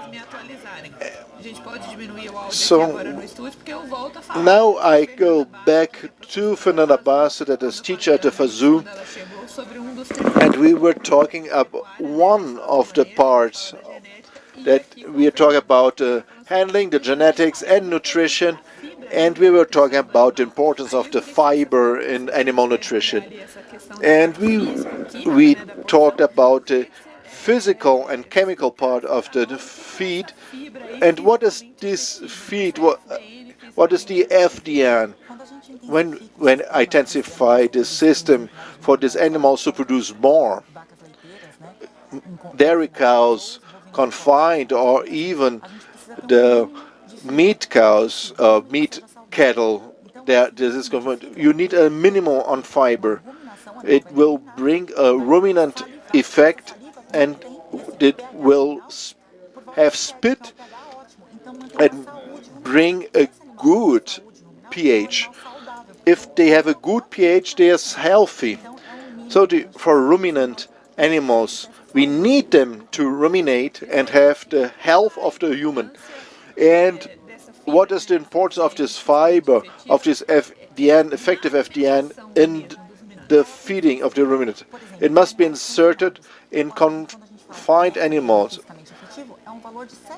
We are talking about 7%. In the diet, you need at least 7%, 7 to 8% of effective FDN. For dairy cattle, we are talking about a little bit more. We are talking about 15% of FDN physically effective.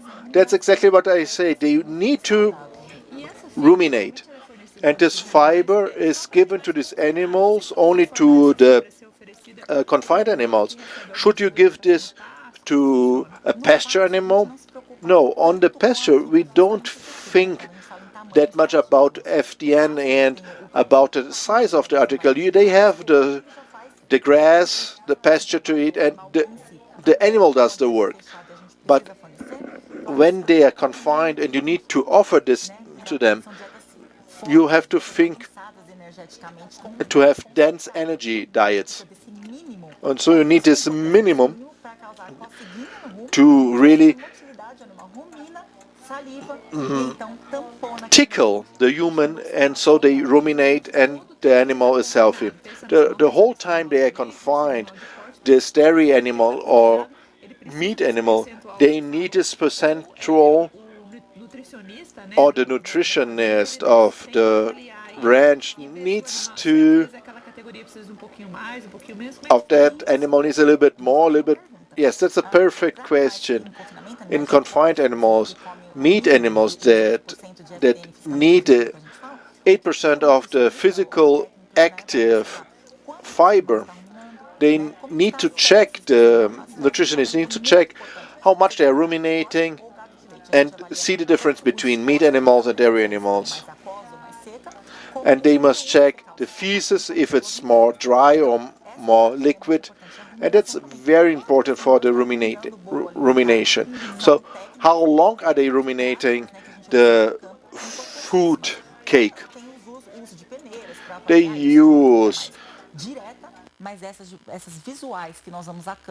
sieves to assess that. And you talked about the feces, and the feces say a lot about the animals.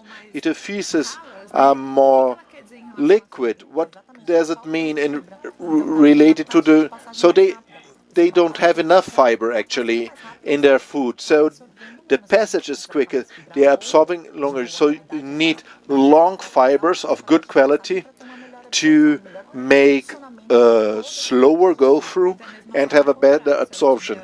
So, and the other way around is also, and they have a thicker feces to dry. Yes, they have a delay in the passage of the food cake. And so this food cake is spending more time inside the aminal and is drying out. And they should have more fibers for good digestion. So these are the variables we can change a diet to manipulate a diet to have a better result. So still you had to see what are the other ways for the evaluation of the diet to see if it's right. Rumination, you can count the food cake. It should vary between 50 to 70 bites and the feces that we see on the field.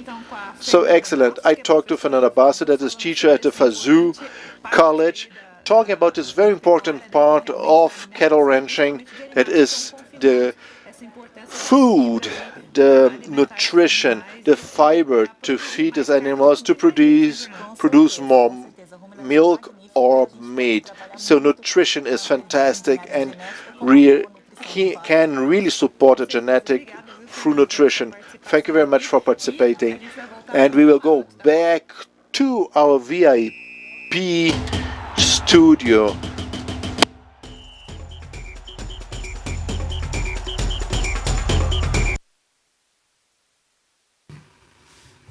Estamos de volta aqui no nosso camarote VIP oficial. We are back to our VIP studio in the World Cup of the Zebu breeds, Expozebu 2022, and it seems that it's getting dark here, but it's still 4:45 p.m.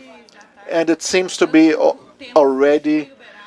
It's very clouded. It's got cold in Uberaba. We have only 18 degrees Celsius positive. Inside the studio it's nice, but outside it's cold. So I live in Bauru. I'm a technician from the bureau. I'm from the region here, Futau, but I live since 2004 in Bauru, São Paulo State. So it's hot there, right? It's just the same as here. Now it's a little bit colder. For you that are coming to the Expozebu, bring something to warm you up. And while I was interviewing, we had the result of the Gyr breed double aptitude. We had the senior cow. We had just one animal number 21. It was alone in the category, alone in the championship. It was elected the champion. And Virgilio commented on that cow as we had translated before directly to you in the whole world. Yes, we finished our work for today at the Gyr breed.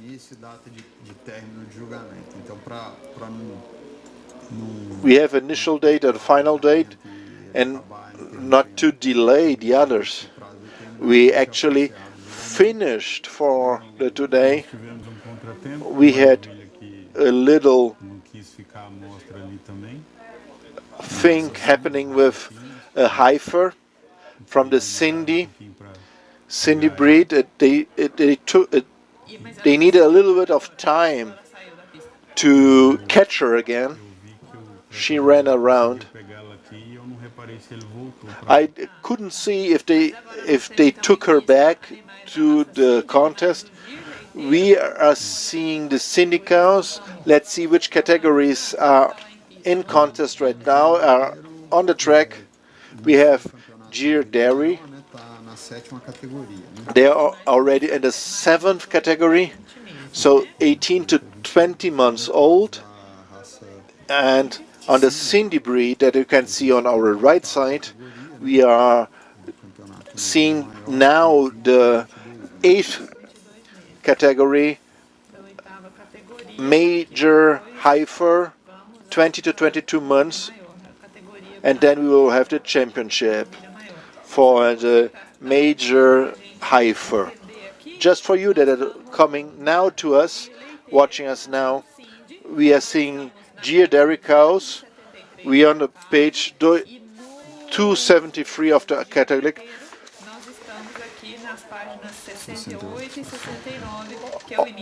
And for the Cindy, 68.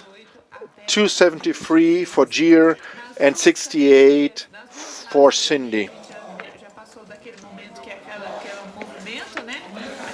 We have already passed the part that they move the cows in a circle, they walk the cows in a circle.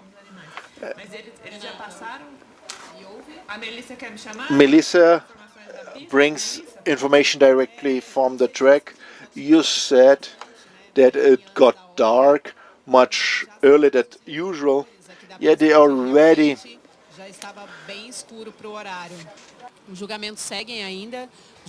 Turn on the lights of the track. And the animal that you mentioned that was running around and offered a little bit more of work to the handler had been judged already when it got loose.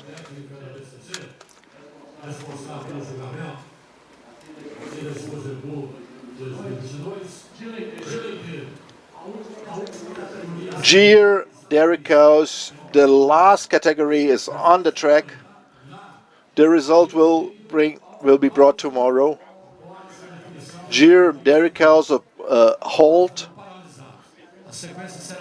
The sequence of this contest will be held tomorrow. That's information, probably because it's getting dark. Do you think that's the reason? What do you think? Although the track has good lighting, it it creates some difficulty to the judges. The ideal is to have a good illumination, but at a certain time of the day, you that go all around, at the end of the day, the daylight is not strong enough, but the artificial lighting is not strong enough either. So maybe that's something that is happening here right now. There, you don't have the right luminosity even if the lighting of the track is just great. So we finished Gear Double Aptitude, and we were informed that Gear Dericaus is the last category, and tomorrow they will come back in the afternoon to finish. So since they are finishing earlier, maybe they come back in the morning, but right now Gear Dairy Cows and Gear Double Aptitude will come back tomorrow. So far we don't have any further information, and we continue with the contest of the eighth category, 20 to 22 months, and we are not finishing for now because we don't have further information. So you see live images from the Fernando Costa Park during the contest of the Expozebu 2022, this 3-in-1 fair, these 2 years without any activity here. We are on a fantastic comeback with public and people visiting. With high expectations and with all the results, as you mentioned yourself, we have cows breaking records. We have a record number of people and animals here. So we're coming back after the pandemic in style, yes? And so the auctions are doing well as well. We have the presence of authorities at the opening ceremony, and for quite some time we had not had that. Okay, sometimes they sent the State Secretariat of Agriculture, but never the minister, the governor didn't show up. So this year everybody made it a point of coming, yes? And we had all of the technicians. It was the record. There is also a record number of ABCZ technicians present in the fair this year, yeah, at Expozebu. And we were invited by the board of directors to be here. So usually this only happened during the Expo Genetics Fair because it's a highly technical fair.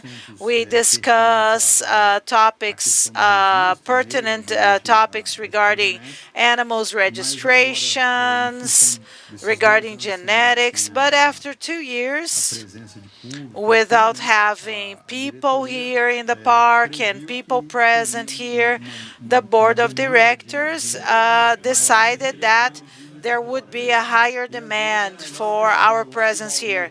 And sometimes we have a breeder from the city of Bauru, and we would welcome that person here, yes? So, can you hear the results? Okay, so we have the results of the category. So the winner is 93, Cabo Verde. Third place, 91, Agatha Agatha Five, pardon me. The second place is 92. The first one, 89. The first place is number 89. So, ladies and gentlemen, Dairy Jeer. So the work has stopped for today, yes? And tomorrow we're going to continue with the dairy Jeer animals being assessed at 2 p.m., starting at 2 p.m. Thank you. Thank you, all of you. So please come tomorrow, okay, so that we can continue with the dairy Jeer contest. Okay, so the dairy gin is wrapping up for today. They're going to come back tomorrow afternoon after 2 p.m. Melissa, are you calling me? So we have just an idea of what's going to happen. So tomorrow morning we're going to have the Nelore, Tabapuã, Guzerá, and Slaughterhouse Model contests. In the afternoon, we have scheduled the following contests: Brahman, double aptitude Jeer, dairy Jeer, Indo Brazil, and a hornless Nelore. So if any changes happen, I'm going to let you know. Excellent, Melissa. Thank you. You have even answered a question that we received on YouTube. Let me find the question. Just a second.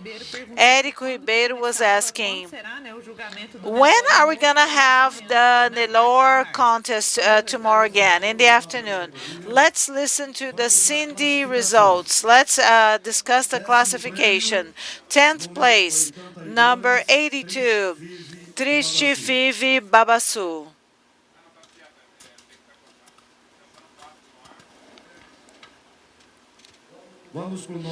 Ninth place, 79, Zulica Five Morro Alto.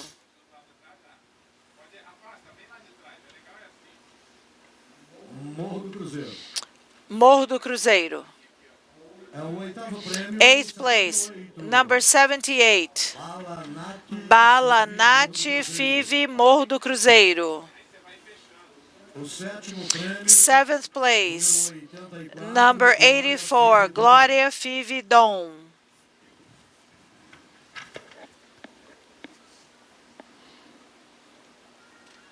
6th place, number 80, Malvindra Five Morro do Cruzeiro.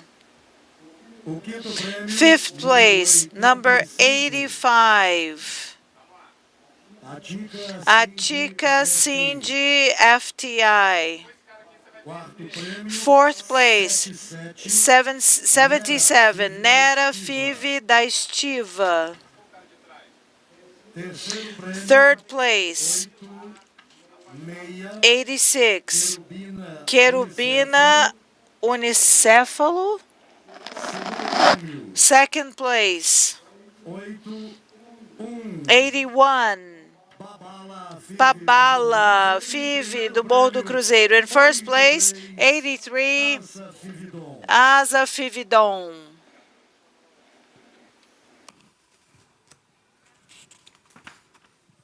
Tá, então o resultado. Atenção, atenção, utilidade pública. Okay, there is a baby trolley that was forgotten here.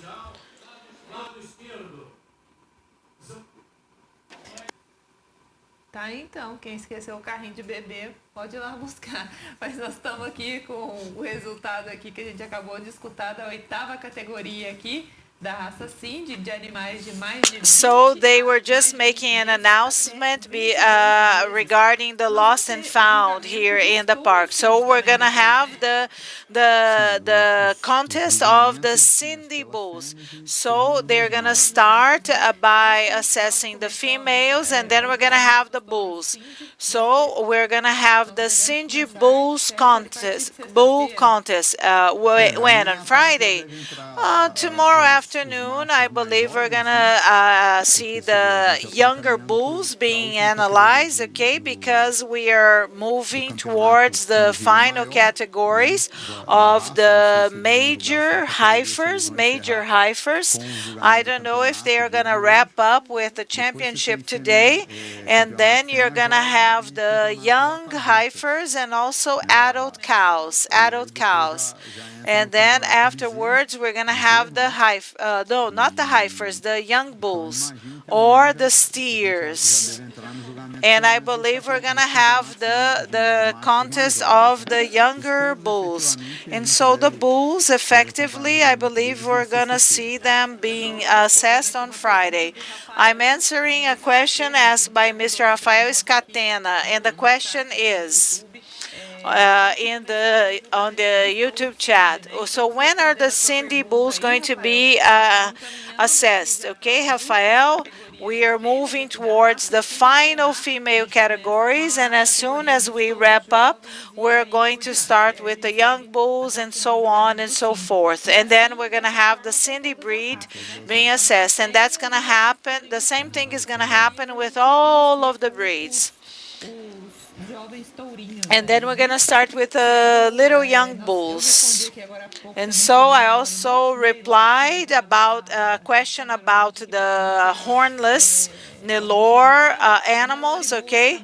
So the hornless Nelore animals, they're going to start being assessed tomorrow afternoon. And this is the official schedule, okay? We may have some changes. So we have a person from Brasilia sending her regards to the ABCZ.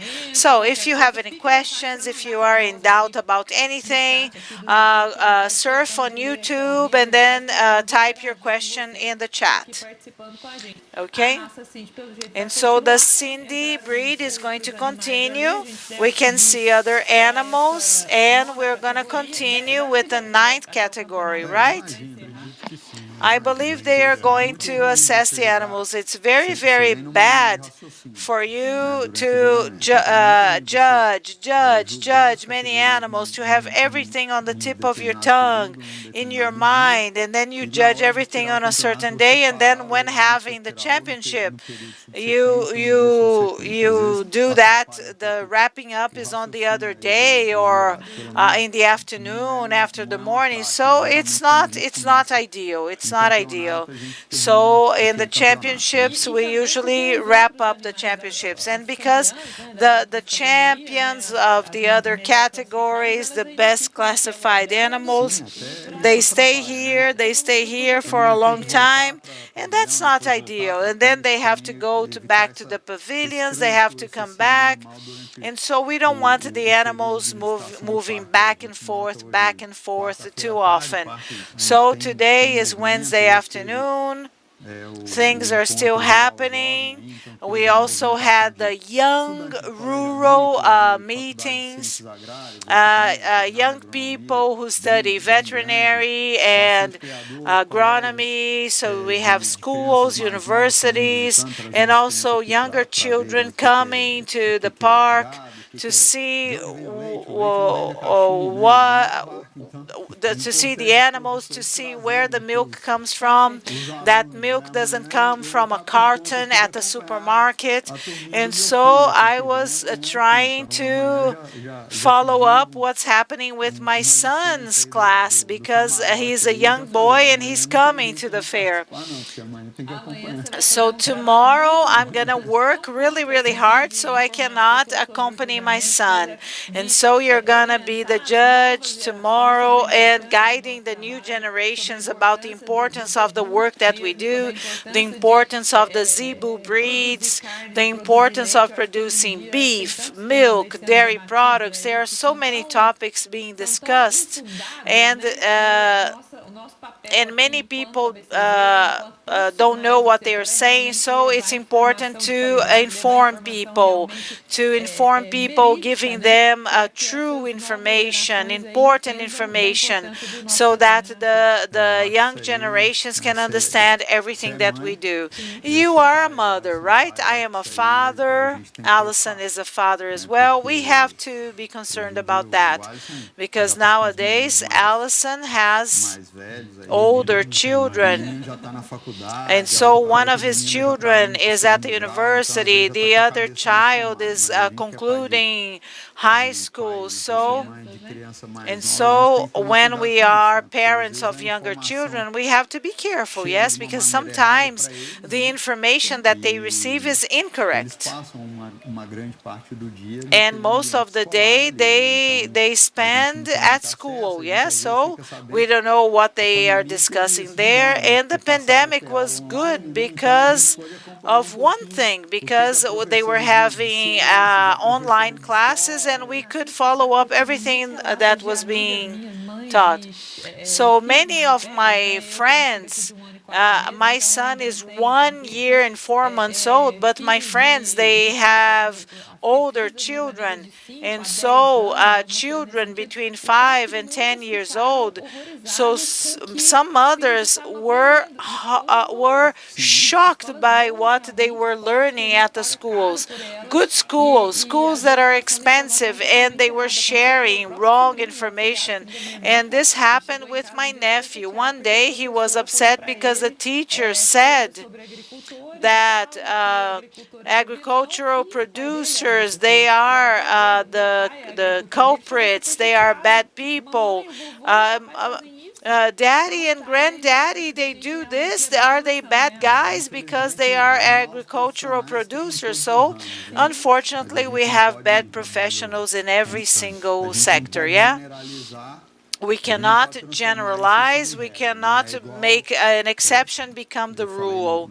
But as I said, at the school where my children studied, they changed schools, but they used to study at a religious school.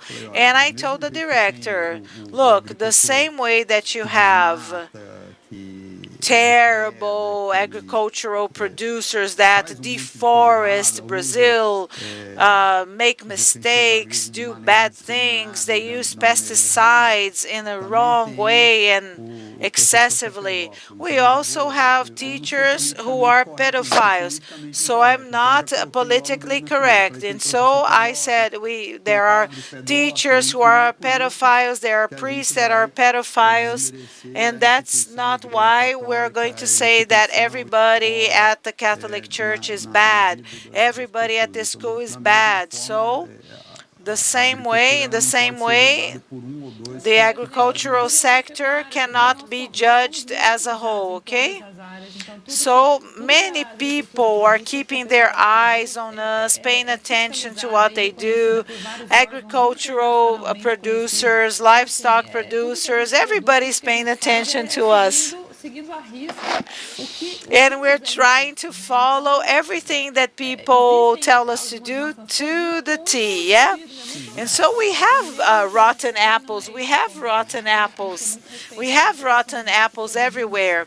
And we produce the beef that we consume. We produce the milk and the dairy products that we consume. And before starting the contest, I mentioned this to our colleague. So Brazilian people wake up, they eat bread, they drink coffee with milk, they spread butter on the bread. At lunchtime, they eat a steak, rice, and beans. And so people have to start respecting the work that we do a little more. I have experienced this for quite some time. My son is at the university. He's almost 22 years old, and I have a daughter who is 15.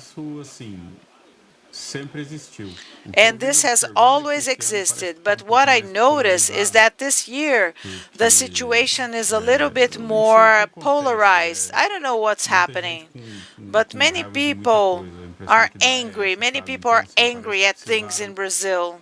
And so they wanted to blame the world for everything that was happening, that is happening, pardon me, to blame the agricultural producers, the farmers, the livestock producers. So farmers in Brazil and ranchers in Brazil, they are the ones that preserve the environment the most. Since my children were very young, I always explain to them, look, what you're experiencing now is what I experienced in the past, and things continue. Things continue the same. Pedro is older, and he has strong opinions, personal opinions, and he knows what to filter and what not to filter. But my daughter, who is 15, I need to show her some things. Look, you have to filter this because it's not exactly this.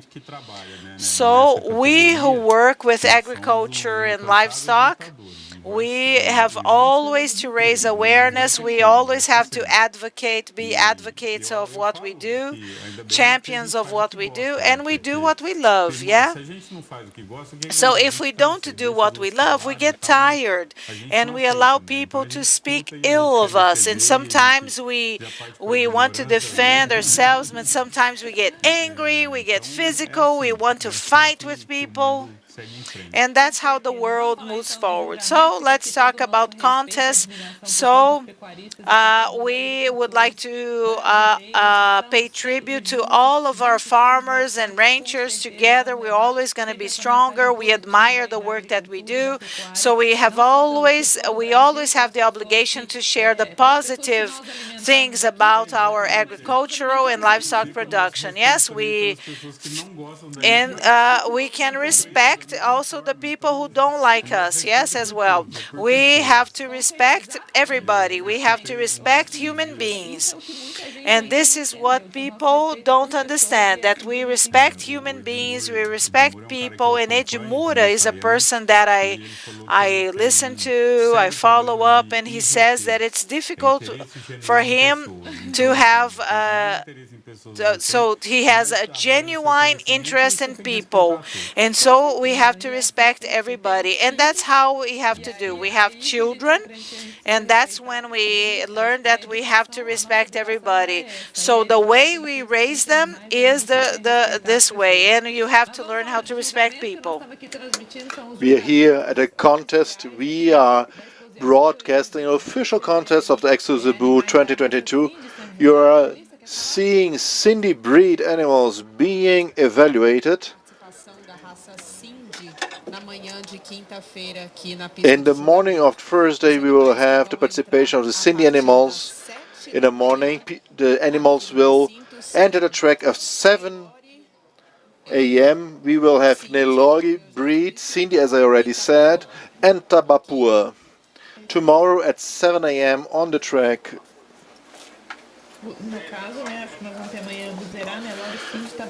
We will have, tomorrow is Thursday, right? We will have Guzera, Cindy, Tabapua, and Nelore, and we will also have the slaughtering.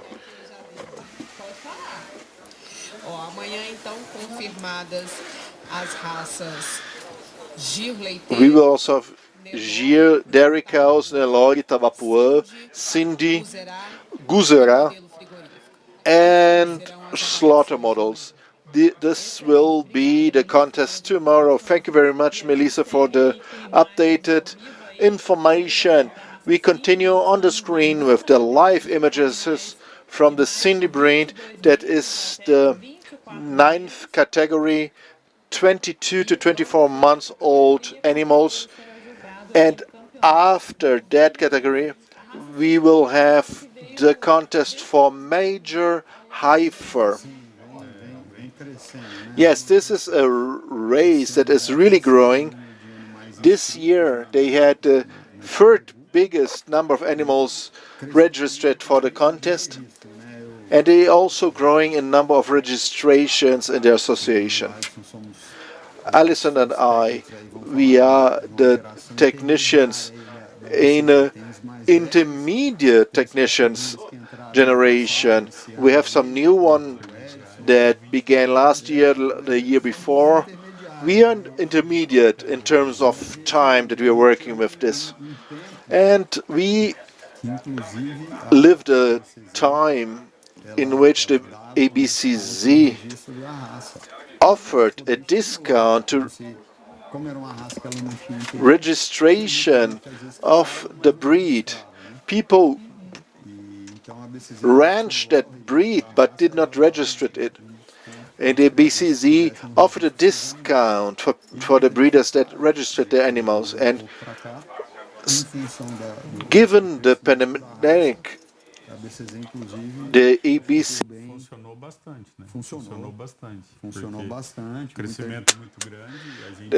it worked a lot what they did. They really give a great discount for the registration.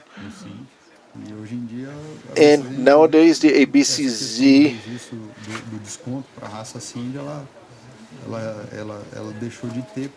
the discount was discontinued because they have a great volume of breeders that are registering their cattle, and there is a good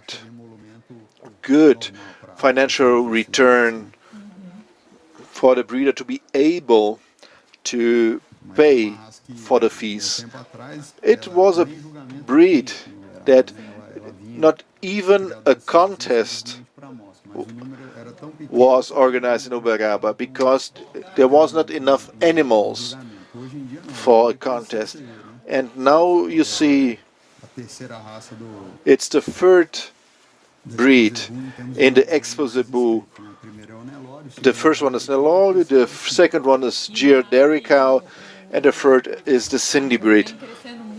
And it is growing a lot. And when we talk about visibility and the genetic evolution of the Cindy is clearly visible.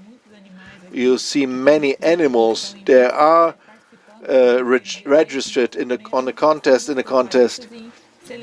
and that shows the concern of the breeders to have better and better animals that are adapted to the Brazilian reality. The Cindy breed, they elected there as an official improvement program the DPMGZ. I cannot talk in percentages, but the great majority of the breeders take part of the PMGZ, and they are really focused to identify the best animals in their herds for milk production and meat production, and they also focused on the consanguinity of the Cindy and breeding, and to get less consanguinity in that breed. When you have a serious selection work and you focus on the goal you have, that's the breed reacts and answers to what you do.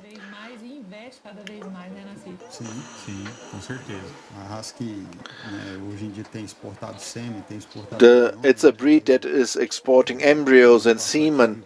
And last year I had the opportunity to be a judge in Bolivia, and they used animals that were exported from Brazil, live animals and embryos, back then when it's still possible to export to Bolivia. Outside Brazil, sometimes they get in contact, what bull should I look for semen, what embryo should I buy to use here in Guatemala, Costa Rica, Colombia. So there's a good acceptance in the international market for our genetics. Yes, and we can broaden this topic not only regarding the Cindy, but yes, we are talking about all the breeds here. Some time ago, Brazil, the Brahman race came from the United States, and Brazil was an importer of the Brahman genetic. And nowadays, we are exporters already. And I work a lot with Brahman breeders, and I send information to the central. So, and I tell them just create a export protocol, because what we are seeing here is impressive. The national genetic is just great. Very interesting to show that the work of our breeders together with the BCZ is absolutely magnificent. You're right. And what is happening lately, they really were able to identify that inside our breeding system, and improvement that we reach is fantastic. And the genetic improvement is also very valuable for other countries, and they are looking for that. It's really very close.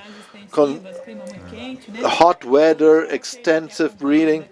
Yes, I will leave you here following the contest, 9th category, 22 to 24 months old, Cindy breed, and then we will have the championship of the major heifer. And we have a visitor at our studio at the ABCZ TV. Good afternoon. Please be welcome. We have Vice President of the ABCZ and a very important, our Vice Governor. Thank you very much. We are very happy to be here. It's a historic moment for our breeds. In the morning, while we were waiting for the visit and the support of our Vice Governor, it's a special moment. And now, in the afternoon,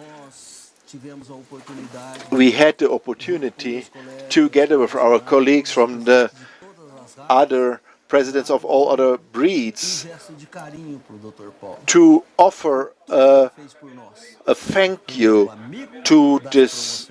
He is a friend of all the breeds. Thank you very much. I am very honored. It's our Vice Governor visiting the Expozebu. Please tell us a little bit about the importance of being here. I interviewed you at the Expo Genetics when you visited us. Now please tell us about the 3-in-1 fair Expozebu. Last year we had a virtual format, and this year this fair 3-in-1.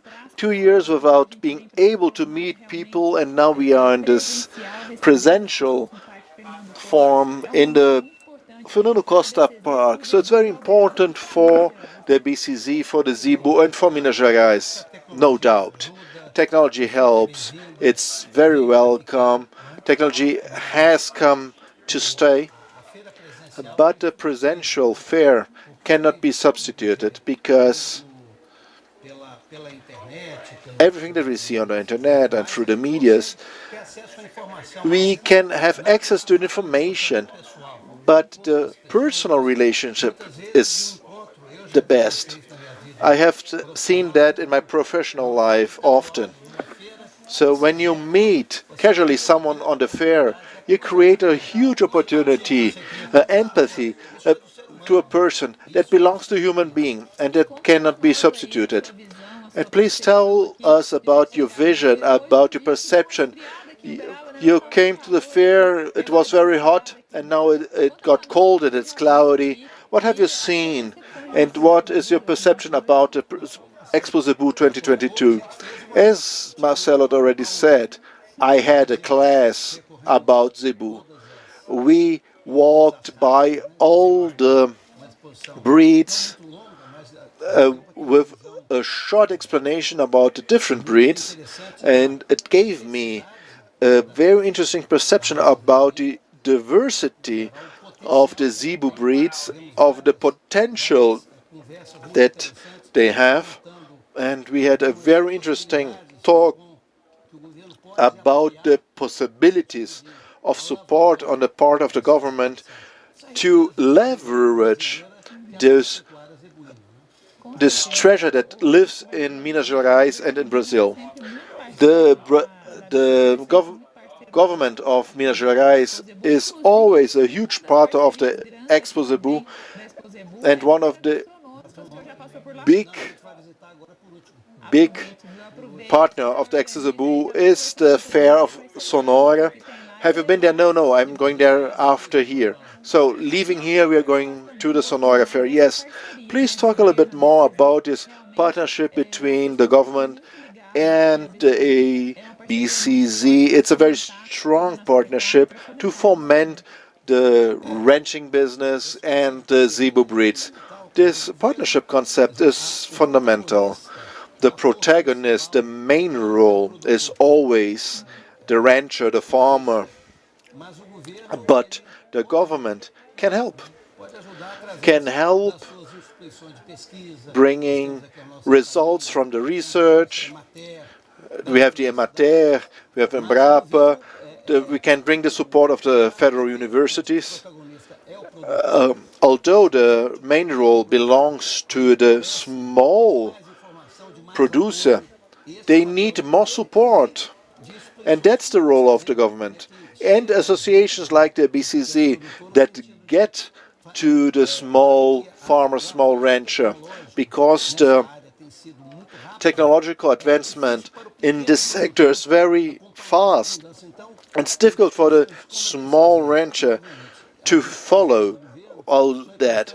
So it's important the government to level the technology and make that the small producer, small rancher can follow the development in productivity and in genetics. So I was really marveled, not necessarily by the action, but by the potential that we see in our ranching sector of the zebu breeds in our loved Uberaba. So Marcelo and Vice Governor, I thought about this moment, about this fact that we need to get close to the breeders, and it's important that the zebu breed associations work together in order to make our zebu breeds spread into other regions. Yes, these are the ABCZ plus the different breeds. We have the BMGZ, the Progenetics, Expozebu, and all the other processes, all the other information for our breeder. And our branches and associations, they work on their specific breeds. And when friends help us to grow, we just are marveled. And we can do something more for our breeders. We want to do every time more and better. Thank you very much. You were so kind with us. He walked the whole park with us. He did not complain about his distances. And the question is, what breed is the best? I don't know. In each pavilion, we were convinced that the Guzerá was the best, the Gyr dairy cow, the Gyr double aptitude, and all of them are zebu. They have this characteristic of being a zebu breed.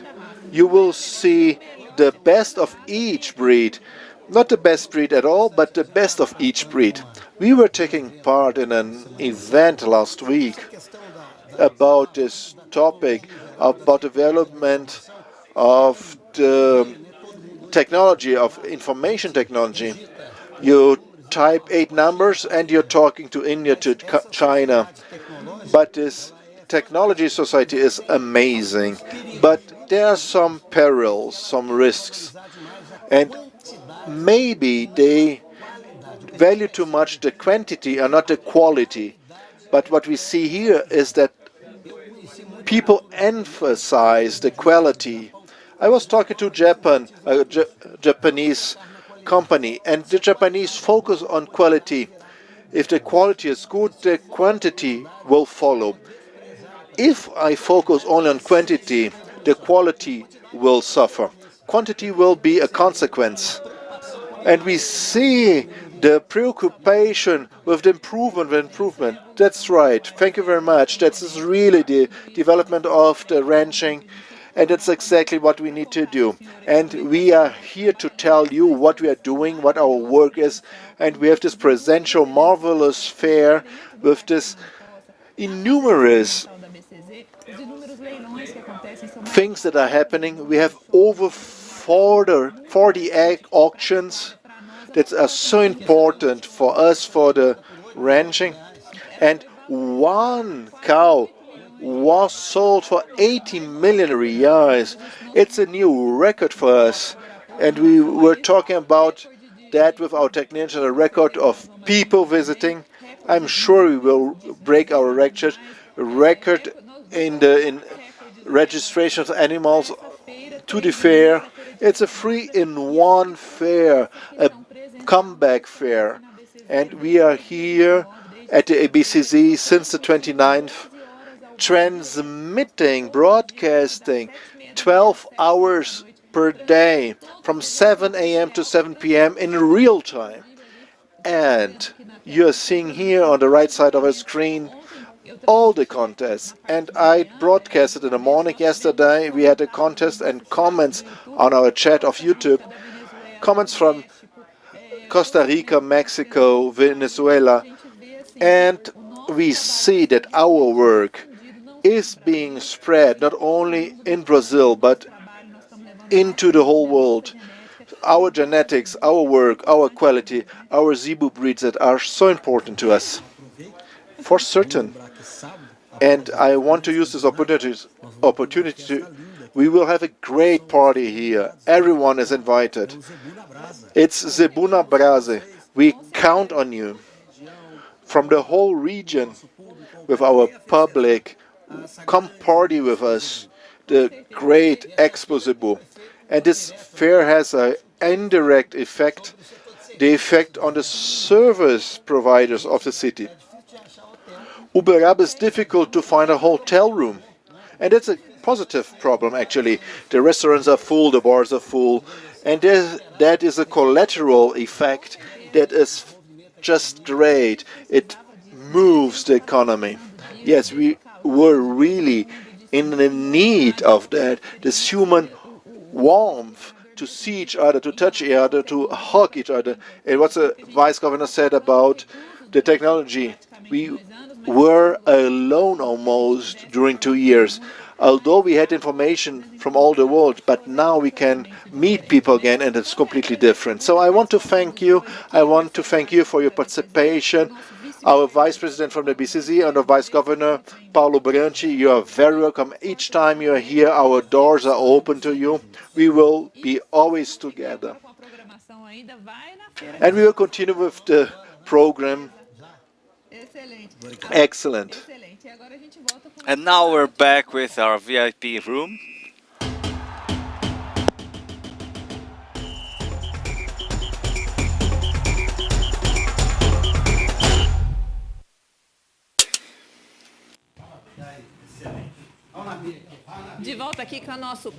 Back to our VIP room here from the World Cup, Zebu World Cup. Coming to the end of our contests here on this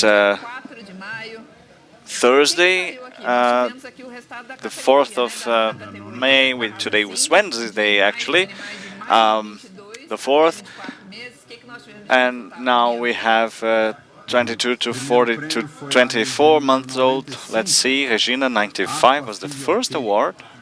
APA OT from Ângelo Mauro Souza Prado Tibério from Três Lagoas, Mato Grosso do Sul state. And now, as we have foreseen, they are about to end the championship in order to keep going with their rationale. So probably we are no longer with any animals in the track. Here we have some high images here, right? Do we have a high? Okay, yeah, that's the general shot of the track. So just to show you that the track is being emptied out and the Cindy breed animals are finishing their contest for today, and we were saying that we were commenting about how much this breed has evolved, and we have spoken about that with Vice Governor Paulo Branchi, who's mentioned the visibility of Zebu, but Cindy is also being brought not only to Brazil as a whole, but to the whole world. And yes, that's something we have been following. We have the opportunity of showing that and registering that with some breeders. Alison has had the chance to be shown as an important breeder of this breed. We have seen the search for embryos, for semen, for new breeding grounds. And in exports, usually those are embryos and semen, the meat products to the countries, all the countries in South America, Central America, some African countries, and also in Oceania. So you have some images from the judges over here. Explain to us this. What they are doing here. We are going to the last championship of today, but if you're watching us through ABCZ TV, the contest here, how is this going to work today? How are the judges going to behave in order to assess those animals? Well, right now they're striding back to those circle. They have to be walking now. Now, these are the 4 animals that won each category, and now all of those first awards of the categories from the championship will be for the major heifer.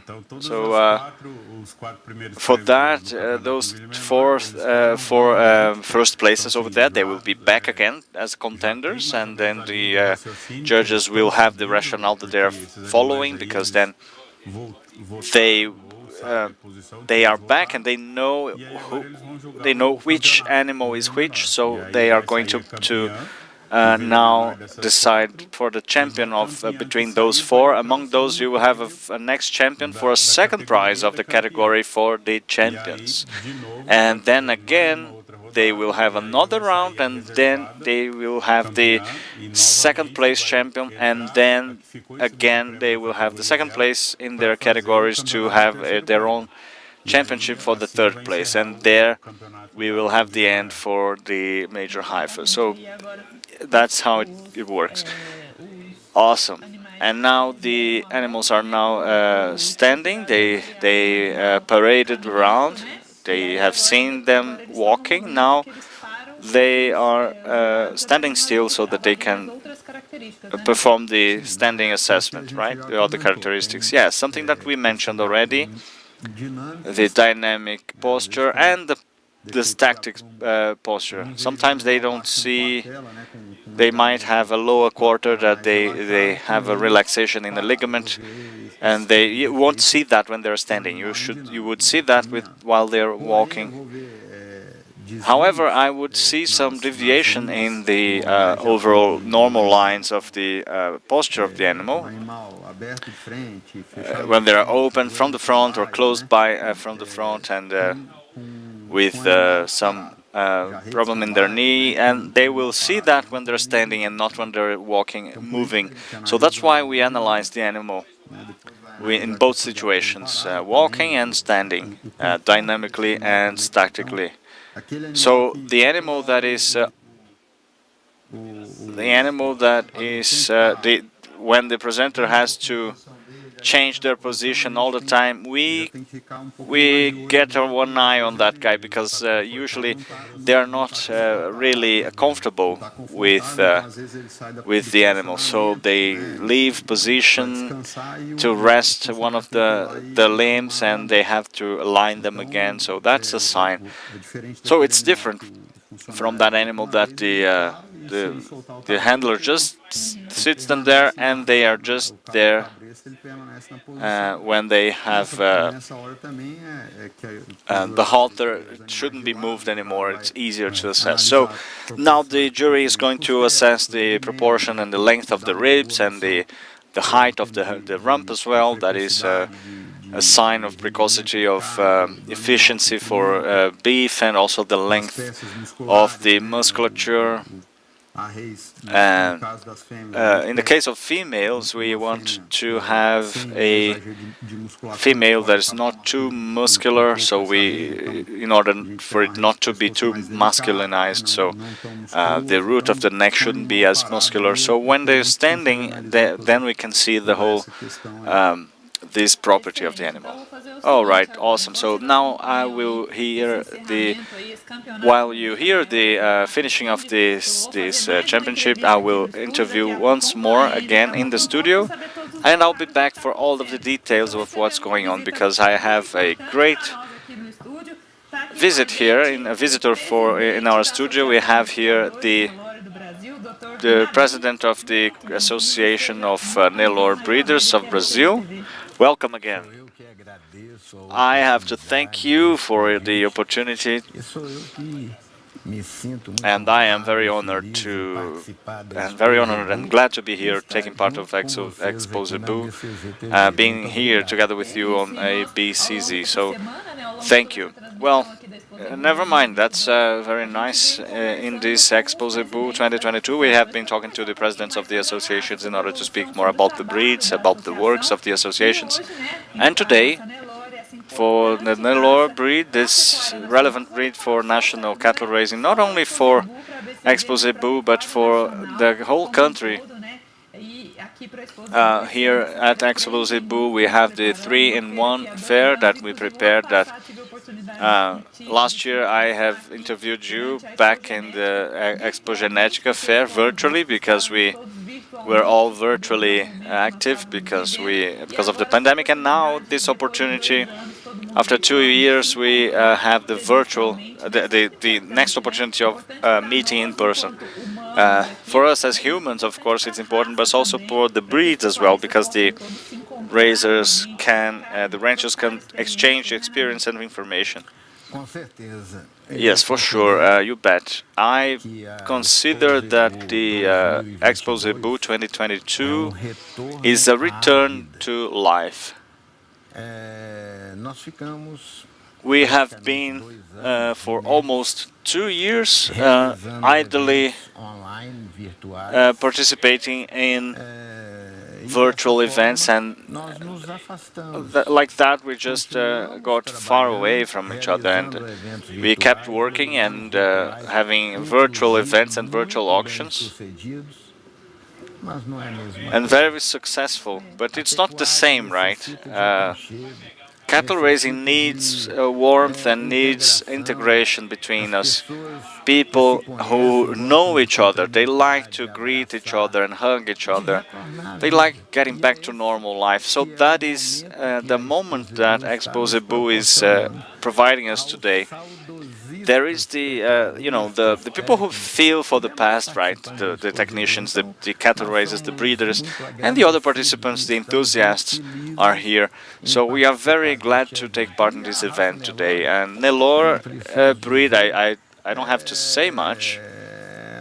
It is a breed that among the main beef breeds in Brazil is about 80 to 85% of the population of beef cattle in Brazil, and CNP has the responsibility of representing those and having this work that might contribute not only to Nelore breeders, but also with Brazilian cattle raising for beef as well. So both for incentives and representation, and also fostering Brazilian cattle raising.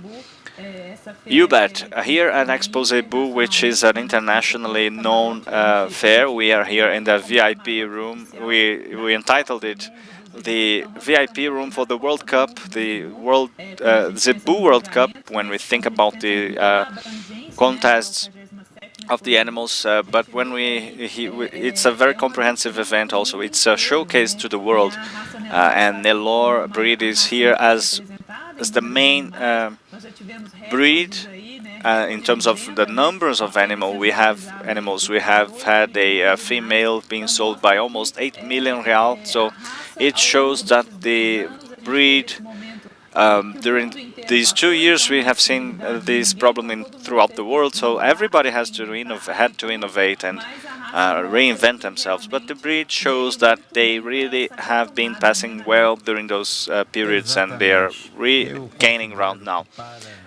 Indeed, I consider that for Nelore, the sky's the limit. If we observe Nelore from about 40 years ago and compare it to the animals we have now, it looks like a joke.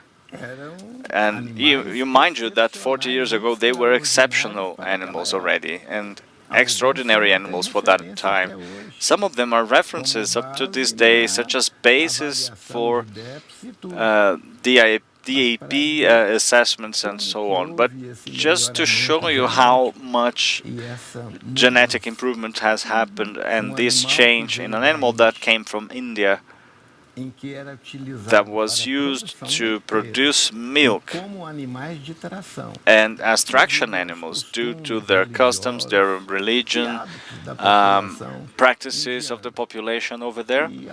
And when they came to Brazil, they became a production machine, a production of beef, and the biggest machine for production of meat in Brazil. And that is why it is like came in like a tractor, transforming it in the biggest bovine population in Brazil. It's about 80 to 85, almost 90% of meat production in Brazil that goes to the home market, domestically and also abroad in the international exports. And something very important I can say here is that this gathering of the directorate from ABCZ and during the current presidency of Rivaldo Borges with the other associations that promote the breeds, the Zebu breeds, this contributes so much to a better integration and a joint work. Now, we are not only a Zebu breeds being isolated, we are now integrated together with ABCZ. We are building a link for promoting each one of the breeds and of the sets, the groups of Zebu breeds, especially for Brazilian cattle raising. Soon, we will have some news, and in terms of not only in terms of the Nelore meat, the Zebu meat as well, in terms of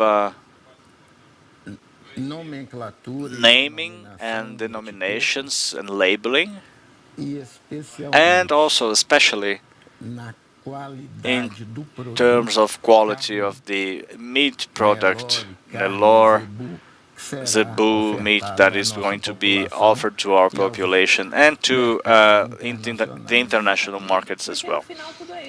Because in the end of the day, everything is about meat production. Everything we do here is everything that the association is doing. That is the point, right? Is to produce more meat, better meat, so that it might be more economically feasible and valued by the market. So I would like you to finish this conversation inviting people to come to Expozebu, to walk through the fair, see the place and go to the association, talk more about the breed and participate with us.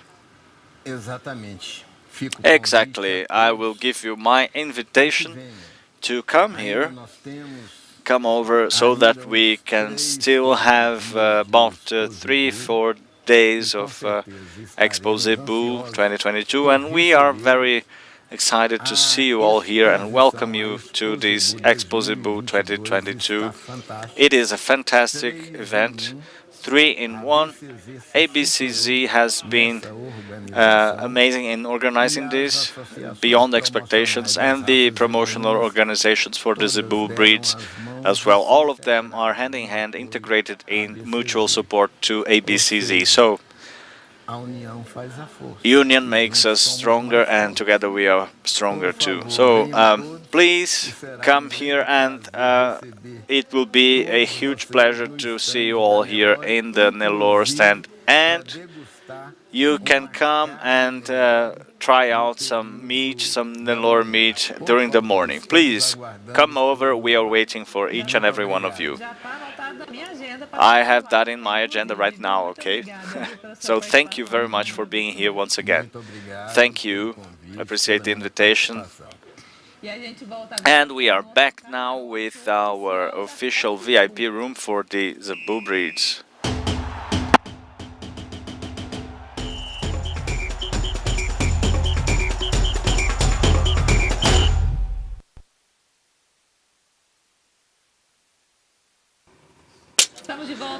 And we're back now with our VIP room for the Zebu World Cup. And here we have had, during my conversation with the chairman of the Nelore Association, we had championship results. Is that it? Indeed, yeah, we had the major heifer for the Cindy breed. The champion animal has been Regina animal number 95, last category, Apafi Valti from Angelo Tiberio, and he has been awarded twice.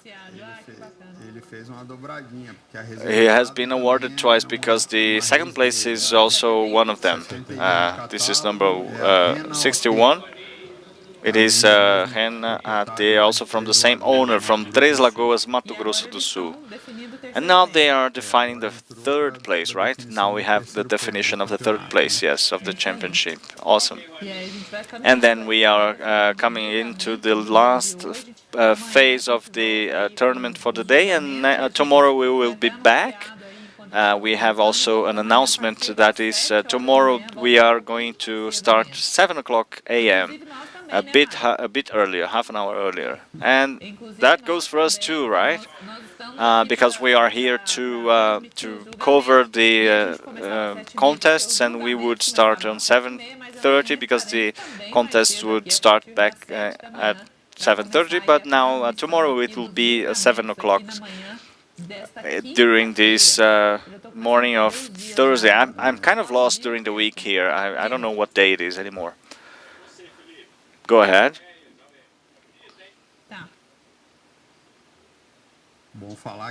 Well, it's good to say that 7:30 is 7 o'clock is the start of the broadcast, but the behind the scenes here start way earlier, right?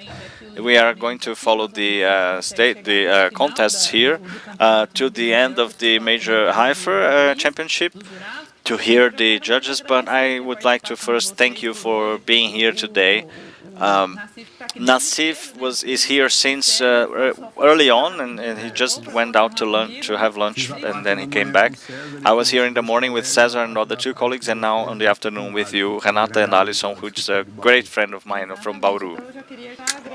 And I want to thank for your participation. In 10 minutes, we will continue with another scheduled show in an ABCZ. Alison and Nassifi, it was a pleasure to share the table with you in the commentaries of the contest. The sun is gone. The clouds took over. We have a quick commercial break, and we will be back soon.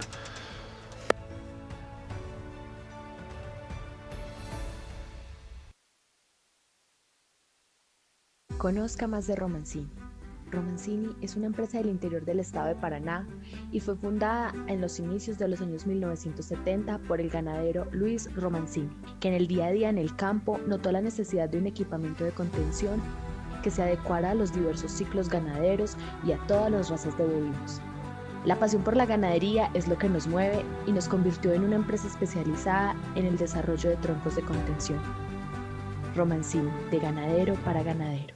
Conozca más acerca de W2R, un establecimiento dedicado a la mejora genética de la raza Brahman desde hace 18 años. Recientemente ha iniciado también la cría del Brahman rojo.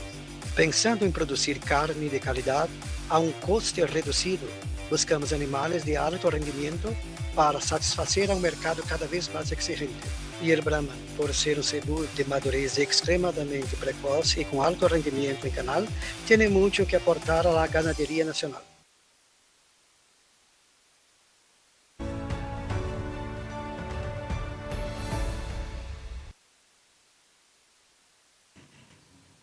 Estamos de volta agora. And we are back. 5:52 p.m. and the milk contest has finished just now. We had a record number of animals taking part with over 50 matrices in our Fernando Costa Park. We had also the very official milk bath of our winners. And you can see this live on our broadcasting at the ACBCZ TV. O Congresso Mundial, que teve o lançamento ontem aqui no palanque aqui do Parque Fernando Costa aqui na BCZ. We are in the Fernando Costa Park on ABCZ, and you can see how it's going. The launching has happened in the official stage with the members of the Bolivian Association of the Bull Breeders, Chairman of ABCZ, Machado Jr., Borges Jr., welcomed the visitors and confirmed the support from the entity to the Bolivian event. We will be together there in Bolivia, Expo Cruz, and we will be there with ABCZ TV as well, showing Brazil and the world the potential of this exposition. And I'm sure this will be a huge success. The Expozebu is part of the international project of the Brazilian Zebu races, Brazilian cattle. We show our services to the world. The work of this Congress is to show the whole world, is to take the flag of the productivity of the cattle to the world. The Expozebu happens from the 15 to 23 of September in Santa Cruz de la Sierra in Bolivia. It must be valued, and it's best to be valued in the cathedral of the Zebu, this place to value our Congress that will show to the world more meat and milk for the world. And now we are finishing the Cindy breed contest. Our reporter Melanie is on the track this Wednesday of contests, with a lot of contests. What are the news for us? Hello, Renata. I have really news. The judges is in his final consideration and remarks about a major heifer. They announced the third place animal of this championship, Garça Phoebe Don, number 83. And we are finishing the contest of this Wednesday, and we will continue tomorrow at 7 a.m. And the judge is commenting on their decisions right now. So let's listen to the remarks for the major heifer of the Cindy breed. And what we see here is very interesting. Physical strength, a dorsal lumbar line,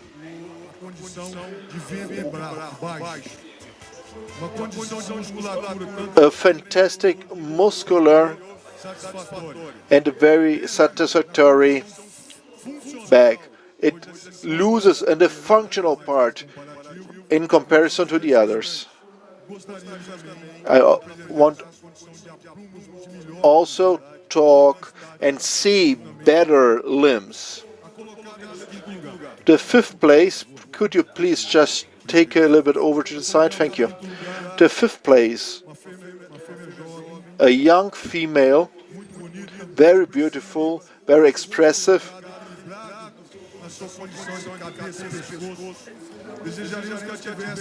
The booth apologizes. The audio is defect. Mas uma rede que tem uma condição melhor em relação às suas estruturas físicas de trem anterior, como tem posterior, em relação a de sexto lugar, e já se encontra gestante. Isso pesa na pontuação final.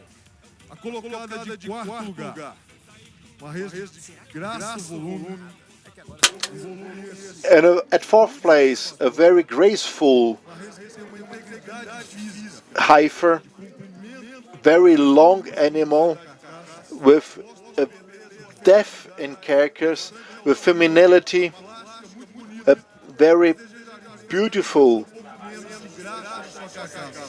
and a beautiful characters. And they have a better structure too. We apologize from the booth, the audio is still very bad. We are trying to bring all information together as best as we can.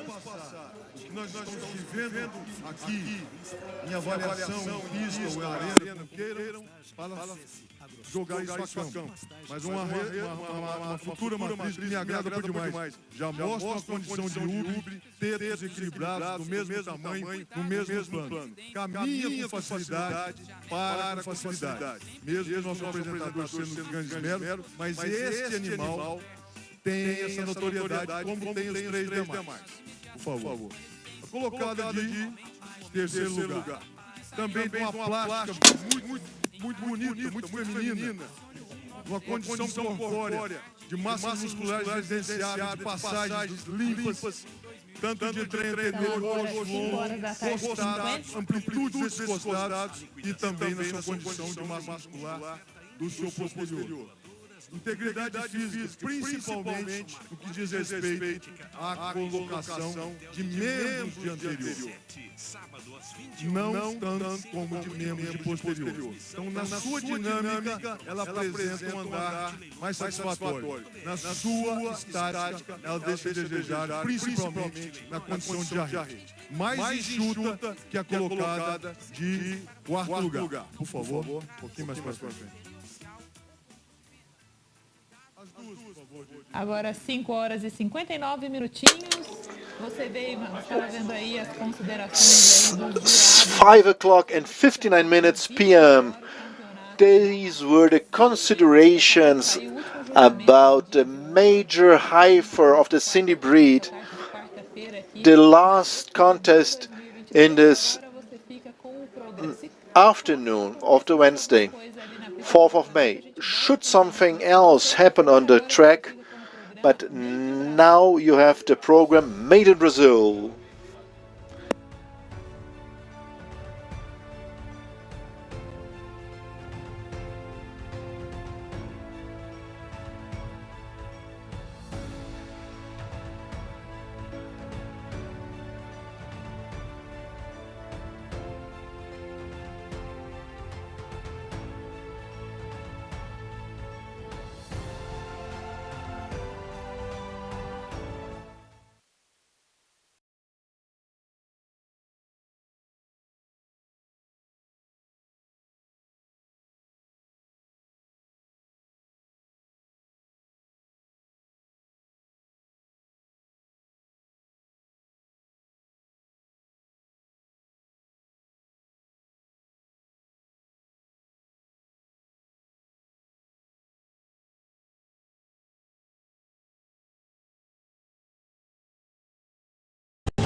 Hello, welcome to another program of Made in Brazil once again.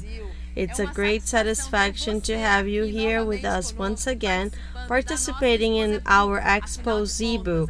After all, Expozebu is virtual and in person. And if you couldn't be here with us in person, we can go to you in your house, getting the technical information about the Brazilian Zebu and all around the world. After all, Zebu is the passion that moves us. And we could not forget about bringing information that are very important for you, really relevant for the improvement of livestock, not only in Brazil, but all throughout the tropical countries in the world. That's why we are here today. We are here to aid great partners that ABCZ has, and we couldn't forget to thank them. Apex Brazil, who is the partner of ABCZ in the development of the Brazilian Cattle Project for 19 years.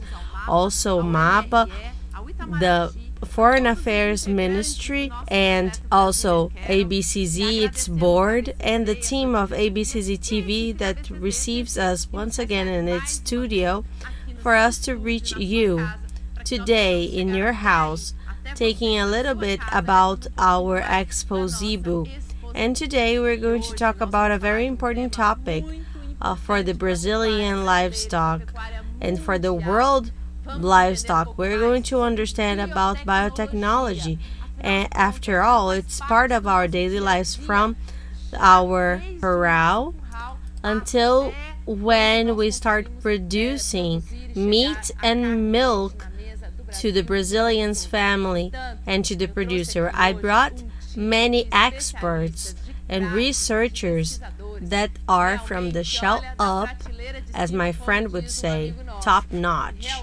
And they are going to show you a little bit more about everything about biotechnology nowadays. So I would like to introduce you our partners that are here with us in person in our studio in Expozebu. I would like to introduce you Marcelo Roncoleta from Emprenha Biotechnology in advanced level. Welcome, Marcelo. Welcome. Good. Thank you. Sure, Thank you. It's an honor to be here. Dr. Thiago Biselli from Biogen. Thiago, Hi, welcome. everyone. Thank you very much for the invitation, the possibility to be here once again in person for another Expozebu. We thank you, Dr. Rodolfo from Animal Genetics. You're already home. Welcome. Thank you, Isi. I'd like to congratulate ABCZ for the initiative and for the effort that you have. I think it's great. Mr. Antonio Garcia from CRV Brazil. Good morning, welcome. Thank you, Isi. Thank everyone for the invitation to be here once again to talk about biotechnologies, and it's a pleasure to represent CRV here in this fair. Thank you very much. Mr. Rodrigo Moraes, I'm very happy. He's my pupil from ABS. Thank you. With a lot of honor, with a lot of pride. Representative of ABS, thank you, AC, and thank the friends of ABCZ and the audience as well. I'm very proud to be here in 2022 after almost 3 years to take the topic of biotechnology to explain it, and that helps the international cattle raising to grow. It's exactly that. So I'm going to take my seat. After all, today we are literally here just to talk to each other, and our chat is high level. So I would like to also invite virtually with us great researchers and partners. So let's go, guys. Our directors to bring here for us Dr. Luiz Sérgio de Almeida from Embrapa on milk breeds. Welcome. Hi, thank you for the invitation and for this opportunity to share with you this knowledge that has helped and continues to help our cattle raising. We thank you, Dr. José Fernando Garcia from UNESCO Araçatuba. How are you, José Fernando? Welcome. Hi, good morning everyone. And it's a pleasure to be among friends and colleagues after such a long time of such a quarantine. That's it. Thank Maurício Machai Franco animal genetics from Embrapa Senager. Welcome, Mauricio. It's a pleasure to be here with you to explain about biotechnology, that it's something that it's old and new at the same time, right? We use biotechnology, we have used it from the very beginning, and it's a pleasure to be here in Brapa, to be present with you. It's my pleasure, and we thank you so much. Dr. Rodrigo Alonso, reproduction professor in USP. How are you? Welcome. Good morning, Izzy. Good morning, everyone. These renowned experts in biotechnology. It's going to be a great morning. Thank you very much. We thank you so much. Dr. Jorge Ferreira, associate professor from the University of Tocantins in Araguaína, genetic and improvement in animals in this university. Thank you so much. How are you? Good morning, Izzy. Good morning, everyone. It's a pleasure and satisfaction to be here with you, seeing again my colleagues and professors, Professor Fernando, Rodolfo. We want to contribute to biotechnology. Thank you very much. And Dr. Victor Breno Pedrosa, animal husbandry and postdoctor from the University of Purdue in the United States and graduated in USP. How are you? Thank you, Izzy. Good morning, everyone. It's an immense pleasure to be here and to talk about technology, both reproductive and molecular as well. It's great to see our colleagues again. It's going to be a very beneficial morning. Thank you very much. So, you have already seen that today our chat is going to be really serious and high level. So all of this discussion is going to be made, and it's important for us to understand what are all of the biotechnology differences and how it is used in our breeding. And it's part of our daily lives in our core roles, and many of us don't even think about that. So we have this team of experts for them to clarify any doubt that we may have about biotechnology in livestock.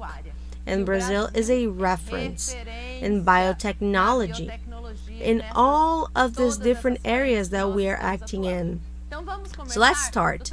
Dr. Marcelo, you are responsible for great innovations of biotechnology. Talk a little bit about your work, about the molecules in the reproduction. I think this is a fantastic innovation for people to know about. The Imprenha focus on the development of molecules related to fertility, which is a parameter that is very important for us to measure reproduction.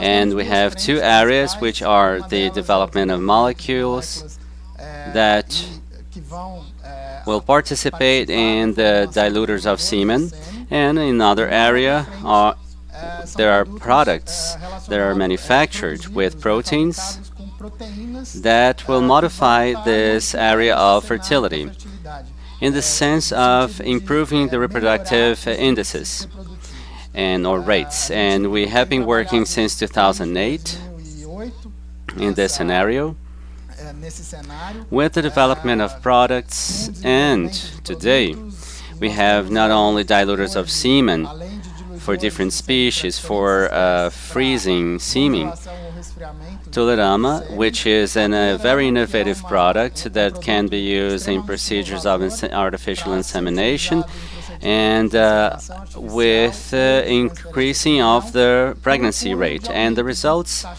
and based on statistic analysis, for us to bring all of the factors that interfere in the pregnancy rate, we have been able to aggregate 9.9 percentage points in the pregnancy rate. So if we compare and we say that the average today is 48% in cattle for meat, And if we aggregate 9%, it goes up to 57% of pregnancy, just with one pregnancy and insemination and one dose of Toleran. So this dose is administered at the same time as the semen as a second application. And it is a product that was made and so that it can be easier to use and to be practical for a person that's going to work with it. And if we do the math there is probably the best indication. A basic example that we have is of every 100 cows, instead of having 48 calves, we go to up to 57 calves, which is the increase rate. And we're talking about of 9 extra calves in 100 cows. And we can see the price of a calf to see the impact of this biotechnology in the real world scenario. And the cost-benefit relation is very good. It's a technology that is exceedingly innovative in terms of its concept, but at the same time, we didn't create a new protein.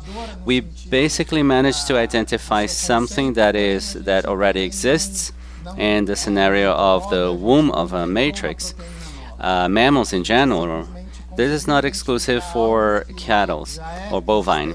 And if you put it the right way, in the right dose, at the right moment, we have this impact. That's fantastic, right?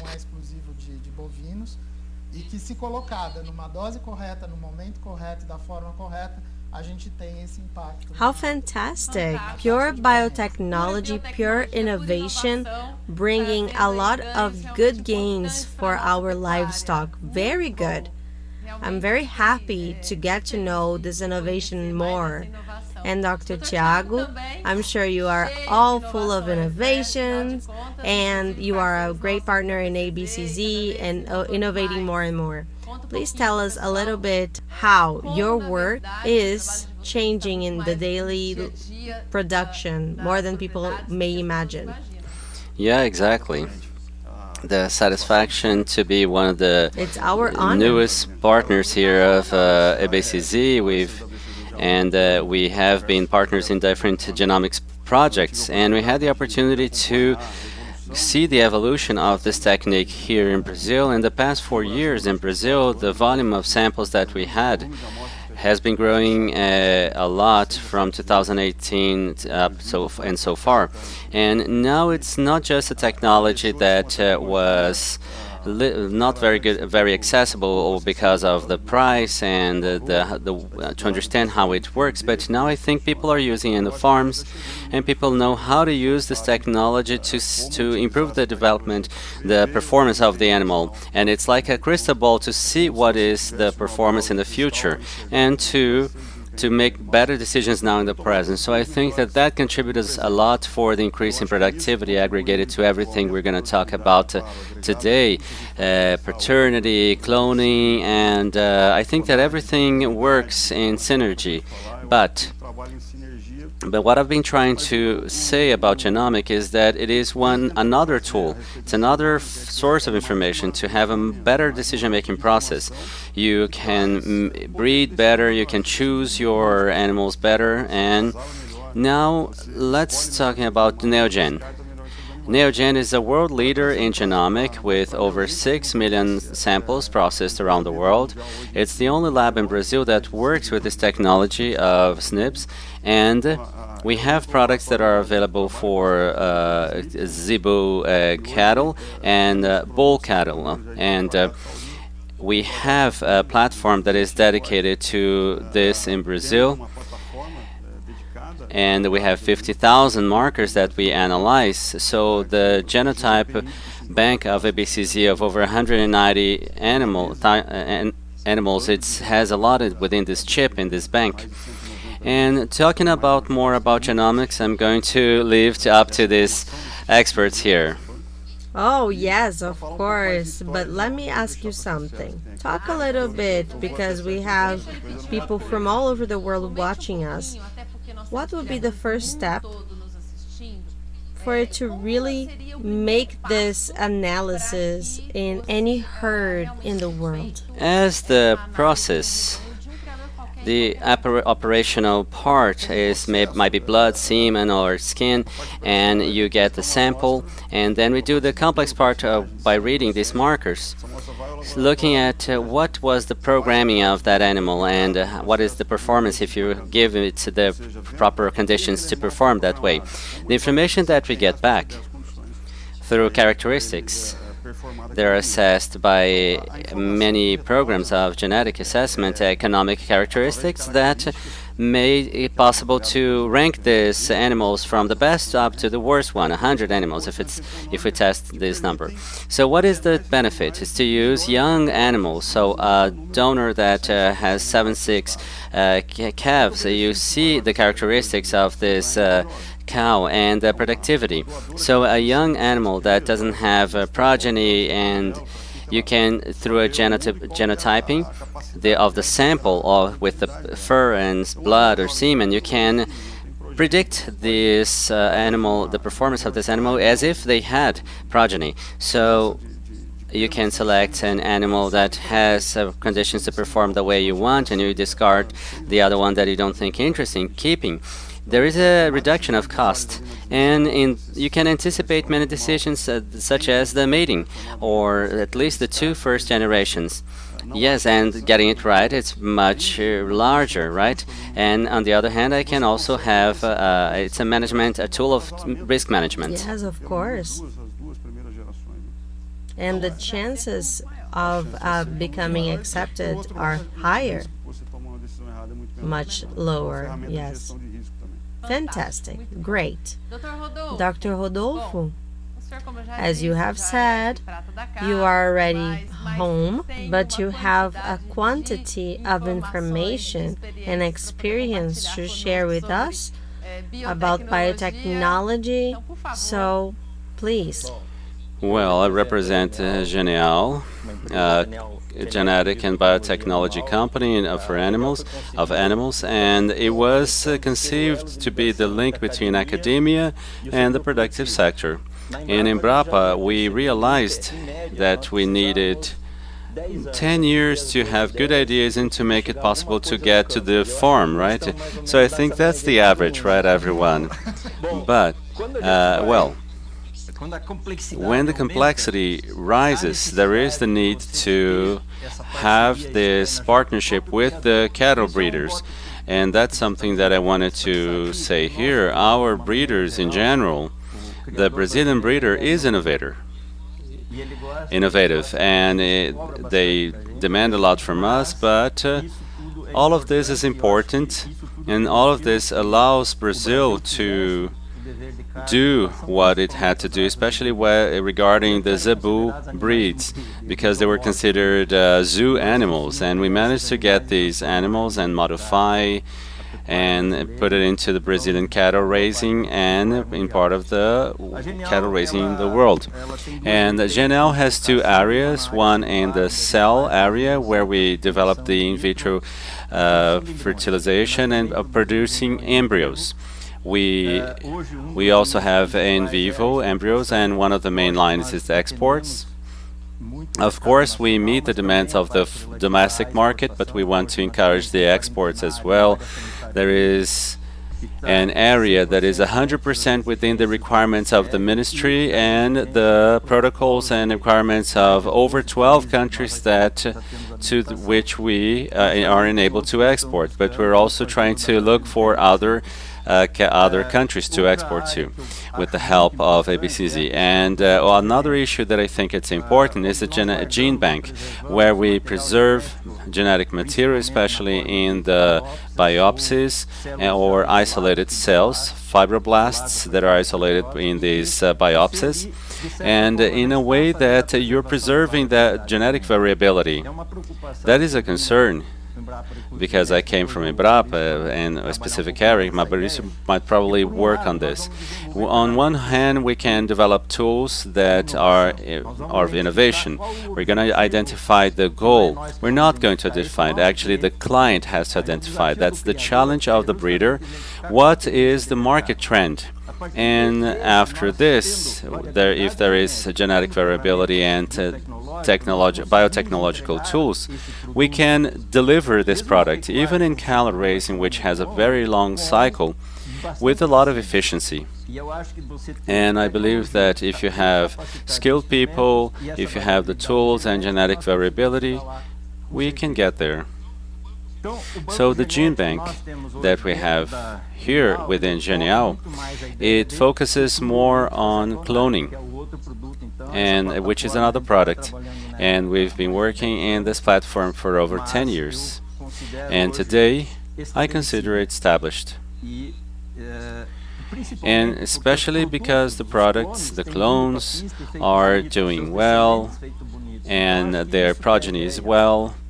And what about the cloning? It doesn't add up. It doesn't add. No, it does. But increases the different kind of cows, and you can test the cow that was extremely productive with new mating options as well. So it opens space for other new technologies. And here in the debate, we'll probably get into them.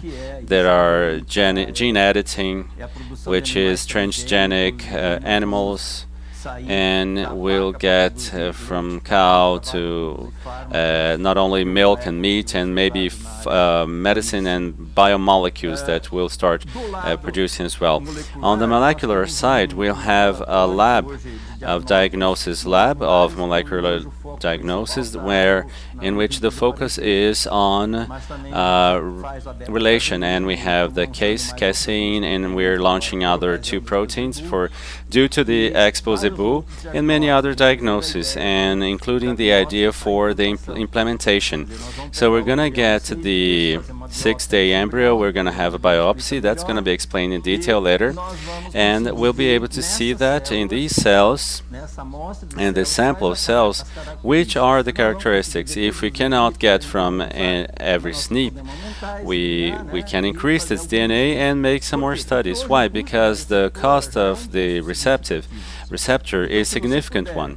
So if you can keep only that gestation of that embryo that has the specific characteristics, I believe it's a major contribution that will provide for the sector. So that's more or less this, and we're available here, and I'd like to say that the embryo is probably a safer way of exchange of genetic material due to the sanitary regulations, and it's a way to bring the entire genome. So we have experiences with town halls and cooperatives, and in 3 years you can basically change the herd of that small and middle and large breeders, as it goes for every size of breeder, an ecosystem, and viable economically. That's the idea. Very good. See how much we can reach with our biotechnology? And you, Garcia, tell us, because after all, CRV Brazil also works with embryos and biotechnology. It's true, Izzy. CRV in the year 2000 was one of the first companies working with embryos in Brazil, both Zebu and its crossbreedings as well. We spent some time with Sievman, but now we're going to return to this program because we are getting more and more partners to select the partners that with a selection process that is very demanding. And we visit all of the farms, we select all of the donors, each one.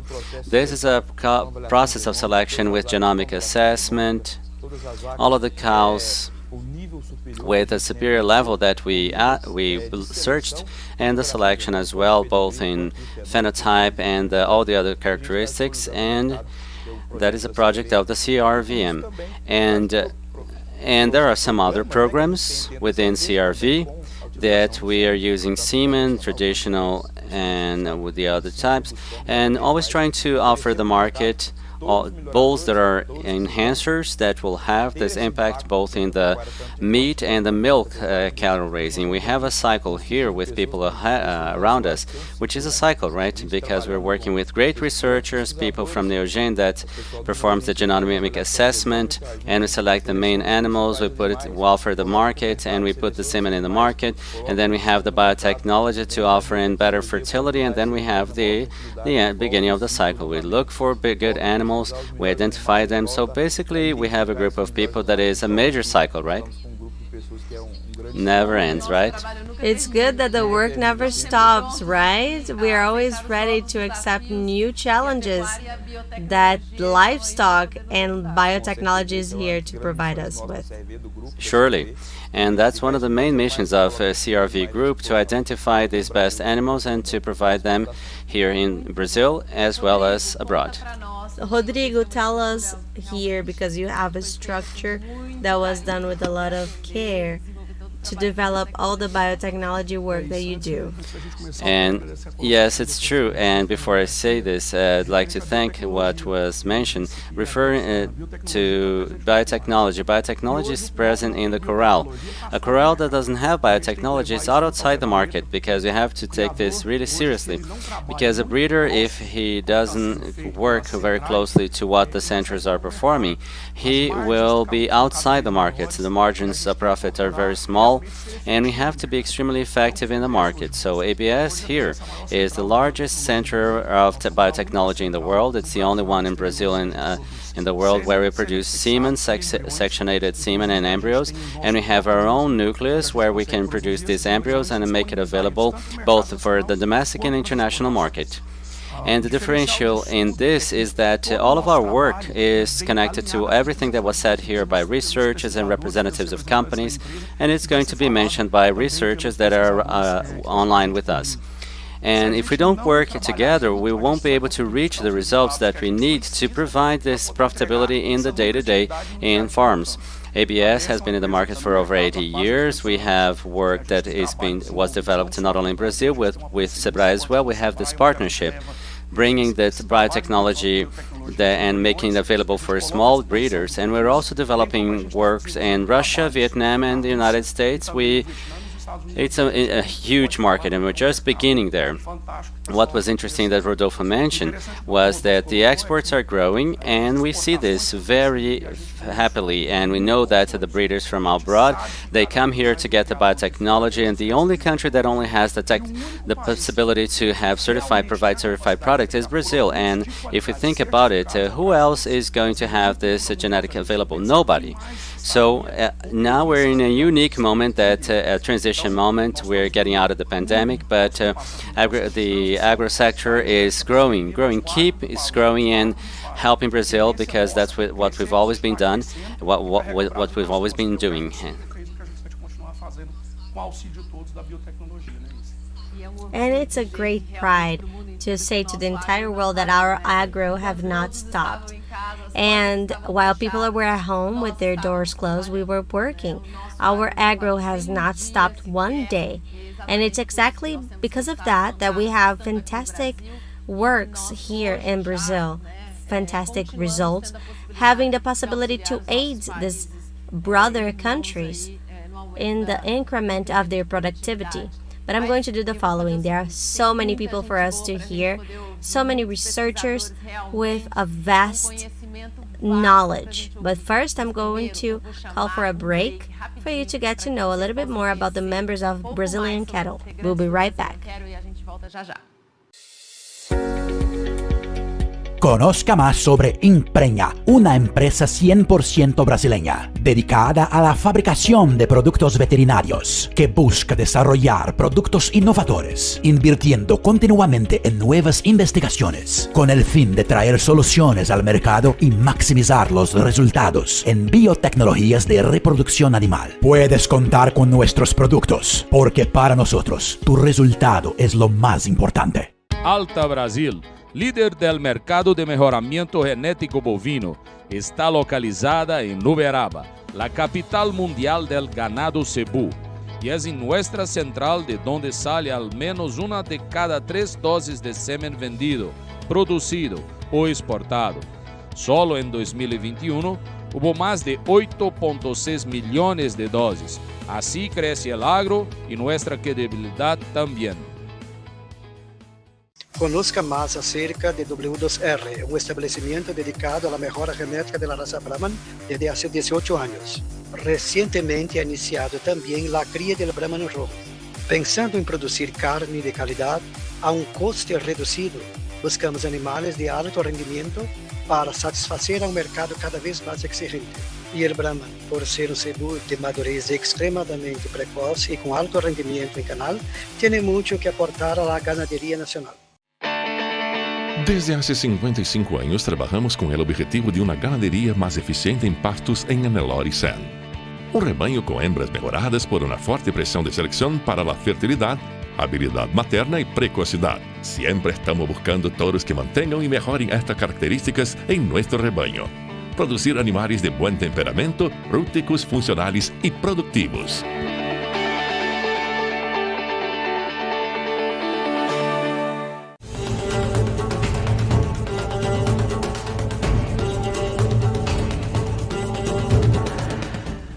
Well, so now we're back, and now we're going to chat about biotechnology with researchers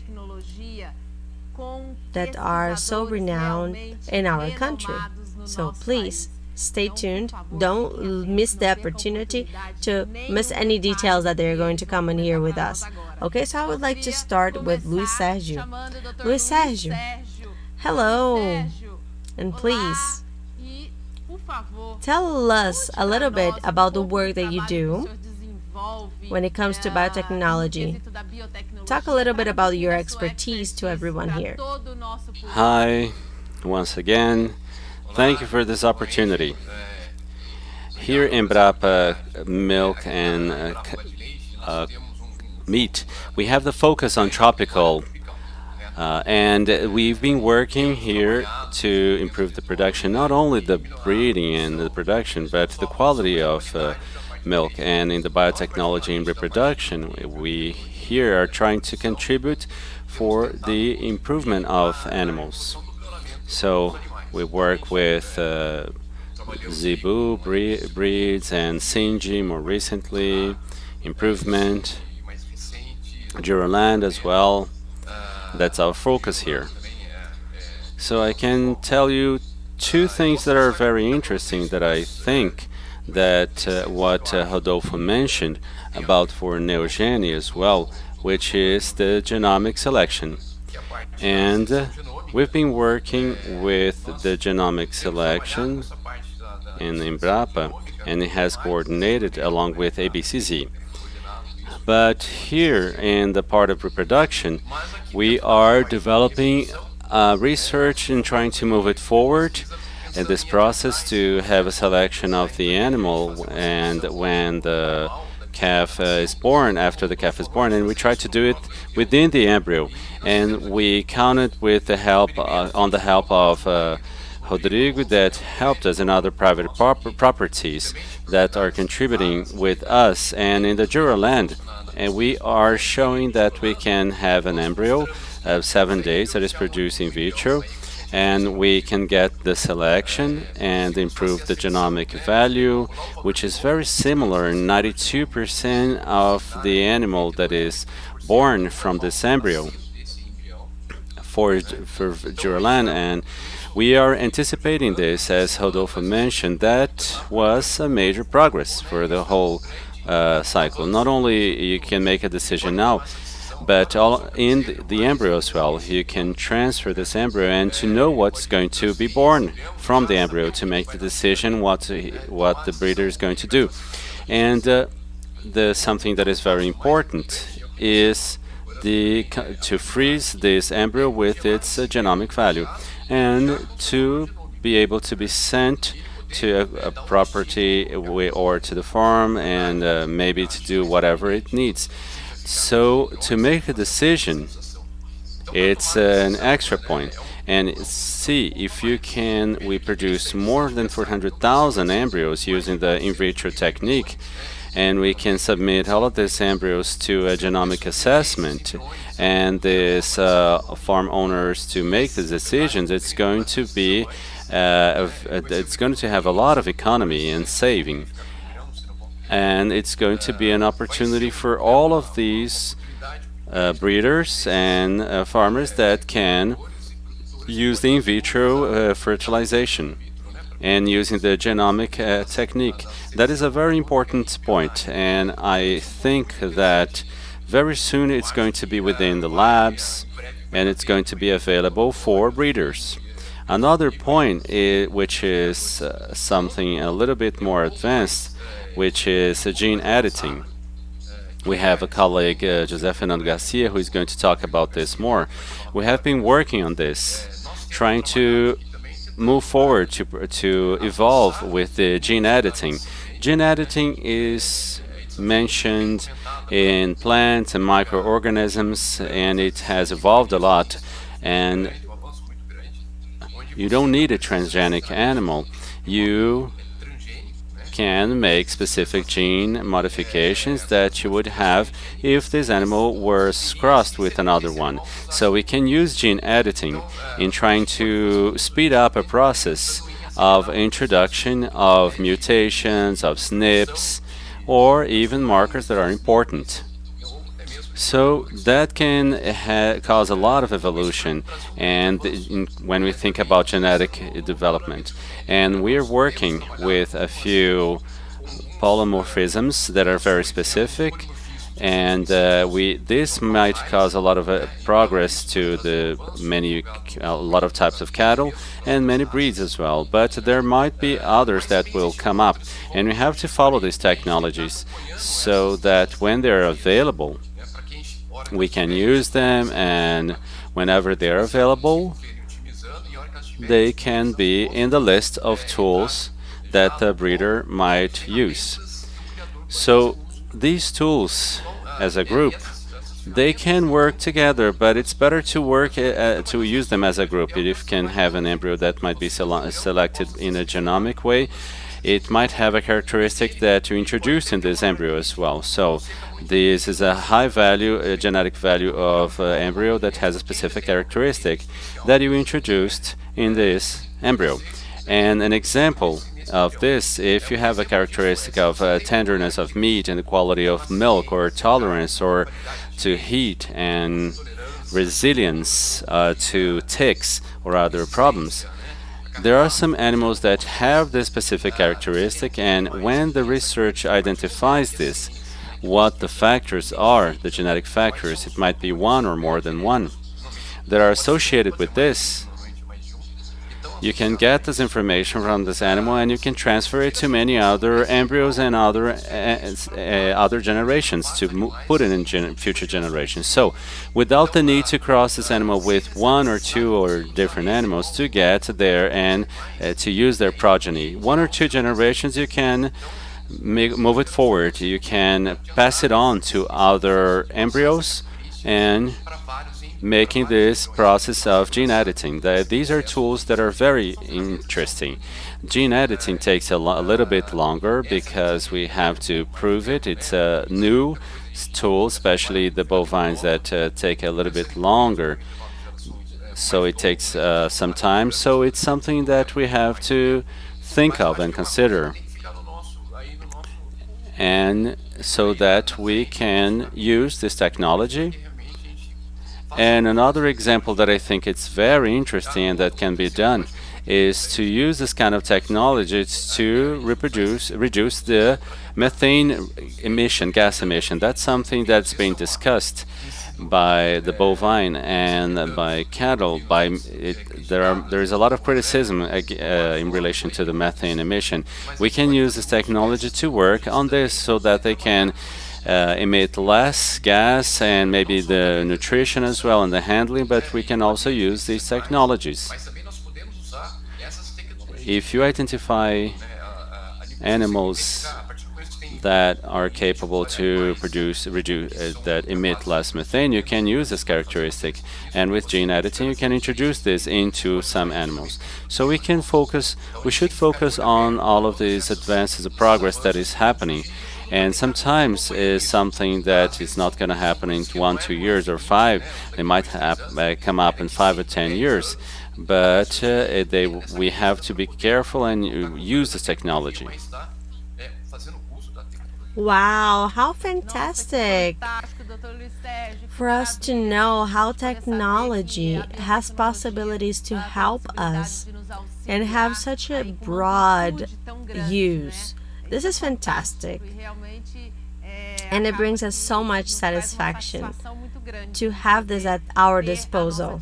Okay, so let's talk with José Fernando, who has an expertise that is huge. José Fernando, please share with us your works.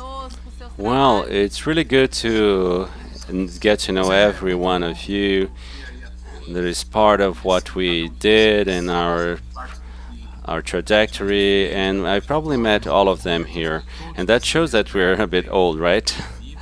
And but we have some knowledge, and I see that we are living in a very interesting moment, a moment of decision in terms of food security. And today, the director of World Trade Organization, the food produced in Brazil, she said that it is strategic for the world. This is a recognition of this. It's not only by us, which are the producers, breeders, technicians, but by the rest of the world. And that is a moment that is very interesting. Here in Brazil, we have land, we have conditions, we have knowledge, and we have this innovative spirit. And here in this panel, we have a lot of people that are in two areas: the line of reproduction, on breeding, multiplication via semen, embryo, and sexuated semen, and all of via clones as well, that by our colleague Rodolfo, but other people from areas from the improvement, the genetic improvement, selection, enhancement, and the PTA, calculation, genomics, use of genomics to see what is better with a better precision. And not so long ago, I can say this, I was in both parts. Yeah, first in the reproduction or breeding, but I didn't go so deep in this area. But after that, in the enhancement, and I didn't go that deep either in this part. So what we see today is the joining of these two parts. That is, we get a little bit of the embryo after 7 days or 6 days, and it was mentioned by Sergio, and probably is going to be explained better. And to perform a genomic diagnosis and to join the best of both technologies. And you asked, Izzy, how does the breeder use this, the genomic? How does he use the cloning advances? He uses it when he buys a product that has been certified. So when he buys a bull that is a great breeder, that is a result of the program of genetic enhancement, and or when he buys a cow or a calf that comes from this process, where all of this technology was employed. And we, maybe you don't realize this, but when we plant corn, I have a corn, a small farm. It's a transgenic for many technologies. It's hybrids, it's improved, enhanced, and it's going to meet the best demand for cost relation and sustainability. So it used very little pesticide, and the fertilizer was very little necessary. Very little fertilizer was necessary. When we do this, when we buy electronic products, when we buy seeds or industrialized products as well, and we buy this, and the breeder in cattle raising, which is the topic here, he buys it when he gets this calf or from a very good program of genetic improvement and includes this in its production. So there is, if you think about milk, the national average of 5 liters per cow, or 6 or even more, 12. But if you think about that just with genetic and with nutrition that is defined in each case, you can jump up to 25 liters. So an F1 or a Giro, even F1, which is very interesting. In the lore as well, the meat breeds that are happen this too. And there is a lot of ease of gains of up to 3 of a lot and of animals that have been through this program of enhancement.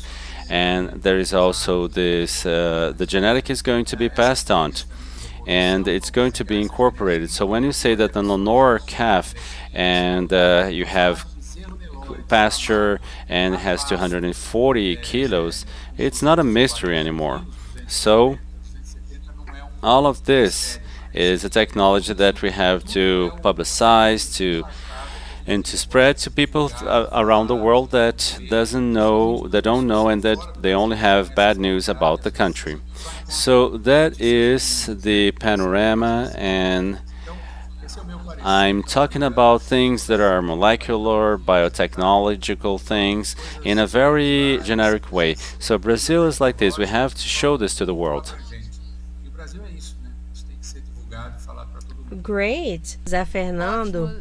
Thank you so much. It's very good for us to talk about this technology and bring this to their daily habits. And it's part of our daily basis. It's nothing something distant, as many may imagine. Mauricio Machai Franco would like to know a little bit more about your work. Well, I work at Embrapa Senagem in Brasilia.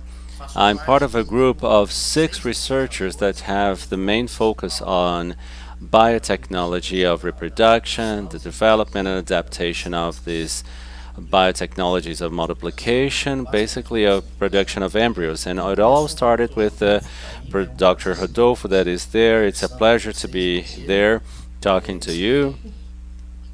And as Fernando mentioned, I come from the area of genetics, and for the past 20 years I've been working with reproduction, and I also consider reproduction as well, but my area is genetics, and genetics and reproduction have joined, and we needed to get to this point so that we would improve the cattle we have. So I'm going to talk a little about what we do here, but I would like to start about since we're talking about biotechnology, not only for technicians, but for the audience at large. And when we talk about biotechnology, we imagine that we're talking about something that is at the cutting edge of science and something that is new.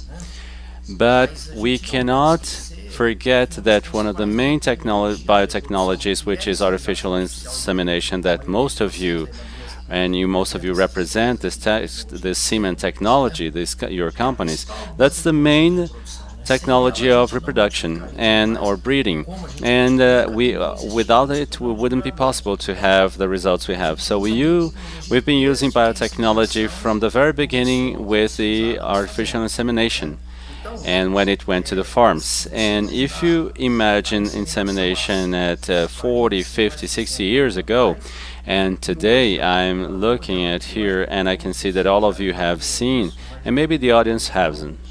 There is a group in China that produced rats or mice. We're talking about research just from one little egg, and they changed the workings of the genome of this ovocyte, and through a different technique they managed to produce these animals. So you can have an idea. And this short period of time, the world had advanced a lot. And Brazil incorporates this technology very quickly. That's something very important that we have to mention. And our Zebu is the best one in the world, and in a very short time, and considering the European ones. And one of our main focuses of Senagem, which is the Center of Biotechnology that focuses more in basic research and genetic researches as well, we have always focused on cloning. Rodolfo, that was here, part of our group, and you can see the speed that we incorporate the technologies Vitória from Embrapa, that was the first clone. It was born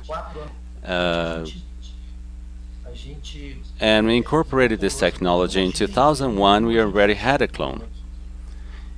And with the passing of the time, we improved the cloning techniques and we worked a lot, and we got a lot other clones as well, such as with Rodolfo. And that became a commercial technology now. Genial is representing this, the cloning part. And what do we do now here?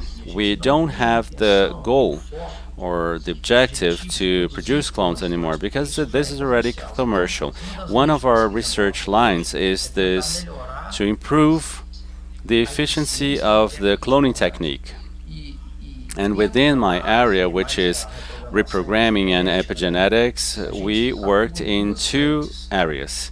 We managed to improve one ovocyte that we use for the cloning and the cells and the cell nucleus. So now we are able to assess an ovocyte genome to study or to understand the quality of the cytoplasm. And so that we start with the cloning, and I manage in a non-invasive way. Within the quality of technology, we can assess the markers with the markers that we already have. And on the other hand, we're starting a project to improve the efficiency of the cells that are donors of nucleus, and using the technology of, it wouldn't be gene editing, it's epigenetic editing. And because I don't change the DNA of the cell, but I can change how the DNA of the cell works to improve the quality of this DNA and to improve the efficiency of the cloning at the end of the line. So we use a technology that we have, death-cas, which is the CRISPR system that cuts the DNA. We use the same technology, but we don't change the DNA. I change the way the genes work, and then I can improve the gene of that cell, and I can put the donor nucleus that is better quality within the ovocyte, and to have a clone. We're joining these two things, we can improve a lot the efficiency of cloning. Concerning the production of embryos, is something that I think that it's important to mention is the first technique, which is TIFOI, which is the transfer of ovocytes that are not mature. This is a technology that we developed here in Senagem, and that is parallel to our group, and parallel to our group, a group of Germany is developing the same technique. It's a technique that is getting some results, but it's not commercial yet, and we're doing some tests and we're trying to improve the efficiency. And basically what we're doing here, we replace the lab. In lab we get to the 5, we get a cow, and we get 20, 50 ovocytes in a cow, and within this, the cow, it's going to be mature in vivo, and I inseminate this, and a few days later I get the embryos in a process of traditional embryos, and that is a technique that has low results, that are very variable, but we believe, and I specifically am very excited about it, because I can see field work and I talk to breeders. The idea is not to replace labs. The situation will be like this, and it might be another possibility, because that's an in vivo embryo. So on the other hand, we're also working with FIV, traditional FIV, and that is not news for that many breeders are breeding, making embryos of calves, and because we're working to improve the efficiency in the in vitro production of embryos and calves. And we have very interesting results, and we can start associating with everything that was mentioned, that Sergio mentioned too, with that of genotype as well. And we managed to get the biopsies of an embryo, prepare this DNA to perform the genotyping. So, and now we are trying to prepare this DNA using one single cell of the embryo. A single cell of an embryo as it is made in the human beings. And you don't need a biopsis and the system of the biotypes. And the embryo is transferred with its potential. It is born.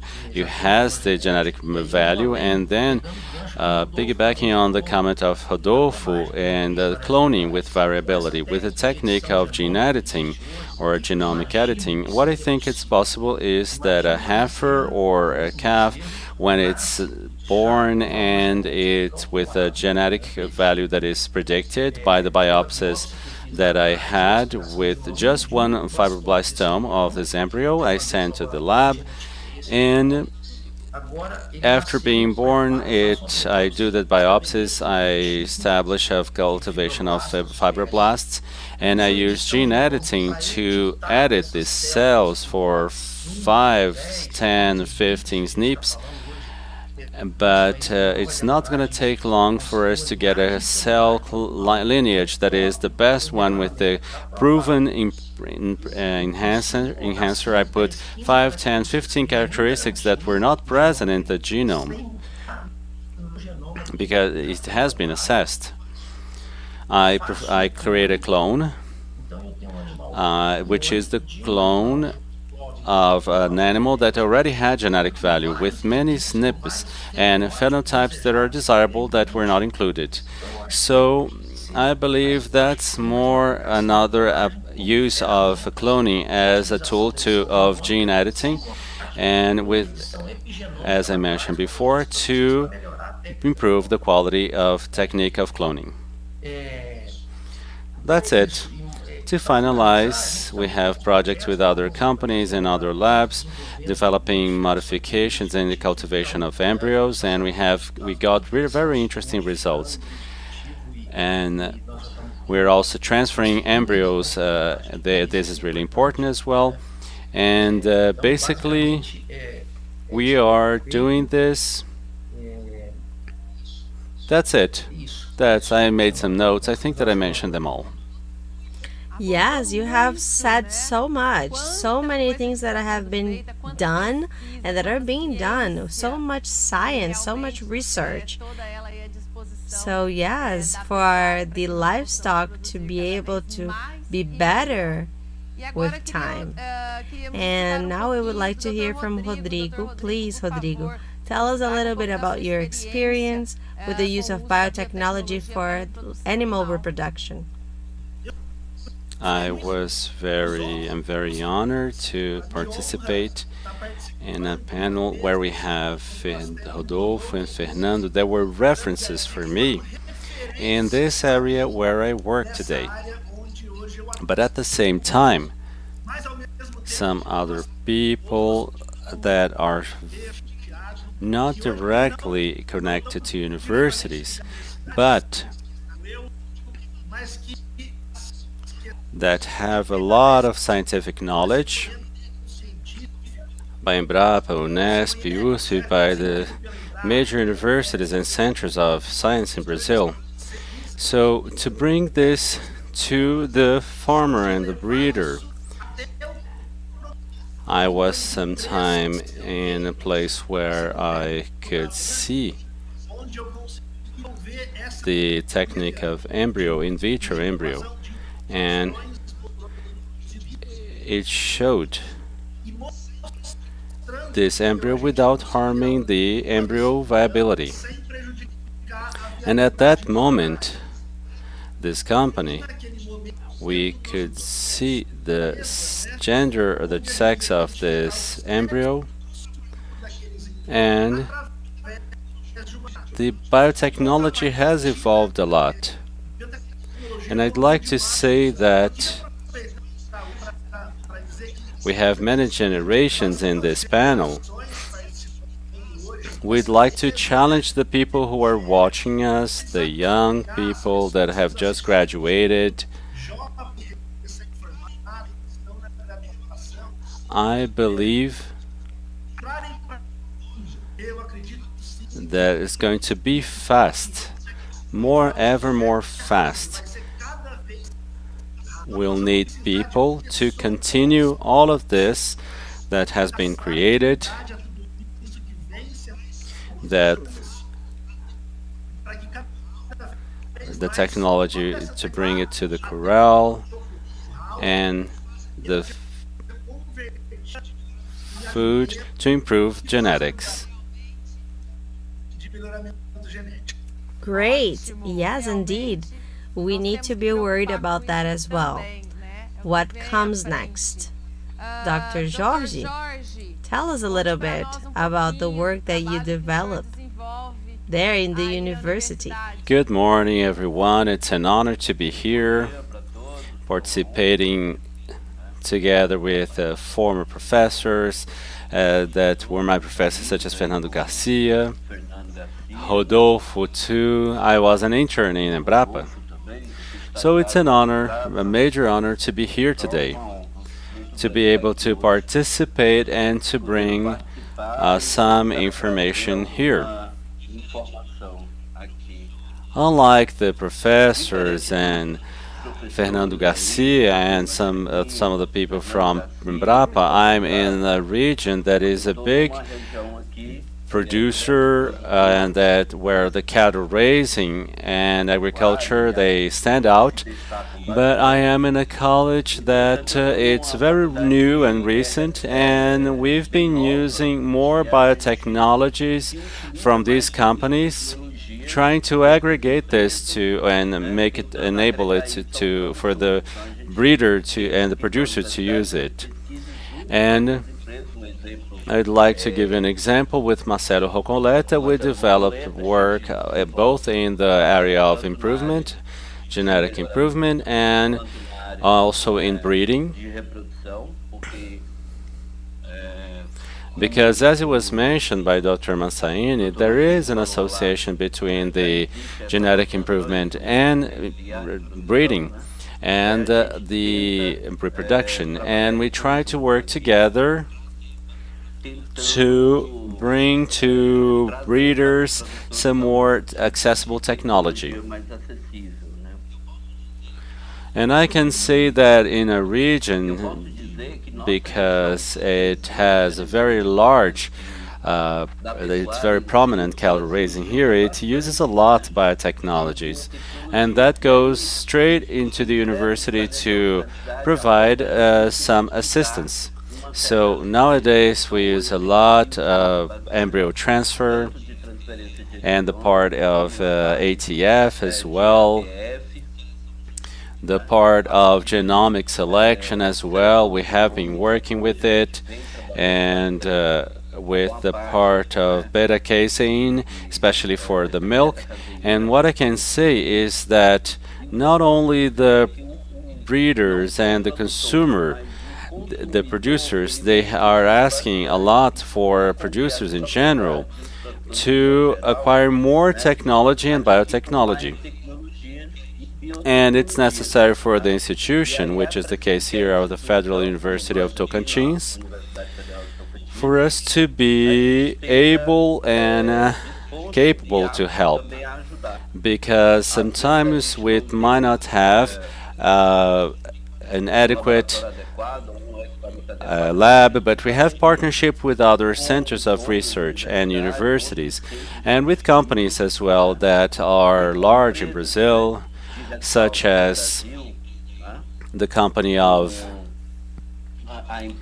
that works with Tolerana, that is the name is Emprenha, and we've been developing very many works together, improving the reproductive rates, and we have developed recently with them a work in which we had a little improvement, not the same mathematical model that Marcelo developed, but we had 11% increase in pregnancy using one single dose of Tolerana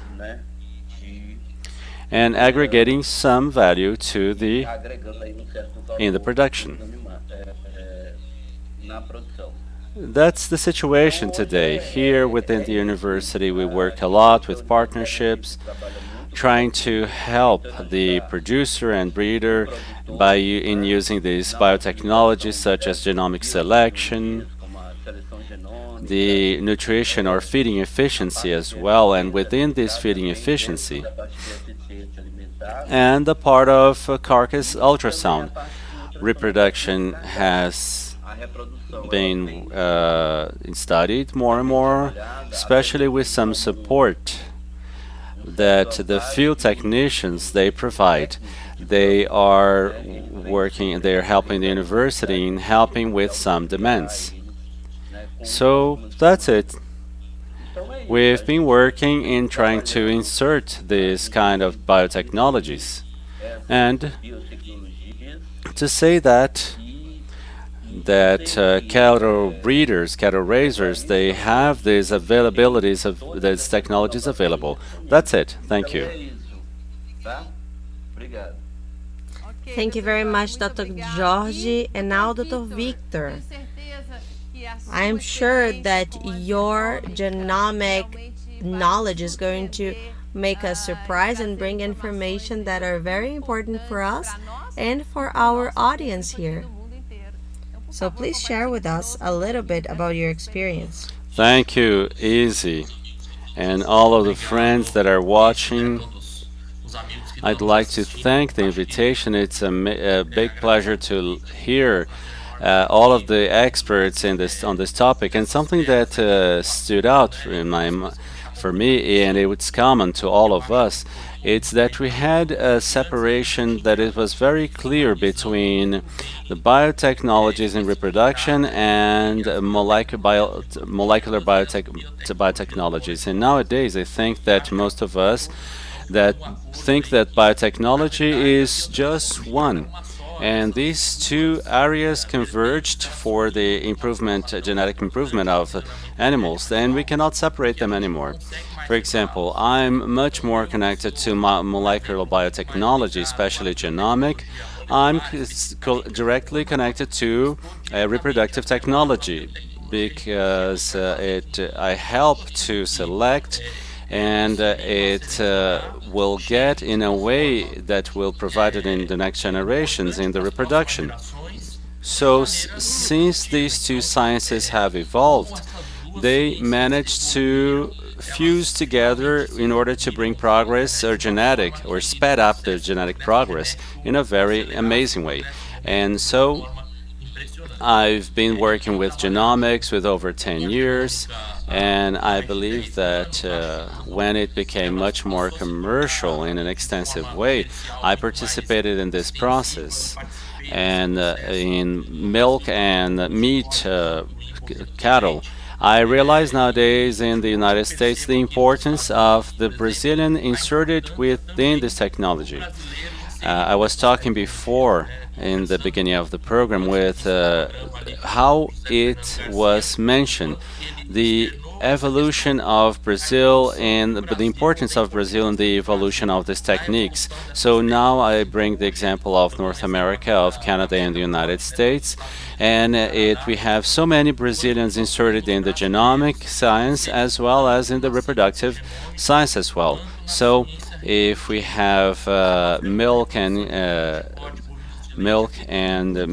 meat bovine, a lot of Brazilians were responsible for the development of techniques, and in the same way they participated in a very important manner in the genomic work. So that makes us really proud to know that we are contributing in a way, not only for Brazil and South America, but for the rest of the world as well. and that's one of the topics of the program. So particularly, I was participating, working with the biotechnologies that are genomic, that are applied to sensors. So that is a project that I developed here in the United States, trying to identify these animals, how they can adapt to these new technologies. For example, the animals that bovine that produce milk, that with automated milking machines that have sensors attached to it. So there is a process of adaptation of these animals to these new technologies, and these animals in terms of behavior, so that they can adapt really well, and they can have to live in a very natural way, the technology, so they can produce the way we want it. So I've been trying to work in identification of genes that are related to animal behavior, and this is extremely important for small, middle size, or large breeders, because the animals doesn't. I don't want an animal to get to a robot milking machine. But the identification of the genes for the behavior to be more docile, let's participate in this process, and after that, this information is going to be part of a commercial chip of genomic assessment, and it's going to benefit, as we mentioned at the beginning of the program, from the small to the large producer. So all of this genomic process that was mentioned, I agree with it. It's not only a specific niche or a particular niche of breeders. It's accessible, and it's part of the process of breeders of every size. And logically, it's going to be very well controlled and structured and very well directed. This process of selection, it works really well, and it's going to make the difference. And sometimes because it might not, the breeder couldn't do it, couldn't use it well, So another example that I have here, and I've been working directly in this example, it's the Katayama Nelore.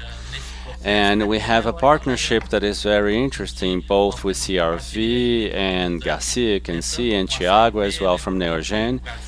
And we see how genomic is so important for this process. And before genomic, we can say that we had one gain, as percentage of gain, a specific one, between one and another generation. And after the genomic program within the Nelore Katayama, we managed to achieve more than double from one generation to another. So it's a very fast process that we managed to speed up this genetic with increase of accuracy and the genetic information, as well as the anticipation of the selection process to select more younger animals, and that reducing the interval between generations. So the biotechnology and genomic tool, allied with what was mentioned, reproductive techniques, they brought a huge impact to the selection of both milk cattle and meat cattle. And this is a process that we cannot go back on. Either we we adequate to this process to speed up your efficiency and reproductive and breeding efficiency, or fatally, you're going to, over time as a breeder, you're going to have difficulties, because people who are adopting this technique, they are going ahead. Very good. Thank you very much, Dr. Vito. And here in Brazil, we're going to always be ahead with researchers that are dedicated, like yourselves, with this team of experts, that we are sure of these advances that we are going to continue having. So thank you so much for everyone that has been here with us, contributing so much and telling about their work, sharing with all of us and you guys at home this broadness of the biotechnology application. Thank you so much to all of you. We hope that we can continue just receiving so much from biotechnology. And for us to continue with our chat, thinking about the future, before I'm going to do a brief break and for you to know the members of the Brazilian Cattle Project. Dos integrantes do nosso projeto Brazilian Cattle. Reconocida en el mercado nacional e internacional, Genial brinda grandes inovaciones para el sector agropecuario. Somos un canal de proximidad y referencia con el comercio exterior. Genial es habilitada para la exportación en diversos países y realiza servicios de clonación animal, banco genético, FIV, ADN y beta-caseína. Desde hace más de una década, somos un laboratorio completo, somos Genial. Conozca más sobre la calidad Hotel T Tabapuán, Granja Agua Marinha, por el empresario Julio Laure. Animales de excelente genética con las características más deseadas. Capacidad materna, peso de destete, peso soberano, fertilidad, estructura, precocidad, musculatura y características de la canal. Hotel T Tabapuán. Amor por la raza. Conozca más del trabajo de ABS, el centro de biotecnología más completo de América Latina. El complejo ABS cuenta con modernos laboratorios de semen convencional, genética sexada y embriones. Da para entregar las mejores soluciones de progreso genético con estándar de calidad tipo exportación. La selección de toros ABS lidera los principales programas de evaluación. Durante 80 años, ABS ofrece soluciones y resultados, garantizando la rentabilidad a través del progreso genético. Desde hace 55 años trabajamos con el objetivo de una ganadería más eficiente en pastos en Anelor y Sen.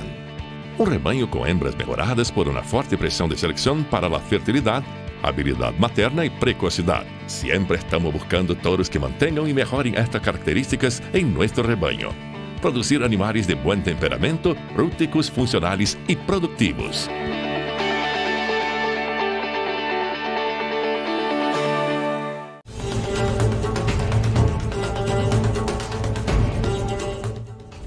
So let's go back now. For us to end our program today, we have seen the scenario of biotechnology. Currently, we have reached this point, and now we have a vast amplitude of applications of biotechnology, but things don't stop here. And we know that there is a lot for this entire science to cooperate with our livestock. So I'm providing to my participants here 1 minute each for them to tell a little bit about biotechnology in the future of livestock in the tropical countries. And to my mind, biotechnology has to be faced as a tool, in spite of the name and being associated with something that is extremely complex.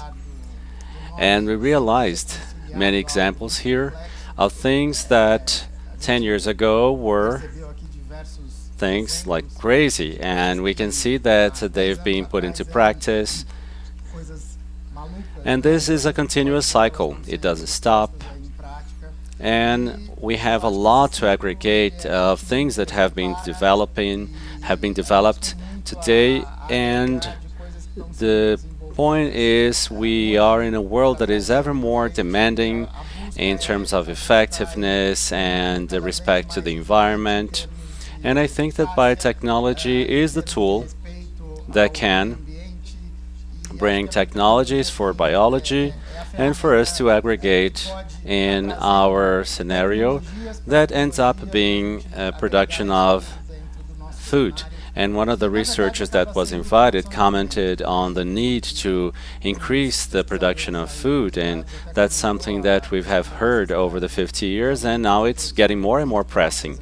So this is our role here, to look for more and more efficiency within the cattle raising scenario, and we have to aggregate a lot in cattle raising and breeding.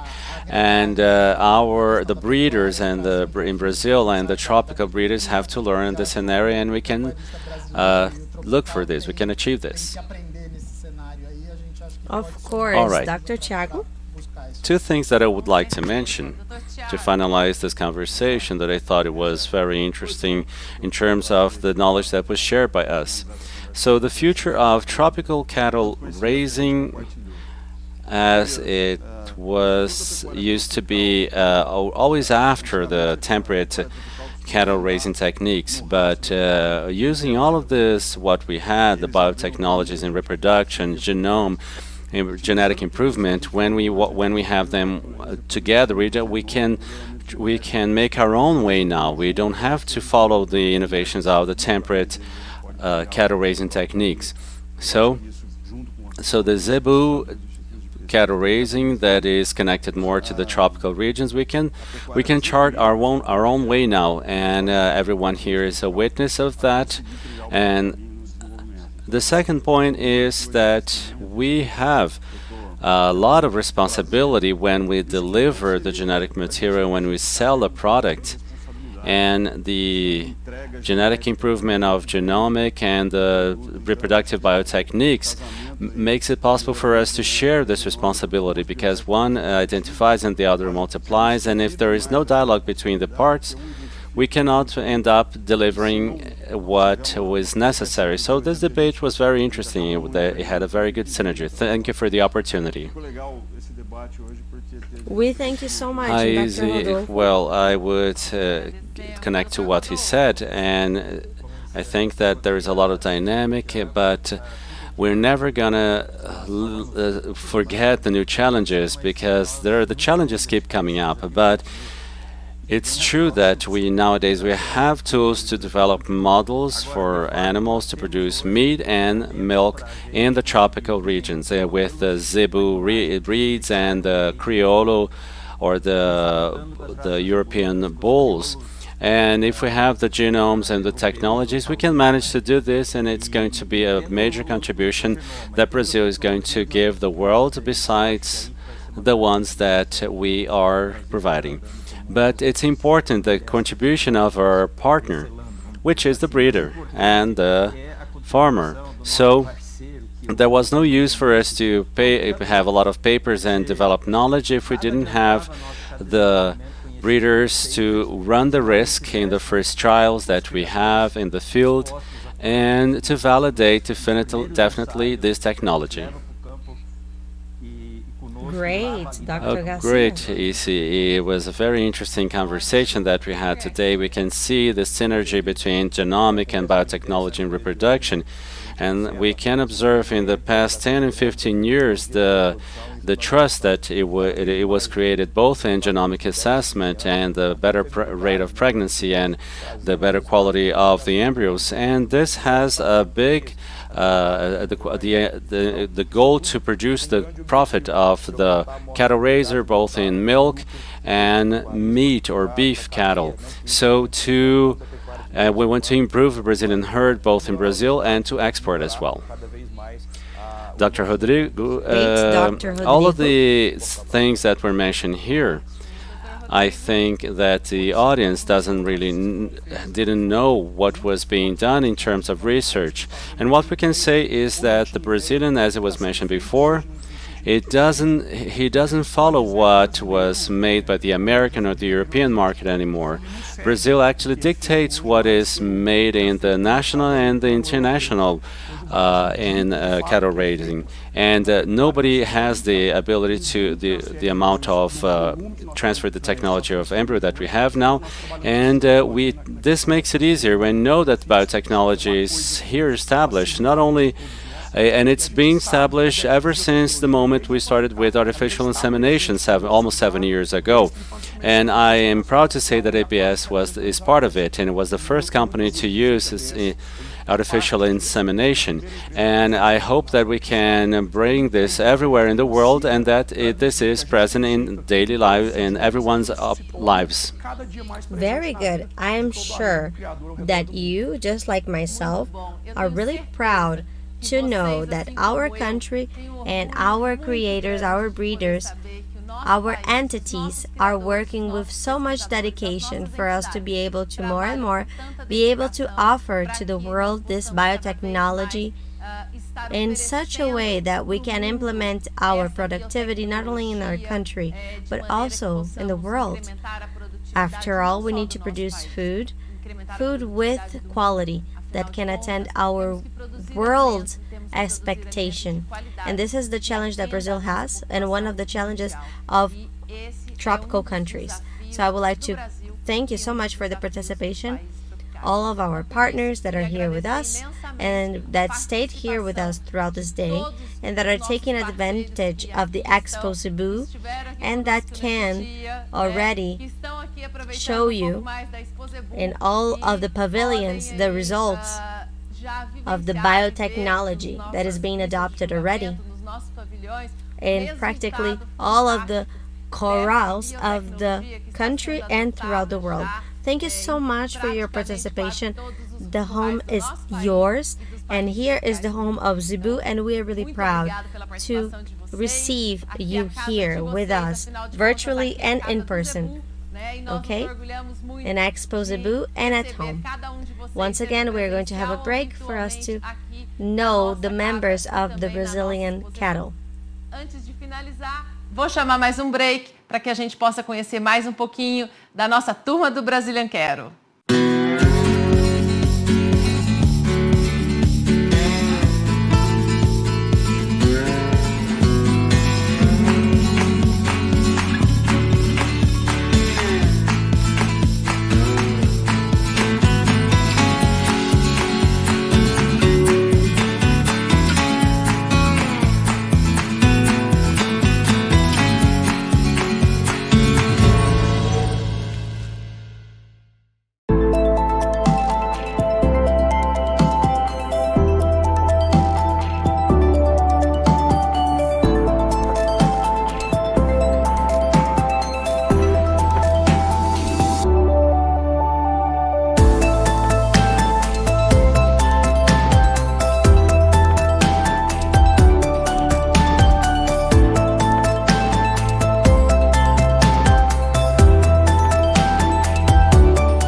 Conozca más de Romancini.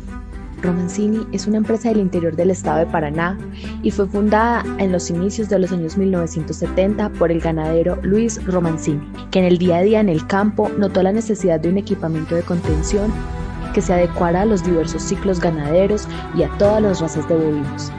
La pasión por la ganadería es lo que nos mueve y nos convirtió en una empresa especializada en el desarrollo de troncos de contención.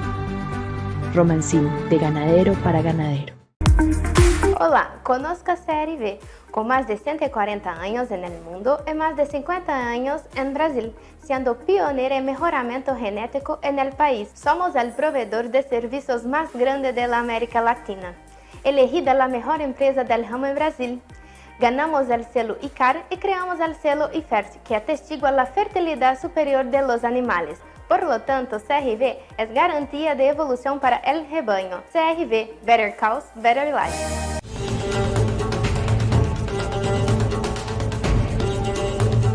Thank you so much for having stayed here with us in another program made in Brazil. It was really good having you here with us, participating not only in our program, but also in Expozebu.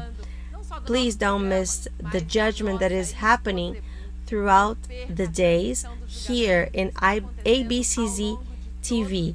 For you, in any country, we have at our disposal English and Spanish channel. I'm going to hug you at distance. You are very important for us. We see you tomorrow. Bye. O meu abraço. Você é muito importante para nós. Nos vemos amanhã. Tchau.